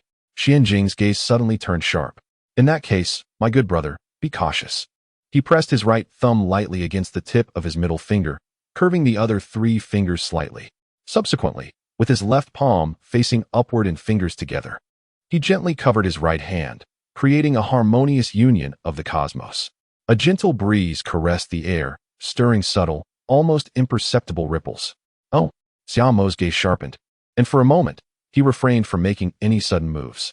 On the ground, delicate rays of light began to converge, emanating from an unseen source, yet precisely outlining the contours of 8 directions. Is this the Bagua diagram? Although Xia Mo was not well versed in Qi-men, he could still recognize the pattern beneath Xianjing's feet. As the energy dynamics unfolded further, a colossal Taiji diagram gradually materialized in the center, where the yin and yang fish rotated slowly, intertwining in shades of black and white. Golden lock and chain, Xianjing suddenly exclaimed, observing Xia Mo. Dozens of slender golden chains manifested from the void, agilely coiling around him, sealing off the space surrounding Xia Mo layer by layer. Wood binding, capturing the dragon. With the transformation of Xianjing's hand seals, the surrounding trees began to stir. Sturdy roots and vines erupted from the earth, weaving into a complex net that rapidly spread towards Xia Mo water prison, confined the heavens. In the void, a crystalline curtain of water appeared out of thin air, swiftly enveloping Xia Mo and forming a translucent water prison. Inside the prison, the water flowed like a living entity, continually compressing and swirling, creating immense pressure in whirlpools. Raging flames of hatred. Flames soared toward the heavens as 9 fire dragons emerged, bearing their fangs and claws, surrounding Xia Mo with predatory intent. Thick earth suppressed the mountain. The ground trembled, and a heavy, earthy light surged from beneath, transforming into a towering silhouette of a mountain, pressing down forcefully. Despite witnessing Xia Mo being entirely engulfed by the 5 elemental secret arts, Xianjing's expression did not ease. He understood that although Qi-men techniques appeared formidable, facing a grandmaster was still somewhat beyond his capabilities. 8 gates, transport. The pallor of Xianjing's face deepened, devoid of any trace of color. A void opened behind him, and he gently leaped backward, plunging into the aperture without a hint of hesitation. In that fleeting moment, the 13th sword. The voice of Xia Mo resonated from within the Qi-men whooshing formation. Though its volume was modest, it echoed like thunder, where the sword light reached. All was engulfed in silence. The concepts of life and death, good and evil, love and hate, enmity and affection, all dissolved into nothingness at that moment. The power of the 5 elements shattered and disintegrated under the onslaught of the sword light. Even more terrifying was the tremor that gripped the entire Qi-men formation as the sword light penetrated deeper, resembling a colossal tower on the verge of collapse. Space itself twisted and became chaotic in that instant. With a thunderous roar, the Qi-men whooshing formation utterly collapsed, scattering into countless fragments that vanished into the air. The figure of Summer gradually emerged, moving with remarkable swiftness. Observing the now closed void, Summer casually sheathed the infernal abyss. As he delved deeper into the realm of martial arts, the journey unfolded. Xia Mo discovered that this world appeared to be even more fascinating than he had imagined. The air of the Heaven's Secrets Pavilion. The enigmatic 8 trigrams, celestial beings. Tonight's gains are indeed substantial. Ding. Please proceed to the designated location to check in. Shamer paused, a flicker of surprise flashing in his eyes. He had not anticipated the system's response at this moment. To be honest, he had yet to comprehend the conditions that triggered the system's tasks. Was it truly entirely random? A new scene emerged in his mind. Chapter 59. The Valley of 10,000 Poisons. As the sun ascended, casting its golden rays at a slant, illuminating the mountain path, a young gentleman adorned in splendid garments woven with cloud brocade slowly approached from the outskirts of the town. This settlement, nestled deep within the mountains on the periphery of Xian Prefecture, was renowned for its abundant yield of a venomous flower known as the ghost orchid. The ghost orchid, shrouded in mystery and thriving in secrecy, concealed its toxic essence amidst its leaves. Its flowers swayed gracefully like ethereal beings. Yet they were the very source of peril in the world. This was the secluded abode of the Grandmaster of Venom, ranked 6th in the previous Heavenly Mechanism Pavilion Martial Arts Evaluation. The evaluation is held once every 60 years, and the lifespan of a Grandmaster typically spans 2 to 3 centuries. Thus, it is not surprising that some Grandmasters have held their positions across multiple evaluations. It is said that the current Grandmaster of the Great Xia, ranking 2nd, has appeared on the list 3 times consecutively, each time securing the 2nd position. Hence, he is colloquially referred to as the 2nd of the realm. The ranking criteria of the Heavenly Mechanism Pavilion Martial Arts Evaluation are quite straightforward. Firstly, one must achieve tangible battle results. If one can defeat a grandmaster already on the list, one's rank in the next evaluation will naturally precede theirs. Secondly, a grandmaster may fall due to the waning of their lifespan or unforeseen demise. Regardless, at least half of the participants in each evaluation undergo changes. At last, he had arrived. Gazing upon the ghost orchid town before him, Xia strode in with great confidence. The town of Yulan is nestled among towering mountains, surrounded by rugged paths, devoid of official roads. He left his steed, Imo Ing Chue Fengji, at a government relay station. Should he be absent for an extended period, there will undoubtedly be someone to return Imo Ing Chue Fengji to the capital. As Summer stepped into the town, he beheld a desolate scene. With scarce signs of life, the streets lay barren, save for the whispering winds that stirred the remnants of crumbling walls, raising wisps of dust into the air. Orchids flourished throughout, their enchanting hues captivating the eye, while an intriguing fragrance wafted through the atmosphere. A gentle breeze approached, carrying with it the sweet scent of blossoms, interwoven with an undercurrent of ominous foreboding. Xia Mo's mind sharpened, and he suddenly felt as if an alien presence was intruding upon his breath. As his internal energy circulated throughout his body, a peculiar force surged forth, forcefully pushing the wind back. In the air, amidst the fragrance of flowers, there lingered a faint yet discernible crackling sound. A flicker of astonishment passed through Summer's eyes. Could it be that this ethereal poison was capable of corroding the protective aura? If that were indeed the case, then it would be utterly impossible for ordinary individuals to exist within this town. Xia gracefully extended his form and, in a single step, firmly positioned himself atop a nearby rooftop. With a few agile leaps, he traversed the streets and alleys, arriving at the exterior of a courtyard enclosed by a fence. Within the courtyard, a serene landscape unfolded. A woman clad in white, delicately wielding a fan made of palmyra leaves, gently swayed it as she attentively tended to a medicinal pot over the stove. Her demeanor exuded warmth, and her movements revealed a subtle elegance. Surrounding her, orchids flourished abundantly, lush green leaves intertwined, and white blossoms unfurled their petals. One wonders how to address this enchanting maiden. Xia stood outside the courtyard, clasping his hands in a gesture of respect. The woman in white, upon hearing his words, gently lifted her gaze and regarded Xia for a moment. Your presence here suggests you are no ordinary individual. Heed my advice. There is nothing of what you seek in this place. Return whence you came. Xia gazed at the woman in white with a hint of astonishment. How could she discern my intentions before I uttered a word? The woman turned her attention back to the medicinal pot. The town of Yulan was abundant with orchids, and even the most formidable masters of the martial world treaded cautiously here. The surrounding mountains, known as the 10,000 Poisons Ridge, were rife with venomous creatures, resembling a hellish realm. Those who ventured into this town were either individuals with profound internal strength or experts in the art of poison. Are you not here for the inheritance of the poison monarch? After a fleeting moment of eye contact with Xia, the woman in white slightly turned her body, her fingers delicately gesturing to sprinkle a fine white powder. It fell like snowflakes upon the flames. In an instant, the fierce blaze extinguished, leaving only wisps of green smoke entwined with the fragrance of herbs. The woman clapped her hands to disperse the dust and poured the concoction into a bowl. Without any hesitation, she drank it all in one gulp. The inheritance of the poison monarch? Xia was initially taken aback, but he quickly regained his composure. The secret art of ethereal venom? The reason the ethereal venom sovereign ranked as the 6th in the previous martial evaluation of the Heavenly Mechanism Pavilion, aside from possessing unfathomable martial prowess, was due to his terrifying poison techniques that could kill unseen. The culmination of both was the unparalleled poison art, the secret art of ethereal venom, created by the sovereign in his later years. No wonder there were so many unusual breaths in the town. It turned out they were all drawn by the allure of the secret art of ethereal venom. Xia murmured to herself, "My dear girl, the legends speak of the reclusive emperor of venoms residing in this very place during his twilight years. Yet, over the years, many who sought to inherit the legacy of the emperor have come, most of whom returned empty-handed, some even losing their lives at the perilous Poison Ridge.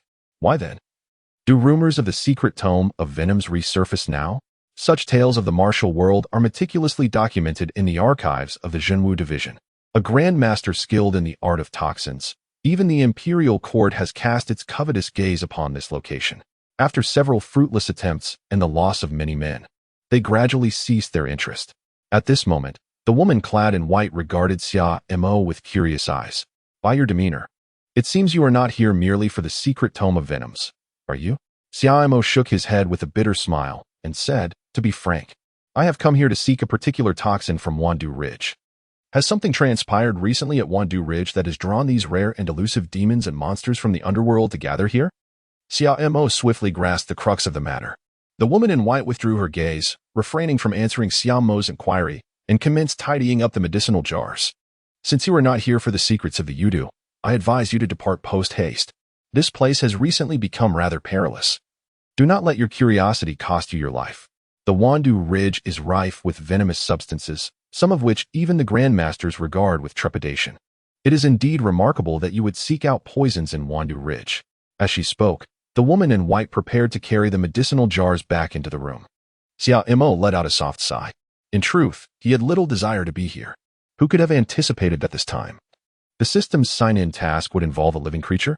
The landscape indicated by the system was merely the tip of the iceberg and was continuously shifting. Xia Mo exerted considerable effort to arrive at this place. Had that object not even reached the Wan Poison Ridge, he truly would have been at a loss as to where to search in this vast world. What poison are you seeking? Inquired the woman in white. As she stepped into the room and then turned to face him, Xia Mo hurriedly replied, I am unaware of the name of that venomous creature. However, its appearance resembles that of a scorpion, measuring no more than 2 inches in length, its body glistening like blood jade, with a sharply pointed stinger, moving silently and stealthily. The white-clad woman exhibited a rare expression of surprise in her eyes. If the young lady happens to know, I would be most grateful if you could share that information with me. I assure you, I shall reward you handsomely. Xia Mo gazed at the figure of the woman in white, a glimmer of joy illuminating his expression. It seemed she was indeed aware. The woman in white cast a deep, enigmatic gaze upon Xia Mo. I am indeed familiar with this object. However, before we proceed, I hope you can assist me in resolving a minor inconvenience. As her words faded, 2 piercing sounds sliced through the air, landing on either side of the courtyard fence. Chapter 60. The Blood Jade Spirit Scorpion. Wretched woman, how dare you toy with us? Today, your demise shall be at the hands of my grandmother. Xia Mo turned her gaze towards the source of the voice, discovering that it belonged to a venerable old crone. Her silver hair resembling frost, and her face adorned with deep wrinkles. The old woman donned a flowing purple robe, intricately embroidered with serpentine patterns that seemed to shimmer in and out of sight. Delicate silver rings coiled around her wrists, producing a crisp sound with every gesture she made. At that moment, she stood outside the fence, her expression filled with indignation as she glared at the woman in white. Humph, Biling Granny. Why do you continue to prattle on? Once we apprehend her, a mere application of pressure will surely compel her to reveal the whereabouts of the elusive poisonous secret tome. Another figure, diminutive in stature and resembling a youth, observed the scene. Clad in a vibrant short shirt, he was cinched at the waist with an exquisite belt adorned with several small porcelain vials. His gaze towards the woman in white grew increasingly menacing. Biling Granny. Flower Poison Boy, I have already warned you. There is no poisonous secret tome within the realm of 10,000 poisons. Yet you disregarded my caution and plunged headlong into danger. Now, it appears only the 2 of you have returned. It seems that the fate of Qi Su Gong is quite dire. The woman in white turned around, her tone unperturbed as she spoke, exhibiting no signs of emotional disturbance despite the presence of the 2 fearsome figures outside. Biling Granny, Flower Poison Boy, Qi Su Gong? Xia Mo's expression shifted.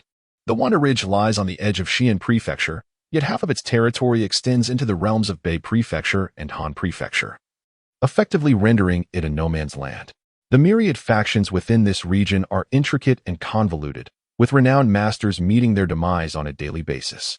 Consequently, Xia Mo possesses limited knowledge of the martial figures inhabiting the vicinity of Wandu Ridge. The names of these 3 individuals are entirely unfamiliar to him. However, based on their titles, it is apparent that they are adept in the art of poison. Why did you not mention that along that path there exists a swamp teeming with the lethal earthly absolute poison? This poison is formless and intangible, lurking within the earth's veins. A mere touch leads to its infiltration into one's very being. Initially, there may be no discernible symptoms, but by the time one becomes aware, they are already deeply envenomed, their organs corroded and suffering unbearable pain. It seems you are deliberately leading us into a trap. The woman in white calmly regarded the green phosphor matron. You three are also connoisseurs of poison. You should be well aware that the earthly absolute poison, despite its potency, will not affect one unless it makes contact with the skin. Given your disheveled appearance, it seems you were indeed embroiled in some sort of contest within that swamp. At her words, both the green phosphor matron and the flower poison boy fell silent. After a brief moment, the green phosphor matron suddenly exclaimed, "Wretched woman!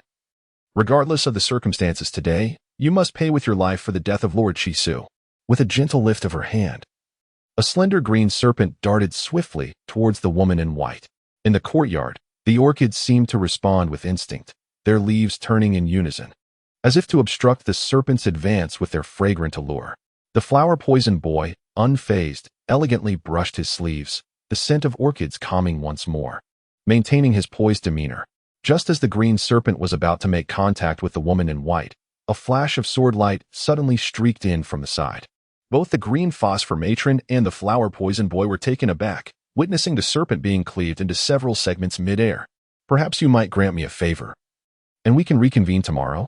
At an indeterminate moment, Summer appeared in the courtyard, smiling as he observed the two figures, the green phosphor lady and the flower poison boy, with his back turned to the woman in white. Both the green phosphor lady and the flower poison boy furrowed their brows in unison. They had just seen this young man, and anyone capable of appearing in the town of Yulon was undoubtedly not a simple character. Thus, having discerned that he was not allied with the woman in white, they tacitly chose to disregard him. "Who might you be? This matter pertains solely to us and that wretched woman. I advise you to refrain from meddling," the green phosphor lady cautioned as she regarded Summer with trepidation. Truth be told, she felt somewhat disoriented by the sword strike moments earlier. "I harbor no interest in your grievances. I merely wish to inquire of this young lady today. Therefore, I kindly request that you both return tomorrow," Summer replied. Observing this exchange, the woman in white stepped directly into the house. "You are courting your own demise." The green phosphor lady seethed, her vital energy surging. The pressure emanating from her caused the outer fence to crack under the strain, and with several sharp sounds. It was torn asunder like mere paper, splintering wood and sending dust swirling. The old crone seemed to employ some elusive technique. After a few staggering steps, she found herself inside the courtyard, delivering a palm strike toward Summer. The gust of wind howled, accompanied by a suffocating force. Interwoven within the tempest was a hint of emerald mist, evidently imbued with deadly poison. Suddenly, a piercing whistle resonated through the air.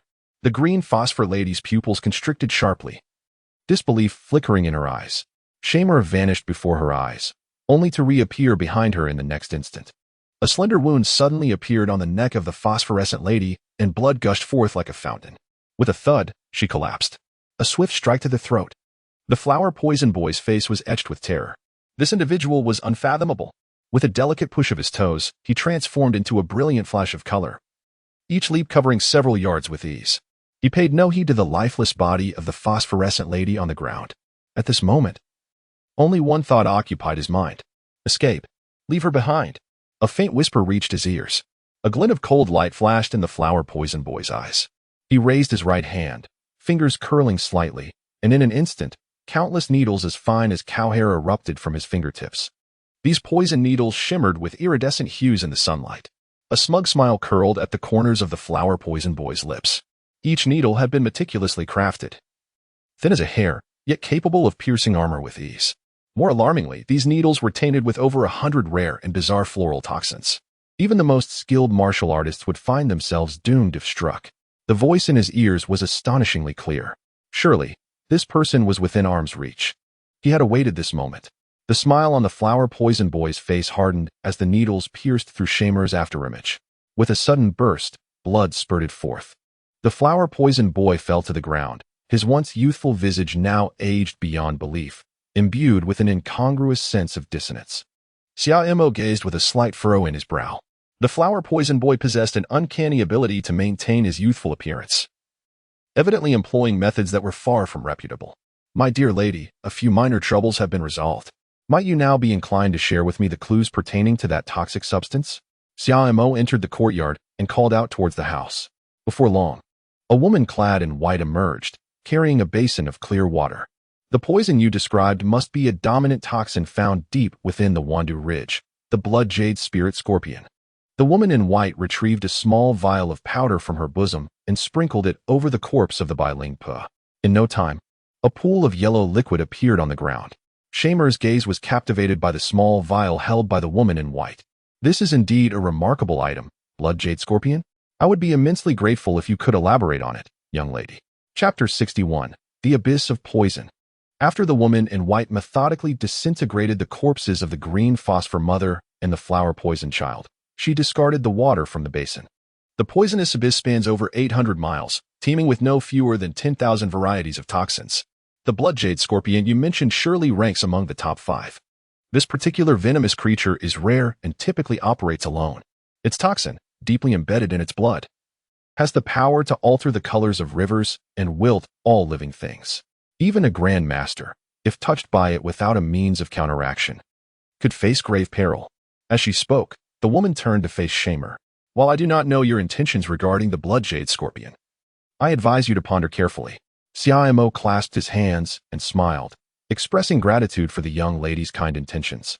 He, too, had compelling reasons to seek the blood jade spirit scorpion. The vastness of the 10,000 poisons ridge is daunting. Therefore, may I implore you to guide me in locating the blood jade spirit scorpion? The woman in white averted her gaze and spoke no further.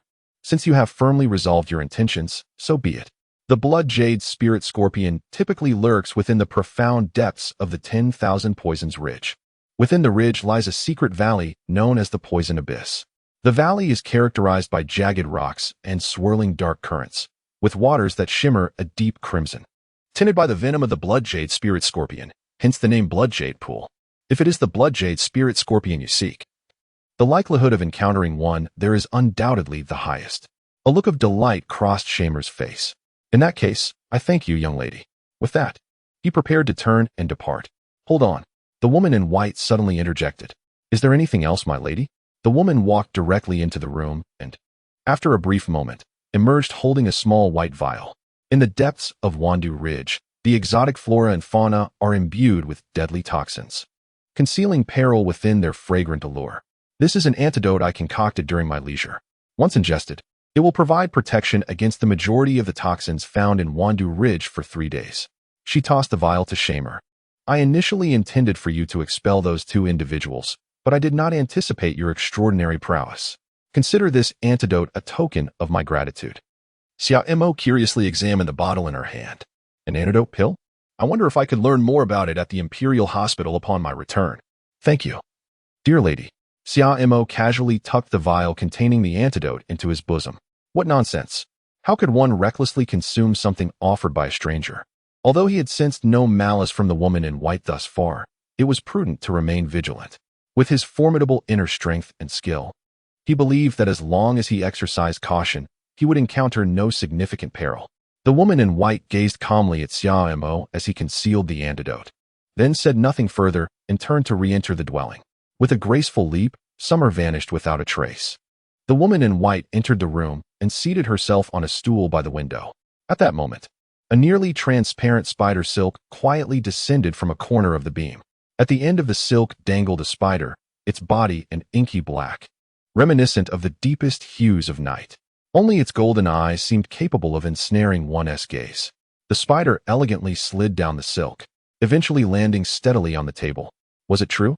That person was exceedingly perilous. The woman in white extended her delicate finger, and the spider promptly leapt onto it. To have so effortlessly dispatched the likes of the poisonous lady and the flower poison boy, one must surely be no ordinary individual. Yet, this was of no concern to us. In a few days, the woman in white gently caressed the spider in her hand. Its golden pupils shimmered as if reflecting a fleeting light. It expelled a strand of silk that instantly adhered to the wall, and with a nimble leap of its 8 legs, it sprung from the woman's grasp. In a secluded corner of the poisonous ridge, the atmosphere felt akin to a forbidden realm. Here, sunlight appeared particularly stingy, filtering through the dense canopy and casting only scattered spots of light. The ground was a riot of peculiar plants, some boasting lush foliage that obscured the sky, while others twisted grotesquely, resembling phantoms. Amongst these flora, there thrived numerous toxic varieties, their leaves, blossoms, and even fruits exuding a seductive sheen, concealing lethal dangers within. The air was thick with a complex and subtle aroma. a blend of fresh earth and leaves intertwined with the acrid scent of various toxins, instilling an instinctive wariness. A toad, barely 2 inches in length yet drenched in a vivid crimson akin to blood, lay quietly beneath a broad fern, its body pressed against the damp earth, almost melding with its surroundings as it patiently awaited the arrival of prey. Not far off, a vividly colored butterfly flitted leisurely through the woods. The butterfly alighted upon a tender bloom, greedily sipping nectar. Just as it reveled in this tranquility, a shadow silently approached.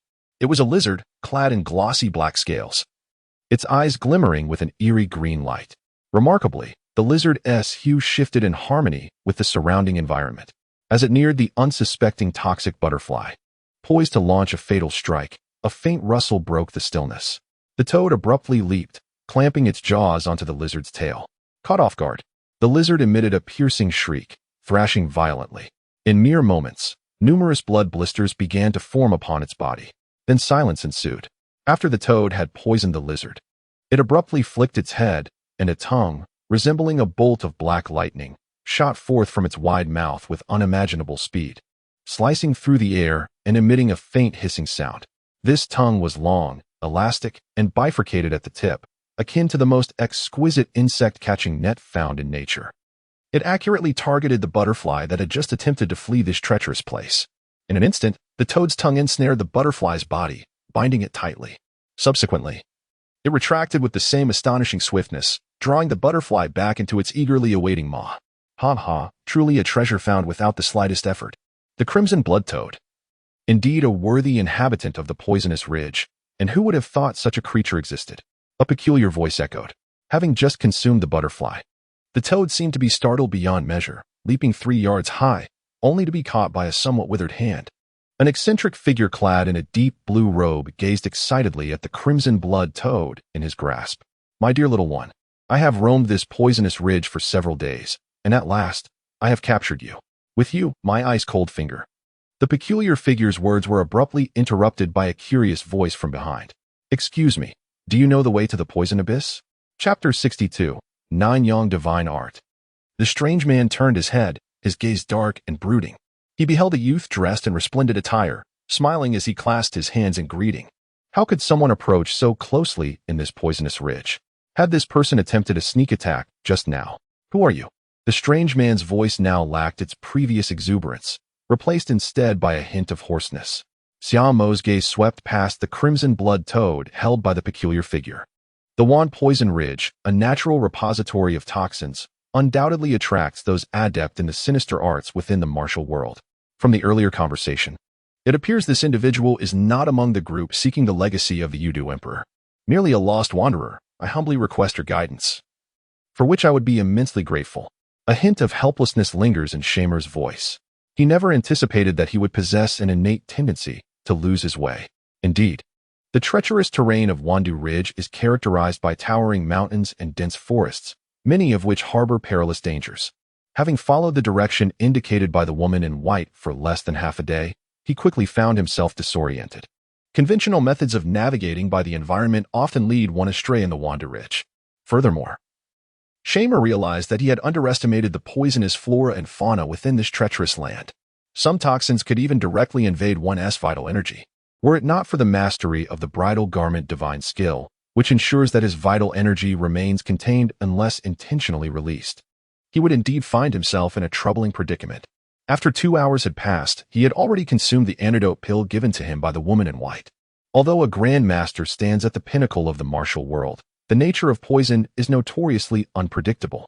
In his past, the poison sovereign had achieved the notorious feat of assassinating a grandmaster before ascending to that esteemed rank himself. Thus, upon his breakthrough to grandmaster, he secured the 6th position in the previous Tianji Pavilion martial ranking. Humph, the peculiar figure scoffed softly. The abyss of poison?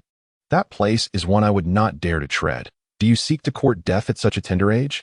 Xia Mo blinked, gazing at the peculiar individual before him. Are you truly formidable? The stranger casually stowed the crimson toad into a cloth pouch at his waist. Ha. It seems I have been away from the world of martial arts for far too long. The younger generation no longer recognizes my name. Young one, do not accuse me of bullying you. Should you withstand this single finger, I shall reveal to you the location of the poison abyss. Xia Mo's gaze grew increasingly frigid. He had indeed discerned that many individuals mingling within the martial world often mistook unrestrained speech for a form of nonchalance. The eccentric individual displayed an expression of excitement, seemingly thrilled at the prospect of encountering a living soul in such a place. With his index and middle fingers brought together and the central gate wide open, he pointed unabashedly at Xiaomo. A visible stream of white energy coalesced between the eccentric's fingers.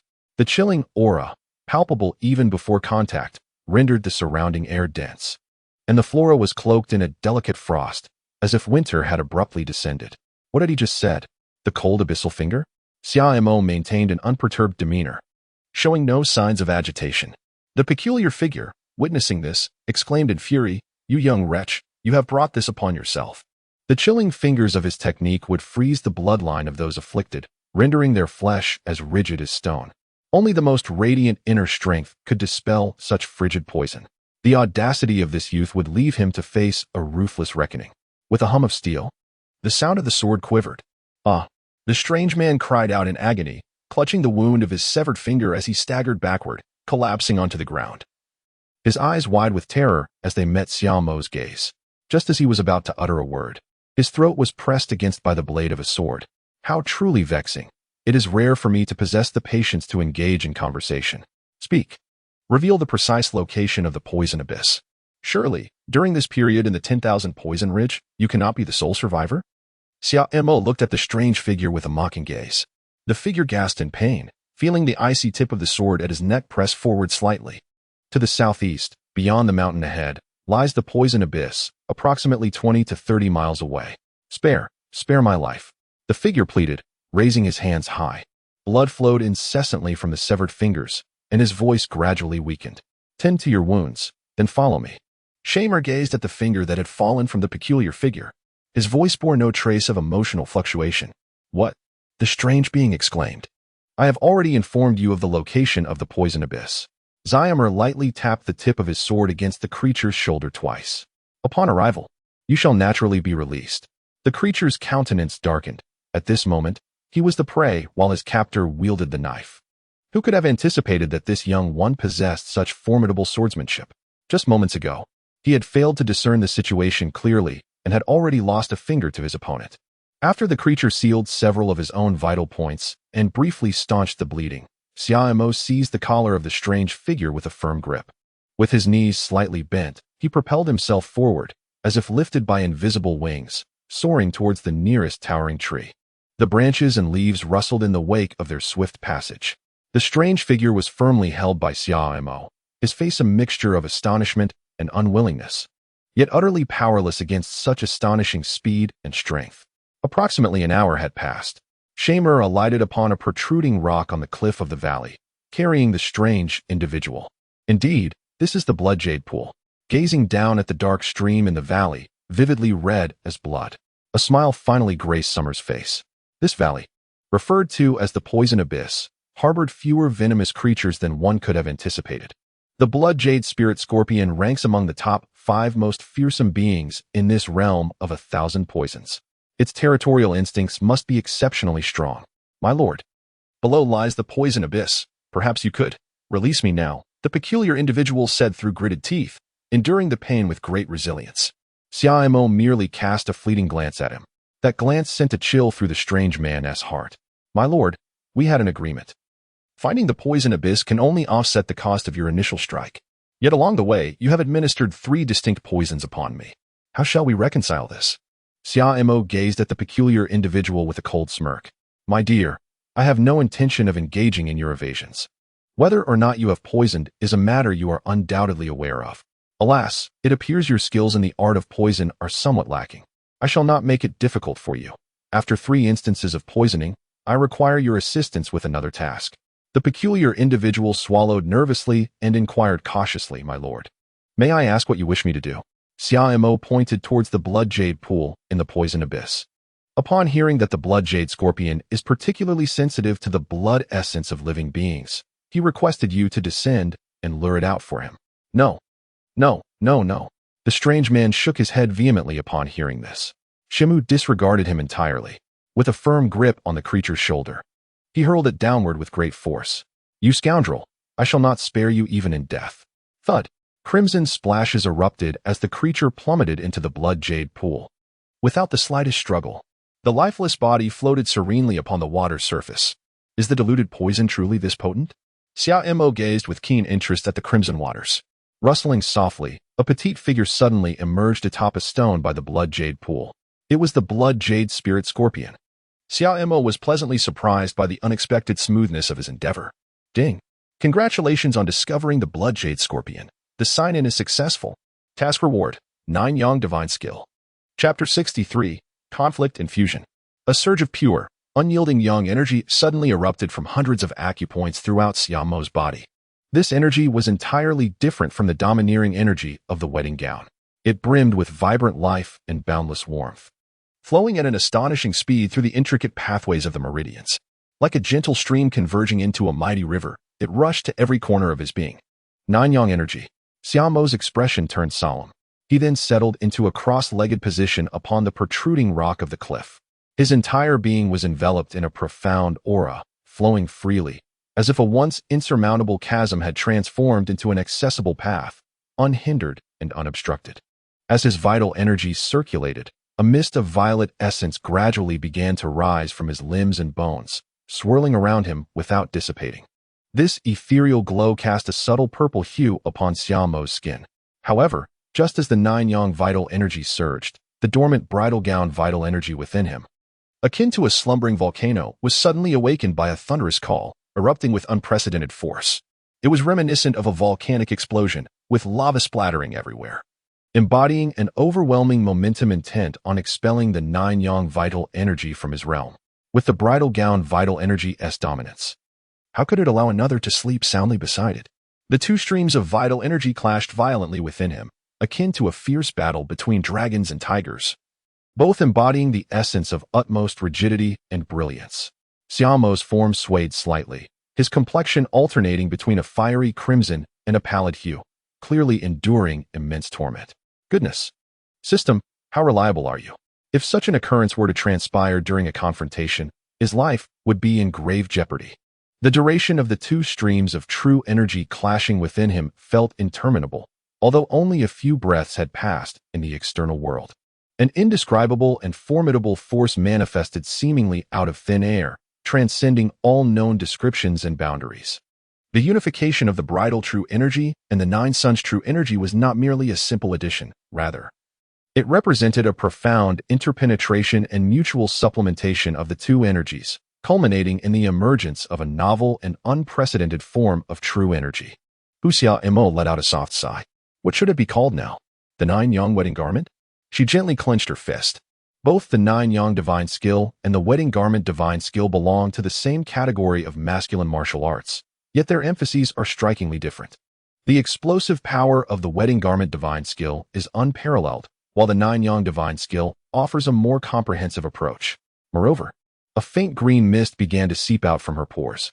Although she had consumed the detoxifying pill given by the woman in white, the journey had inevitably left her with some toxins that the antidote could not entirely purge.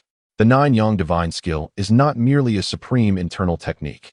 It is a sacred scripture for healing, granting immunity to all poisons upon reaching mastery. Whoosh, an almost inaudible sound of air being cut through reached her ears, shimmering softly. Shamer tilted his head back gently. In that fleeting moment, a crimson beam surged swiftly past the front of his throat, moving with a velocity that left one astounded. In the blink of an eye, the light shifted dramatically, once again slicing through the afterimage of the spot where Shamer had just stood, yet he was no longer there. Before the red light could strike again, he had already materialized on another protruding rock several paces away.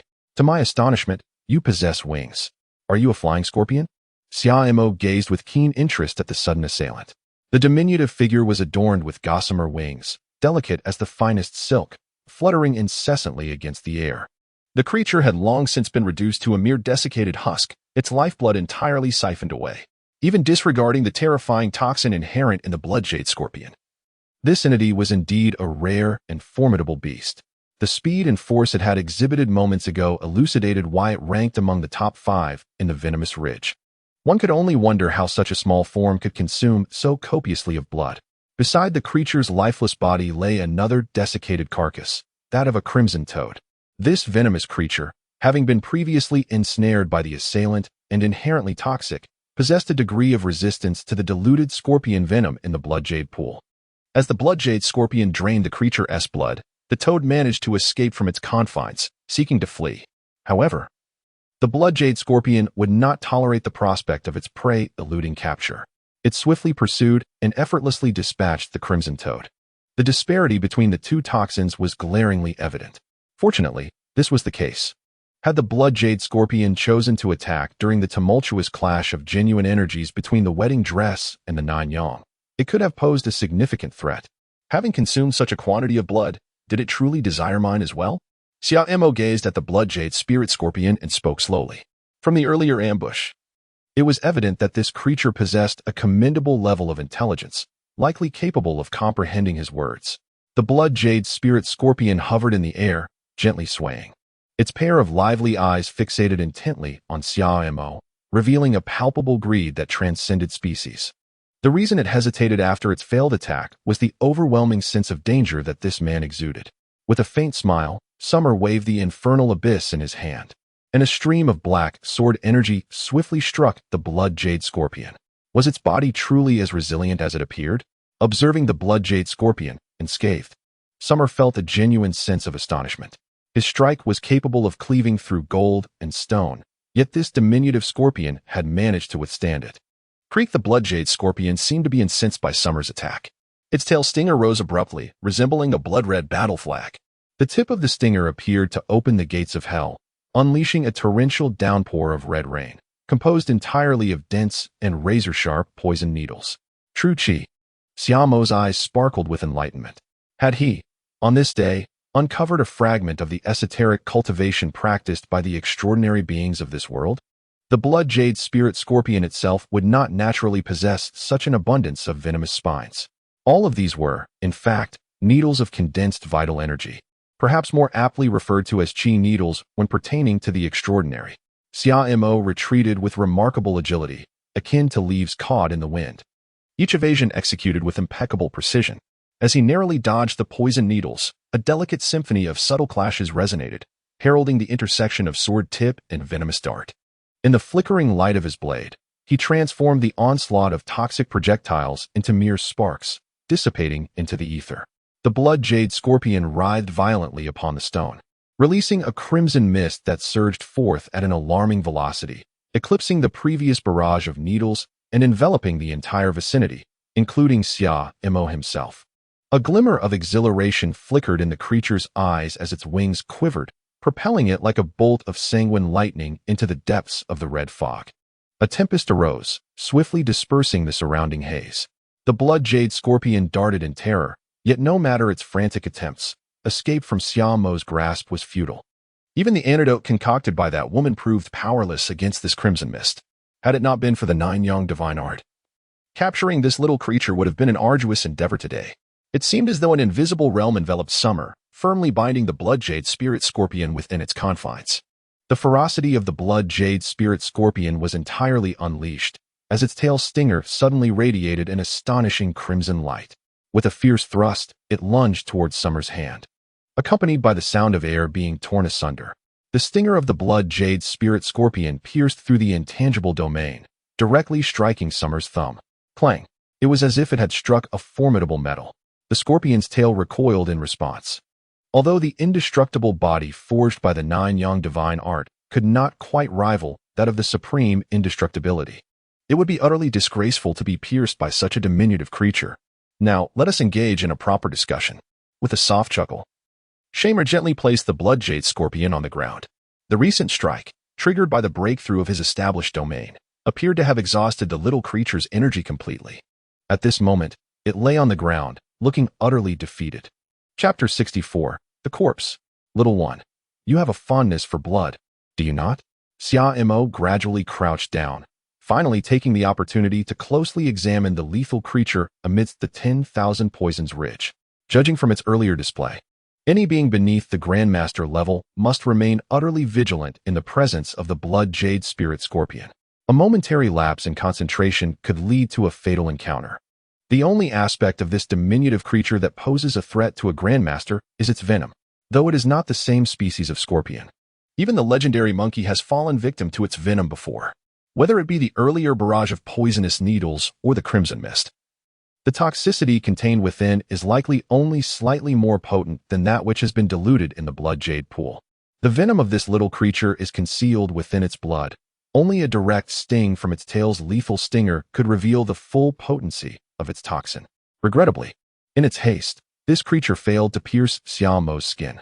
Summer gently touched the blood jade scorpion on the ground with her finger. Its cold exoskeleton was imbued with an inexplicable warmth. The scorpion's tail lifted slightly, poised to launch another assault. Yet, just as it ascended halfway, it succumbed helplessly and collapsed. The energy field that Summer just wielded to restrain the blood jade spirit scorpion was not applied lightly. The fact that this little creature could ultimately transcend the confines of that barrier speaks volumes of its extraordinary nature. The blood jade spirit scorpion gazed at Summer with a hint of unease, its pair of expressive eyes harboring emotions so intricate that even humans might struggle to articulate them. While ordinary animals exhibit a profound fear in the face of life and death, one can only imagine the intensity of such emotions in this unique being, which has awakened a glimmer of sentience. Xia Mo smiled faintly and delicately extended his index finger, conjuring a needle of pure vital energy. This needle, as slender as a hair, was nearly imperceptible in its existence. This inspiration stemmed from the blood jade spirit scorpion he had encountered earlier. The needle pierced his skin, and a single drop of crimson blood slowly emerged from Xia Mo's fingertip, hovering in the air. Upon seeing this drop, the blood jade spirit scorpion trembled involuntarily, its eyes brimming with longing. I know you can comprehend my words. As long as you accompany me from now on, not only will you survive today, but I can also provide you with a drop of blood each day henceforth. What say you? For the blood jade spirit scorpion, blood infused with vital energy was undoubtedly the finest nourishment. Not to mention the extraordinary synergy achieved after the fusion of wedding garment vital energy and the nine yang vital energy. The value of this drop of blood has undoubtedly risen immeasurably. The blood jade spirit scorpion hesitated for only a moment before nodding in agreement. Whether it was the instinct for survival or the allure of blood, it was compelled to make this choice. With a flick of his finger, Xia Mo sent a drop of blood soaring towards the blood jade spirit scorpion. The creature, unreserved, opened its mouth and consumed it. A faint red glow emanated from its entire being. In an instant, its wounds healed, and vitality surged back within. The drop of blood from Summer not only possesses exceptional quality, but also embodies the characteristics of the Nine Suns' true Qi. For the blood jade spirit scorpion, its value surpasses that of the essence blood from the peculiar individual encountered earlier. With a swift motion, the blood jade spirit scorpion moved with such speed that it nearly transcended the limits of the human eye, transforming into a dazzling crimson lightning that danced around Summer. This extraordinary creature, having just begun to awaken its intellect, harbors thoughts far less complex than those of humans. Once it submits, it is unlikely to betray unless subjected to cruelty or faced with a life-and-death crisis. The blood jade spirit scorpion, measuring less than 2 inches in length, gently settled upon Summer's shoulder. Well then, the matters here have been largely addressed. Let us venture forth and explore the wonders of the new world. As Shammer was about to depart, he suddenly paused. What was the matter? The blood jade spirit scorpion suddenly took flight, spiraling gracefully in the air before darting towards the depths of the poison abyss. Xia Mo was momentarily taken aback, but soon employed his lightness skill to pursue. This is the blood essence peach? In the depths of the secluded valley, all was silent, save for the gentle sound of flowing water. A peach tree stood, rooted in jade-like essence, its trunk robust and its branches lush, as if sculpted from exquisite jade. Among the peach leaves, glimmers of brilliance emerged. Upon closer inspection, 2 blood-red peaches dangled from the branches. These peaches, rounded form, exuded a warm hue akin to jade, imbued with a subtle essence of blood. It was astonishing that such a hidden paradise lay within the depths of the poison abyss. Were it not for your guidance, most would never conceive of venturing here. Xia Mo gazed at the peaches nestled upon the tree, each bearing a delicate fissure, a sign of the blood marrow peach's ripeness. In a flash of sword light, the 2 blood marrow peaches fell to the ground. Although these peaches pale in comparison to the precious snowy domain ice heart lotus, they are nonetheless rare treasures of nature. Consuming them can strengthen one's sinews and bones, refine one's vital energy, and unlock latent potential, resulting in significant advancements in one's cultivation. They could certainly be taken back to benefit promising talents in the town martial division. So, you were nourished by such fruit. It is no wonder your physique is so resilient. The maturation period of the blood marrow peach spans at least 6 to 7 years. If this peach tree were to be transplanted, but then again, the environment here is truly exceptional. Hiss, hiss, hiss, suddenly. The blood jade spirit scorpion began to dart swiftly around the peach tree. A spark of inspiration illuminated Shamer's mind as he suddenly gazed at the 5 unripe blood essence peaches nestled in the tree. Are you suggesting that my blood can hasten the ripening of these blood essence peaches? The blood jade scorpion nodded incessantly. Is it due to the influence of the 9 yang true qi? Xia Mo decisively made a cut with the abyss of the underworld in hand. 7 or 8 drops of blood flew towards the peach tree, visibly merging with it. Merely the blood alone was insufficient. A glimmer of brilliance flashed in Summer's eyes. He promptly settled into a cross-legged position, raising his hands towards the heavens, as a surge of profound energy erupted from within him. One day later, 7 blood essence peaches had indeed been acquired without any futility. However, with such a plethora of treasures, how would one manage to carry them all? Xia Mo's complexion appeared somewhat pale as he suddenly recalled the night when Xianjing of the Tianji Pavilion unexpectedly revealed his prowess with the art of wine manipulation. The arcane arts of the Qimen truly are remarkably convenient. With a soft whir, the blood jade spirit scorpion flew from a distance, clutching a piece of damp cloth in its mouth. It was an ancient, primitive storage tool belonging to that eccentric individual. Xia Mo extended his palm, and a powerful surge of vital energy instantaneously evaporated the moisture and residual toxins from the burden. Let us proceed. A figure darted gracefully among the densely intertwined branches. Though the moonlight was scant, it perfectly outlined his silhouette, each leap leaving no trace behind. The seemingly fragile branches beneath his feet transformed into steadfast foundations. Suddenly, this figure halted atop a towering tree. This must be the 3rd one, I presume. Through the dappled shadows of the trees, Summer's gaze remained undeterred even in the depths of night. In a clearing beneath the trees lay a lifeless body. The moonlight cast a pallid glow upon the visage, revealing a haunting blend of sorrow and terror. The deceased's hands were contorted, grasping at their own throat, while their wide-open eyes still bore the remnants of an indescribable fear and despair from their final moments. Chapter 65. The Poisonous Woman and the Spider. Aside from the neck, there were no discernible wounds on the body. The internal organs appeared intact. Could it be that this individual had taken their own life by strangulation? Xia Mo gradually crouched down, meticulously examining the lifeless body before him. He discovered that aside from the victim's hands tightly gripping their own neck, the rest of the body remained unscathed. Furthermore, there were no indications of poisoning whatsoever. Were it not for the protective aura of the 9 yang true qi surrounding him now, Xia Mo would not carelessly touch a corpse of unknown origin in an environment like Wandu Ridge. On his way back from the poison abyss, he had already discovered the 3rd corpse bearing the same tragic fate. Could it be some form of spiritual martial arts? Xia Mo carefully scrutinized the contorted visage of the corpse, which seemed to reflect an encounter with something profoundly terrifying before death. This ghastly expression evoked memories of the Bewitching Mind Sutra, a technique that excels in killing without a trace, more adept than any mental martial art. The blood jade spirit scorpion emerged from Xia Mo's embrace, having just awakened from its slumber. What now? Xia Mo gazed intently at the blood jade spirit scorpion, a formidable venomous creature renowned as one of the apex predators of the poisonous ridge. Its understanding of the surroundings was undoubtedly far superior to his own. The blood jade spirit scorpion alighted upon the head of a corpse, thrusting its venomous stinger directly into the center of the brow before swiftly retracting it, leaving behind a minuscule crimson dot. The creature's body swayed gently. Indeed, it had been poisoned. Truly, the poisonous ridge harbored such a maddening spiritual toxin. It appeared that while we were hastening the maturation of the blood essence peach in the abyss of poison, some unsettling event had transpired in the poisonous ridge. Xia Mo moved lightly on his toes, barely making a sound as he ascended several feet into the air. Off he went, with all his might. He traveled for approximately the duration of a burning incense stick. Soon, the shadowy town of Yulan came into view. Indeed, something was amiss. The sounds of breathing, it seemed formidable figures had arrived. Without further contemplation, Xia Mo glided like a specter through the skies above Yulan. The moonlight was scant, and the stars were shrouded. The streets of Yulan lay engulfed in darkness, save for a few lanterns that flickered weakly, barely illuminating the cobblestone path. Suddenly, a series of anguished screams pierced the silence, slicing through the stillness like a sharp blade.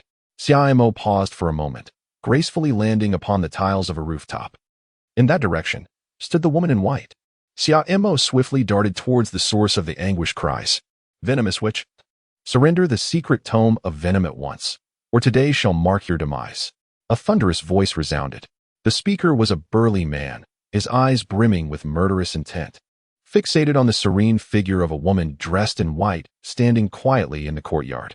The fence surrounding the yard lay in ruins, and within, half of the ethereal orchids had withered, leaving only a lingering fragrance. Dozens of shadowy figures silently circled the courtyard, enveloping the atmosphere in a palpable tension. The woman in white, clad in garments as pure as snow, bore an expression of indifference, seemingly unperturbed by the gathering threat. When did the infamous Iron Palm Thunder Lord become a mere lackey of the Night Palace? She inquired softly, gazing at the hulking man. In the shadows, Xiaomo's expression shifted. The Night Palace? He hadn't anticipated encountering one of the two major sects of the Xianzhou demon path here. As for the so-called Iron Palm Thunder Lord, Xiaomo vaguely recalled having heard this name before. This individual possessed extraordinary martial arts skills, particularly excelling in palm techniques. With a pair of iron fists, he was unparalleled in ferocity. With a single strike, he could shatter gold and stone, instilling fear in the hearts of all within the realm. Nonetheless, he maintained a commendable reputation among his peers.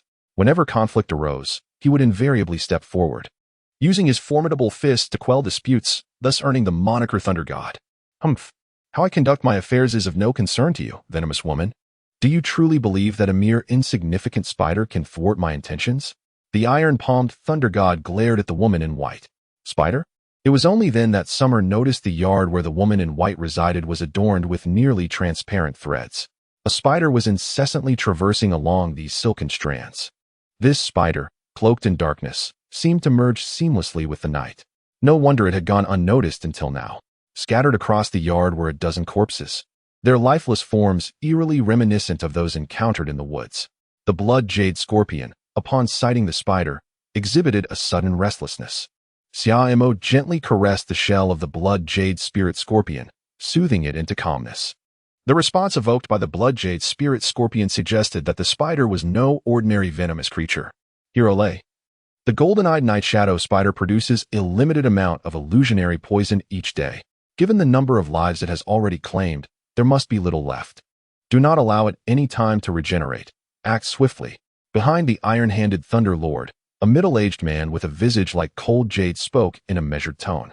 Clad in a dark silk robe embroidered with subtle golden cloud patterns, he exuded an aura of understated authority. The surrounding members of the Night Palace appeared to regard this man as their leader. Upon hearing his words, iron-handed Thunder Lord's expression shifted. He glanced at the white-clad woman in the courtyard, gritted his teeth, and leaped into action. His iron palms, accompanied by a tempestuous gale, bore down with undeniable might toward the white-clad woman, who stood serene as a lotus. At that moment, the black spider suddenly opened its eyes, which gleamed like two miniature suns, illuminating everything around. Iron-handed Thunder Lord hesitated, an inexplicable chill coursing through him, instinctively averting his gaze from the spider's golden eyes. With a thunderous crash, his palms descended, shattering the intricate webs that had blanketed the courtyard under the force of his strike. The sound of tearing air mingled with the sharp crack of broken strands. The black spider displayed remarkable agility, skillfully utilizing the residual force of the gust to deftly swing a nearly invisible silk thread that landed on the shoulder of the white-clad woman. A piercing scream tore through the night sky. Astonishingly, the once mighty iron palms of Thunder Lord now clutched at his own throat. His eyes widened in terror, bloodshot and wild, as he struggled like a beast in a frenzy. His body trembled violently from excruciating pain, ultimately collapsing helplessly in the courtyard. The white-clad woman furrowed her delicate brows, extending a jade finger to gently touch the spider on her shoulder. "Do not overexert yourself," she murmured. The golden light in the spider's eyes quickly dimmed, and the remaining silk in the courtyard fell to the ground. "Elder Moro?" The middle-aged man showed no concern for Thunder Lord's demise. Instead, he cast an inquiring glance towards a woman beside him, adorned in a violet palace gown. The illusionary poison of the golden-eyed night shadow spider was enigmatic and unpredictable. Those ensnared would find themselves ensued by nightmares, plagued by phantoms, ultimately leading to a catastrophic mental collapse and a tragic death. Previously, this creature had unleashed a considerable amount of poison, and now, having claimed the life of Iron-Handed Thunder Lord, it surely had little toxin left within. Deputy Hallmaster, now is the opportune moment to seize this woman. Chapter 66. Astonishing Venomous Arts. Charge. Upon hearing the words of the woman clad in purple palace attire, the middle-aged man, known as the Hidden Deputy Master, exhibited no hesitation. With a sweeping motion of his hand, the disciples of the Nightshade Palace surged forth towards the woman in white. The martial arts of the Nightshade Palace revolve around the four core principles of shadow, darkness, speed, and cunning. It seemed these disciples were well aware of the formidable nature of the woman in white, as none dared to approach her recklessly. Instead, they opted for a strategy of evasion and skirmish. Strikes from palms, swords, blades, and legs resonated from all directions, creating a symphony of force piercing through the air. "Allow me," the woman in white interjected, halting the golden-eyed night shadow spider that was poised to leap once more. Her gaze fell upon the woman in purple beside the hidden deputy master. "I was wondering how the minions of the Nightshade Palace possessed such audacity to intrude upon the Wandu Ridge. It appears that, in addition to corralling a few useless drunks, you also have an expert from the Heavenly Fragrance Poison Garden among you. No wonder you are acquainted with the golden-eyed night shadow spider." As she stepped out from the courtyard, the oncoming forces seemed to encounter an imperceptible resistance, dissipating entirely. Thud, thud followed by the sound of bodies collapsing to the ground. The closer one drew to the woman in white, the swifter they fell. "Retreat!" came a shout from the crowd. By the time the woman in white had crossed the threshold of the courtyard, there lay more than a dozen corpses of Nightshade Palace disciples on the ground. "What's this? That old hag is still alive." The woman in white regarded the woman in purple with a rare glint of coldness in her eyes. "Thank you for your concern. Young lady, my master is in robust health. She specifically instructed me before my departure to bring you back to the Heavenly Fragrance Poison Garden as a guest." The purple-clad woman replied with a smile, offering a slight bow. "Not interested. However, since you are the disciple of that old hag, you may remain here today." An icy aura of murderous intent suddenly erupted from the woman in white. The expression of the woman in purple hardened in response. "I respect you as a disciple of the ghostly poison sovereign and have shown you repeated courtesies. Yet, given your disrespectful words, it seems I must teach you a lesson on behalf of the ghostly poison sovereign today." The woman in white retorted coldly. "You are just as hypocritical as that old hag. Were it not for the discovery that my master had long since passed into the beyond, would the likes of you from the Heavenly Fragrance Poison Garden dare to set foot on the Wandu Ridge? It seems that the various fiends and specters of the martial world have also been summoned by you." The woman in white delicately raised her fingertips, exuding an ethereal aura devoid of any earthly warmth, yet embodying the most profound and frigid toxins of the universe. Suddenly, minuscule ice crystals formed in the air, as the surrounding flora and fauna succumbed to the invisible chill, with frost delicately adorning the tips of leaves. Her fingertips transformed into the sharpest of icicles, wielding a venom potent enough to freeze the very essence of life. With a pointed gesture, she directed her chilling attack towards the Hidden Vice Lord. The Hidden Vice Lord smirked slightly, his form remaining still, as he unleashed a powerful palm strike with a mere flick of his arm. The gust of his palm surged forth, imbued with an indescribable dark force. In an instant, his palm became a deep abyss of inky blackness, shrouded in shadows, reminiscent of night swallowing the day. Two forces, one dark and one cold, collided in the air, creating ripples almost imperceptible to the naked eye. "Withdraw your palm. Her finger carries poison," echoed the voice of the woman in the purple palace attire. The Hidden Vice Lord raised an eyebrow, feeling an unrelenting icy energy desperately burrowing into his palm. Just as he prepared to retract his hand, he was startled to discover that he had lost sensation in his right hand. With a gentle parting of her ruby lips, the woman in purple exhaled, releasing a wisp of enigmatic violet mist. "Is that the violet miasma?" The woman in white seemed to recognize the purple fog, swiftly retreating several paces, as if carried by the wind, evading its menace.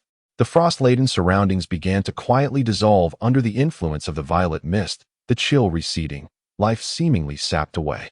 A glimmer flickered in the eyes of the woman in white, as her jade hand rose lightly, and a burst of emerald radiance spilled forth from her sleeve. The purple mist, as if confronted by its nemesis, recoiled, its hue shifting from deep to pale, ultimately vanishing into nothingness. The hidden Vice Lord's countenance darkened, his insensible arm suddenly clenching into a fist, cold energy seeping from his limb. The woman in purple spoke slowly. The secrets of the mysterious poison codex are unfathomable, capable of concealing toxins within all things. The poison emperor of your utilized this very power to lethally poison a grandmaster. The hidden Vice Lord's expression soured at her words. I have underestimated this woman. She truly is the descendant of the poison emperor. In that case, Elder Muro, to avoid prolonging this encounter, let us combine our strengths and swiftly subdue her. He then turned towards the remaining disciples of the Nightshade Hall. Form the Nightshade Celestial Array. The world is murky, the night reigns supreme, all things return to concealment, and the curtain falls invisibly. The remaining disciples of the Dark Night Palace raised their voices in unison. The night seemed to deepen, the heavens lowered, enveloping all in a shroud of endless shadows. Surging towards the woman in white, the hidden Vice Master of the palace concealed herself within the void, her figure only a glimmer of cold light, striking directly at the vital points of the woman in white from another side. In the palm of a woman clad in purple palace attire, a purple flower quietly bloomed. Its petals, delicate as silk, spun gracefully, sending ripples of violet cascading towards the woman in white. The woman in white, her expression resolute, displayed no sign of panic despite being surrounded. An unusual aura emanated from her. With a gentle wave of her right hand, she pierced the void with her fingertips. In an instant, an extraordinarily brilliant poisonous mist erupted from her palm, transforming into countless colorful butterflies that danced elegantly in the night sky. This technique, known as myriad butterfly shadows, was a lethal poison art from the secret tome of the phantom venom, not only fierce in toxicity, but also embodying endless transformations. The wings of the colorful butterflies unfurled, each shimmering with a distinct radiance, sometimes converging, sometimes dispersing, sometimes swift, sometimes slow. The once indomitable shadows began to blur, cracks gradually appearing. The shadowy blades, upon contact with the butterflies, melted away like ice and snow, dissipating into nothingness. The purple flower unleashed by the woman in palace attire, too, lost its former might under the fluttering of the butterflies, spiraling a few times before falling feebly to the ground. The disciples of the Dark Night Palace, who had originally lunged fiercely at the woman in white, now stood as if ensnared by a stasis spell. Their once fierce gazes transformed into confusion and fear. The butterflies danced around them, each carrying an invitation to death. They lightly brushed against the disciples, leaving nearly invisible traces. Moments later, the faces of the Dark Night Palace disciples began to pale. Beads of sweat formed on their foreheads, and their lips pressed tightly in agony. A piercing scream erupted from one disciple, his eyes wide with terror, as he clawed desperately at his chest. It seemed as though something malevolent surged within him, seeking to break free. Soon after, more disciples of the Dark Night Palace collapsed, their bodies contorting, strange colorful patterns emerging beneath their skin. Chapter 67. The Path of Madness. The countenance of the hidden Vice Master shifted dramatically. The myriad sects of the martial world are countless and diverse. The martial arts of their Night Palace are indeed steeped in a peculiar lineage. However, when faced with a poison master like the woman in white, he could not help but feel a tinge of trepidation. Even though he could personally eliminate the surrounding disciples of the Night Palace, he could not do so with the same swiftness as the woman in white. He prided himself on his inner strength, confident that he would not succumb to poison as easily as the ordinary disciples of the Night Palace. Yet, witnessing the grim fate of those around him, he lacked the courage to test the potency of these colorful butterflies. The hidden Vice Master transformed into an elusive shadow, deftly navigating through the intertwining light and darkness, swiftly evading each butterfly that sought to close in. After a series of dazzling movements, he landed steadily behind the woman in the purple palace attire. Elder Muro, exercise caution. These butterflies are a type of cursed insect known as the butterfly ghost moth. The moment they touch the skin, they can inject lethal toxins.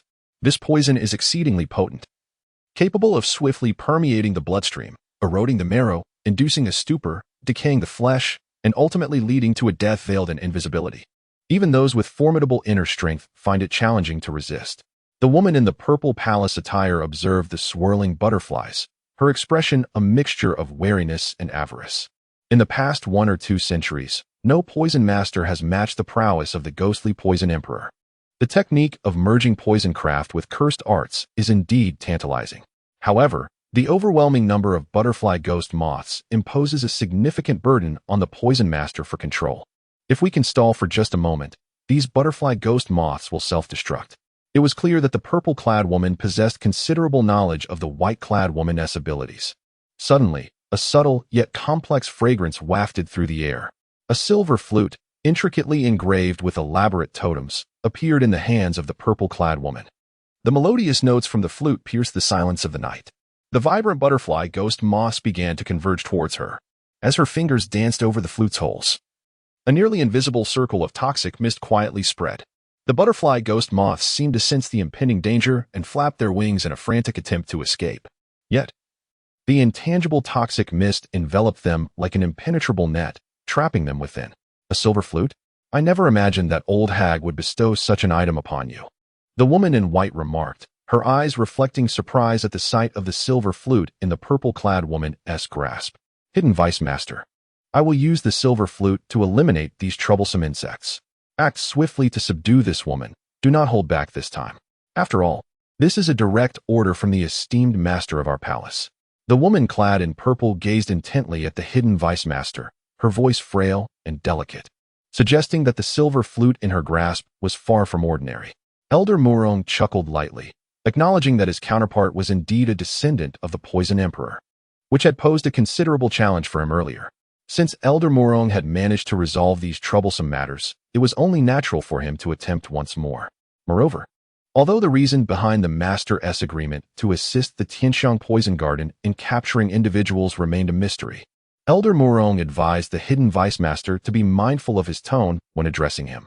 The Hidden Vice Master's gaze darkened as he fixed a penetrating look upon the woman in purple, whose expression betrayed a hint of displeasure, though she ultimately refrained from further comment. The Tianxiang Poison Garden was not located in Xianzhou, and they currently needed to leverage the power of the Night Palace. The Hidden Vice Master made another move, his aura markedly different from before.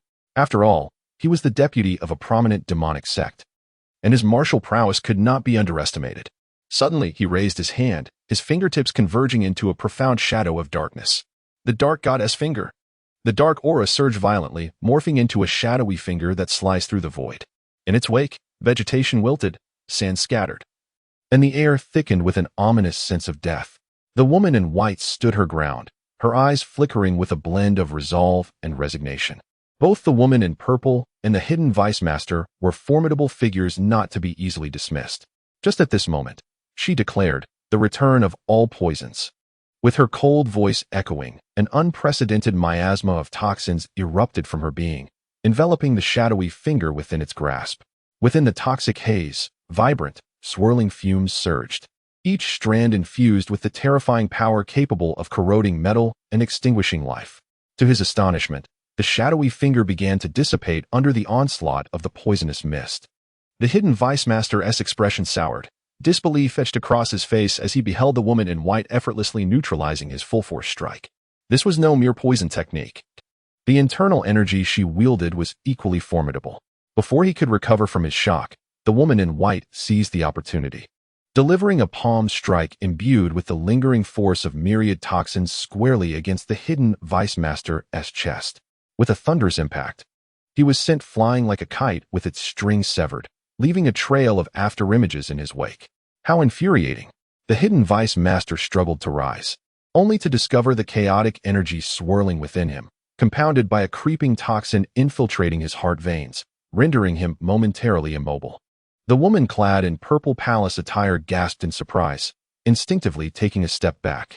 Suddenly, the woman in white coughed up a mouthful of dark blood, fine beads of cold sweat forming on her forehead, her breathing becoming rapid and labored. The purple-clad woman, initially preparing to retreat at the ominous turn of events, froze in astonishment. Have you succumbed to madness? Ha ha, fate is indeed on my side. I never anticipated you were on the brink of a breakthrough. The secret art of Yudu is one of the rare techniques that amalgamate poison mastery with martial prowess, each intricate threshold proving far more perilous than ordinary martial arts. To strike forcefully at such a critical juncture in your breakthrough must mean that your internal energy is now in turmoil, perhaps even poisoned. The purple-clad woman was elated. Being an expert in poison herself, she could not fully ascertain the condition of the woman in white, yet she was nearly certain of it.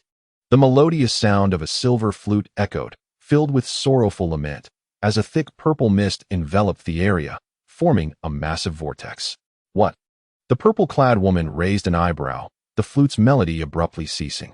The woman in white had executed an astonishingly swift movement, instantly appearing before her adversary, one hand reaching for the silver flute. Impossible! How can you remain untouched by the purple mist? The purple-clad woman's voice was laced with incredulity, but she reacted swiftly. Concealing the silver flute behind her, the woman in white lightly tapped the ground, her figure drifting forward like willow catkins. With hands outstretched, she transformed them into two gentle yet razor-sharp blades of energy, aiming directly for the vital points of the purple-clad woman. Alarmed, the purple-clad woman quickly adjusted her stance, the gust of her palm morphing into swirling purple mist, attempting to repel the woman in white. Like a fish gliding through water, the woman in white adeptly navigated through the gaps in the purple mist. The force of her palm was as clear as water, yet carried an undeniable strength, striking directly at the chest of the purple-clad woman. Chapter 68. A Rescue. The purple-clad woman responded with remarkable speed. Although she had retracted the silver flute, her wrist flicked, and slender silver threads shot from her sleeve, akin to a serpent emerging from its lair, entwining around the offensive strikes of the woman in white. These silver threads, known as the serpent's whip, served as her close-quarters weapon. Not only were they extraordinarily resilient, but they also contained special mechanisms that made them exceedingly difficult to escape once ensnared. The two engaged in a fierce exchange, their techniques exquisitely refined. The more internal energy you expend now, the greater the backlash you will suffer later. It would be wiser to surrender willingly, lest you endure further suffering. The complexion of the woman in the purple palace gown was rather unsightly. She had not anticipated that her opponent, in a state of madness, could exhibit such formidable strength. The woman's gaze grew increasingly fierce, and the slender, snake-like silver thread writhed as if it possessed life, winding its way toward the neck of the woman in white. Vine of poison, break. The white-clad woman uttered sharply, a faint green luminescence swirling at her fingertips, evidently a manifestation of her mastery over toxic arts. One hand, akin to a vine of the natural world, deftly and accurately met the oncoming serpent-like thread. At the moment of contact, the poison emanating from the white-clad woman swiftly permeated every inch of the silver thread. The once resilient filaments began to emit hissing sounds as if they were being corroded. What sort of poison is this? The woman in the purple gown's expression shifted dramatically. Her serpent thread was crafted from a special material, capable, under the enhancement of her internal energy, of slicing through iron with ease. She never anticipated that it could be eroded. Most troubling was her inability to discern the nature of the poison used by her adversary. The varieties of poison in the world are numerous. Who could possibly know them all? The white-clad woman's hands, resembling two tendrils of venom, clamped down upon the wrist of the woman in purple. The toxin swiftly invaded her body. The serpent thread fell to the ground, and the purple-clad woman staggered backward, her complexion as pale as a sheet. The woman in purple gazed at her opponent with terror. Before she could utter another word, an irresistible force surged from her wrist. She felt as if she were a leaf caught in a tempest, easily toppled by the white-clad woman's gentle pull, losing her balance and crashing heavily to the ground. "My master will not spare you." The woman in purple quivered, her voice trembling with a hint of bluster masking her fear. A fleeting glimmer of ferocity flickered in her eyes, but it was swiftly replaced by despair. "No, please, no." An unusual aura began to spread quietly. The woman, who had previously attempted to threaten with her words, suddenly underwent a drastic transformation. Her lips twisted in agony, and her hands clutched at her chest as if trying to seize hold of the invisible force that was consuming her life. With a piercing scream, the woman in purple's complexion rapidly shifted from purple to black, with veins visibly protruding beneath her skin. With a resounding thud, she collapsed to the ground, her eyes wide open, filled with disbelief and resentment. The woman in white gazed upon the lifeless form of her adversary, her chest rising and falling slightly, beads of sweat trickling down her forehead. "You need not speak. I will seek out that old hag myself. My master spared her life out of compassion in the past, but I am not so magnanimous." The woman in white casually waved her hand, scattering some unknown powder. The traces of the woman in the purple palace attire vanished entirely from this world. The girl's remarkable abilities left me utterly astonished. To conceal such talents here would be an immense pity. The woman in white slightly raised her head, noticing a young gentleman cradling a sword, leaning against a great tree, smiling at her. At his feet lay a half-dead man, the hidden deputy lord of the Night Palace. Is it you? You actually survived. The woman in white looked at Xiaomo, somewhat surprised. Before she could finish her words, her gaze fell upon Xiaomo's shoulder. The blood jade scorpion. You've managed to tame such a venomous creature. The woman in white rarely displayed such evident emotional fluctuations, while others might be unaware. She was acutely aware of the peril posed by the blood jade scorpion. Even she would not dare to venture into the 10,000 poison ridge to subdue it. The blood jade scorpion sensed the woman's gaze, its pincers waving vigorously on Xiaomo's shoulder, seemingly challenging something. A flash of golden light erupted in the darkness as the golden-eyed night shadow spider on the woman's shoulder suddenly opened its eyes. Stop, the woman in white admonished. But it was somewhat too late. Every hair on the golden-eyed night shadow spider stood on end, taut to the limit. Its signature golden eyes shone so brilliantly they seemed almost capable of piercing the darkness, but within moments, they swiftly dimmed. The night breeze carried a touch of coolness and freshness. Xiaomo gently caressed the enraged blood jade scorpion with one hand. Are you all right? The woman in white, now aware of the situation, shifted her gaze from astonishment to disbelief. Under Xiaomo's soothing touch, the blood jade scorpion gradually calmed, its crimson glow softening considerably and no longer appearing so blinding. However, its pair of scorpion eyes remained fixated on the golden-eyed night shadow spider perched on the shoulder of the woman in white. The barb of its tail was raised high. So this is the hallucinogenic poison? Those unaware would surely assume that the eyes of the golden-eyed night shadow spider possessed some extraordinary power. Little did they know it was a toxin transmitted through the air. Xiaomo gently inhaled, with a look of nostalgia gracing her features. The 9-sun true chi within her gradually settled. Your esteemed self possesses formidable martial prowess, and now that you have located the blood jade spirit scorpion, could it be that you are likewise coveting the secret tome of venomous arts that I possess? The woman in white spoke, her breaths becoming somewhat hurried. You are overly concerned, for I harbor little interest in the secret tome of venomous arts. It was merely the unrest in this vicinity that prompted my visit. I had not anticipated discovering that you are the descendant of the esteemed Emperor of Venoms from years past. May I inquire about your name, fair maiden? Xiaomo clasped his hands together, offering a courteous smile. The woman in white displayed a subtle pallor upon her countenance. Suddenly, she stumbled, losing her balance and collapsing to one side. With a swift whisper, she vanished from her original position. Just as the woman in white was on the brink of collapsing, she was successfully caught. The golden-eyed night shadow spider's hairs bristled in sudden tension. Its abdomen contracted sharply, releasing a slender thread of silk, seemingly intent on some action. However, at that moment, the blood jade scorpion leapt onto the woman in white, severing the silken thread with precision, its predatory gaze fixed menacingly upon the night shadow spider. I can save her. Xiaomo spoke softly, and then gently helped the woman in white to a seated position on the ground. The golden-eyed night shadow spider appeared increasingly restless, pacing back and forth in place. However, it seemed to recognize that Xiaomo harbored no ill intent, and thus slightly lowered its guard. Xiaomo paid no heed to the commotion around him, gently resting his fingers upon the wrist of the woman in white. Is it possible that not only your internal organs but even your vital energy is tainted with such a potent venom? Had you not encountered me, this day would surely have spelled disaster for you. Xiaomo gazed in astonishment at the delicate visage of the woman in white. The woman's face was etched with agony, for having cultivated the poison heart technique, she was now ensnared in a state of demonic deviation, destined to endure the excruciating torment of a myriad of poisons gnawing at her heart. Summer did not hesitate. He swiftly unfastened the belt around the waist of the woman in white. Her garments slipped away, revealing a pristine expanse of skin. Chapter 69. The Martial Arts Envoy of the Sixth Town. Indeed, quite intriguing. Xiaomo cast a candid glance at the boundless scenery. He then gently assisted the woman in white to sit up. The bright moon hung high in the sky, and all was silent, save for the soft rustling of the bamboo leaves in the breeze, drifting serenely. Shimmer gently placed his hands upon the smooth, jade-like back of the woman in white.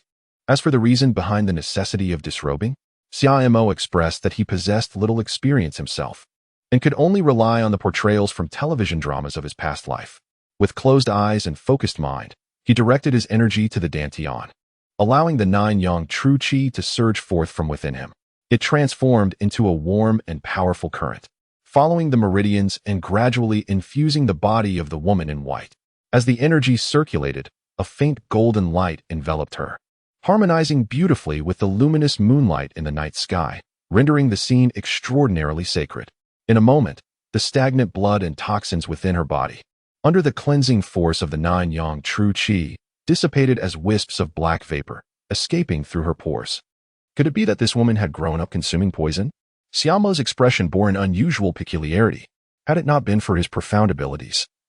An ordinary individual would have likely succumbed to the backlash of the toxins within the white-clad woman. Time seemed to stretch indefinitely until, with the final remnants of dark energy dissipating, the woman softly sighed and gradually opened her eyes. The clarity and vitality that once characterized her gaze returned. Sensing the warm breath emanating from behind her, the woman was evidently aware of her own condition. In an instant, her delicate face flushed a deep crimson, her eyes flickering. As she lowered her gaze, hesitant to speak further, "My lord, I have nearly recovered. The remaining matters can be managed on my own." After a brief interval, the woman's breath had completely stabilized. Indeed, the secrets of the young lady's exquisite poison were remarkably wondrous, capable of fusing true energy and toxins so seamlessly. It seems that even if I were to refrain from intervening, she would not encounter any significant peril. Xiaomo abruptly withdrew his hand, channeling his energy to calm the turbulent flow of the 9-yang true qi. During the process of healing, he continuously employed the 9-yang true qi to purge the lethal toxins from the body of the woman clad in white. To his astonishment, these toxins became a source of nourishment for her true qi. Moreover, the interplay between the two was akin to the harmonious balance of yin and yang, creating a flawless equilibrium. Before the 9-yang true qi could completely eradicate the toxins, her true qi instinctively began to absorb them. "Dear sir, you flatter me. I had just traversed the gates of hell," the woman in white said softly as she donned her garments. Turning around, she gently brushed her left sleeve with her right hand, slightly bending her knee and inclining her upper body. "I am Jingshu. I am profoundly grateful for your life-saving grace." The woman, perhaps better known as Jingshu, bowed respectfully to Xiaomo. "Jingshu, what a lovely name indeed. I am Xia, with the single character mo for my given name. There is no need for your gratitude. My intervention was not solely out of compassion for your youth and beauty, but also for another purpose that compelled me to act." Xiaomo raised his hand in a dismissive gesture, rejecting Jingshu's gesture of gratitude. Could one truly repay a debt of life with just a few words? What a jest, young master. Jingshu gazed at Xiaomo in confusion. Xiaomo candidly remarked, "It is indeed a pity for your remarkable talents to remain concealed here. I am currently undertaking an unprecedented endeavor in the realm of martial arts, and would like to invite you to emerge from your seclusion to lend me your assistance. What are your thoughts on this matter?" Jingshu, taken aback, did not rush to respond. Instead, she expressed her astonishment, saying, "With your martial prowess, is there any task that you cannot resolve?" Xiaomo chuckled softly, aware that the other party had misconstrued his intentions. It was not an insurmountable issue. Rather, the vast scope of the matter left him feeling somewhat overwhelmed. "Scope?" Jingshu replied, momentarily taken aback. "May I inquire about your esteemed lineage?" "The Great Xia? Ministry of Military Affairs. Are you affiliated with the court?" Jingshu instinctively parted her crimson lips. "My dear, you surely hold no animosity towards the court, do you?" Suddenly, a pang of unease struck Xiaomo's heart as he recalled that the court had seemingly entertained the notion of pursuing the secret manuscript of Yudu. Jingshu gently shook her head. "Not at all. I merely heard my master mention it during my childhood. There is not a single good person among those in the court."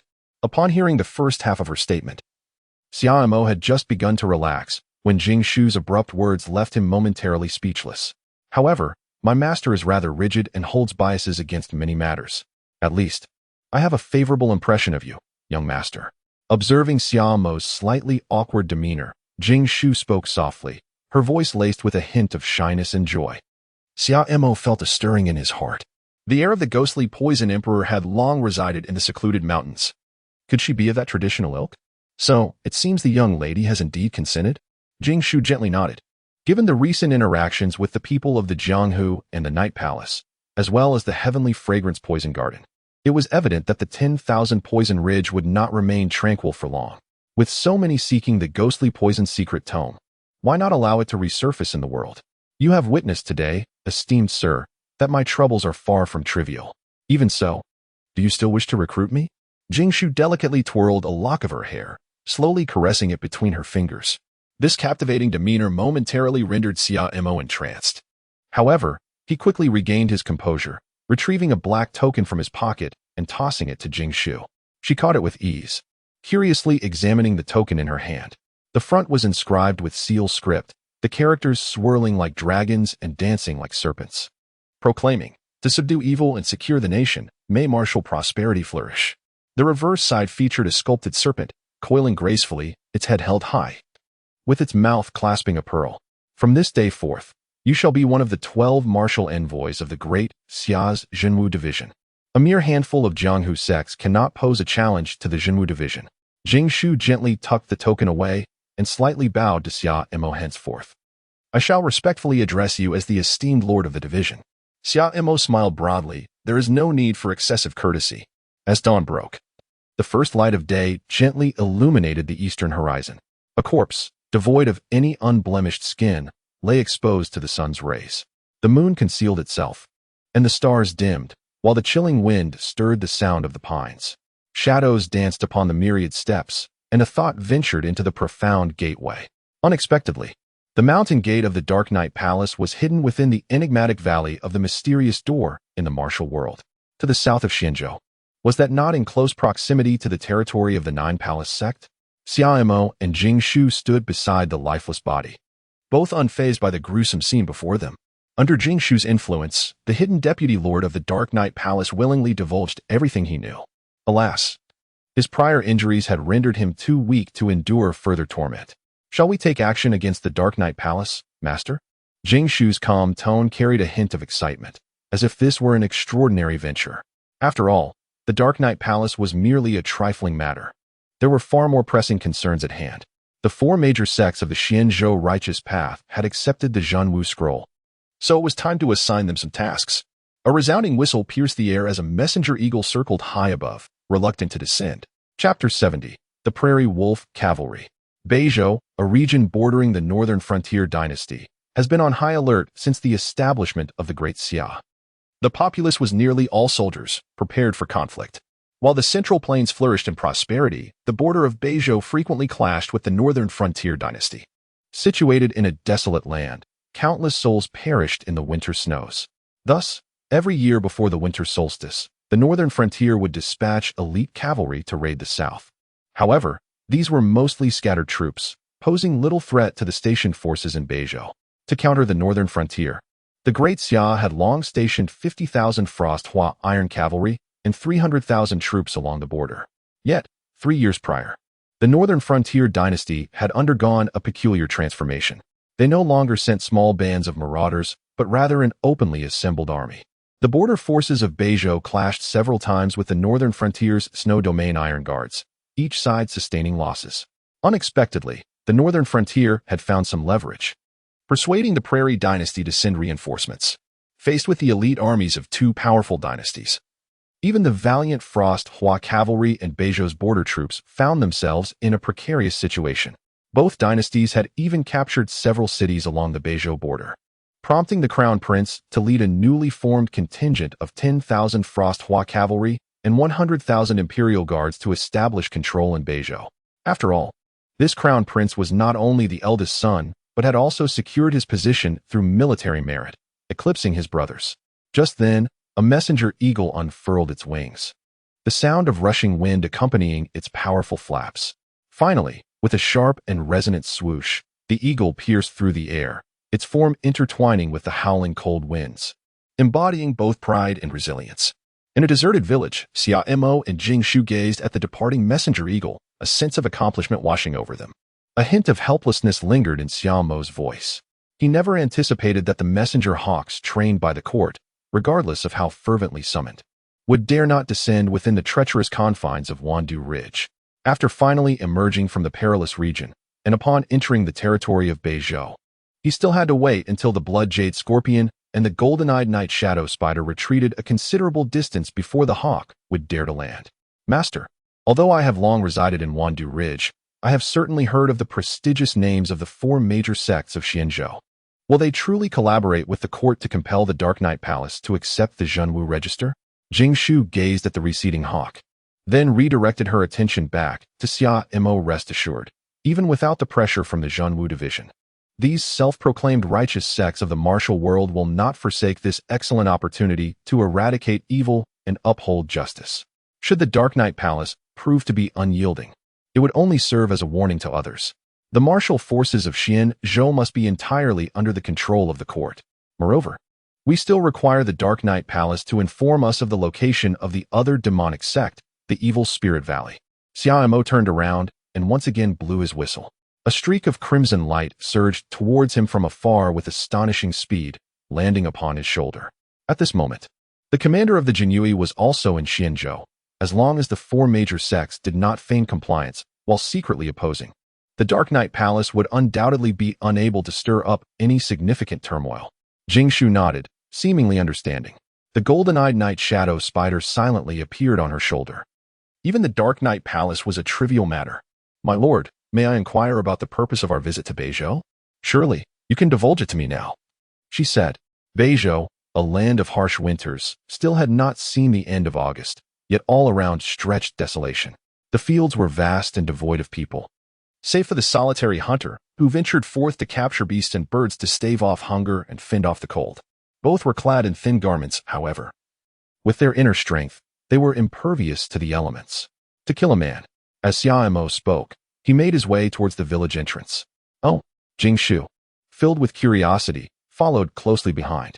She had initially assumed that Xia Mo had come on imperial orders, dispatched to address the conflicts between the northern frontier and the vast grasslands.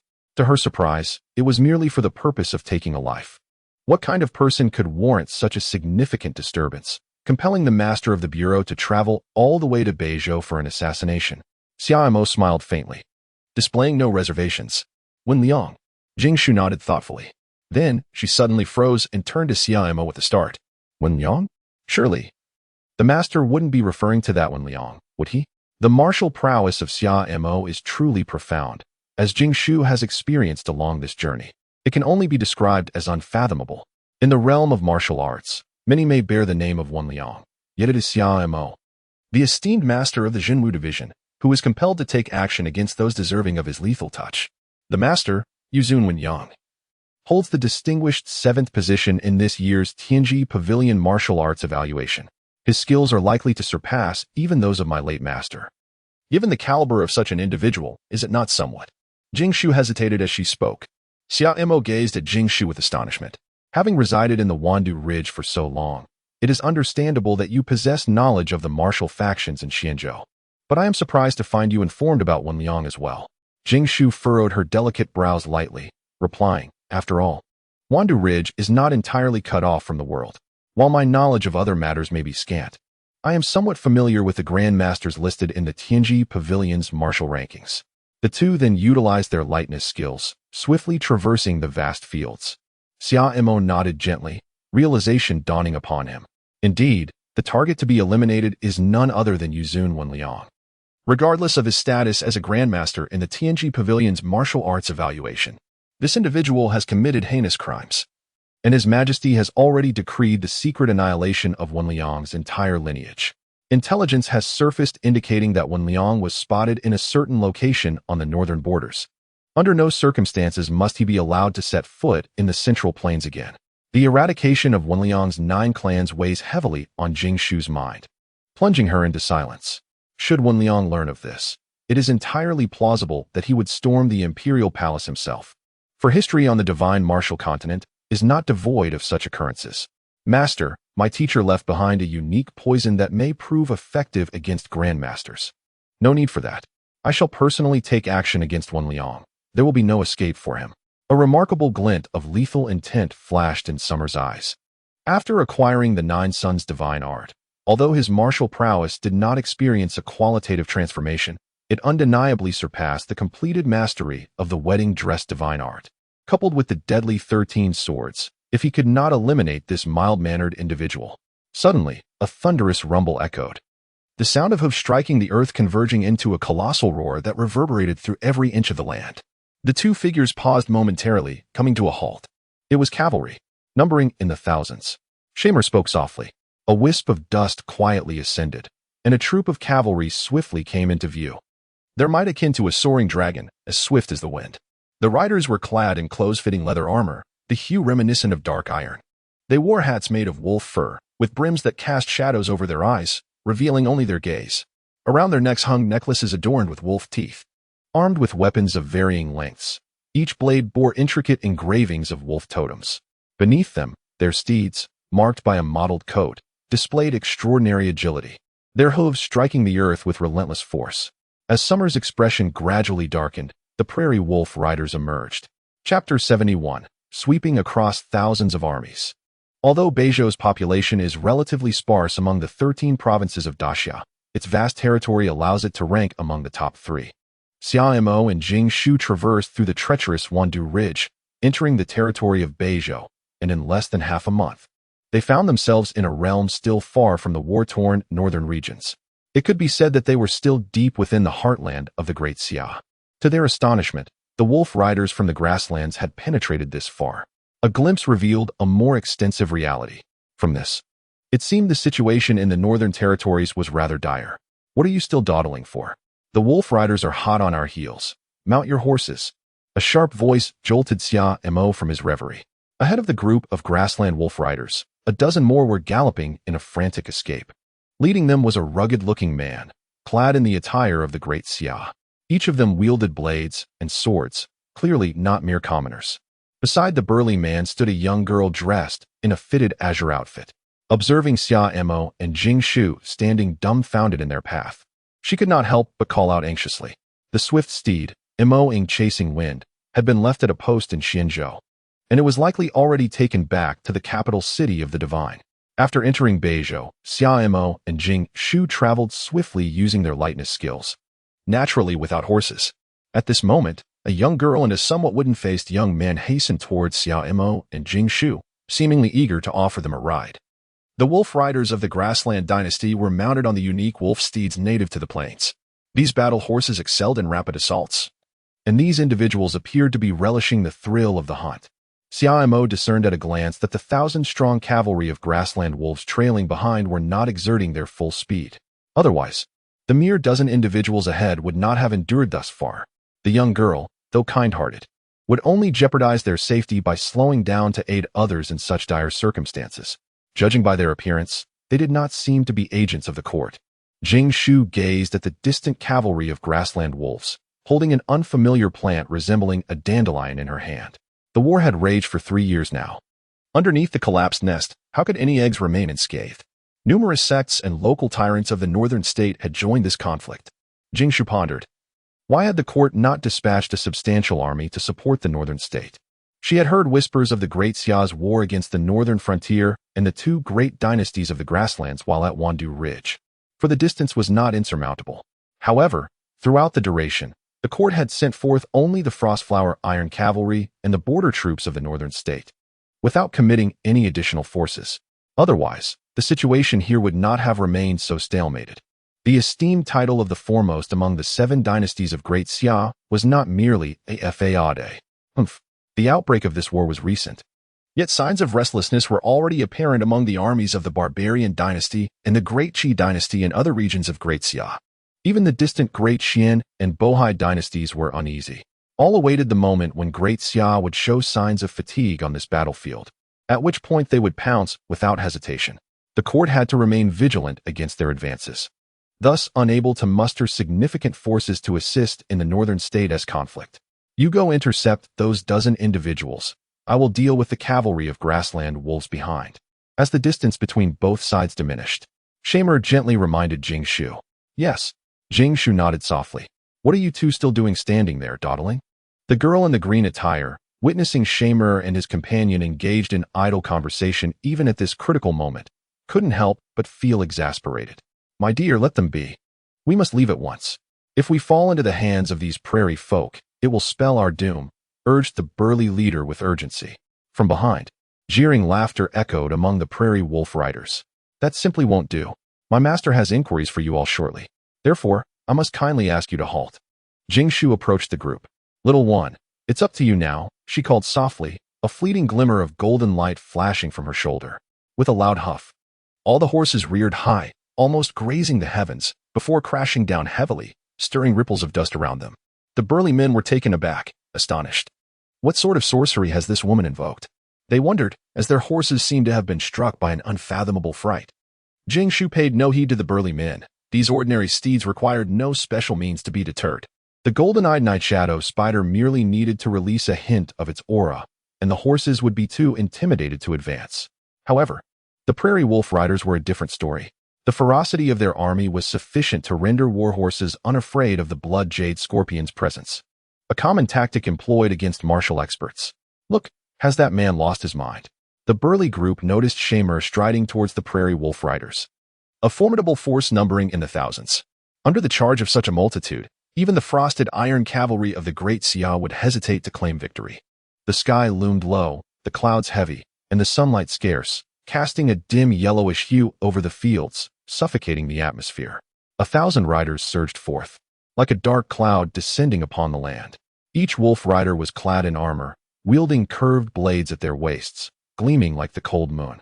With a natural arc capable of severing jade and gold, capable of beheading foes in an instant.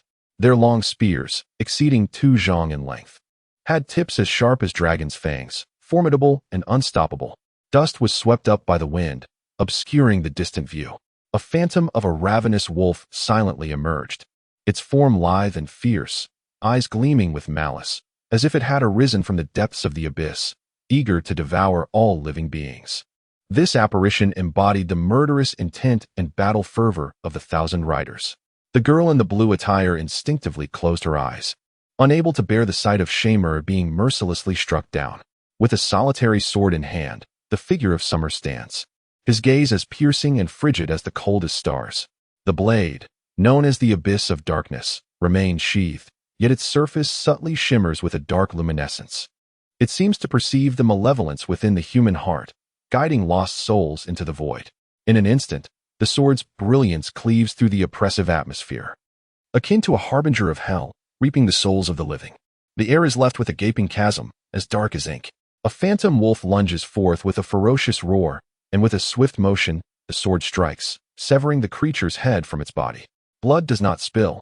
Instead, a wisp of darkness dissipates into nothingness. After the wolf's decapitation, the sword's momentum remains undiminished, transforming into a blade of ebony that swiftly pierces the ranks of the enemy. Those it encounters, be they man or beast, are cleaved in twain, their bodies and heads separated. The scene is nothing short of breathtaking. The might of a single sword is indeed formidable. Xia Mo sheathed his sword, his expression calm and composed, as if the previous strike had been nothing more than a casual gesture. The rugged men stood agape, their mouths agape in disbelief at the scene unfolding before them. They watched as Xia Mo approached after vanquishing the wolf riders. Only then did the burly leader come to his senses, promptly urging everyone to dismount. They approached with utmost respect and reverence. Lord Lu Depeng of Xianbing Fort expresses his gratitude for your life-saving intervention, my lord. Chapter 72, Northern Sky City. Xianbing Fort? Xia Mo gazed at Lu Depeng, who bowed respectfully, as well as the individuals behind him who scrutinized him with trepidation. Clearly, the spectacle of Xia Mo single-handedly vanquishing 1,000 prairie wolf riders had thoroughly intimidated them. The air was still tinged with a nauseating scent of blood. Xia Mo had not previously heard of this sect. It likely belonged to a lesser faction from the northern state. How could these prairie wolf riders have appeared in this place? Could it be that Baitian City had already fallen? Xia Mo posed the question that weighed heavily on his mind. Baitian City, situated at the northernmost edge of Northern Province, stood as a pivotal stronghold directly confronting the 2 great dynasties of Beizhong and the Grasslands. If Baitian City were to fall, the armies of the Grasslands and Beizhong could advance unimpeded. This would indeed spell disaster. No, my lord, Baitian City has not fallen. The girl clad in azure, who had been silent until now, instinctively interjected. The group of grassland wolf riders we encountered must have fled into Northern Province following the last great battle. Before Lu Dapeng could respond, he cast a stern glance at the girl. Silence. In the presence of my lord, it is not your place to speak. He then turned to Xia Mo, bowing respectfully. I apologize for my unruly companion. I beg for your understanding. Xia Mo cast a piercing glance at Lu Dapeng. What on earth is happening? A chill ran through Lu Doping's heart, and the flicker of apprehension that had just ignited within him was instantly extinguished. "Young master," he began. Approximately half a month ago, the two great dynasties of Beijiang and the Grasslands suddenly amassed a formidable force outside Baitian City. The imperial army clashed with the armies of both dynasties in a fierce battle that raged for 3 days and nights. Ultimately, thanks to the towering walls of Baitian City, we barely managed to hold our ground.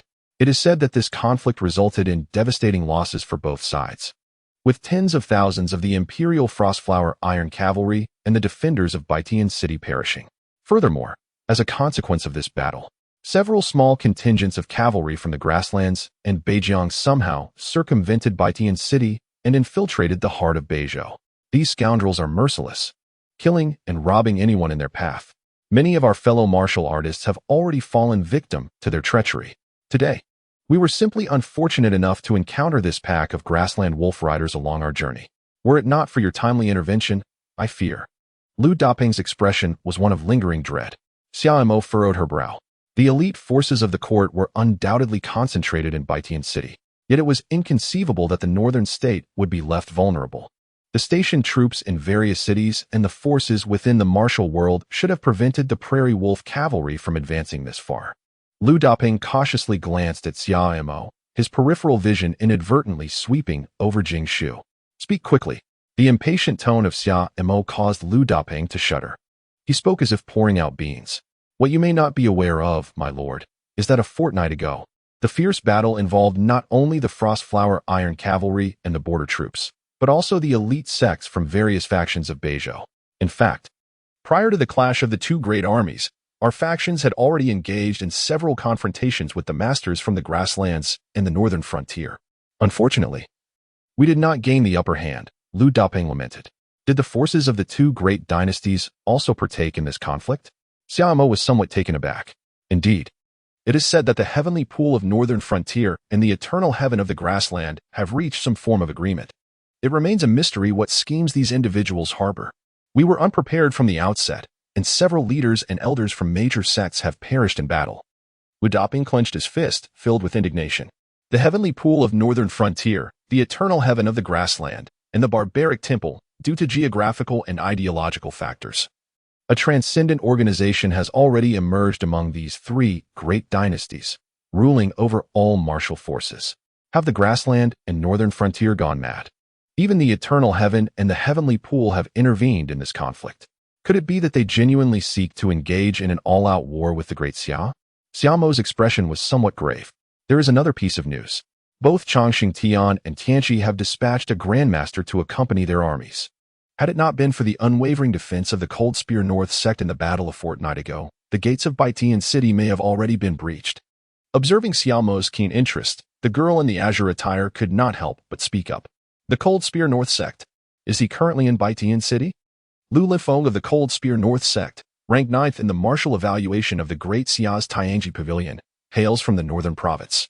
He was originally a scion of the military, but unfortunately, due to the sordid dealings among certain officials, he departed from the court. Emperor Xia was once deeply vexed by this matter, even going so far as to punish several officials within the court. There was even a high-ranking minister whose family was annihilated as a consequence. This was a figure of impeccable pedigree, a grandmaster of great renown.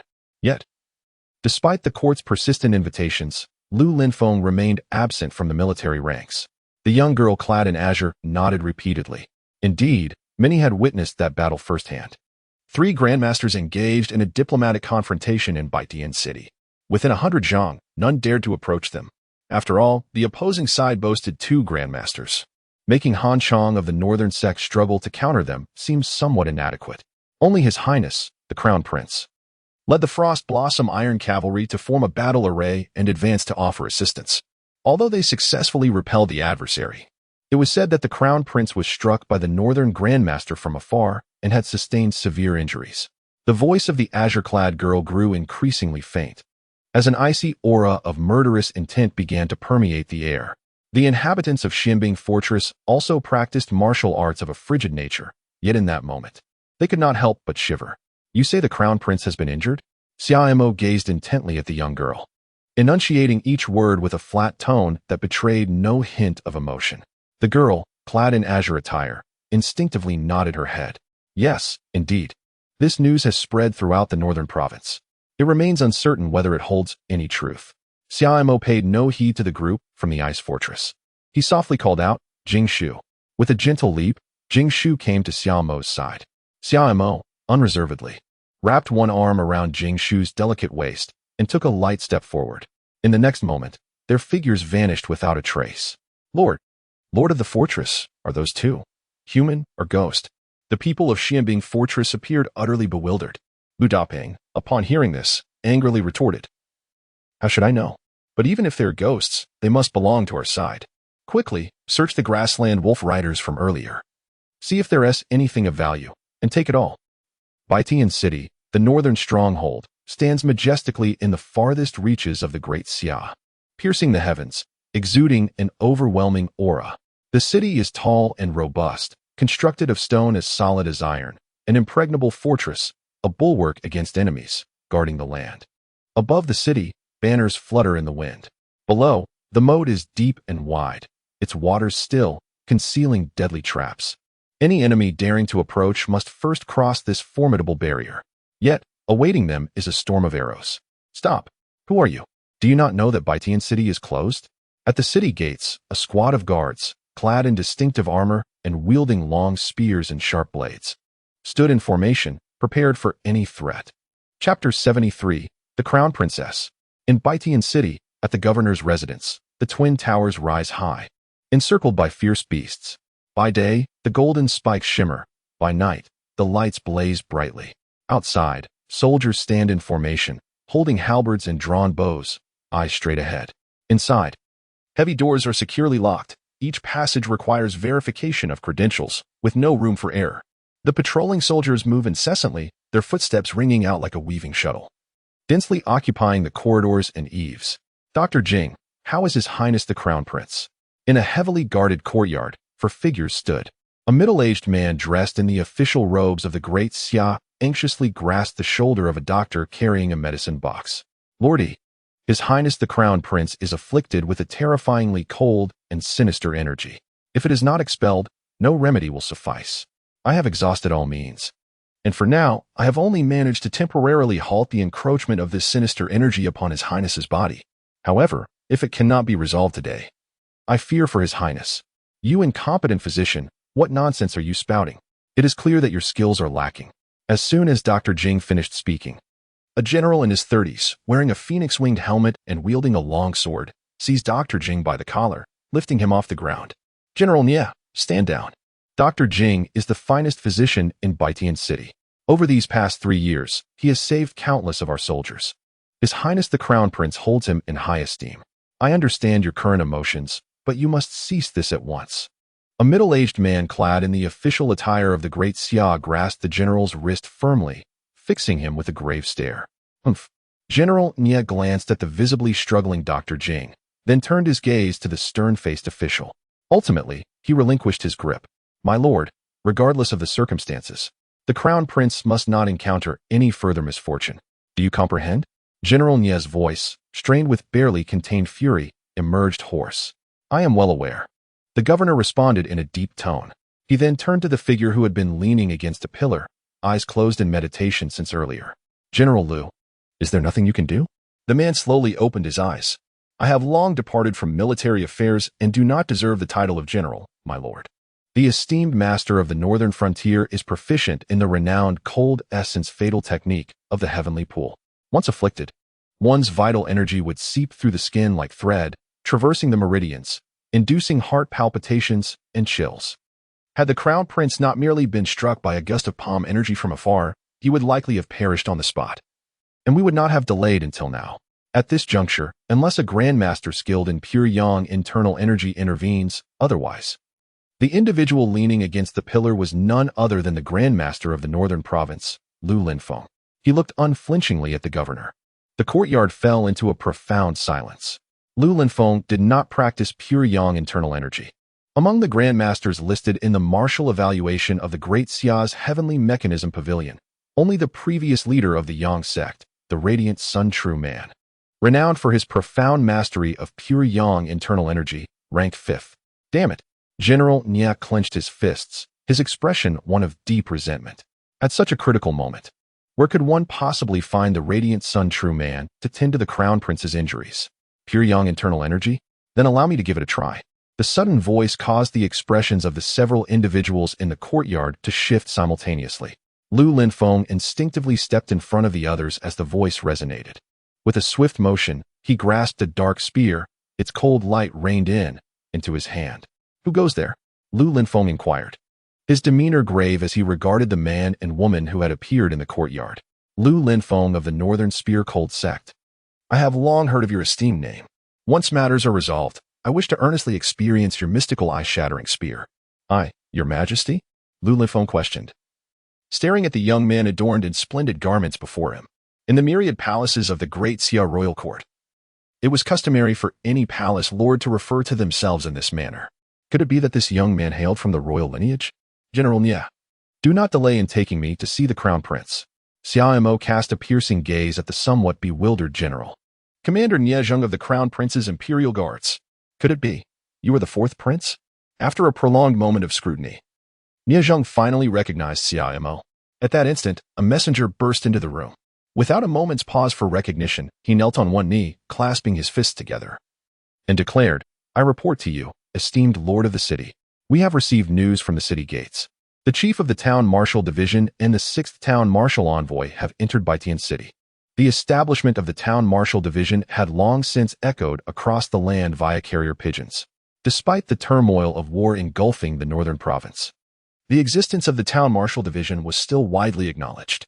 Moreover, the martial world had its own channels of information dissemination. Lu Linfeng's eyes brightened as he meticulously scrutinized Xia Mo. Is it true that the elder Tianhe was defeated by the fourth prince? Xia Mo nodded gently. Only then did the governor and Nia Zheng realize. We pay our respects to the fourth prince. Xia Mo raised her hand in a dismissive gesture, saying, there is no need for excessive formalities. Swiftly take me to meet His Royal Highness the Crown Prince. At the governor's subtle indication, the messenger retreated with understanding. Your Highness, the Crown Prince, he has been gravely injured by the lethal techniques of the northern frontier. He is within. Nia Zheng gestured towards the eastern wing of the courtyard. I am already aware. Xia Mo strode purposefully towards the room and pushed open the door. Upon the bed lay a graceful figure, her complexion as pale as paper, a faint glimmer of cold light revealing her indomitable spirit. Between her brows, frost seemed to crystallize, thick as fine snow, reflecting her unwavering determination. Who goes there? Two armored and striking female guards simultaneously drew their swords and exclaimed, you must show respect. This is the fourth prince. Nia Zheng and the others followed closely behind. The fourth imperial brother? The enchanting lady on the bed appeared to have heard the commotion and with great difficulty opened her eyes. Xia Mo stepped forward immediately, seizing the wrist of the beautiful lady. Your Highness, I have wronged you, he exclaimed softly as he gently helped the princess to her feet. Then, he leapt onto the bed, channeling his inner energy, causing the temperature of the room to rise unconsciously by several degrees. Xia Mo placed both hands directly on the back of the crown princess. With her eyes closed, the crown princess instinctively let out a soft moan, her complexion gradually turning rosy. Jing Shu stood at the doorway, observing with curiosity the scene of Xia Mo tending to the crown princess's injuries. Is it not necessary to remove her clothing? This continued for approximately half an hour. Given the crown princess's frail condition, Xia Mo was cautious not to exert too much force. Take good care of the crown princess, Shamer instructed the two female guards. Yes, the guards responded respectfully. My lords, shall we converse in the study? Chapter 74. The Two Grandmasters. Pray tell, what is the situation with those two grandmasters from the northern frontier? The steppes? And how did His Highness the Crown Prince meet his demise? Within the study, shelves were lined with an abundance of tomes and scrolls. Xia Mo seated himself at the head of the table with unreserved authority, his demeanor calm, exuding the air of a sovereign. With the dual weight of his position as the commander of the martial division and his royal lineage, none present found his presence amiss. Jing Shu, gentle and graceful as an orchid, quietly stood behind Xia Mo, her curious gaze exploring the surroundings of the study. Apart from the revelation that Xia Mo was a prince, which took her somewhat by surprise, it was the middle-aged man wielding a firearm that instilled in her a sense of danger. The remainder of the affairs seemed rather mundane. Your Highness, Given the gravity of the matter, would it not be prudent for fewer individuals to be privy to this information? The prefect of Baitian City, Yi cast a sidelong glance at Jingshu as though implying something. Xia Imo decisively stated, "No need, my lord Yi." Before introducing Yi, he added, "This is the esteemed Lord Shi, a third-rank military commander of the court, who holds an equal rank to you, my lord, so there is no need for formality." Jingshu's gaze settled upon Yi Beichuan, who, for reasons unknown, felt a sudden flutter in his heart, accompanied by an inexplicable itch along his back. Nia Zhang remained unresponsive beside him, while Lu Lintian's eyes narrowed slightly. "I see. My apologies for not recognizing Lord Shi's identity," Yi Beichuan remarked, offering a slight bow to Jingshu. Whether it was merely an illusion, the itch on his back seemed to cease immediately. "There is no need for formalities, my lord. As the saying goes, ignorance is no fault," Jingshu replied, her expression unchanged. "Regarding the two grandmasters from the northern frontier and the grasslands, I am aware only that they hail from Tuanqi and Chongqing Tian, respectively. It would be best to let General Lu elucidate further." Yi Beichuan inclined his head once more. All eyes turned to Lu Lintian, who had remained silent since the beginning. "My lord Yi, I must insist that you refrain from addressing me in such a manner. Were it not for the welfare of the people of Beizhou, I would have no interest in getting involved," Lu Lintian said, casting a displeased look at Yi Beichuan. Yi Beichuan offered a wry smile, repeatedly apologizing. "In truth, there is nothing particularly remarkable to mention. The grandmaster from the grasslands is named Hazer, known as the Windwalker. It is said that he has been able to sense the language of the wind since childhood. I have exchanged blows with Hazer over 100 times. His agile movements are indeed quite troublesome. As for the grandmaster from the northern frontier, the one who injured the crown princess, I do not know his name. But the people of the northern frontier refer to him as the Cold Sovereign. You all are familiar with the martial arts he practices. Both of them rank rather low in their respective dynasties' Tianji Pavilion martial evaluations. I am confident in my ability to handle either one alone, but should they join forces, it would be exceedingly difficult to withstand them without risking my life." Lu Lintian appeared to recall something, his expression darkening. "Hazer, the Cold Sovereign." Xiaoma gently touched his nose with his index finger, appearing to be lost in contemplation. "This war has persisted for 3 years. The valiant soldiers of our Great Xia have fought with bloodshed, and the Frostflower Iron Cavalry has suffered losses exceeding half, while the border troops have endured grievous casualties. However, the Wolf Riders of the Prairie and the Snow Guards of the northern frontier are no better off. The initial opportunity to seize Baitian City in one decisive stroke was squandered, and the subsequent situation will only become increasingly favorable to our Great Xia. It is inconceivable that these two formidable dynasties fail to recognize this reality. Yet, despite this understanding, they continue to pour their forces into this colossal meat grinder, even dispatching grandmasters. What could their true intentions be? Aside from Xiaoma, both Yi Beichuan and Lu Lintian were also lost in thought. One is a provincial governor, while the other was once a high-ranking general of the northern state. The issues that Summer could discern are certainly not beyond the grasp of others. It is evident that these two formidable dynasties harbor insidious ambitions. The Crown Prince has, on multiple occasions, dispatched envoys in an attempt to bring an end to this senseless conflict. Yet, they remain utterly indifferent. To demonstrate his sincerity, the Crown Prince even brought only his loyal guards to escort the emissaries. Had it not been for this, they would not have encountered that scoundrel Wen Yang while traversing the icebound ridge. Fourth Prince, our guards have failed in their duty, and we are aware of the grave consequences. We beseech you to allow us to remain here with our broken bodies to avenge the Crown Prince." Nie Zheng suddenly knelt, his forehead striking the ground with a heavy thud. "The court has sent another prince to address the matter. The Crown Prince's demise must be accounted for. Those guardians of the Crown Prince are certainly doomed to face severe repercussions." After Nie Zheng knelt, the room fell into such silence that one could almost hear the beating of his heart. Xiaomo tapped his fingers rhythmically on the table. "Rise. The Emperor has already decreed this matter. It will be announced that His Highness the Crown Prince has unfortunately succumbed to illness. The condition is to eliminate Wen Liang first." Nie Zheng's eyes instantly filled with bloodshot intensity. "The Imperial Guard is willing to take the lead." "Enough, General Nie, stand up. Wen Liang is a grandmaster of the martial arts evaluation in the machine pavilion of the Great Xia. He is not someone you can contend with. Safeguard the Crown Princess's security diligently. If anything were to happen to her, your heads would truly be at stake. As for Wen Liang, I shall handle that." After Shamer finished speaking, he rose to his feet. Your Highness, do you happen to know the whereabouts of Wenliang? Yi Beichuan inquired tentatively. Xia Mo nodded gently, stating that Wenliang had never departed from Beizhou. I shall first deal with him before addressing the grandmasters of the two great dynasties. Yi Beichuan cast a skeptical glance at Xia Mo, his lips moving as if to voice his thoughts, yet ultimately refraining from utterance. He then turned to Lu Lintian. Hero Lu, might I inquire if you could lend a hand to the fourth prince? Lu Lintian, cradling his long spear, replied with an air of indifference, Lord Yi. We had come to an understanding. Should foreign invaders approach, I would, without hesitation, rise to the occasion. However, the matter of Wenliang does not fall within the purview of our agreement. Moreover, he glanced at Xia Mo. Wenliang's position as 7th in the Tianji Pavilion's martial ranking is not merely a title. He is a formidable opponent. Even I cannot confidently claim to breach his jade, Lili divine skill.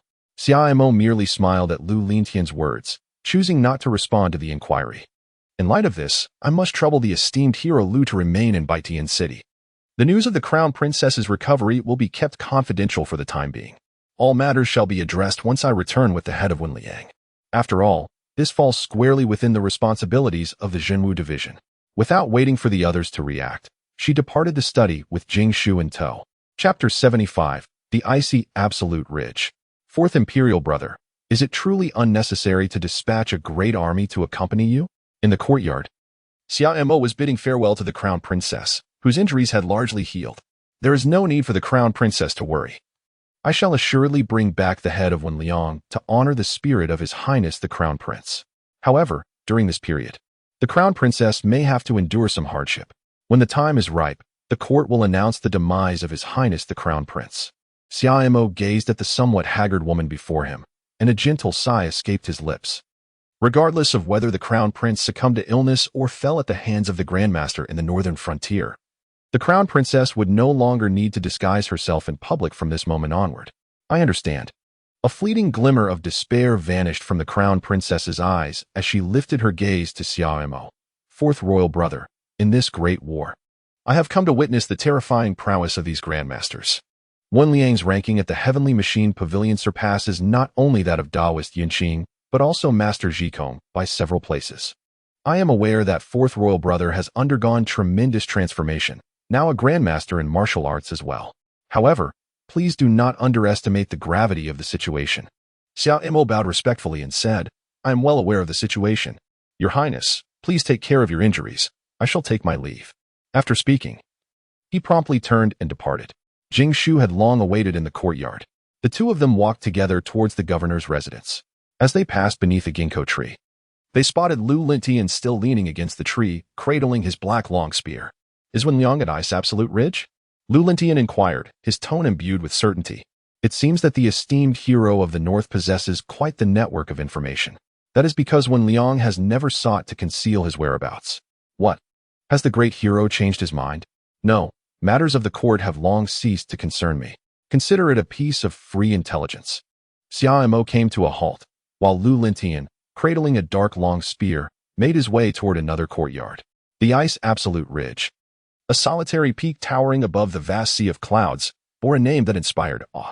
It seemed as though the most frigid and merciless strokes of nature had etched an unparalleled perilous path across the expansive heavens. Yet, only the locals from the borderlands of northern state were privy to its origins. This Ice Absolute Ridge had materialized one fateful day a millennium ago. Where once lay merely a snowfield, in the span of a single night, a towering ridge emerged, prompting the townsfolk to exclaim in wonder at this divine marvel. Amidst the mountains, the biting cold wind sliced through the air like a blade, howling as it wove through the cliffs, emitting a haunting wail. Snowflakes perpetually drifted upon this forsaken land, accumulating into thick layers of ice, blanketing the rugged paths. Each step demanded utmost caution. A moment's negligence could lead to an abyss from which there was no return. This was a sacred place, the resting ground of celestial beings. It was astonishing to learn of the Ice Absolute Ridge's history. The voice of Xia Mo resonated through the storm. The establishment of the Great Xia Dynasty was still too recent, rendering their understanding of this world inadequate, even less informed than some long-established sects in the martial realms.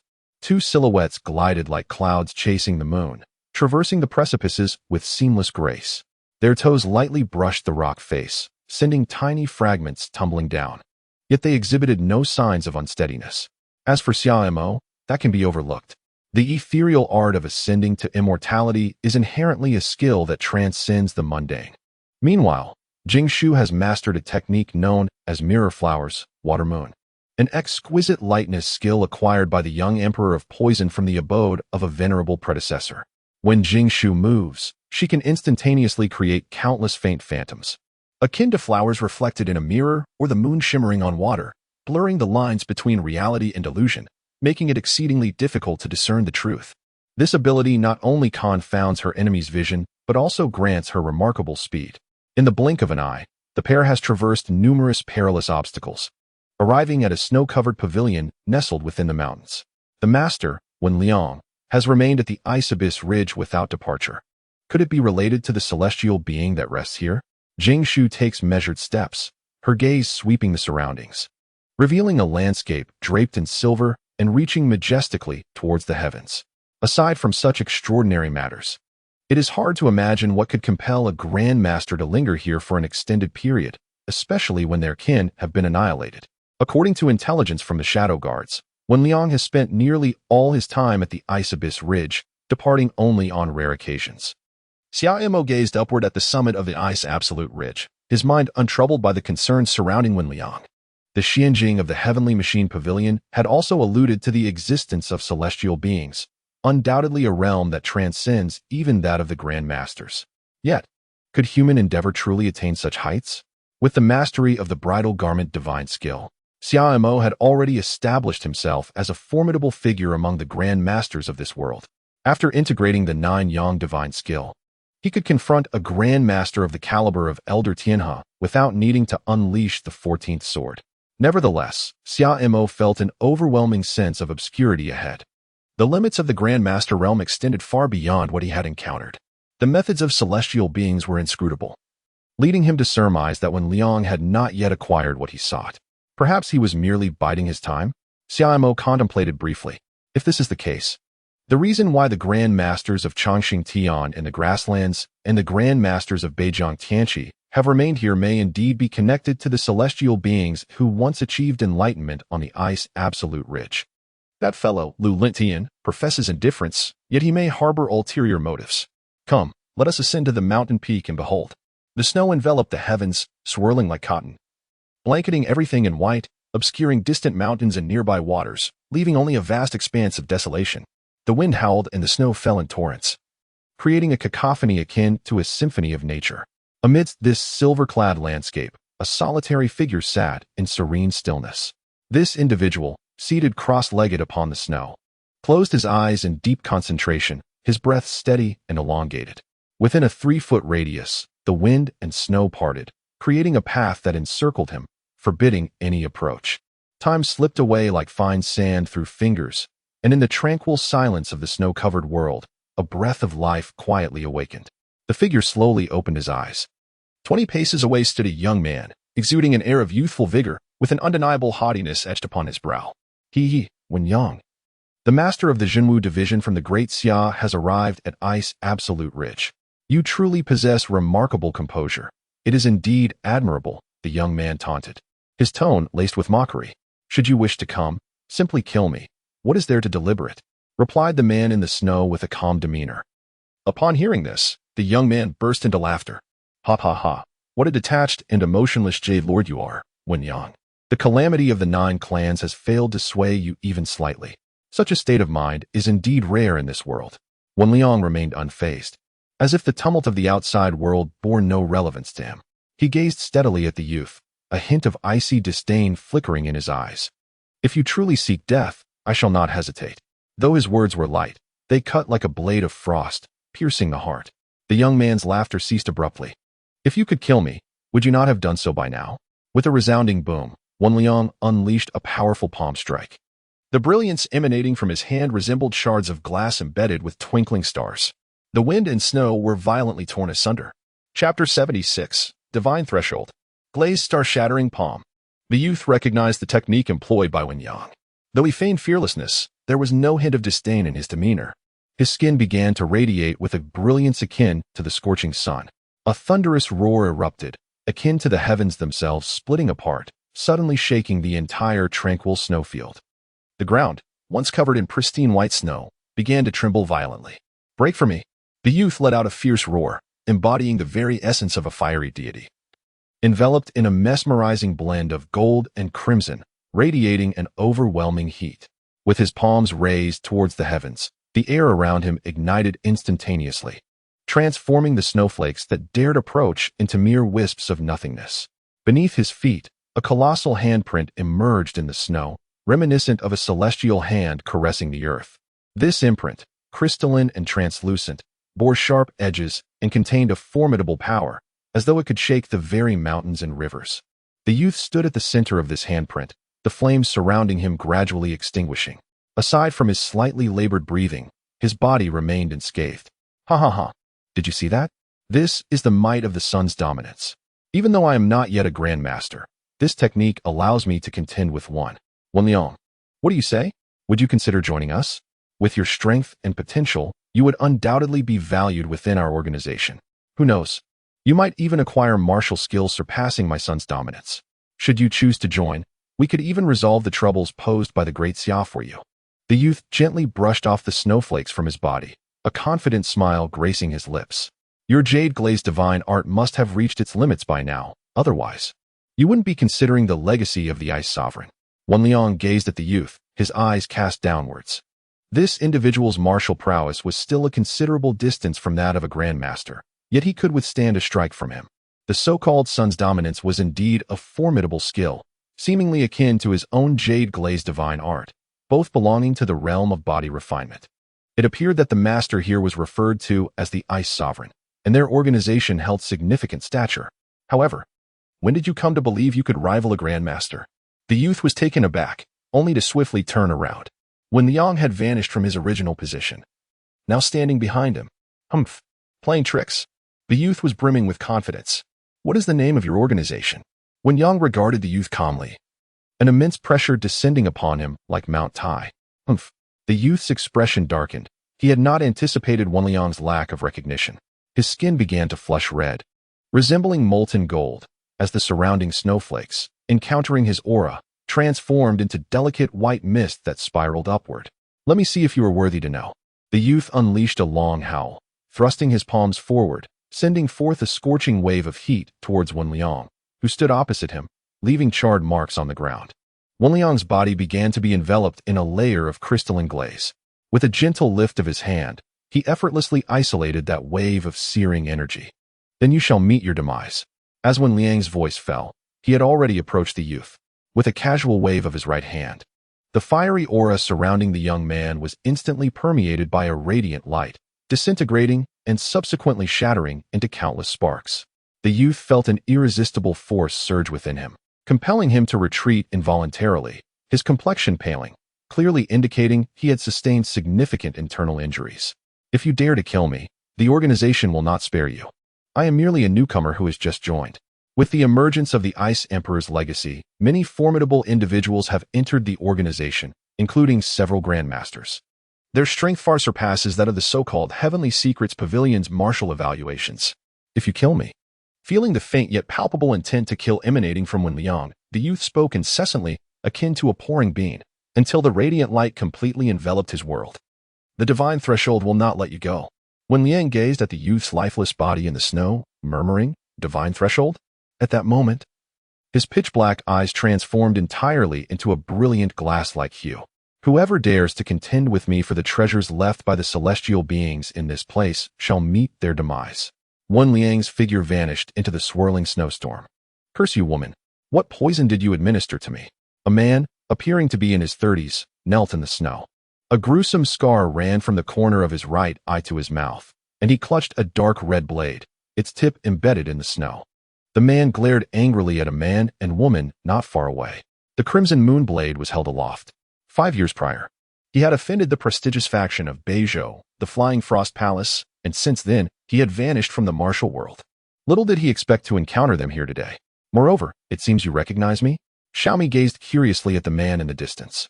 As they approached the summit of the icebound ridge, the number of people began to increase significantly. Along the way, They had already encountered 2 or 3 rather reckless individuals. Although their martial prowess was not particularly impressive to Xiaomi, in the realm of the martial arts, they could still be considered rare talents. The news regarding the celestial inheritance at the Icebound Ridge seemed to have circulated widely within certain circles of the martial world. The young grandmaster who had defeated the venerable elder Tianhe and the renowned head of the Jinwu division was indeed a figure of considerable prominence in the current martial landscape. Why would it be surprising that I am acquainted with him? Hong Yue, wielding the red moon blade, gasped heavily, beads of cold sweat trickling down his forehead. Where have you been for the past 5 years? Your skills have progressed astonishingly. And what was the name of the organization you mentioned earlier? He recalled the flash of that crimson blade. Xia Mo inquired with a hint of curiosity. Had it not been for his intervention, Jing Shu, even if she managed to incapacitate this individual with poison, would likely have suffered severe injuries from that strike. What benefit is there in speaking? Bai Duan clutched his chest tightly, struggling to articulate. If I speak, you shall not kill me. Xia Mo gazed earnestly into Bai Duan's eyes and spoke. Taking a deep breath, Bai Duan replied, the organization is called the Divine Abyss. My knowledge of it is quite limited. Years ago, when I was cornered by the Flying Frost Palace, I encountered a member of this organization. That individual imparted a martial art to me, which led to my induction as a peripheral member of the Divine Abyss. For these past years, I have been in seclusion, honing my skills. Recently, I received a directive from the organization instructing us to venture to the Ice Absolute Ridge to seek the legacy of a deceased master. Upon my arrival here, I received another order to assess your martial prowess. To my astonishment, Bai Duan's gaze shifted to the woman in white beside Xia Mo suddenly. He coughed up a mouthful of blood, staring in disbelief at the hand that pierced through his chest. I told you these individuals are utterly unreliable. The leader, too, is a fool for heeding that rascal Gu Jiao, recruiting such peripheral members. Each one of them has brought disgrace upon our Divine Abyss. With such paltry skills, they dare to call themselves Divine Abyss. The diminutive figure, barely 4 feet tall, disdainfully flicked their bloodied hand, then placed a foot upon Bai Duan's head, spitting in contempt. Chapter 77, The Void's Illusion and the Formless Hand. Ding. Please proceed to Lan Quan for sign-in. At this moment, Summer S' attention was entirely diverted from the diminutive figure before him, clad in a mask. This marked the first instance in which the system explicitly indicated the location for the sign-in. In a realm perpetually blanketed in snow, where the winds howl like a blade, exists a peculiar place within the frigid domain where life struggles to thrive. Though small as a star's gaze, it harbors the warmth of the cosmos. Bubbling waters flow melodiously, shrouded in wisps of white mist. Surrounding it is an expanse of ice and snow, yet near the spring, verdant life flourishes, and flowers bloom in vibrant hues. It remains uncertain whether this marvel is the handiwork of humankind or a natural phenomenon. The Spring of Waves? I have never heard of it. However, given the system's tendencies and the images in my mind, it is highly likely that this place lies within the Icebound Ridge. Hey, I'm talking to you. The irate voice of the masked figure jolted Summer back to the present, admonishing him not to become too arrogant despite his youthful accomplishments. Shamu turned to Jing Shu and inquired, what did he say? Jing Shu chuckled softly. He introduced himself as Zhu Yan, hailing from an organization known as Shen Quebec. His words conveyed a palpable disdain towards the master and the esteemed grandmasters of the Tianji Pavilion, suggesting they are utterly unaware of the vastness of the heavens and the depth of the earth. In times devoid of heroes, it is the unrefined who gain notoriety. Were we to grace the martial world, it would resonate with but a singular voice. The diminutive masked figure, with hands clasped behind his back, assumed the demeanor of a venerable sage imparting wisdom upon the realm. Shenke, Zhu Yan, Xia Mo then carefully scrutinized the diminutive figure adorned with a mask. The mask, meticulously crafted from an unknown metal and dark-hued wood, bore a striking resemblance to an enraged white ape with bulging eyes and bared fangs, clad in a faded azure robe. Its sleeves slightly rolled up to reveal an equally worn, yet clean inner garment. He was casually cinched at the waist with a length of hemp rope, from which dangled an unremarkable cloth pouch. Have you engaged with the grandmasters featured in the martial arts evaluations of the Tianji Pavilion? Xia Mo inquired with curiosity. Judging by the sudden appearance of Zhu Yan, who had just dispatched the formidable Hong Yue Dao Bai Duan, and the unabashed aura emanating from him, it was indisputable that he was a grandmaster. The legacy of the celestial beings indeed attracts a plethora of extraordinary figures. Not at all. Zhu Yan's demeanor calmed at this moment. His gaze fixed intently on Xia Mo abruptly. He turned and bellowed towards Jing Shu, little girl. If you employ such petty tricks again, beware that I shall crush your spider. Jing Shu stared at Zhu Yan in astonishment. Aside from Xia Mo, he was the first person she encountered who could perceive the illusionary venom of the golden-eyed night shadow spider, without having engaged in combat. Such brazen arrogance revealed him to be a short-sighted individual. By your appearance, you must be a formal member of this so-called divine threshold organization. Am I correct? I wonder if you could enlighten me about it. Xia Mo spoke softly. There exists a disparity even among grandmasters, a group of individuals entrenched in the mundane world. How formidable can their martial prowess truly be? You, a young one, may not be of great age, yet your mind is far from simple. Zhu Yan remarked with palpable disdain. A grandmaster, if they so desire, can effortlessly grasp wealth and nobility. Yet, you choose to don masks, concealing your true selves. It appears that your organization indeed possesses some intriguing intricacies. As Shamer spoke, it seemed a realization dawned upon him, his gaze locking onto the pupils hidden behind the mask. Or perhaps, your true identity is not meant to be known by others. Zhu Yan kicked the lifeless body on the ground away with disdain. Young one, there is no need for further probing. Those who know too much in the martial world often meet swift ends, unless they are one of their own. Although I am unaware of how you have acquired such formidable skills, I can extend to you an opportunity. Join the Divine Threshold. The organization can alleviate all your troubles. Everything you desire, including the Zhenwu Division, and Wenliang. Our leader holds you in high regard. Zhu Yan seemed to be adhering to some protocol, his voice imbued with a chilling indifference. Xia Mo gazed at Zhu Yan with a bemused expression, gently tapping his forehead with a finger. Is there something amiss in your mind? Where do you perceive that this constitutes a predicament? Zhu Yan lowered the hands that had been clasped behind his back, emitting a rather chilling laugh. Hee, it appears that I have been rejected. Xia Mo fixed his gaze upon Zhu Yan. You seem quite eager for my refusal. Do you not? Ah, of course, for only in such a case could I slay you without a shred of remorse. After all, I must accord a modicum of respect to those favored by the organization. As for you, it appears you have extended invitations to quite a few. You are not the first to refuse, I presume. Those who decline rarely meet a favorable fate, do they? You shall soon discover the truth. Beneath the mask, Zhu Yan exuded a wispy white vapor. Jing Shu, step behind me. Jing Shu nodded gently and retreated several dozen paces. This masked individual, claiming to be Zhu Yan, was impervious even to the hallucinogenic venom of the golden-eyed night shadow spider. Her presence would only serve to hinder Xia Mo's movements. The sky hung low, and snowflakes drifted like countless delicate feathers, silently weaving a tapestry of pristine white. Zhu Yan slowly raised his hand, the air around them momentarily solidifying. An imperceptible wave rippled from his palm, spreading gently through the void like a soft ripple on water. Void obliteration, formless hand. With those words, he flicked his wrist. And though there was no tangible touch, an overwhelming force surged forth. In an instant, the fabric of space contorted, light and shadow intertwined.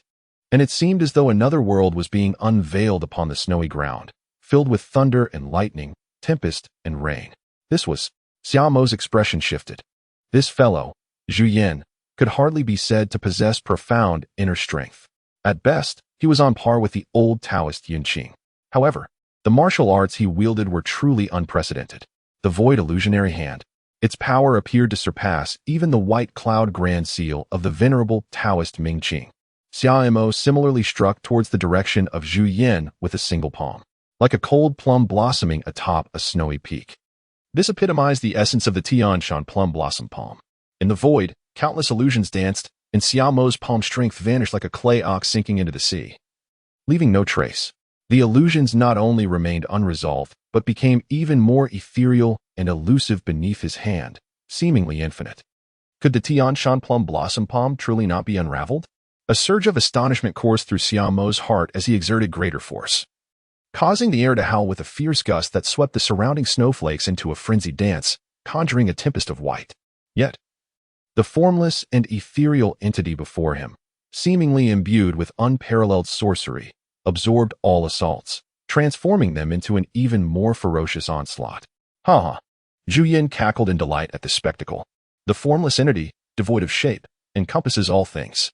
The ephemeral one, ever-changing and elusive, blurs the line between reality and illusion. No matter how you twist and turn, you shall never be my match. After all, he too was a grandmaster. In the fleeting moment of their confrontation, he discerned a hint of the Tianshan technique's essence. Chapter 78, Annihilation. Shadows wove around Summer, as if countless worlds were simultaneously collapsing and being reborn. Haha. Perish. Zhu Yin laughed wildly, extending his hands towards the void. Invisible waves of energy surged towards Summer from all directions. With a sound akin to a dragon's roar heralding the dawn, the sword of the underworld was unsheathed, its brilliance cleaving the heavens and the earth. In an instant, the myriad manifestations before him tore apart and separated.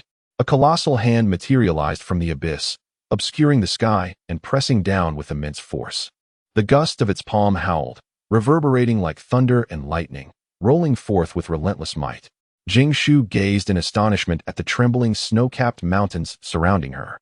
Is this the power unleashed by a grandmaster? Xiaomo's aura surged fiercely, akin to a tempestuous sea, unstoppable and overwhelming. With a decisive slash, he wielded his sword. Its brilliance infused with the intense flames of hell and a chilling intent to kill, aimed directly at the enormous void-like handprint.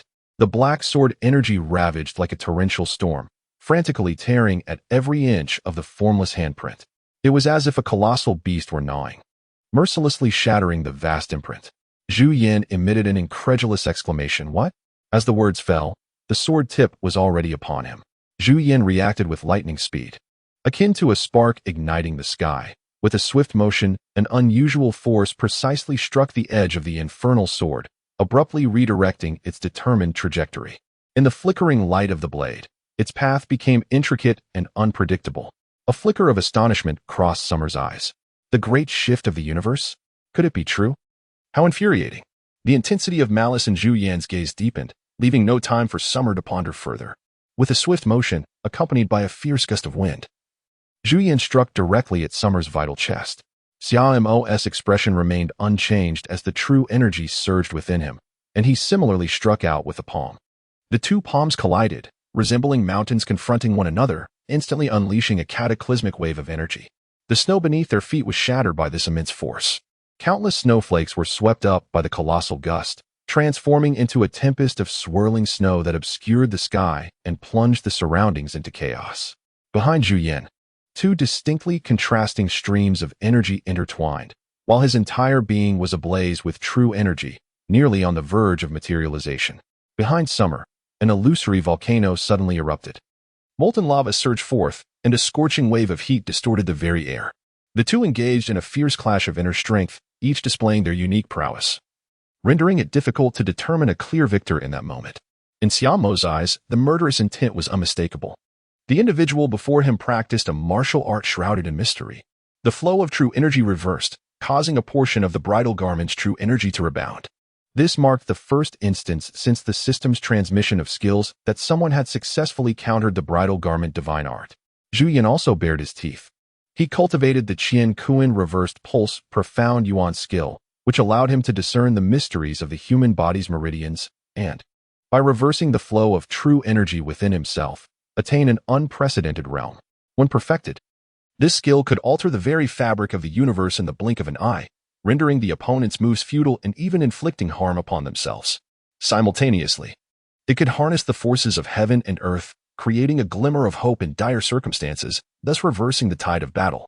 The profundity of this art suggested the ability to manipulate the universe and alter fate itself. In past encounters, even against fellow grandmasters, those caught off guard had suffered greatly at his hands. Those aware of his true capabilities would never recklessly engage with him. Yet, this junior before him possessed not only formidable and domineering true energy, but seemed almost as if rooted within the very essence of his being.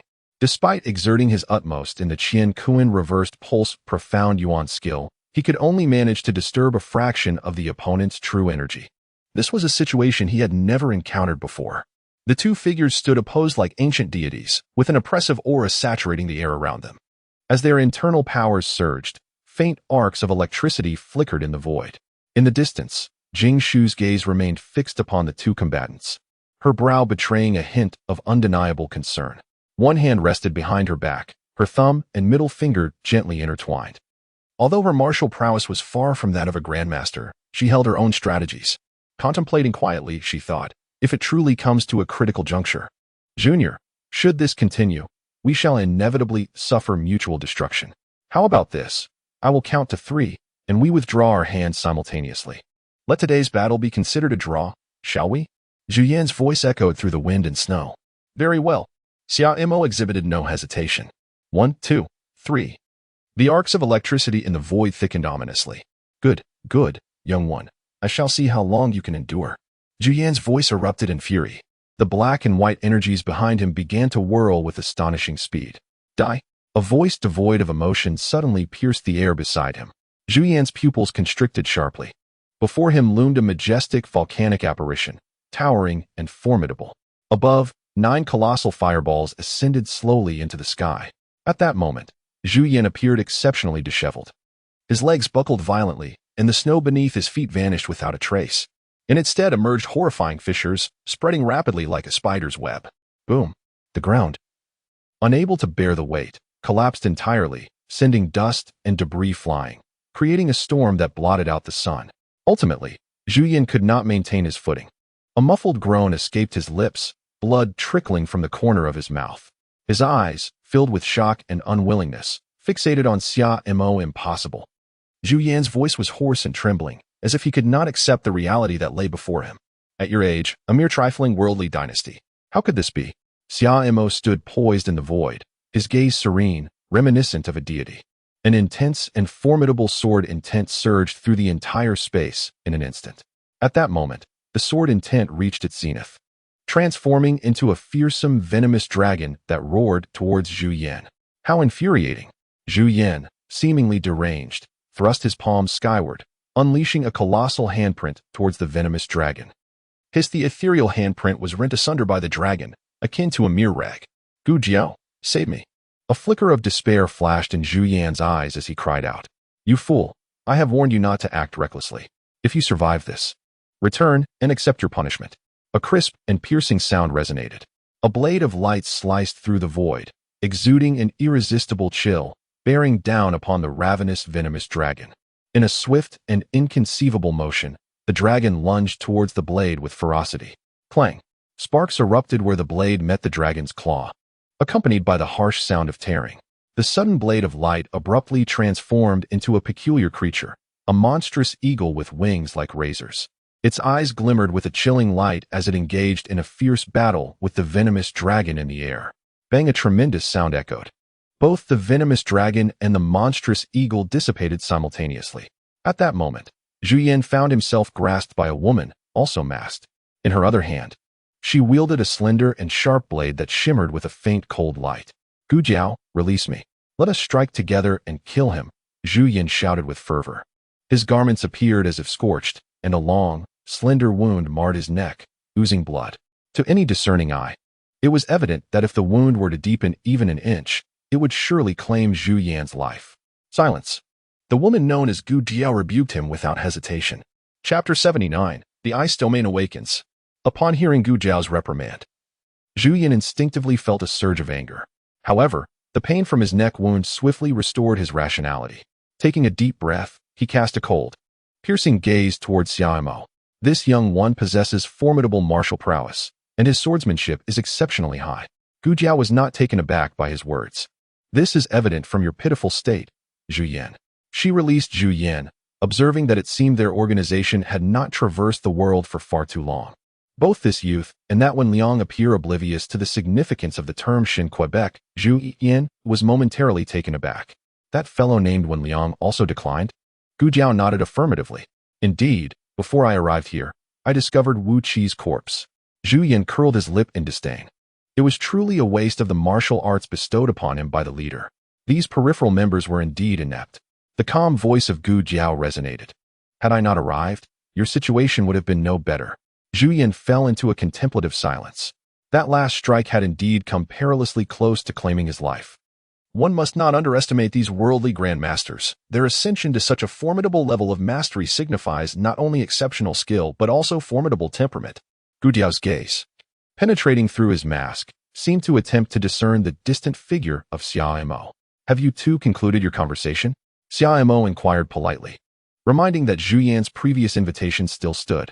Young hero, Why not venture forth to explore the vastness of the world? Gu Jiao suddenly spoke earnestly. Humph. A band of treacherous ministers. How dare they speak so? Xia Mo let out a cold laugh. With a swift stroke of his sword, shadows danced and intertwined, captivating yet instilling fear. Gu Jiao remained silent, countering with a swift strike of his blade. The glimmer of the knife sliced through the air like a raging dragon emerging from the sea, an unstoppable force. A resounding boom echoed as waves of energy surged forth, dust swirling in the air, shrouding the surroundings in a powerful aura, rendering everything indistinct.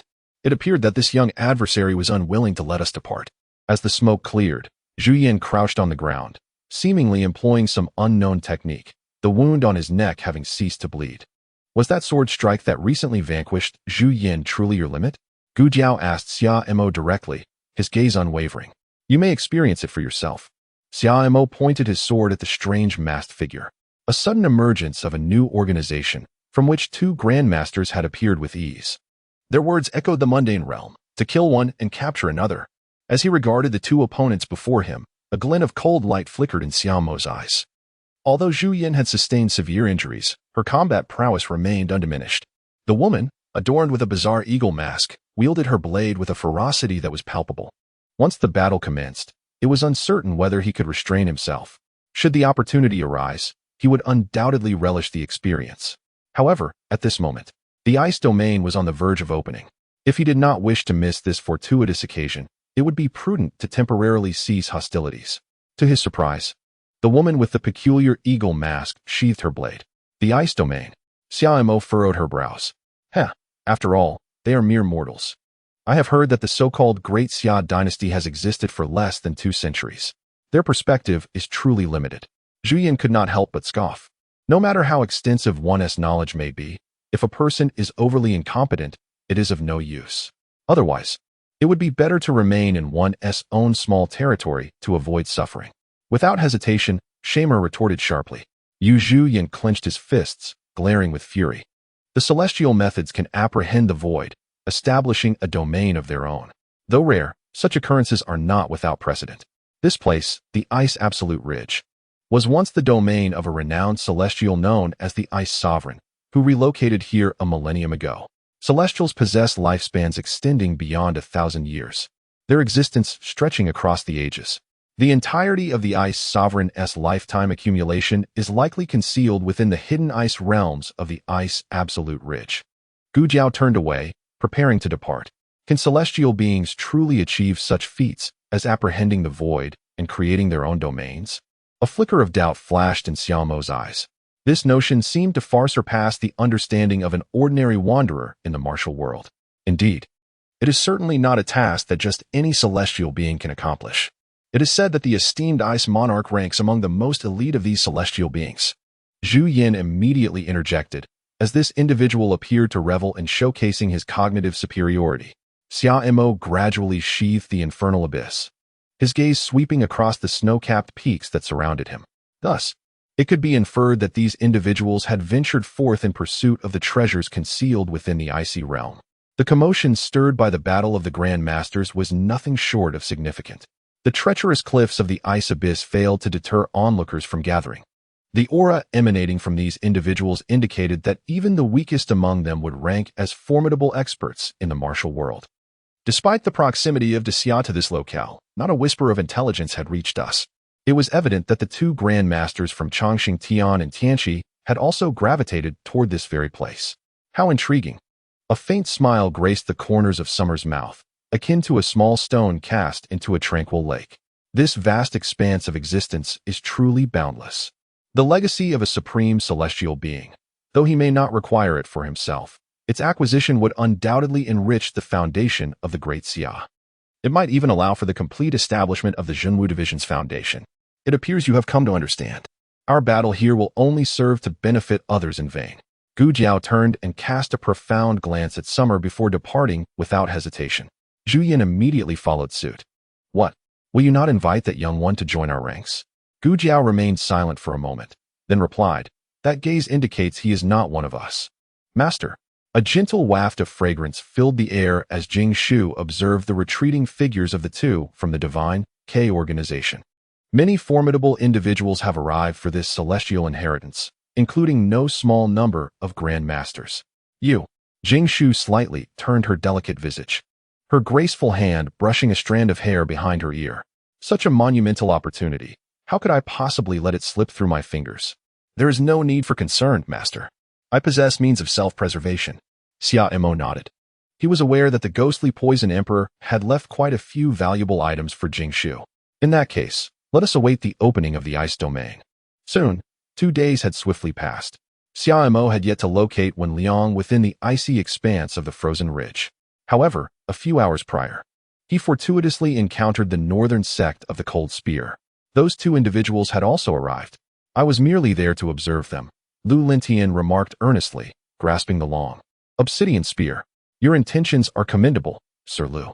Xia Mo offered a serene smile, unfazed by Lu Lintian's words. At this moment, having an additional grandmaster, albeit a reluctant ally, at Icebound Ridge was not a misfortune. Suddenly, the entire Icebound Ridge began to tremble. A pillar of blue and white light surged towards the heavens, resembling a dragon leaping through the celestial gates, radiating brilliance. Birds ceased their flight, clouds hung motionless, and a profound silence enveloped the surroundings, as if the very air had solidified and time itself paused in reverence. It has arrived. Xia Mo gazed intently at the azure and white beam of light. A colossal door gradually materialized in the air, resembling an ethereal entrance sculpted from ice and jade. Chapter 80, Quota. The grand portal creaked open slowly, unleashing a chilling aura that swept across the entire Icebound Ridge. Cloaked in silvery frost, the landscape exuded an even more pronounced air of lethal solemnity. Xia Mo curiously gazed at the colossal ice-carved gates suspended in the air. The frigid atmosphere posed a peril not only to ordinary individuals, but even to martial artists whose internal energy had reached a state of seamless flow. Remaining in the Icebound Ridge now harbored the threat of succumbing to the cold. Beyond the gates lay a realm of wonder, with pavilions arranged in artistic disarray and towers soaring towards the heavens, all meticulously sculpted from ice and snow. Icicles adorned the eaves, resembling countless swords suspended in midair, shimmering with an ethereal blue glow that appeared even more enchanting under the sunlight. Within the palace, intricately carved beams and painted rafters, though devoid of ink and brush, were depicted in crystalline ice, portraying the beauty of flowers, birds, fish, and insects, as well as the majesty of mountains and rivers. An ice domain, someone exclaimed in astonishment. There was a flicker of fervor in Summer's gaze. This was the prowess of the elite celestial beings. The azure and white beam of light from a moment ago harbored a power that could effortlessly annihilate him. That was. A look of delight spread across Summer's face. Indeed, Lan Quan was within the icy domain, truly hard to fathom. Lu Lintian also gazed in astonishment at the scene before him. What was that? Suddenly, Jing Shu pointed towards the colossal ice-carved door. A towering ice stele began to rise slowly from the ground, its frost gradually dissipating to reveal its true form. The ice layer melted away as if caressed by a gentle spring breeze, unveiling 3 striking characters. 49. What could this signify? Was it a riddle left by the Ice Sovereign? Perhaps it was merely a whimsical gesture with no profound meaning. Can one truly believe that such a grand ice stele, standing before the icy domain, bears no significance? The commotion surrounding the activation of the icy realm was immense, akin to a miracle in the eyes of many. Thus, until now, no one had dared to approach. Moreover, the entrance to the icy domain lay amidst snow-laden towering mountains, with certain sections devoid of any foothold. Those lacking proficient lightness skills or sufficient inner strength would surely meet a tragic fate should they fall from such heights. What could the Ice Sovereign intend by inscribing the 3 characters 49 at the entrance? Jing Shu inquired with curiosity. The thoughts of celestial beings are beyond the comprehension of mere mortals, Lu Lintian replied, shaking his head. The Grandmaster of the 9th rank in the Heavenly Machine Pavilion was evidently awestruck by the spectacle of the icy domain's opening. Perhaps it need not be overthought. Could it be that the icy realm only opens for 49 hours? Or perhaps, only 49 individuals are permitted entry. Xia Mo was also contemplating the significance of 49, a revered location for supreme celestial beings. No one dared to act recklessly, except for a few audacious souls. Ha ha ha, since everyone else is merely spectating, I shall not hold back. Suddenly, a figure leapt forward. It was the ancestor of the Li family. He had arrived as well. Which Li family, one might wonder. There are numerous families with the surname Li in the martial world, but only the Li family, renowned as the foremost clan of Hangzhou, could be deemed worthy of the title ancestor. This individual had once faced the elder Tianhe and emerged unscathed. It was said he had already 1 foot in the realm of grandmasters. So it was that Li family ancestor. Rumor had it that he was over 100 years old. If he did not achieve a breakthrough soon, he would be laid to rest. This was a final gamble. Whispers arose from all directions. All eyes were on the Li family ancestor. He executed his lightness skill, rushing towards the icy domain's entrance. On the ice absolute ridge, the cold wind howled, snow blanketed the ground, and all was silent. Despite his advanced age, the Li ancestor's agility was remarkable, leaving behind fleeting and indistinct afterimages. In the blink of an eye, he arrived before the entrance of the icy domain. His aged visage flushed with a hint of color amidst the frigid surroundings. Without a moment's hesitation, the Li ancestor stepped directly into the icy threshold. Silence. Apart from the howling wind, no sound could be heard. The numbers engraved on the ice monument twisted like tadpoles. 48. Whoosh, whoosh, whoosh. A flurry of sounds pierced the air.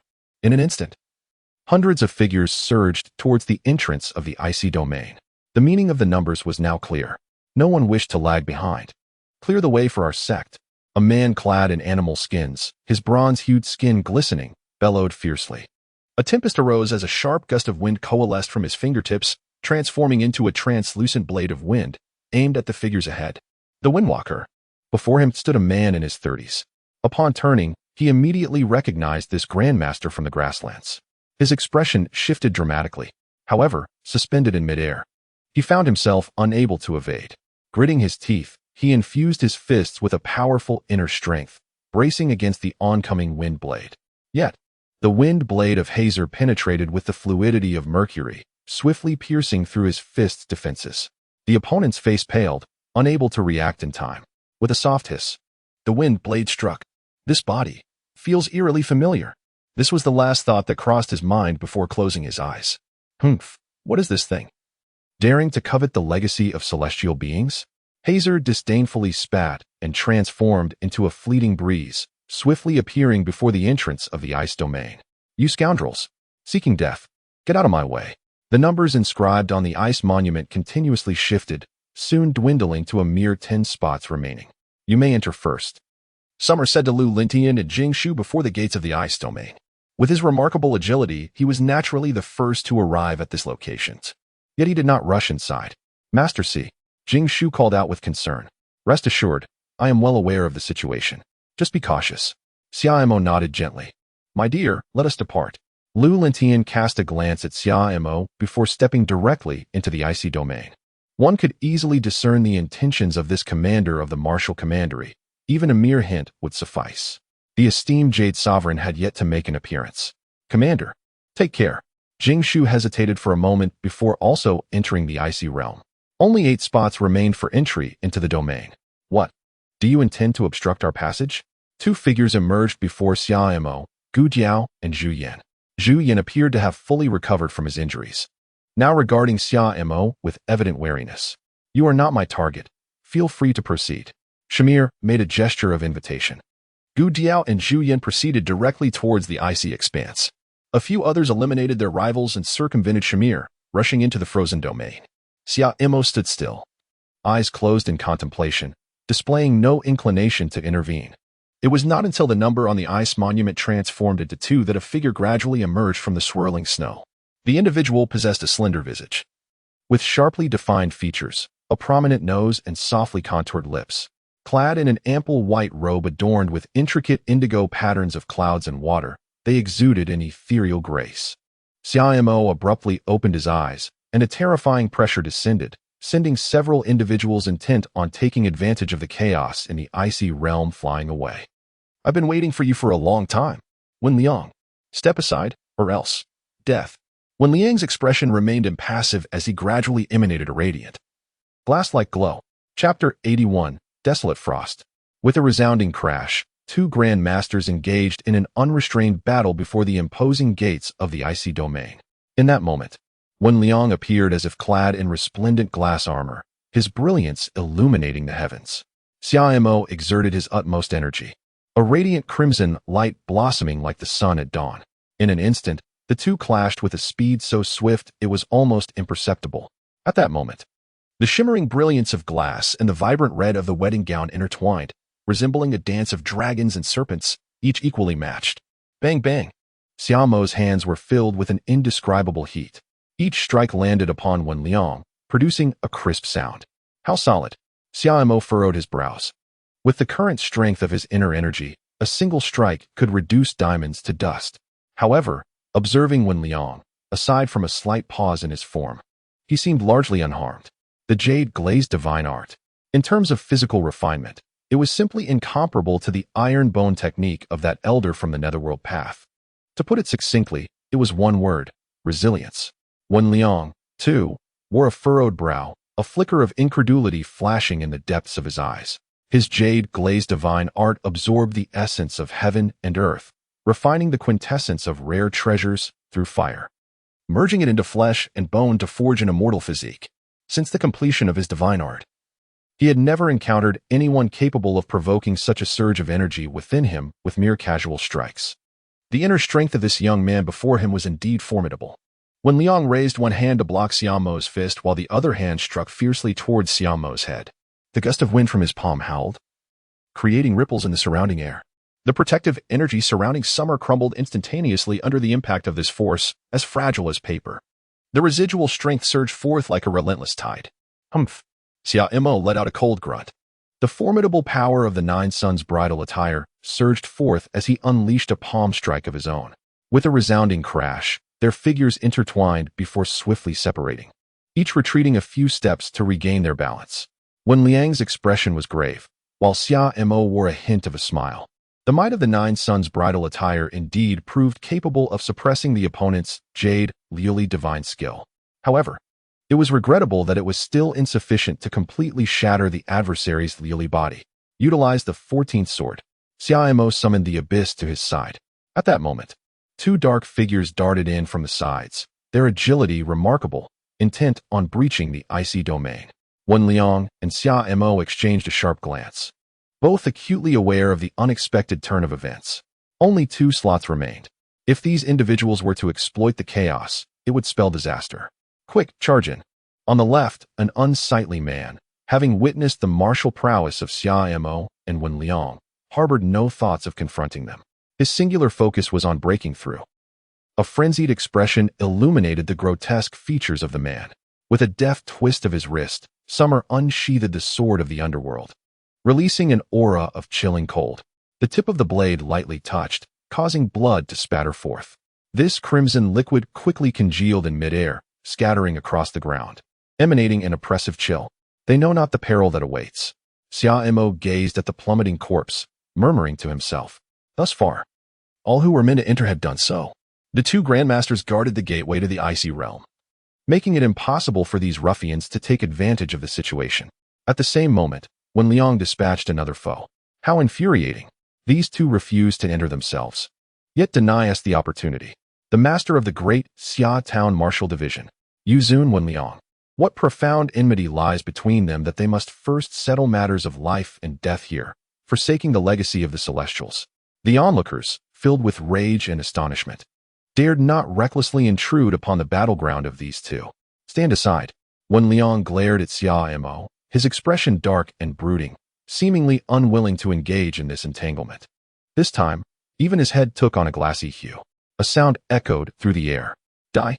The glint of murder shone fiercely in Summer's eyes. The abyss began to tremble slightly, emitting a deep and resonant hum. The essence of the sword erupted violently, manifesting a grotesque and fearsome hellish poison dragon. What is this? Wen Liang's pupils constricted. To him, the poison dragon appeared as a terrifying beam of sword light, the imperishable body of jade glass. Realizing that evasion was futile against this sword strike, a trickle of energy surged within Wen Liang. His limbs and bones crackled, undergoing a silent transformation and elevation under the influence of this force. Boom! The poison dragon roared, colliding with the imperishable body of jade glass in midair. At the point of their clash, swirling turbulence erupted, devouring everything in its vicinity. The surrounding peaks were affected, crumbling with a thunderous roar, as fragments pierced the clouds and split the sky, creating a horrifying spectacle. "This is bad," We must flee. The spectators around could not help but change color in alarm. At this moment, they regretted not having been born with 2 extra legs. Just then, an unprecedented and terrifying suction force surged forth from the ice domain gate, akin to an ancient beast opening its maw to devour, instantly engulfing the poisoned dragon and the jade glass body within the vortex. Neither Summer nor Wenliang had time to react before they were drawn into the ice domain. The numbers on the ice tablet vanished completely. The gate slammed shut with a thunderous sound, echoing endlessly. The illusions of the ice domain gradually faded as the gate closed. Cough, cough, cough. Really? Is it necessary to be so impatient just because I entered a bit late? What kind of place is this? Xia Mo cleared his throat a few times. As he gazed around, all he could see was an expanse of white. The ground beneath him formed of solid ice. However, what struck him as particularly peculiar was the layer of strange, chilling mist enveloping the surroundings. This fog was not only bone-chilling, but also exuded an indescribable eeriness. Wenliang should still be alive. The combined forces of the 9-yang wedding garment technique and the 14th sword had barely managed to breach the defenses of his opponent's indestructible jade lioli. How infuriating! Had it not been for the sudden pull of the ice domain that ensnared them both, that strike would undoubtedly have pierced Wenliang's heart. After being drawn into the ice domain, he and Wenliang were swept up by a chaotic current. With all his strength, he stabilized his form, and when he regained his senses, he found himself on this icy expanse. Yet, Wenliang had vanished without a trace. At present, information regarding the ice domain was scant. He had no idea in which direction Lan Quan lay. Xia Mo grasped the netherworld and began to walk in a singular direction. The cold mist thickened, and the temperature plummeted, seeping into the skin and chilling to the bone. A faint layer of crimson light subtly enveloped the surface of the summer body. What precisely are these chilling mists? Even I must harness my vital energy to combat their penetrating cold. Suddenly, shimmering footsteps came to an abrupt halt. A sudden sound emanated from beneath the ice. Could it be that life could endure in this desolate place? With a thunderous roar, the ice fractured suddenly, releasing a chilling gust as mist enveloped the scene, revealing the silhouette of a colossal creature. This is... Xia Mo curiously glanced upwards. The scorpion's head was held high, its massive pincers resembling 2 colossal claws embedded with glacial blades, shimmering with a piercing cold light. Before him stood a gigantic ice scorpion. Its round, bulging eyes widened as it suddenly leaped forward, lunging directly at Xia Mo. Its robust tail whipped through the air like an icy whip, carrying with it a biting chill and sharp ice crystals, slicing through the atmosphere with a shrill whistle, presenting itself as a formidable adversary. Xia Mo stood motionless, a diminutive figure suddenly darting forth from his sleeve. Little one, behold. Chapter 82, The Guardian. The blood jade scorpion gently parted its mandibles, unleashing a dazzling plume of crimson mist that surged forth. It radiated with an intensity akin to flames, yet possessed a smooth, jade-like luminescence. The red mist rapidly expanded, intertwining with the frigid fog, creating an extraordinary atmosphere that was both chilling and fervent.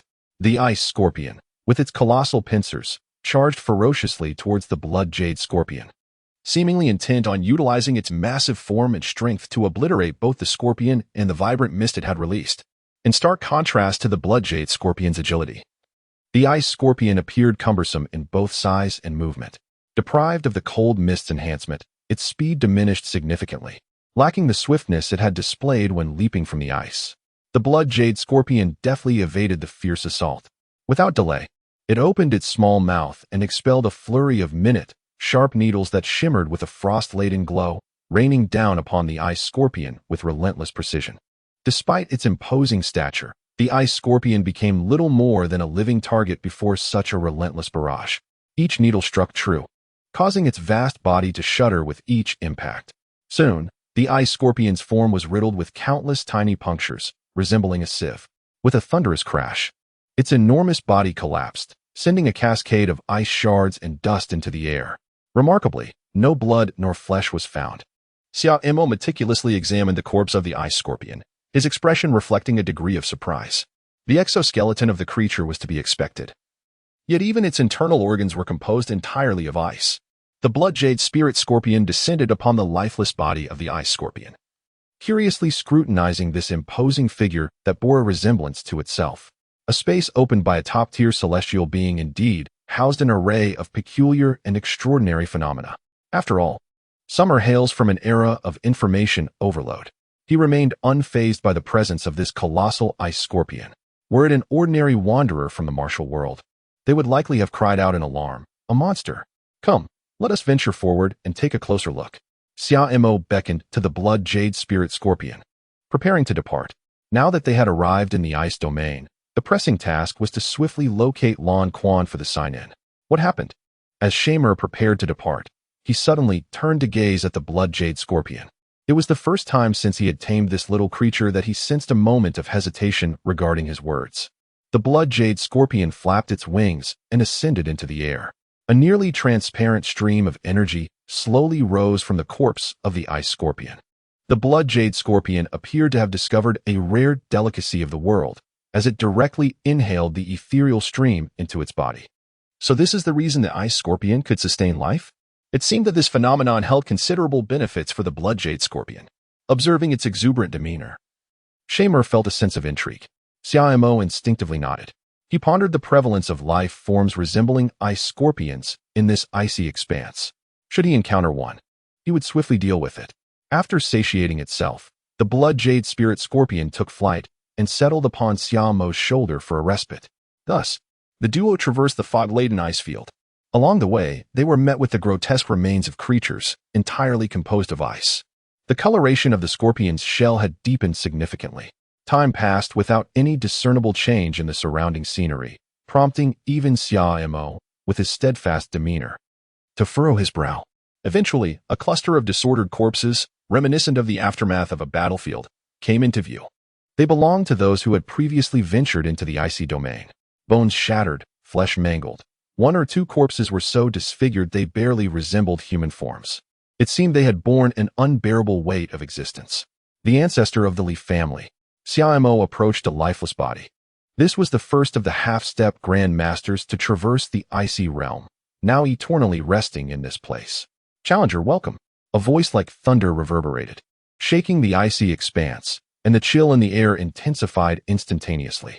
A colossal figure gradually emerged into view, majestic in form, resembling a guardian deity birthed from the depths of the snow and ice.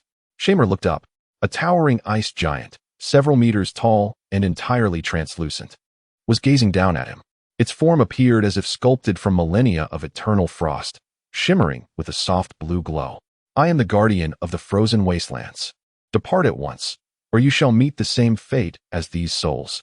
The voice of the ice giant resonated powerfully. At last, there was one who could communicate. "My friend, do you know the way to Lan Quan?" Xia Mo displayed a look of delight as she waved her hand towards the ice giant. The ice giant paused in silence for a moment before bending down, its eyes, forged from frost, fixed intently upon Xia Mo. "Behind me, deep within the icy valley, lies the domain of the Lan Spring." To my surprise, the ice giant responded with unexpected candor. Summer's eyes sparkled as he gazed beyond the ice giant. The frigid mist had dissipated, no longer as dense as before, allowing the distant outlines to come into view. Indeed, it was a glacial valley. Xia moved with the grace of fleeting light, traversing distances in the blink of an eye, effortlessly surpassing the colossal ice giant. Suddenly, a deep chasm appeared in the icy ground with a resounding thud. The figure of the ice giant manifested, retreating with a steady grace to a distance of approximately 10 feet, his expression betraying astonishment. It was the first time someone had managed to force him out of his state of unrestrained ascendance. This self-proclaimed guardian of the realm possessed the strength of a grandmaster. There was no time for further contemplation, as a fist, akin to a falling meteor, descended once more. Xia Mo stood resolute, not flinching or retreating. He launched a direct fist towards his opponent, causing a massive ice pit to form beneath his feet. The figures of Summer and the ice giant vanished in an instant. Across the expanse of ice, the horizon dissolved into nothingness, with only the relentless sound of thudding collisions echoing in the air. It resembled the ancient drums of war, or perhaps the harmonious union of heaven and earth, stirring every inch of the frigid landscape. The ice surface was marred by deep craters, as if stars had plummeted, leaving a labyrinth of pits. Invisible shockwaves emanated from these hollows, spreading outward, causing everything in their path to tremble. Suddenly, a blinding red light erupted in the sky. followed by a deafening roar that shattered the silence. Shamer hovered in the air, his gaze sharp as that of an eagle. His speed was commendable, yet his strength fell short. A colossal cavity manifested in the chest of the ice giant, the edges charred and blackened, unable to sustain itself any longer. It collapsed with a thunderous roar, its immense form stirring a flurry of ice shards and dust. The blood jade scorpion darted forth, racing towards the ice giant, and inhaled the mysterious flow of energy from within its massive body. Once this feat was accomplished, the blood jade scorpion appeared somewhat unsteady, slowly returning to Shamer's attire, as if it had succumbed to slumber. Xiaomo did not hesitate. He immediately employed his lightness skill and soared toward the direction of the Ice Valley.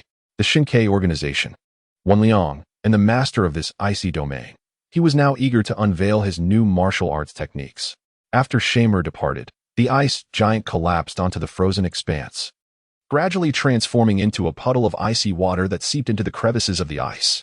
Time became an indeterminate concept as an identical ice giant materialized in the same spot. I am the guardian of this frozen wasteland. Chapter 83. The Indestructible Divine Skill. In an atmosphere so silent that it seemed as if time itself had crystallized, a faint yet distinct sound of footsteps quietly emerged. The grandmaster, with clarity of mind and spirit, executed each move imbued with immense power. However, in comparison to the means of traversing such vast distances, it truly appeared as a mere novice before a master. Xiaomo arrived at the entrance of the Ice Valley. Glancing back, he realized that the path he had traversed was not particularly long, yet, employing his soaring celestial steps, he had taken considerably more than the time it would take to burn a stick of incense. Were it another grandmaster, they might not have noticed the discrepancy. However, for him, who had mastered the soaring celestial steps, he could distinctly sense the profound essence contained within this distance. To be candid, considering the martial arts he had recently acquired, the soaring celestial steps undoubtedly ranked as the highest. This was a culmination of the Nine-Yang divine art and the Bridal Garment Divine Technique. Xiaomo has displayed the ascending immortal steps with a newfound grace, markedly more composed than before. The frequency and distance of her leaps have significantly increased.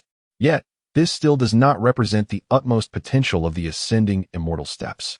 The martial arts skills sanctioned by the system are all at their zenith.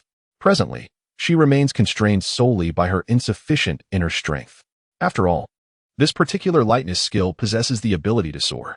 Without hesitation, Summer strode directly into the icy gorge. The entrance slightly ajar, it resembled the dawning of a celestial gate, exuding a chilling aura that raised the hairs on the back of any traveler. Within, towering ice peaks stood majestically, akin to colossal jade pillars. The ice walls, polished like mirrors, reflected the ethereal light of the heavens and the shadows of clouds, while glistening ice cascades hung down in countless threads, creating a truly magnificent spectacle. Should these wonders be the handiwork of man, then this lord of the icy realm must indeed be a connoisseur of elegance. Xiaomo gazed around in awe. The ice valley was remarkably deep and elongated. After traversing for more than half an hour, it appeared as though there was still no end in sight. Oh! Shimmer suddenly came to a halt. In his ears, a faint whispering flowed like a gentle stream. The temperature around him seemed to rise, as if a warm current was subtly spreading. A glimmer of joy flickered in Xiaomo's eyes. With a light step, his body vanished from the spot like a swallow skimming across the water's surface, leaving no trace in the air, as though he had never existed. In an instant, the scene transformed dramatically, revealing a hot spring before him. The stones by the spring were slick with moisture and adorned with lush moss, while the vegetation thrived exuberantly. Despite being in a frigid domain, it was teeming with life, contrasting starkly with the icy world beyond. Dings. Congratulations on reaching the Lanquan. Your check-in is successful. Task reward, Indestructible Divine Skill. Suddenly, Shamer let out a muffled groan. His vital energy surged, as if 1,000 troops were galloping through his veins. Within him, cells rapidly divided and then reassembled in an eternal cycle, rejuvenating with vibrant life. A faint golden radiance emanated from his skin, akin to the illuminating light of the Buddha. Divine and extraordinary. Xiaomo promptly settled into a cross-legged position, his mind focused and his spirit concentrated on the Dantian. The Nine-Sun Bridal Garment Divine Skill surged with vigor, akin to the blazing brilliance of the 9 suns illuminating the heavens. In the ethereal void, golden Sanskrit characters flickered into view, resonating in harmony with the true energy coursing through Xiaomo's body, creating an unending symphony. This was not the indestructible skill of the esteemed Chung family, nor was it the legacy of that peculiar hero. It was the indomitable skill of Bodhidharma. A sudden clarity dawned upon Summer's mind. Both the Nine Sons Divine Art and the Wedding Dress Divine Art are among the pinnacle of martial arts in the world. When these two formidable techniques impart their wisdom, they do not evoke the discomfort he currently experiences. After approximately the time it takes for a stick of incense to burn, the extraordinary phenomenon gradually settled. Shamir remained with his eyes tightly shut, gurgling. Suddenly, the distant hot spring erupted into ripples. With a thunderous roar, it seemed as though a colossal beast beneath the earth had awakened. The hot spring violently exploded, sending water splashing everywhere, accompanied by a cacophony of sound. It transformed into a myriad of ice crystals entwined with rising steam, creating a mesmerizing vortex. Ha ha ha. Indeed, there lies a hidden paradise beneath. Had it not been for my vigilance, I would have narrowly missed the opportunity to grasp this essence-gathering technique. The vital energy swirled, giving rise to all things. With this method, I shall undoubtedly break through my current limitations, ascending to even greater heights. A figure leaped forth from the center of the water curtain like a flash of lightning. As the individual emerged, their garments were drenched by the water vapor, only to be swiftly dried by the chilling wind, clinging to the contours of their muscular physique. Water droplets cascaded down the sharply defined features of this person, falling onto the icy surface and instantly crystallizing into beads of ice. Upon exiting the hot spring, this individual immediately noticed Shamir, who was in the midst of cultivating and regulating his breath. The fourth prince of the Great Xia, the commander of the Zhenwu division. Xiamer slowly opened his eyes. A faint golden light flickered and vanished within his gaze. Oh, do you recognize me? Ha ha. Many were able to identify you when you blocked the entrance to the icy realm. Those emerging from the hot springs laughed heartily at Xiamer. Judging by your appearance, you must be from the northern frontier. Xia Mo gazed upon the imposing figure before him. Tall and robust, the man's hair resembled golden autumn grains cascading down. His nose was high and straight, akin to a towering mountain, and his cheekbones were subtly pronounced. Clad in leather attire and adorned with long boots, he was evidently a man of foreign descent. Ha ha. The fourth prince of the Great Xia has arrived in the northern state. Surely, he has heard of my esteemed self. The burly man fixed his gaze upon Xia Mo, erupting into a hearty laugh. The cold sovereign of the northern frontier. Xia Mo's tone was unusually calm. After the grandmaster Hazer entered the icy realm, he took note of this cold sovereign's presence. However, among the 49 individuals who entered the icy domain, at least a dozen concealed their identities through various means. It is likely that this cold sovereign is one of them. Such discernment. No wonder he has achieved the status of grandmaster at such a tender age, far surpassing your frail prince. You appear troubled, as if you have encountered some difficulties in your training. Perhaps I could offer my assistance. The cold sovereign casually tucked away a book of exceptional material at his waist, his eyes scrutinizing Xia Mo, a malicious smile creeping across his face. With deliberate steps, the cold sovereign approached Xia Mo, observing Xia Mo remained seated, utterly unmoving. The smile on the cold sovereign's face widened. He struck out with his palm, aimed directly at Xia Mo's head. Ha ha ha, today truly favors me. Not only have I acquired the condensation technique, but I may also claim the head of the Great Xia Prince. The chilling gust of his palm carried an overwhelming sense of destruction. Bang, the strike connected with Xia Mo's head, the air ripping apart, leaving visible cracks in its wake. Thunderous sounds erupted as countless ice shards and debris fell, akin to the collapse of heaven and earth, both magnificent and terrifying. So this is the cold essence deadly technique? Indeed, it is far cooler than the palace's ice cellar. However, this level of intensity, does he truly intend to freeze me to death? The voice of Summer reverberated through the air, which was imbued with an unusual essence. It resonated like the roar of dragons and the howling of tigers, causing the surrounding ice shards to scatter. A faint sound of clashing metal echoed in the distance. The skin of Summer radiated a subtle golden glow, reminiscent of an ancient Buddha gracing the world. With each breath, he seemed to consume mountains and rivers, impervious to the biting cold.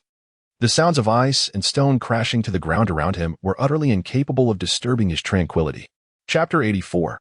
A modest trial of strength. How is this possible?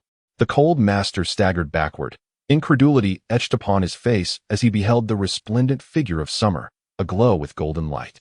He had not held back in his previous efforts. and he could sense that Summer had not employed any inner strength to counter his attack. Was this the mastery of body refinement? After all, the Cold Master was a grandmaster of his time, possessing a discerning eye. Cold Master. Very well. Among those destined to face my wrath, you rank just below the gentle and kind. What an unexpected coincidence today. However, it is fortuitous. I shall use you to test the might of my indestructible divine skill. I hope you will not disappoint me. Xiao Mo gradually rose to his feet, his physique appearing exceptionally relaxed. He gently stretched, the movement appearing remarkably natural. Yet, at that moment, a sound akin to the striking of metal and jade resonated from within him, a melodious and crisp note. This was the indomitable essence of the Vajra unbreakable skill. He felt the potent energy coursing through him at that moment. Xiao Mo experienced an unprecedented sense of ease. In fact, the most suitable practice target at present is the docile Wan Liang, who has attained the immortal physique of jade and glaze. As for this cold sovereign, well, he will have to suffice. Humph. Yet, such mere mastery of body refinement dares to put on airs before me. The cold sovereign snorted coldly. Throughout his life, he had traversed the northern frontier, encountering countless adversaries. It is not as if he had not faced formidable opponents in external martial arts. What power could a mere layer of golden skin truly confer? He had simply been somewhat careless before. Xiao Mo revealed a hint of a mocking smile, gently beckoning towards the cold sovereign. Such arrogance in a mere boy. The cold sovereign erupted in fury. Although he was aware that his opponent was also a grandmaster, the youthful visage, excessively young, stirred his ire. Slowly, he raised his hands, as if a myriad of icy shards coalesced within his palms. The temperature in the air plummeted, and the surrounding snowstorm was drawn into this chilling force, forming a colossal vortex of ice that spiraled around him. Let us see how you withstand this. With a deep, resonant roar filled with authority, the cold sovereign thrust his palms forward, unleashing a dazzling radiance from his palms, light born from the essence of ultimate cold. As the gusts surged forth, everything in its path was encased in frost, and the delicate sound of cracking ice echoed throughout the air. The golden figure of Summer Jean stood tall and radiant, akin to an immortal warrior under the blazing sun, its golden light illuminating the surroundings. However, an unexpected change occurred. An indescribable chill began to permeate quietly, spreading from the minute surfaces of the golden body. Initially, this chill seemed trivial, like morning dew brushing against heated golden sand, evaporating in an instant without a trace. Yet, in the blink of an eye, the coldness appeared to possess a life of its own, gradually and resolutely spreading along the intricacies of the golden form. Beneath the golden skin, it felt as if delicate ice crystals were silently growing, progressively cloaking the dazzling hue of gold. Ha! How formidable is my cold marrow true energy! The cold sovereign chuckled with delight. The mortal flesh, nourished by warmth, naturally harbored a sense of resistance upon encountering this chill. Yet, the cold marrow true energy was no trifling matter. Its penetrating power was exceedingly formidable, having silently infiltrated the very marrow. As the true energy accumulated, a struggle ensued within the flesh. A clash reminiscent of the warm sun of winter battling against the icy cold. Initially, the body was able to fend off the chill with the heat of blood and chi, but as the cold marrow true energy thickened and the chill intensified, the flesh would ultimately succumb to the overwhelming force. At this moment, the true energy transformed into an invisible blade, coursing through the meridians, causing flesh and blood to congeal and veins to constrict. No matter how strong this golden body might be, it would ultimately disintegrate in an instant under the erosion of the cold marrow true energy. Just this. A plain voice abruptly silenced the laughter. The cold sovereign's pupils narrowed. The ice shards covering Summer Jean began to tremble, gradually shedding like blossoms in the spring breeze. The chill, alongside the falling ice shards, seemed to be scorched by an invisible flame, transforming into wisps of light smoke that rose and dispersed into the air. How is this possible? The cold sovereign pointed at Summer Jean, once again questioning in disbelief. Humph! Xiao Mo scoffed with disdain, while simultaneously feeling a sense of astonishment within. He had not even resorted to the nine-yang marriage attire divine art. Relying solely on the formidable power of the indestructible Vajra technique, he effortlessly repelled all foreign forces. This was the legendary indestructible Vajra technique of the venerable Bodhidharma, where body, spirit, and essence coalesced into a singularity. Impervious to any technique capable of stirring one's inner true energy, let alone mere coldness. should he encounter the formidable Zhu Yin of the Shinkei organization once more.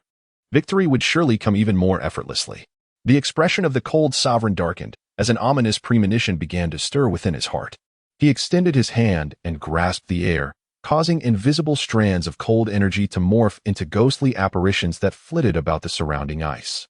These phantoms moved with astonishing speed, swiftly converging upon Xia Mo at his feet, lunging towards him.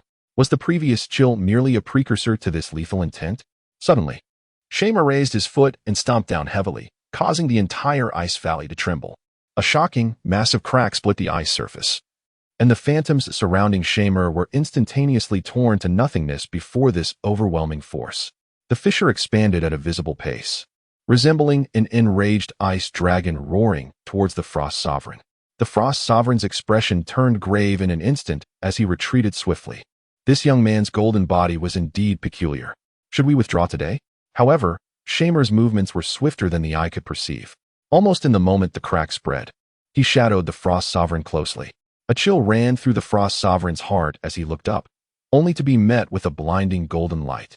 Instinctively closing his eyes, in a critical moment, relying on years of cultivation, he instinctively raised his hand to shield himself, condensing a thick aura of chilling energy. Boom! A deafening explosion echoed above the ice valley, unleashing a dazzling brilliance and a raging wave of energy. Following this, a piercing scream shattered the silence. A dense mist of blood erupted in the air. Before the blood mist could fully dissipate, it was instantaneously frozen by the surrounding bone-chilling air, forming a bizarre and bloody tableau. The Frost Sovereign staggered back from the blood mist, his figure swaying perilously in the air, gazing in disbelief at his left arm. Half of his left arm had vanished without a trace, evidently obliterated by the recent assault. He was a grandmaster after all. Even without deliberately honing his physical form, he was still a grandmaster. Wait! The Frost Sovereign landed heavily on the ice, shattering the surface beneath him due to his immense impact. Looking up, he saw a golden figure gradually approaching him. That silhouette appeared exceptionally radiant against the icy winds of the valley, resembling a war god stepping forth from the sunlight, exuding an air of unparalleled majesty and power. Chapter 85, 10 Men. You, scoundrel! The Lord of the Heavenly Pool shall not spare you. Within the ice valley, colossal ice blocks lay shattered across the ground, reflecting a ghastly pallor. Trees were snapped, their branches and leaves strewn about, mingling with the thick snow to create a chaotic ruin. The Frost Sovereign, with his severed arm, was now grasped by the neck and lifted into the air by Shamer. The impact of that golden figure was indescribably profound. The process of battle could only be likened to crushing dry weeds. The Lord of the Heavenly Pool, the top martial evaluator of the Northern Frontier's Heavenly Machine Pavilion? I truly cannot comprehend you people, so fierce yet cowardly at the brink of death. No matter how formidable your lord may be, can he truly rescue you from my grasp at this moment? Xia Mo exerted a slight pressure with his hand, resulting in a distinct cracking sound. The venerable Han tilted his neck, his eyes glazing over, and ultimately fell to the ground with a resounding thud. The legendary Grandmaster had met his demise. The state of the indestructible Vajra technique gradually faded away. Xia Mo reverted to his original form. Approaching the corpse of the cold elder, he retrieved the tome that had been resting at his waist. The essence gathering technique. Focusing his mind and spirit, he drew the primordial energy into his body, condensing it into liquid form, breaking through barriers and restrictions. It was, in fact, a method designed to aid individuals in transcending their own limitations.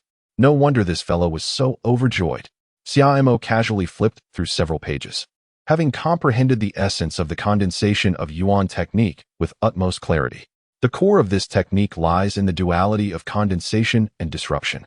Practitioners must first harness formidable willpower to guide the vital energy within their bodies to resonate with the primordial energy of the cosmos, thereby forming an unprecedentedly pure force of Yuan. This process is exceedingly arduous, requiring the practitioner to achieve a harmonious union of mind and spirit, casting aside all distractions, as if one has become a minuscule yet pivotal node within the vast expanse of the universe. As this Yuan force continues to accumulate, the vital energy within the practitioner gradually thickens and intensifies, flowing through the body akin to liquid metal.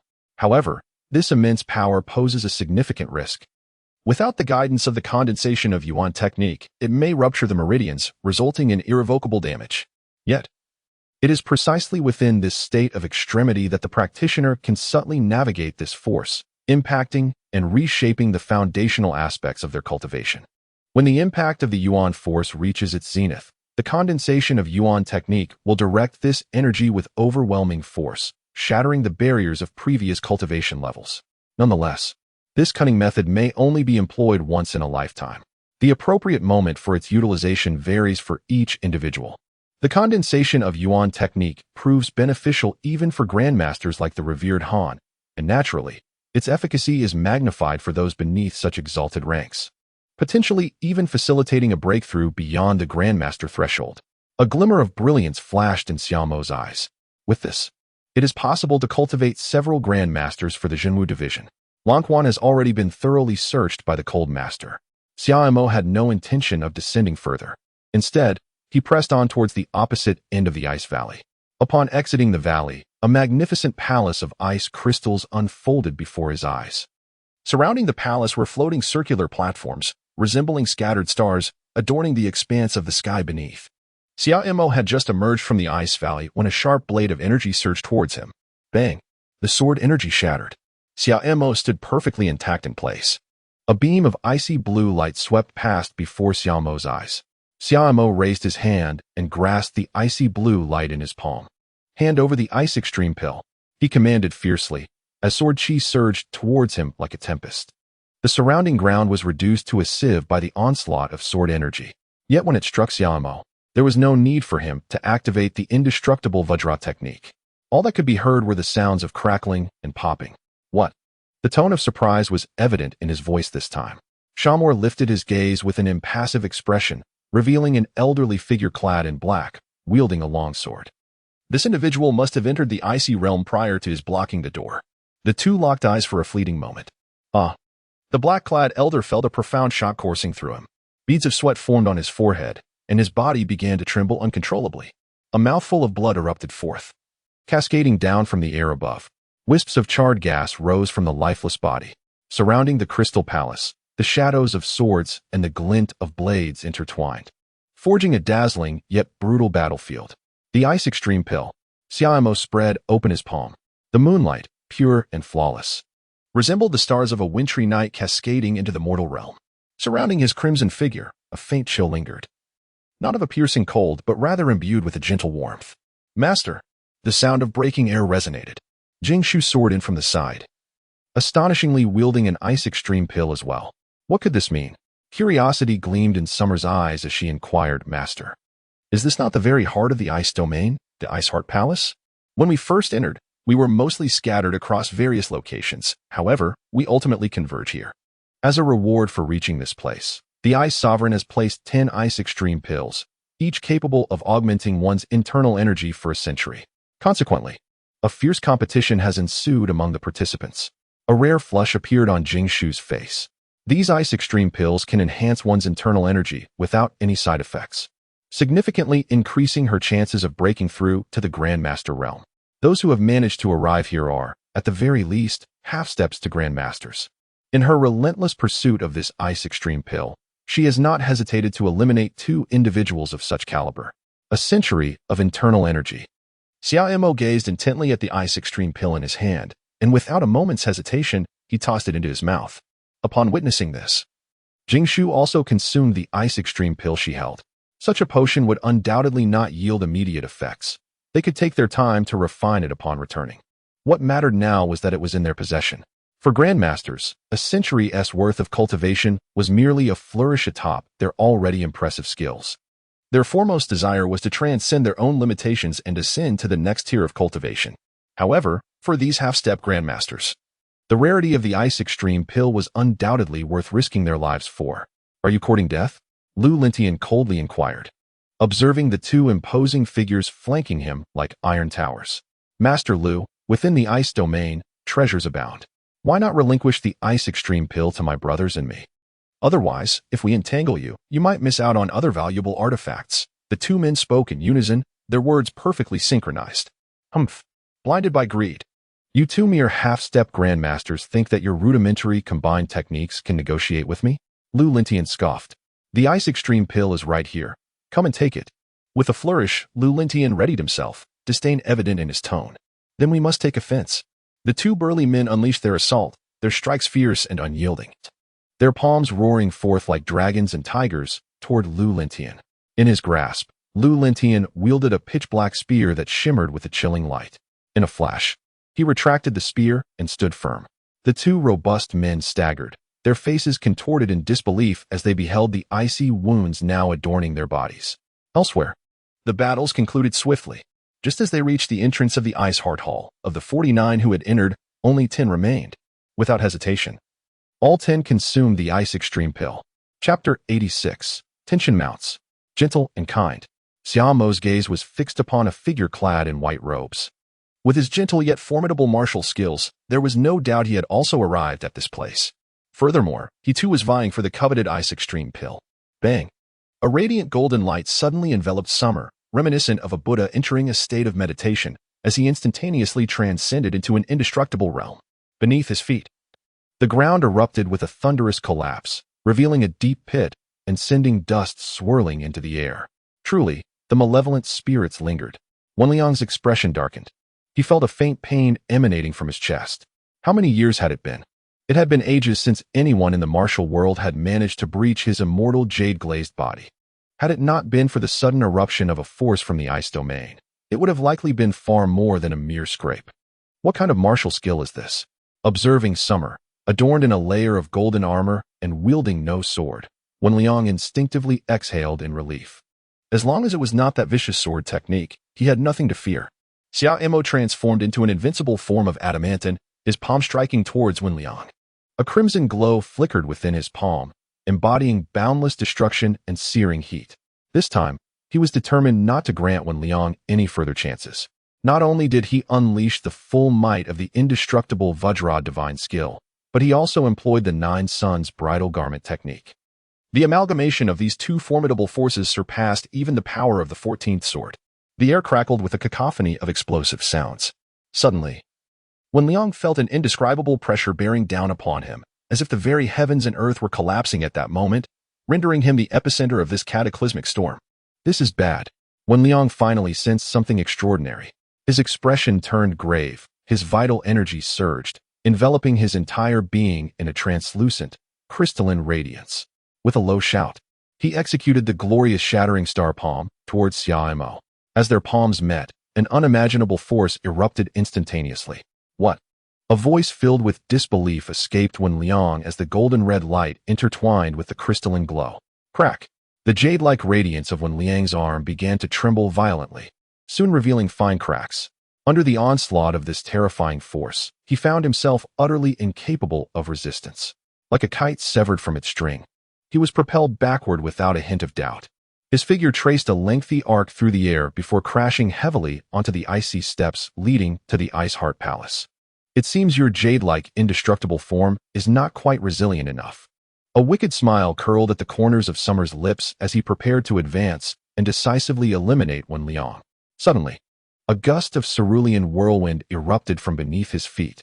This tempest rapidly spiraled and expanded, unleashing countless razor-sharp blades of wind that surged towards Summer from all directions. Shimmer remained motionless, yet the golden light emanating from him grew even more radiant. The sound of clashing gold and jade echoed incessantly. Are you courting death? Xia Mo beheld the figure that had suddenly descended beside Wenliang, a master of the grasslands, the Windwalker Hazer. Esteemed prince of the Great Xia, Hazer began. I harbor no intent to oppose you. However, in light of our current predicament, should you choose to indulge in slaughter, I fear none of us shall reach the Ice Heart Palace. It would be prudent for us to temporarily cease hostilities and join forces in exploration. Any grievances can be addressed once we emerge from this place. Hazer spread his hands in a gesture of sincerity, yet his gaze flitted between Xia Mo, Jing Shu, and Lu Lintian, the meaning of his scrutiny unmistakable. Among the 10 survivors, aside from the trio of Xia Mo, the only other group consisted of 2 masked individuals standing together, while all others remained solitary. The presence of the revered Cold Master was notably absent, casting a shadow of foreboding over their fate. In pursuit of future opportunities, it was essential to forge alliances with all who could be allied. Wen Liang, the Jade Sovereign, was a name Hazer recognized. He had not anticipated that even the esteemed prince of Great Xia would struggle to land a blow upon him. Such martial prowess was indeed formidable. Hazer bore no doubts regarding the merit of Wen Liang, ranked 7th in the Great Xia's Tiangong Pavilion. He had encountered Wen Liang briefly before arriving here and was well aware of the might of the Jade Liuli undying body. However, the nature of the prince's golden body, a testament to his physical cultivation, remained a source of intrigue and awe for Hazer. Wouldn't you agree? Hazer surveyed the onlookers. The sudden eruption of Xia Mo's power, which had led to Wen Liang's swift defeat, had undoubtedly startled many. This fellow, Zhu Yin expressed his astonishment as he regarded Xia Mo outside the ice domain. Xia Mo had not employed such formidable techniques. Huh. Gu Jiao chuckled lightly, cradling his blade, seemingly entertained by the unfolding drama. Indeed, the opening of this ice domain presents an extraordinary opportunity. Those who overestimate themselves may falter, yet those who remain are undoubtedly masters of the martial world. Why engage in lethal conflict over trivial matters? A middle-aged man with a distinctive mustache stroked his beard and spoke slowly. This was the Blade Emperor, Zhang Hongyun, though not a grandmaster himself. His twin coiling dragon blades were indeed fearsome. Should he successfully break through, he would likely earn a place on the next Tiangong Pavilion ranking. Lu Lintian whispered to Xia Mo, "Indeed, I share your sentiment." The speaker was a robust individual with a round face, exuding an aura of amiability and prosperity. Zhao Fumin, known by the moniker Fortune Abundant, was a grandmaster in the Tiangong Pavilion rankings of the Great Xia. It is said that the cultivation practiced is a martial art known as the long-lasting fortune skill. While no renowned techniques have been heard of, it is rumored that this individual possesses unfathomable internal strength, capable of standing shoulder to shoulder with the top contenders in the Great Xia Celestial Mechanism Pavilion's martial evaluations. Among the 10, 3 are from Xia Mo's side, 2 from the Divine Abyss organization, and aside from the Grandmaster Hazer from the Grasslands, 2 others have now stepped forth. Only a veiled woman in black stands silently aside, remaining aloof. Wen Liang rises from the pit created by the impact, wiping the blood from the corner of his mouth. His gaze fixed intently on Xia Mo. The young man's prowess outside the ice domain is undoubtedly not as formidable as it is now. Without that terrifying sword technique, he would not have been able to inflict any injury upon him. How could such a transformation occur in such a short span of time? Could it be that he encountered some fortuitous opportunity within the ice domain? A fervent light flickers in Wen Liang's eyes. Do the others share the same sentiment? Xia Mo suddenly directed his gaze towards the 2 members of the Divine Abyss organization. Zhu Yin let out a cold snort, remaining silent. Gu Jiao then turned his attention to Wen Liang. This individual has spurned our goodwill and even slain one of our peripheral members. If you wish to take his life, feel free to do so. Xia Mo turned his gaze toward the veiled woman in black. It has nothing to do with me. Her icy voice was succinct. That makes things easier. Xia Mo cast a glance at Hazer, Zhang Hongyun, and Zhao Fumin. What if I refuse? Upon hearing these words, the expressions of Hazer, Zhang Hongyun, and Zhao Fumin turned somewhat grim. Not only was Xia Mo exhibiting an audacious arrogance that offered them no respect, but they also suddenly realized that even if the 4 of them joined forces, they seemed to gain no advantage. Hazer turned his gaze toward Lu Lintian, who stood beside Xia Mo. He had engaged in numerous encounters with this formidable figure from the northern sect of the Great Xia and was well aware that Lu Lintian alone could thwart him. Although the other woman clad in white appeared somewhat lacking in martial prowess, her earlier display of skill in poisoning her opponent had not gone unnoticed by those present. It was likely that she, much like the renowned Zhang Hongyun, possessed the capability to contend with the Grandmaster. As for Wen Liang and Zhao Fumin of the Great Xia, Zhao Fumin's rotund face, adorned with a congenial smile, trembled slightly. He was ranked 7th in the martial evaluations of the Tianji Pavilion, just like Wen Liang. Given that Wen Liang had been bested in a single move by the young prince of the Great Xia, it was evident that even if the 2 of them joined forces, they might not withstand their opponent. If I were to perish, do you genuinely believe he would spare you? Wen Liang observed the apprehensive expressions of the 3 and was well aware of their thoughts. I can assure you that I shall only eliminate Wen Liang, after which we can collectively explore the palace ahead. Otherwise, we shall all be left to squander our time here. In response, Zhang Hongyun and Zhao Fumin fell into silence. They held no personal ties with Wen Liang. Their apprehension stemmed solely from Xia Mo's earlier display of power, fearing that this young man would pick them off one by one. Now, witnessing Xia Mo's unwavering stance, the two found themselves increasingly indecisive. The grandmaster Hazer from the grasslands subtly distanced himself from Wen Liang. Xia Mo embraced himself with both arms, a subtle smirk playing at the corners of his lips, exuding an air of playful mockery. Since acquiring the indestructible divine skill, his martial prowess had undergone a qualitative leap. Although he had yet to encounter the top 4 renowned masters listed in the illustrious rankings of the Dian Tiangong, based on Wen Liang's abilities, he surmised that the presence of 1 or 2 such grandmasters posed little threat to him. Were he alone, he would have acted long ago. However, at this moment, Jingshu remained by his side. Should a chaotic battle ensue, even if she held the potential to poison a grandmaster, she would undoubtedly face a fierce counterattack from a dying master. Moreover, the allegiances of the Shenkai organization and the enigmatic woman in black remained ambiguous. If an opportunity arose to eliminate his rivals, it would be a different matter altogether. Xia Mo could hardly believe that they would refrain from taking action. Upon observing the 3 silent figures, Wen Liang discerned that they were scheming something. That lad's martial prowess was indeed somewhat terrifying. If this continued, he would have no hope of survival. Wen Liang, what do you intend to do? The first to voice his thoughts was Zhu Yan from the SH&Chu organization.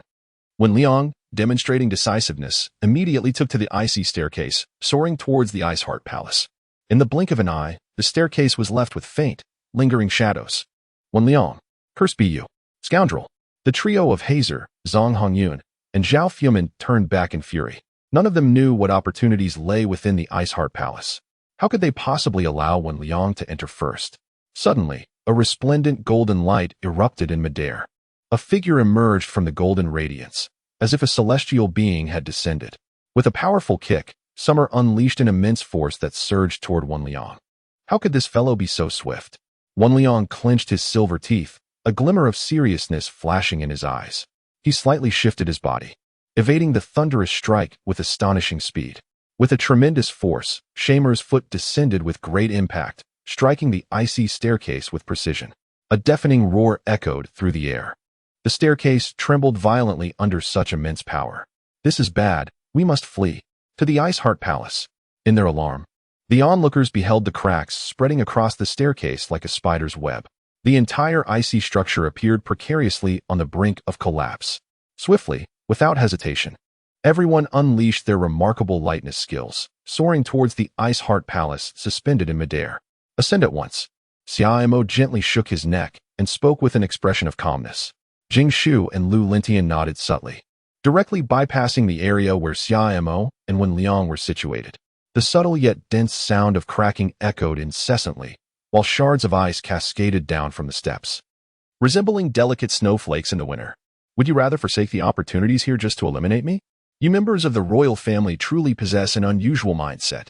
I had no intention of taking his life at that moment, yet he sought his own demise, incessantly proclaiming matters of national righteousness, which became utterly tiresome. I never anticipated that the royal family of Xia would produce such an individual as yourself.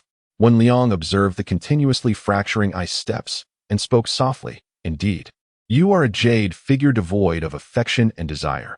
The moniker in the martial world is truly well-deserved.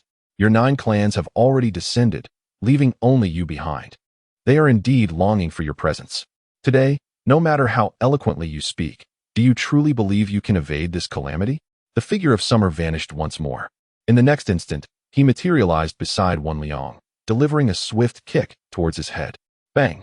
A meteor, shimmering with a glassy radiance, was sent flying. Are you not afraid that I might destroy this ice staircase? Wen Liang wiped the blood from the corner of his mouth and cast a cold glare at Summer. Xia Mo revealed a hint of a mocking smile. Are you willing to part with it? Wen Liang replied in a deep voice, no matter how favorable the opportunity. It is not as precious as life. Then proceed. Shamer shrugged nonchalantly. You. Wen Liang's gaze sharpened, scrutinizing Shamer with uncertainty. Did this fellow truly forsake the opportunities left by the celestial beings just to eliminate him? How swift. A fleeting thought crossed Wen Liang's mind. Suddenly, a fist shimmering with golden light appeared before him. Dreadful. Boom. Wen Liang was once again sent flying, the glimmering star-shattering palm. With a low exclamation, Wen Liang thrust both palms forward. Yet this time, It was directed at the ice staircase beneath him, which was riddled with cracks. The surface of the ice rippled, and then, starting from the center, the fissures spread like a spider's web at a rapid pace, producing a crisp and piercing sound of fracture. With a deafening roar, the ice staircase could no longer withstand the tremendous force, breaking apart entirely in the middle. Both ends toppled to the sides, revealing a deep and unknown abyss below. Ha ha. In that case, let none of you lay claim to it. Wenliang suddenly burst into loud laughter, his arrogance fully manifest. A glint of determination flashed in his eyes as he swiftly scanned the area below, contemplating. I am no match for this youth. The momentum is established. I must quickly devise an escape plan and seek another path to flee. What are you laughing at? The voice, so close at hand, abruptly silenced his laughter. Wenliang looked up in astonishment. Shamer held a black sword in his hand, stepping through the air as if it were solid ground, advancing step by step towards him. Chapter 88. The Hall of Iceheart. Ladies and gentlemen, welcome to the Hall of Iceheart. Apart from Shamer and Wenliang, the remaining 8 individuals had nearly arrived at the floating Hall of Iceheart. Hazer did not hesitate. He moved with the greatest speed, directly pushing open the grand doors and stepping inside. The others followed suit, entering in a flurry. As the last person crossed the threshold of the Hall of Iceheart, a gentle voice echoed in their ears. Who goes there? Step forth, do not play tricks. Zhu Yan was startled. The voice seemed to resonate right beside him. Despite the proximity, he sensed nothing amiss. I have seen you. Zhang Hanyun gripped his 2 dragon-bladed daggers tightly. All present remained on high alert, their gazes sweeping the interior of the hall. The Hall of Iceheart was immense. They were currently positioned at the entrance. A narrow pathway paved with fine ice crystals meandered ahead, flanked by ice sculptures of various forms. Some resembled roaring mythical beasts, while others appeared as blooming celestial flowers. All vividly lifelike, a testament to exquisite craftsmanship. The entire palace was constructed from massive blocks of ice, stacked in a harmonious manner, each piece emanating a soft blue glow. The roof of the palace was blanketed in thick snow, occasionally stirred by the wind, sending flurries swirling, as if time itself gently danced in that moment. The air within the hall was filled with a fresh and crisp essence. Ice columns served as natural lampstands, embedded with gems radiating a gentle light, illuminating the grand hall with brilliance. In the center stood a throne intricately carved from ice crystals, adorned with soft snow fox pelts. Behind the throne, a colossal ice mural slowly unfurled, depicting a young man clad in a blue and white robe, dancing amidst blooming ice flowers. The surrounding walls were adorned with a variety of ice-crafted ornaments, including exquisite ice vases and ice harps. Ha ha ha, were you all startled? Indeed. I have left a restriction within the ice domain. Only those of the grandmaster realm may enter. For you, what you witnessed today may be beyond comprehension. The voice rang out once more, tinged with a hint of pride, akin to a child boasting about their treasures. Could it be that you are the master of this place, the Ice Sovereign? The woman in black, who had remained silent until now, suddenly inquired, her expression concealed beneath her veil. What? The Ice Sovereign? Impossible. Expressions of astonishment spread across the faces of all present. Was it not said that this figure had long since passed away? For over a millennium, the Ice Sovereign has existed. Yet even the most exceptional of beings may only enjoy a lifespan of a few thousand years.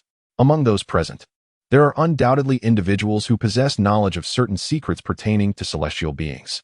If this Ice Sovereign has not perished, then their intrusion into the lair of such a being would be akin to lambs entering a den of tigers. You must have been pondering. Has not the master of this realm already met his demise? Indeed. Ha ha. Fear not, for I am indeed the Ice Sovereign, the true ruler of this frozen domain. When I left this message, I was very much alive. As for whether I am dead or alive now, I am uncertain. Ha ha. However, you need not worry. I harbor no malice. I merely wish to bequeath some trinkets to the future generation, having originated from the divine martial continent, although they may seem like mere trifles. Some of them are sure to captivate even the average celestial being. As you have arrived at the Iceheart Palace, it is clear that each of you is among the elite, selected from millions, if not billions. I have devised a series of trials, and whether you succeed in obtaining these treasures will depend solely on your abilities. As the Ice Sovereign's voice faded, the atmosphere within the hall grew heavy with anticipation. The echoes of his presence seemed to transcend the mortal realm. Regardless of the Sovereign's fate, this moment presented a monumental opportunity. Furthermore, He mentioned treasures that could intrigue even ordinary celestial beings. With a swift motion, Hazel lightly tapped the ground, transforming into a faint shadow as he darted towards the ice pedestal on one side of the hall. How infuriating. What are you doing? The crowd remained entranced by the Ice Sovereign's words, failing to react in time. The Ice Extreme Pill is mine. Upon the pedestal lay a jade vial exuding a chilling aura, identical to the one that had previously contained the Ice Extreme Pill outside. It held 10 pills. He had already consumed one, as the first pill yields the greatest effect, even if he chose not to use the others. Bringing them back to the eternal life sky could potentially create several grandmasters. Just as Hazel's fingers were about to graze the jade vial, an imperceptible yet immensely potent force erupted suddenly from around the vial. Bang! Hazel felt an irresistible recoil strike him, propelling him backward. He stumbled and retreated several steps before regaining his balance. What is this? It was not just Hazel. Anyone who attempted to touch any object within the Ice Heart Palace was repelled by an invisible barrier. Is the Ice Sovereign playing tricks on us? Hazel clenched his fists in anger, frustrated by the proximity of the treasure, yet unable to claim it. Oh, right. I almost forgot to mention something to you. Within the Ice Heart Palace, all elements are ensnared by the restrictions I have imposed. Only when all those who entered the icy realm arrive here will these constraints dissipate. It is better to revel in the company of others than to seek joy alone. I do not favor those who indulge in solitary pleasures. The voice of the Ice Sovereign resonated once more. The expressions of the gathered individuals varied greatly. Jing Shu and Lu Lintian naturally had no objections, while the others wore furrowed brows. Once everyone has gathered, will it not lead us to mutual destruction? The disposition of this Ice Sovereign appears far less amiable than it seems, Zhu Yin grumbled. Moments ago, he had set his sights on a jade pendant within the palace, only to be rebuffed by the same restrictions. As for those two outside, they can be excused. It won't be long before they enter. But if there are others yet to arrive at the Ice Heart Palace, must we then wait indefinitely? The Blade Emperor, Zhang Hongyun, suddenly interjected. This was indeed a concern shared by all. A total of 49 individuals had entered the icy domain. And considering those who perished outside in the struggle for the Ice Extreme Elixir, there were barely 20 of them remaining. The Ice Heart Palace abruptly fell into a profound silence. Time slipped by imperceptibly, moments threading through like whispers, elusive and intangible. Some individuals focused their gazes inward, drifting through the void, while others fidgeted restlessly, akin to ants on a hot pan, displaying evident impatience. How infuriating! How much longer must we wait? A fist struck the ground with no effect whatsoever. At this moment, Zhao Fuman's smile had vanished. Esteemed guests, what are you all doing here? After a brief interval, a voice suddenly echoed at the entrance, drawing the attention of the crowd instantaneously. With the left hand grasping the abyss of the underworld and the right hand bearing a lifeless body, Summer stepped into the Frost Heart Palace. Chapter 89, Dance of the Celestial Demon. The Lord. Apart from Jing Shu, who exhibited a look of delight, the expressions of the others, including Lu Lintian, varied significantly as they beheld Summer's entrance into the Frost Heart Palace. Their gazes oscillated between Summer and the corpse he held aloft, the gentle and refined Yuzun. Not to mention slaying this individual, there was likely no one within the palace who would dare assert they could triumph over Yuzun. It was utterly unexpected that this esteemed prince of the Great Xia had indeed taken a life. Just as everyone stood in stunned silence, a veiled woman clad in black approached an ice-crafted desk, extending her hand towards a jade pendant resting upon its surface. Although the crowd's attention was predominantly fixed on Summer, they could not help but notice the actions of the woman in black. Has she obtained it? The black-clad woman gazed at the jade pendant in her grasp, momentarily taken aback. Was it truly this effortless? This implied that among the 49 who had entered, only 9 remained within the palace. Had the palace's prohibitions been lifted? Hasser, reacting swiftly, surged towards the exquisite jade bottle perched upon the ice rack like a gust of azure wind. Bang! A thunderous sound reverberated as Hasser was once again sent flying, landing several dozen feet away. Great Xia Prince, what is the meaning of this? Hasser glared furiously at the figure that had suddenly appeared before the ice rack. The grasslands and northern borders have long encroached upon the territories of Great Xia. Do you now wish to seize treasures from within our realm? Do you truly believe I am inconsequential? As Summer stepped into the Ice Heart Palace, he swiftly discerned the current situation. While speaking, he tucked away the jade vial containing the Ice Extreme Elixir. After all, they were merely commoners. What significance could they possibly hold for beings of our stature? If I could secure that vial of ice extreme elixir, I might present it to the eternal heaven and persuade his majesty to withdraw the troops. Would that not suffice? Kassar remarked coolly, observing Summer's composure. He was acutely aware that he could not match the prowess of this prince of the Great Xia. Yet, the thought of returning empty-handed from such a treasure trove was undeniably vexing. The eternal heaven held an exceptionally unique position within the Grassland dynasty. Even the emperor of the Grassland dynasty could not afford to disregard the will of the eternal heaven. Withdraw the troops? Xiaomo was overcome with amusement. The northern frontier is, after all, adjacent to our Great Xia's northern province. The Prairie dynasty has traversed great distances and engaged in warfare for 3 years. How much of your military might remains to be invested? Once outside, I shall personally take a journey. I am quite eager to observe how many swords your pride, the Prairie Wolf Riders, can withstand. As for the others, they may be excused, but as for you, it would be best for you to remain here today.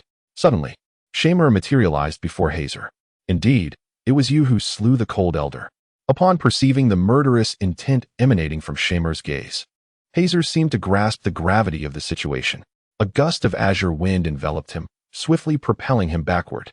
Esteemed companions, if we do not unite our strengths at this moment, shall we merely await our demise, one by one? His voice was laced with urgency and a barely perceptible hint of fear. He was acutely aware that this prince of the Great Xia possessed the true capacity to extinguish his life. You wretches! Hazer turned to behold a chaotic scene. Everyone had already descended into a fierce melee over the treasures within the hall. No one seemed inclined to regard his plight. In fact, they would rather he delayed Shamer, buying them precious time. No one can save you. Zymer's form was enveloped in a blazing crimson radiance, reminiscent of the sun's ascent at dawn, casting forth an overwhelming brilliance that was nearly blinding. Dozens of shadowy palms surged toward Hasserer like an unstoppable torrent breaching its banks. Hasserer's martial prowess paled in comparison to that of Wan Liang, rendering the invocation of the indestructible Vajra technique unnecessary. Xiaomo was confident he could eliminate his opponent within 10 moves. A series of thunderous booms resonated through the air. Under the relentless assault, Hazer found himself with no means of evasion. The swirling azure winds surrounding him seemed on the verge of dissipating. The two figures intertwined, nearly transcending the limits of human perception. How infuriating! Hazer suppressed the tumultuous surge of his vital energy, his gaze sharp as a whirlwind, quickly distancing himself from Xiaomo by several paces. This miraculous technique had been employed repeatedly, bringing him close to the gates of the Ice Heart Palace. Though treasures were invaluable, his life held even greater significance. Yet, he could not allow his adversary to escape unscathed. A glint of ruthlessness flashed in Hazer's eyes. With fingers aligned, the air began to tremble slightly. A breeze began to swirl, dust dancing in the air, as the breath of the heavens moved at his will. Hazer's eyes sparkled like lightning as he bellowed. Wind-killing finger. With a slight bend of his index finger, he thrust it forward. It was as if a latent power had been instantaneously unleashed, coalescing into an invisible, razor-sharp force. In a flash, Hazer darted away, indifferent to whether his strike had succeeded.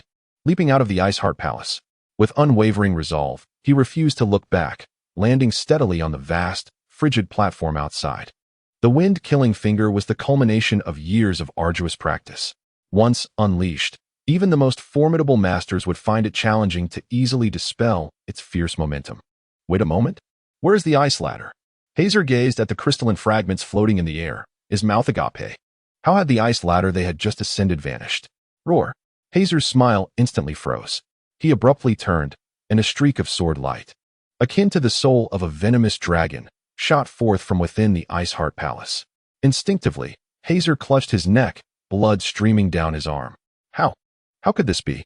Inside the Ice Heart Palace, Xiaomo stood wielding his sword, bloodstains seeping through the pristine white of his clothing, yet his excitement was palpable. He clutched a cloth bag in his hand. Not far away, the Blade Emperor Zhang Hongyun struggled for breath, his twin blades planted on the ground, barely maintaining his stance. Absolute. Dust disperses. Zhang Hongyun managed to utter his final words before collapsing. Gu Jiao, Zhao Fumin, and Lu Lintian formed a tripod stance, all bearing injuries, each holding a jade mat. Scoundrel! Meanwhile, Zhu Yin clutched his chest, crouched on the ground, a trickle of blood at the corner of his mouth. His eyes darkly fixed on the veiled woman in black. Heavenly demon dance. This martial art should have been lost after the dissolution of the demon sect a millennium ago. Who exactly are you? The woman clad in black paid no heed to Zhu Yan's bluster. She gently bent down to retrieve a cold, glimmering orb from the ground. What knowledge does a corpse possess? You. Zhu Yan glared furiously, rising abruptly to his feet. Yet, as he lifted his foot to advance, his body began to tremble violently, as if beset by immense agony. Bang, bang, bang. Blood mist enveloped the air, erupting from his very being in a dazzling yet tragic display, akin to the last rays of the setting sun, casting a crimson hue upon the surroundings. Ultimately, exhausted, he collapsed to the ground. Zhu Yan, Gu Jiao bellowed, abandoning Zhao Fuman and Lu Lentian to rush towards him. Xiaomo's gaze also settled upon the woman clad in black. He was well aware of Zhu Yan's martial prowess, which undoubtedly possessed the strength to ascend the martial rankings of the Great Xia's Heavenly Mechanism Pavilion. Yet, he never anticipated that he would meet his demise so easily at the hands of this enigmatic woman. Chapter 90. Sanus of the Demon Sect. The Dance of the Celestial Demon? It certainly does not sound like a legitimate martial art. Shamer approached Jing Shu, resting a hand gently upon her back, continuously channeling the 9 Yang True Qi. The absolute dust powder, a lethal technique from the secrets of ethereal poison, is one of its most formidable weapons. This toxin, birthed from a millennium-old decayed wood, harbors myriad venoms, enduring the cyclical passage of seasons, ultimately taking form.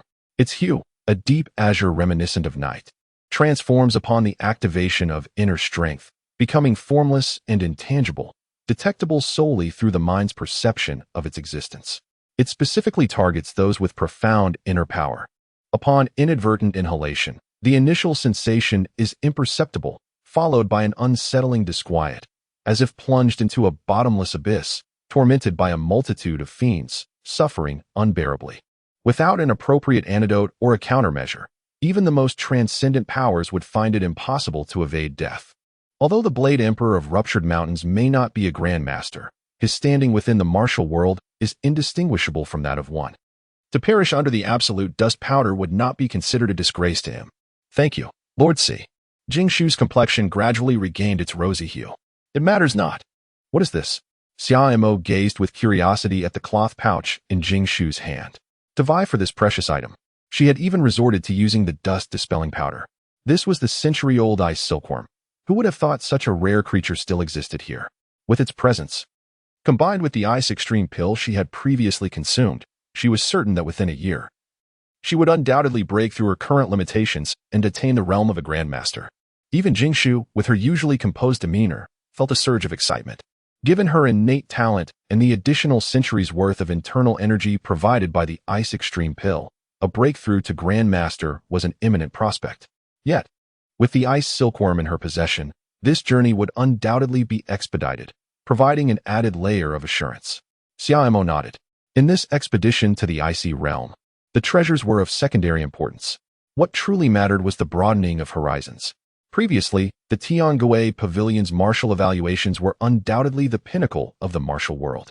However, having witnessed the prowess of this ice sovereign, Xia Mo understood that he still had a long way to go. There were 2 members from the Shinkei organization, along with this enigmatic woman clad in black. Where had so many grandmasters emerged from in the martial world? The waters ran deep indeed. With a swift motion, the woman wearing the Gu Jiao mask suddenly struck, aiming her blade at the black-clad figure. The unexpected demise of Zhu Yan had left her utterly unprepared. Nevertheless, as a member of the same organization, this strike was imperative. Moreover, the dance of the celestial demon. It was evident that the Gu Jiao was aware of the origins of this martial art. The originally ethereal blue light within the ice palace was eclipsed by the brilliance of her blade, severing all that stood before it in twain. A flicker of seriousness flashed in the eyes of the black-clad woman. The ability to slay Zhu Yan was largely attributed to the fact that he had been caught off guard. Whether it was an illusion or not, the light surrounding her suddenly dimmed significantly. She became a shadow in the night, seamlessly melding into the surrounding darkness, gliding effortlessly under the onslaught of the blade's radiance. Though her movements were graceful, they harbored an inexorable aura of lethality. This was the dance of the celestial demon, a mystery beyond the grasp of mortals. As her dance intensified, the air around her solidified. The black-clad woman's long sleeves billowed like wings of the night, each flourish summoning gusts of chilling wind.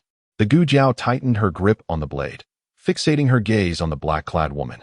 Was this truly the dance of the celestial demon? No wonder Zhu Yin had succumbed. It felt as if one were dancing upon their own heart. The black-clad woman flickered in and out of visibility, gliding effortlessly through the rain of blades, absorbing the most ferocious strike into the shadows of her dance. The Gu Jiao's swordplay was overwhelmingly dominant, the blade's light roaring forth like a dragon, intent on devouring all in its path. Yet the black-clad woman seemed to transform into a specter, wielding her dance as a shield. In her swirling movements, countless illusions manifested, as if myriad demons had emerged to counter the lethal strike. Every glimmer of the blade was thwarted by these phantoms, resonating with the sound of clashing metal. The remaining souls within the hall were captivated by the clash of these two formidable forces. Jing Shu's complexion turned slightly pale, instinctively avoiding her gaze. The martial prowess of the woman in black possessed a mesmerizing potency. It was prudent to observe from a distance. Xiaomo whispered softly, yet his eyes were captivated by the graceful dance of the woman in black. She was none other than the saintess of the demon sect of this generation. It was no wonder she possessed such formidable skills and was capable of the heavenly demon dance. Today, she reveals herself. Does she not fear that the 7 sects of the demon state will learn that remnants of the main lineage of the demon sect still exist? Gu Jiao engaged in combat with the woman in black for several rounds before suddenly speaking up. Those traitors will inevitably face reckoning from the holy sect one day. As for your organization, you were driven from your ancestral lands by the holy dynasty a millennium ago. Do you now seek to stir the winds of change once more? The woman in black calmly regarded Gu Jiao, suggesting that she possessed a certain understanding of the divine abyss organization. The holy dynasty? Ancestral lands. Xia murmured to himself. He had indeed heard of the holy dynasty, a grand unified realm that supposedly existed a millennium ago, bearing the name of the holy dynasty. Following centuries of relentless warfare, it gradually fractured into the present 7 major kingdoms. The Xia family, in particular, emerged from rebellion, having overthrown the preceding central dynasty to seize the prosperous lands they now inhabit. As for their ancestral homeland, Xiaomo had never encountered such a title before. Could it possibly refer to the combined territories of the 7 great dynasties? The battle between the cloaked woman and the Gu Jiao had escalated to a fever pitch. Once the Gu Jiao grew wary of the cloaked woman's heavenly demon dance, it became increasingly difficult for her to land a hit. River of the Underworld. With a dazzling slash, the Gu Jiao executed a strike that, like the dawn breaking at daybreak, instantly morphed into a deepening twilight, embodying the ultimate transition from light to darkness. As the blade surged forth, the surrounding space was gently folded and then suddenly unfurled, creating a series of bizarre and fantastical scenes. Illusory shadows and demonic barriers. The cloaked woman, undeterred, transformed into a ghostly butterfly within the dark night, seamlessly merging into the blade's radiant arc that threatened to consume all. She closed her eyes and concentrated, an enigmatic aura swirling around her. Through her dance, she conjured magic, wielding it against her foe. Rather than retreating from the Gu Jiao's astonishing strike, she bravely advanced, gathering her vital energy at her fingertips. With the fluidity of her movements, she transformed it into a black demonic barrier, voraciously devouring the blade's light. However, despite the strength of this maneuver, it was evident that it required immense energy. Coupled with the formidable nature of the Gu Jiao's attack, the collision of their powers resulted in a stalemate, leaving both parties wounded. The cloaked woman's form traced an arc in the air before she landed steadily, yet a ghastly gash marred her shoulder, staining half of her garment crimson. The Gu Jiao was similarly afflicted, letting out a muffled groan as pain coursed through its body, causing it to tremble. It was compelled to clutch its chest and swiftly retreat, distancing itself from the cloaked woman to alleviate the tumultuous energy within. The two stood facing each other, both panting, their eyes reflecting a blend of astonishment and reluctance. Ha! A stick of incense's worth of time has passed. I trust you have collected all that you could from the Ice Heart Palace? I hope the casualties are not too many. Although the treasures within the palace are precious, they pale in comparison to the few treasures I have deliberately set aside. For those still alive, cease your efforts. The true test is yet to come. The voice of the Ice Sovereign resonated once more. Chapter 91. 5 Treasures. More treasures? A genuine trial? Everyone was captivated by the words of the Ice Sovereign. The holy maiden of the demon sect and the Gu Jiao exchanged glances, mutually agreeing to cease their conflict. Continuing would likely result in a fatal outcome. Demon sect's main lineage. Divine Abyss Organization. Their gazes flickered, shrouded in unspoken thoughts. I trust you are all intrigued now. No need for speculation. Allow me to directly reveal what treasures I have left behind. Upon the utterance of the Ice Sovereign, the Ice Heart Palace trembled profoundly, resonating as if the heavens and the earth were in harmonious accord. At the four corners of the hall, ice columns abruptly surged from the depths of the earth. Each column soared approximately 10 zhang in height and exceeded 5 feet in width, crystalline and translucent, reminiscent of exquisitely carved cold jade, reflecting the surroundings with a chilling aura.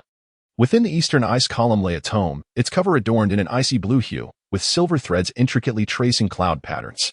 The pages of the book appeared to be crafted from thin ice crystal, each inscribed with text that exuded an aura of the extraordinary and the ethereal. In the southern corner, encased in ice, was an egg, as large as a human head, its surface smooth as a mirror, emanating a faint bluish glow. The eggshell was interwoven with delicate ice patterns, seemingly born of nature itself, within which a faint breath of life could be discerned. This egg, enveloped in chilling mist, pulsated with vitality, evoking vivid imaginings of the moment it would shatter, unleashing something extraordinary. The western ice column bore a massive halberd, entirely forged from cold ice. Measuring approximately 9 feet in length, with a blade so sharp it seemed capable of slicing through the very fabric of space. The shaft was etched with intricate ice patterns, each line embodying boundless coldness. The tip radiated a singular, exquisite icy blue brilliance, captivating the mind and spirit. As for the northern ice column, it concealed a frozen lotus, its petals as white as snow, each seemingly sculpted from the purest of ice and snow. Xia Mo gazed in astonishment at the ice lotus encased within the northern ice pillar. Was this not the Snowfield Ice Heart Lotus? It appeared to possess a deeper hue compared to the one obtained in Wujiang Town. In the center of the hall, a colossal ice pillar stood majestically, entirely transparent, with its shaft perfectly straight and devoid of any blemish. A faint glimmer emanated from within, revealing a black ring encased in ice. In contrast to the artifacts within the other 4 ice pillars, it appeared rather unadorned. The scroll within the eastern ice pillar detailed the practice of the Xianbing Ningmai Tiangang Ju, a profound technique. This art enables the practitioner to channel the purest and most pristine cold energy from the heavens and earth into their body, refining it into an unparalleled ice vein that permeates their entire meridian system, achieving a state impervious to both ice and fire, with self-generating frost. The technique is divided into 9 levels, each requiring the practitioner to venture into the most frigid realms, enduring the trials of wind, frost, and snow, to grasp the essence of ice before any comprehension can be attained. During the initial stages of practice, one's limbs and bones feel as if they are traversed by icy currents, a torment that is nearly unbearable. However, as one's cultivation advances, the cold gradually transforms into a jade-like warmth, not only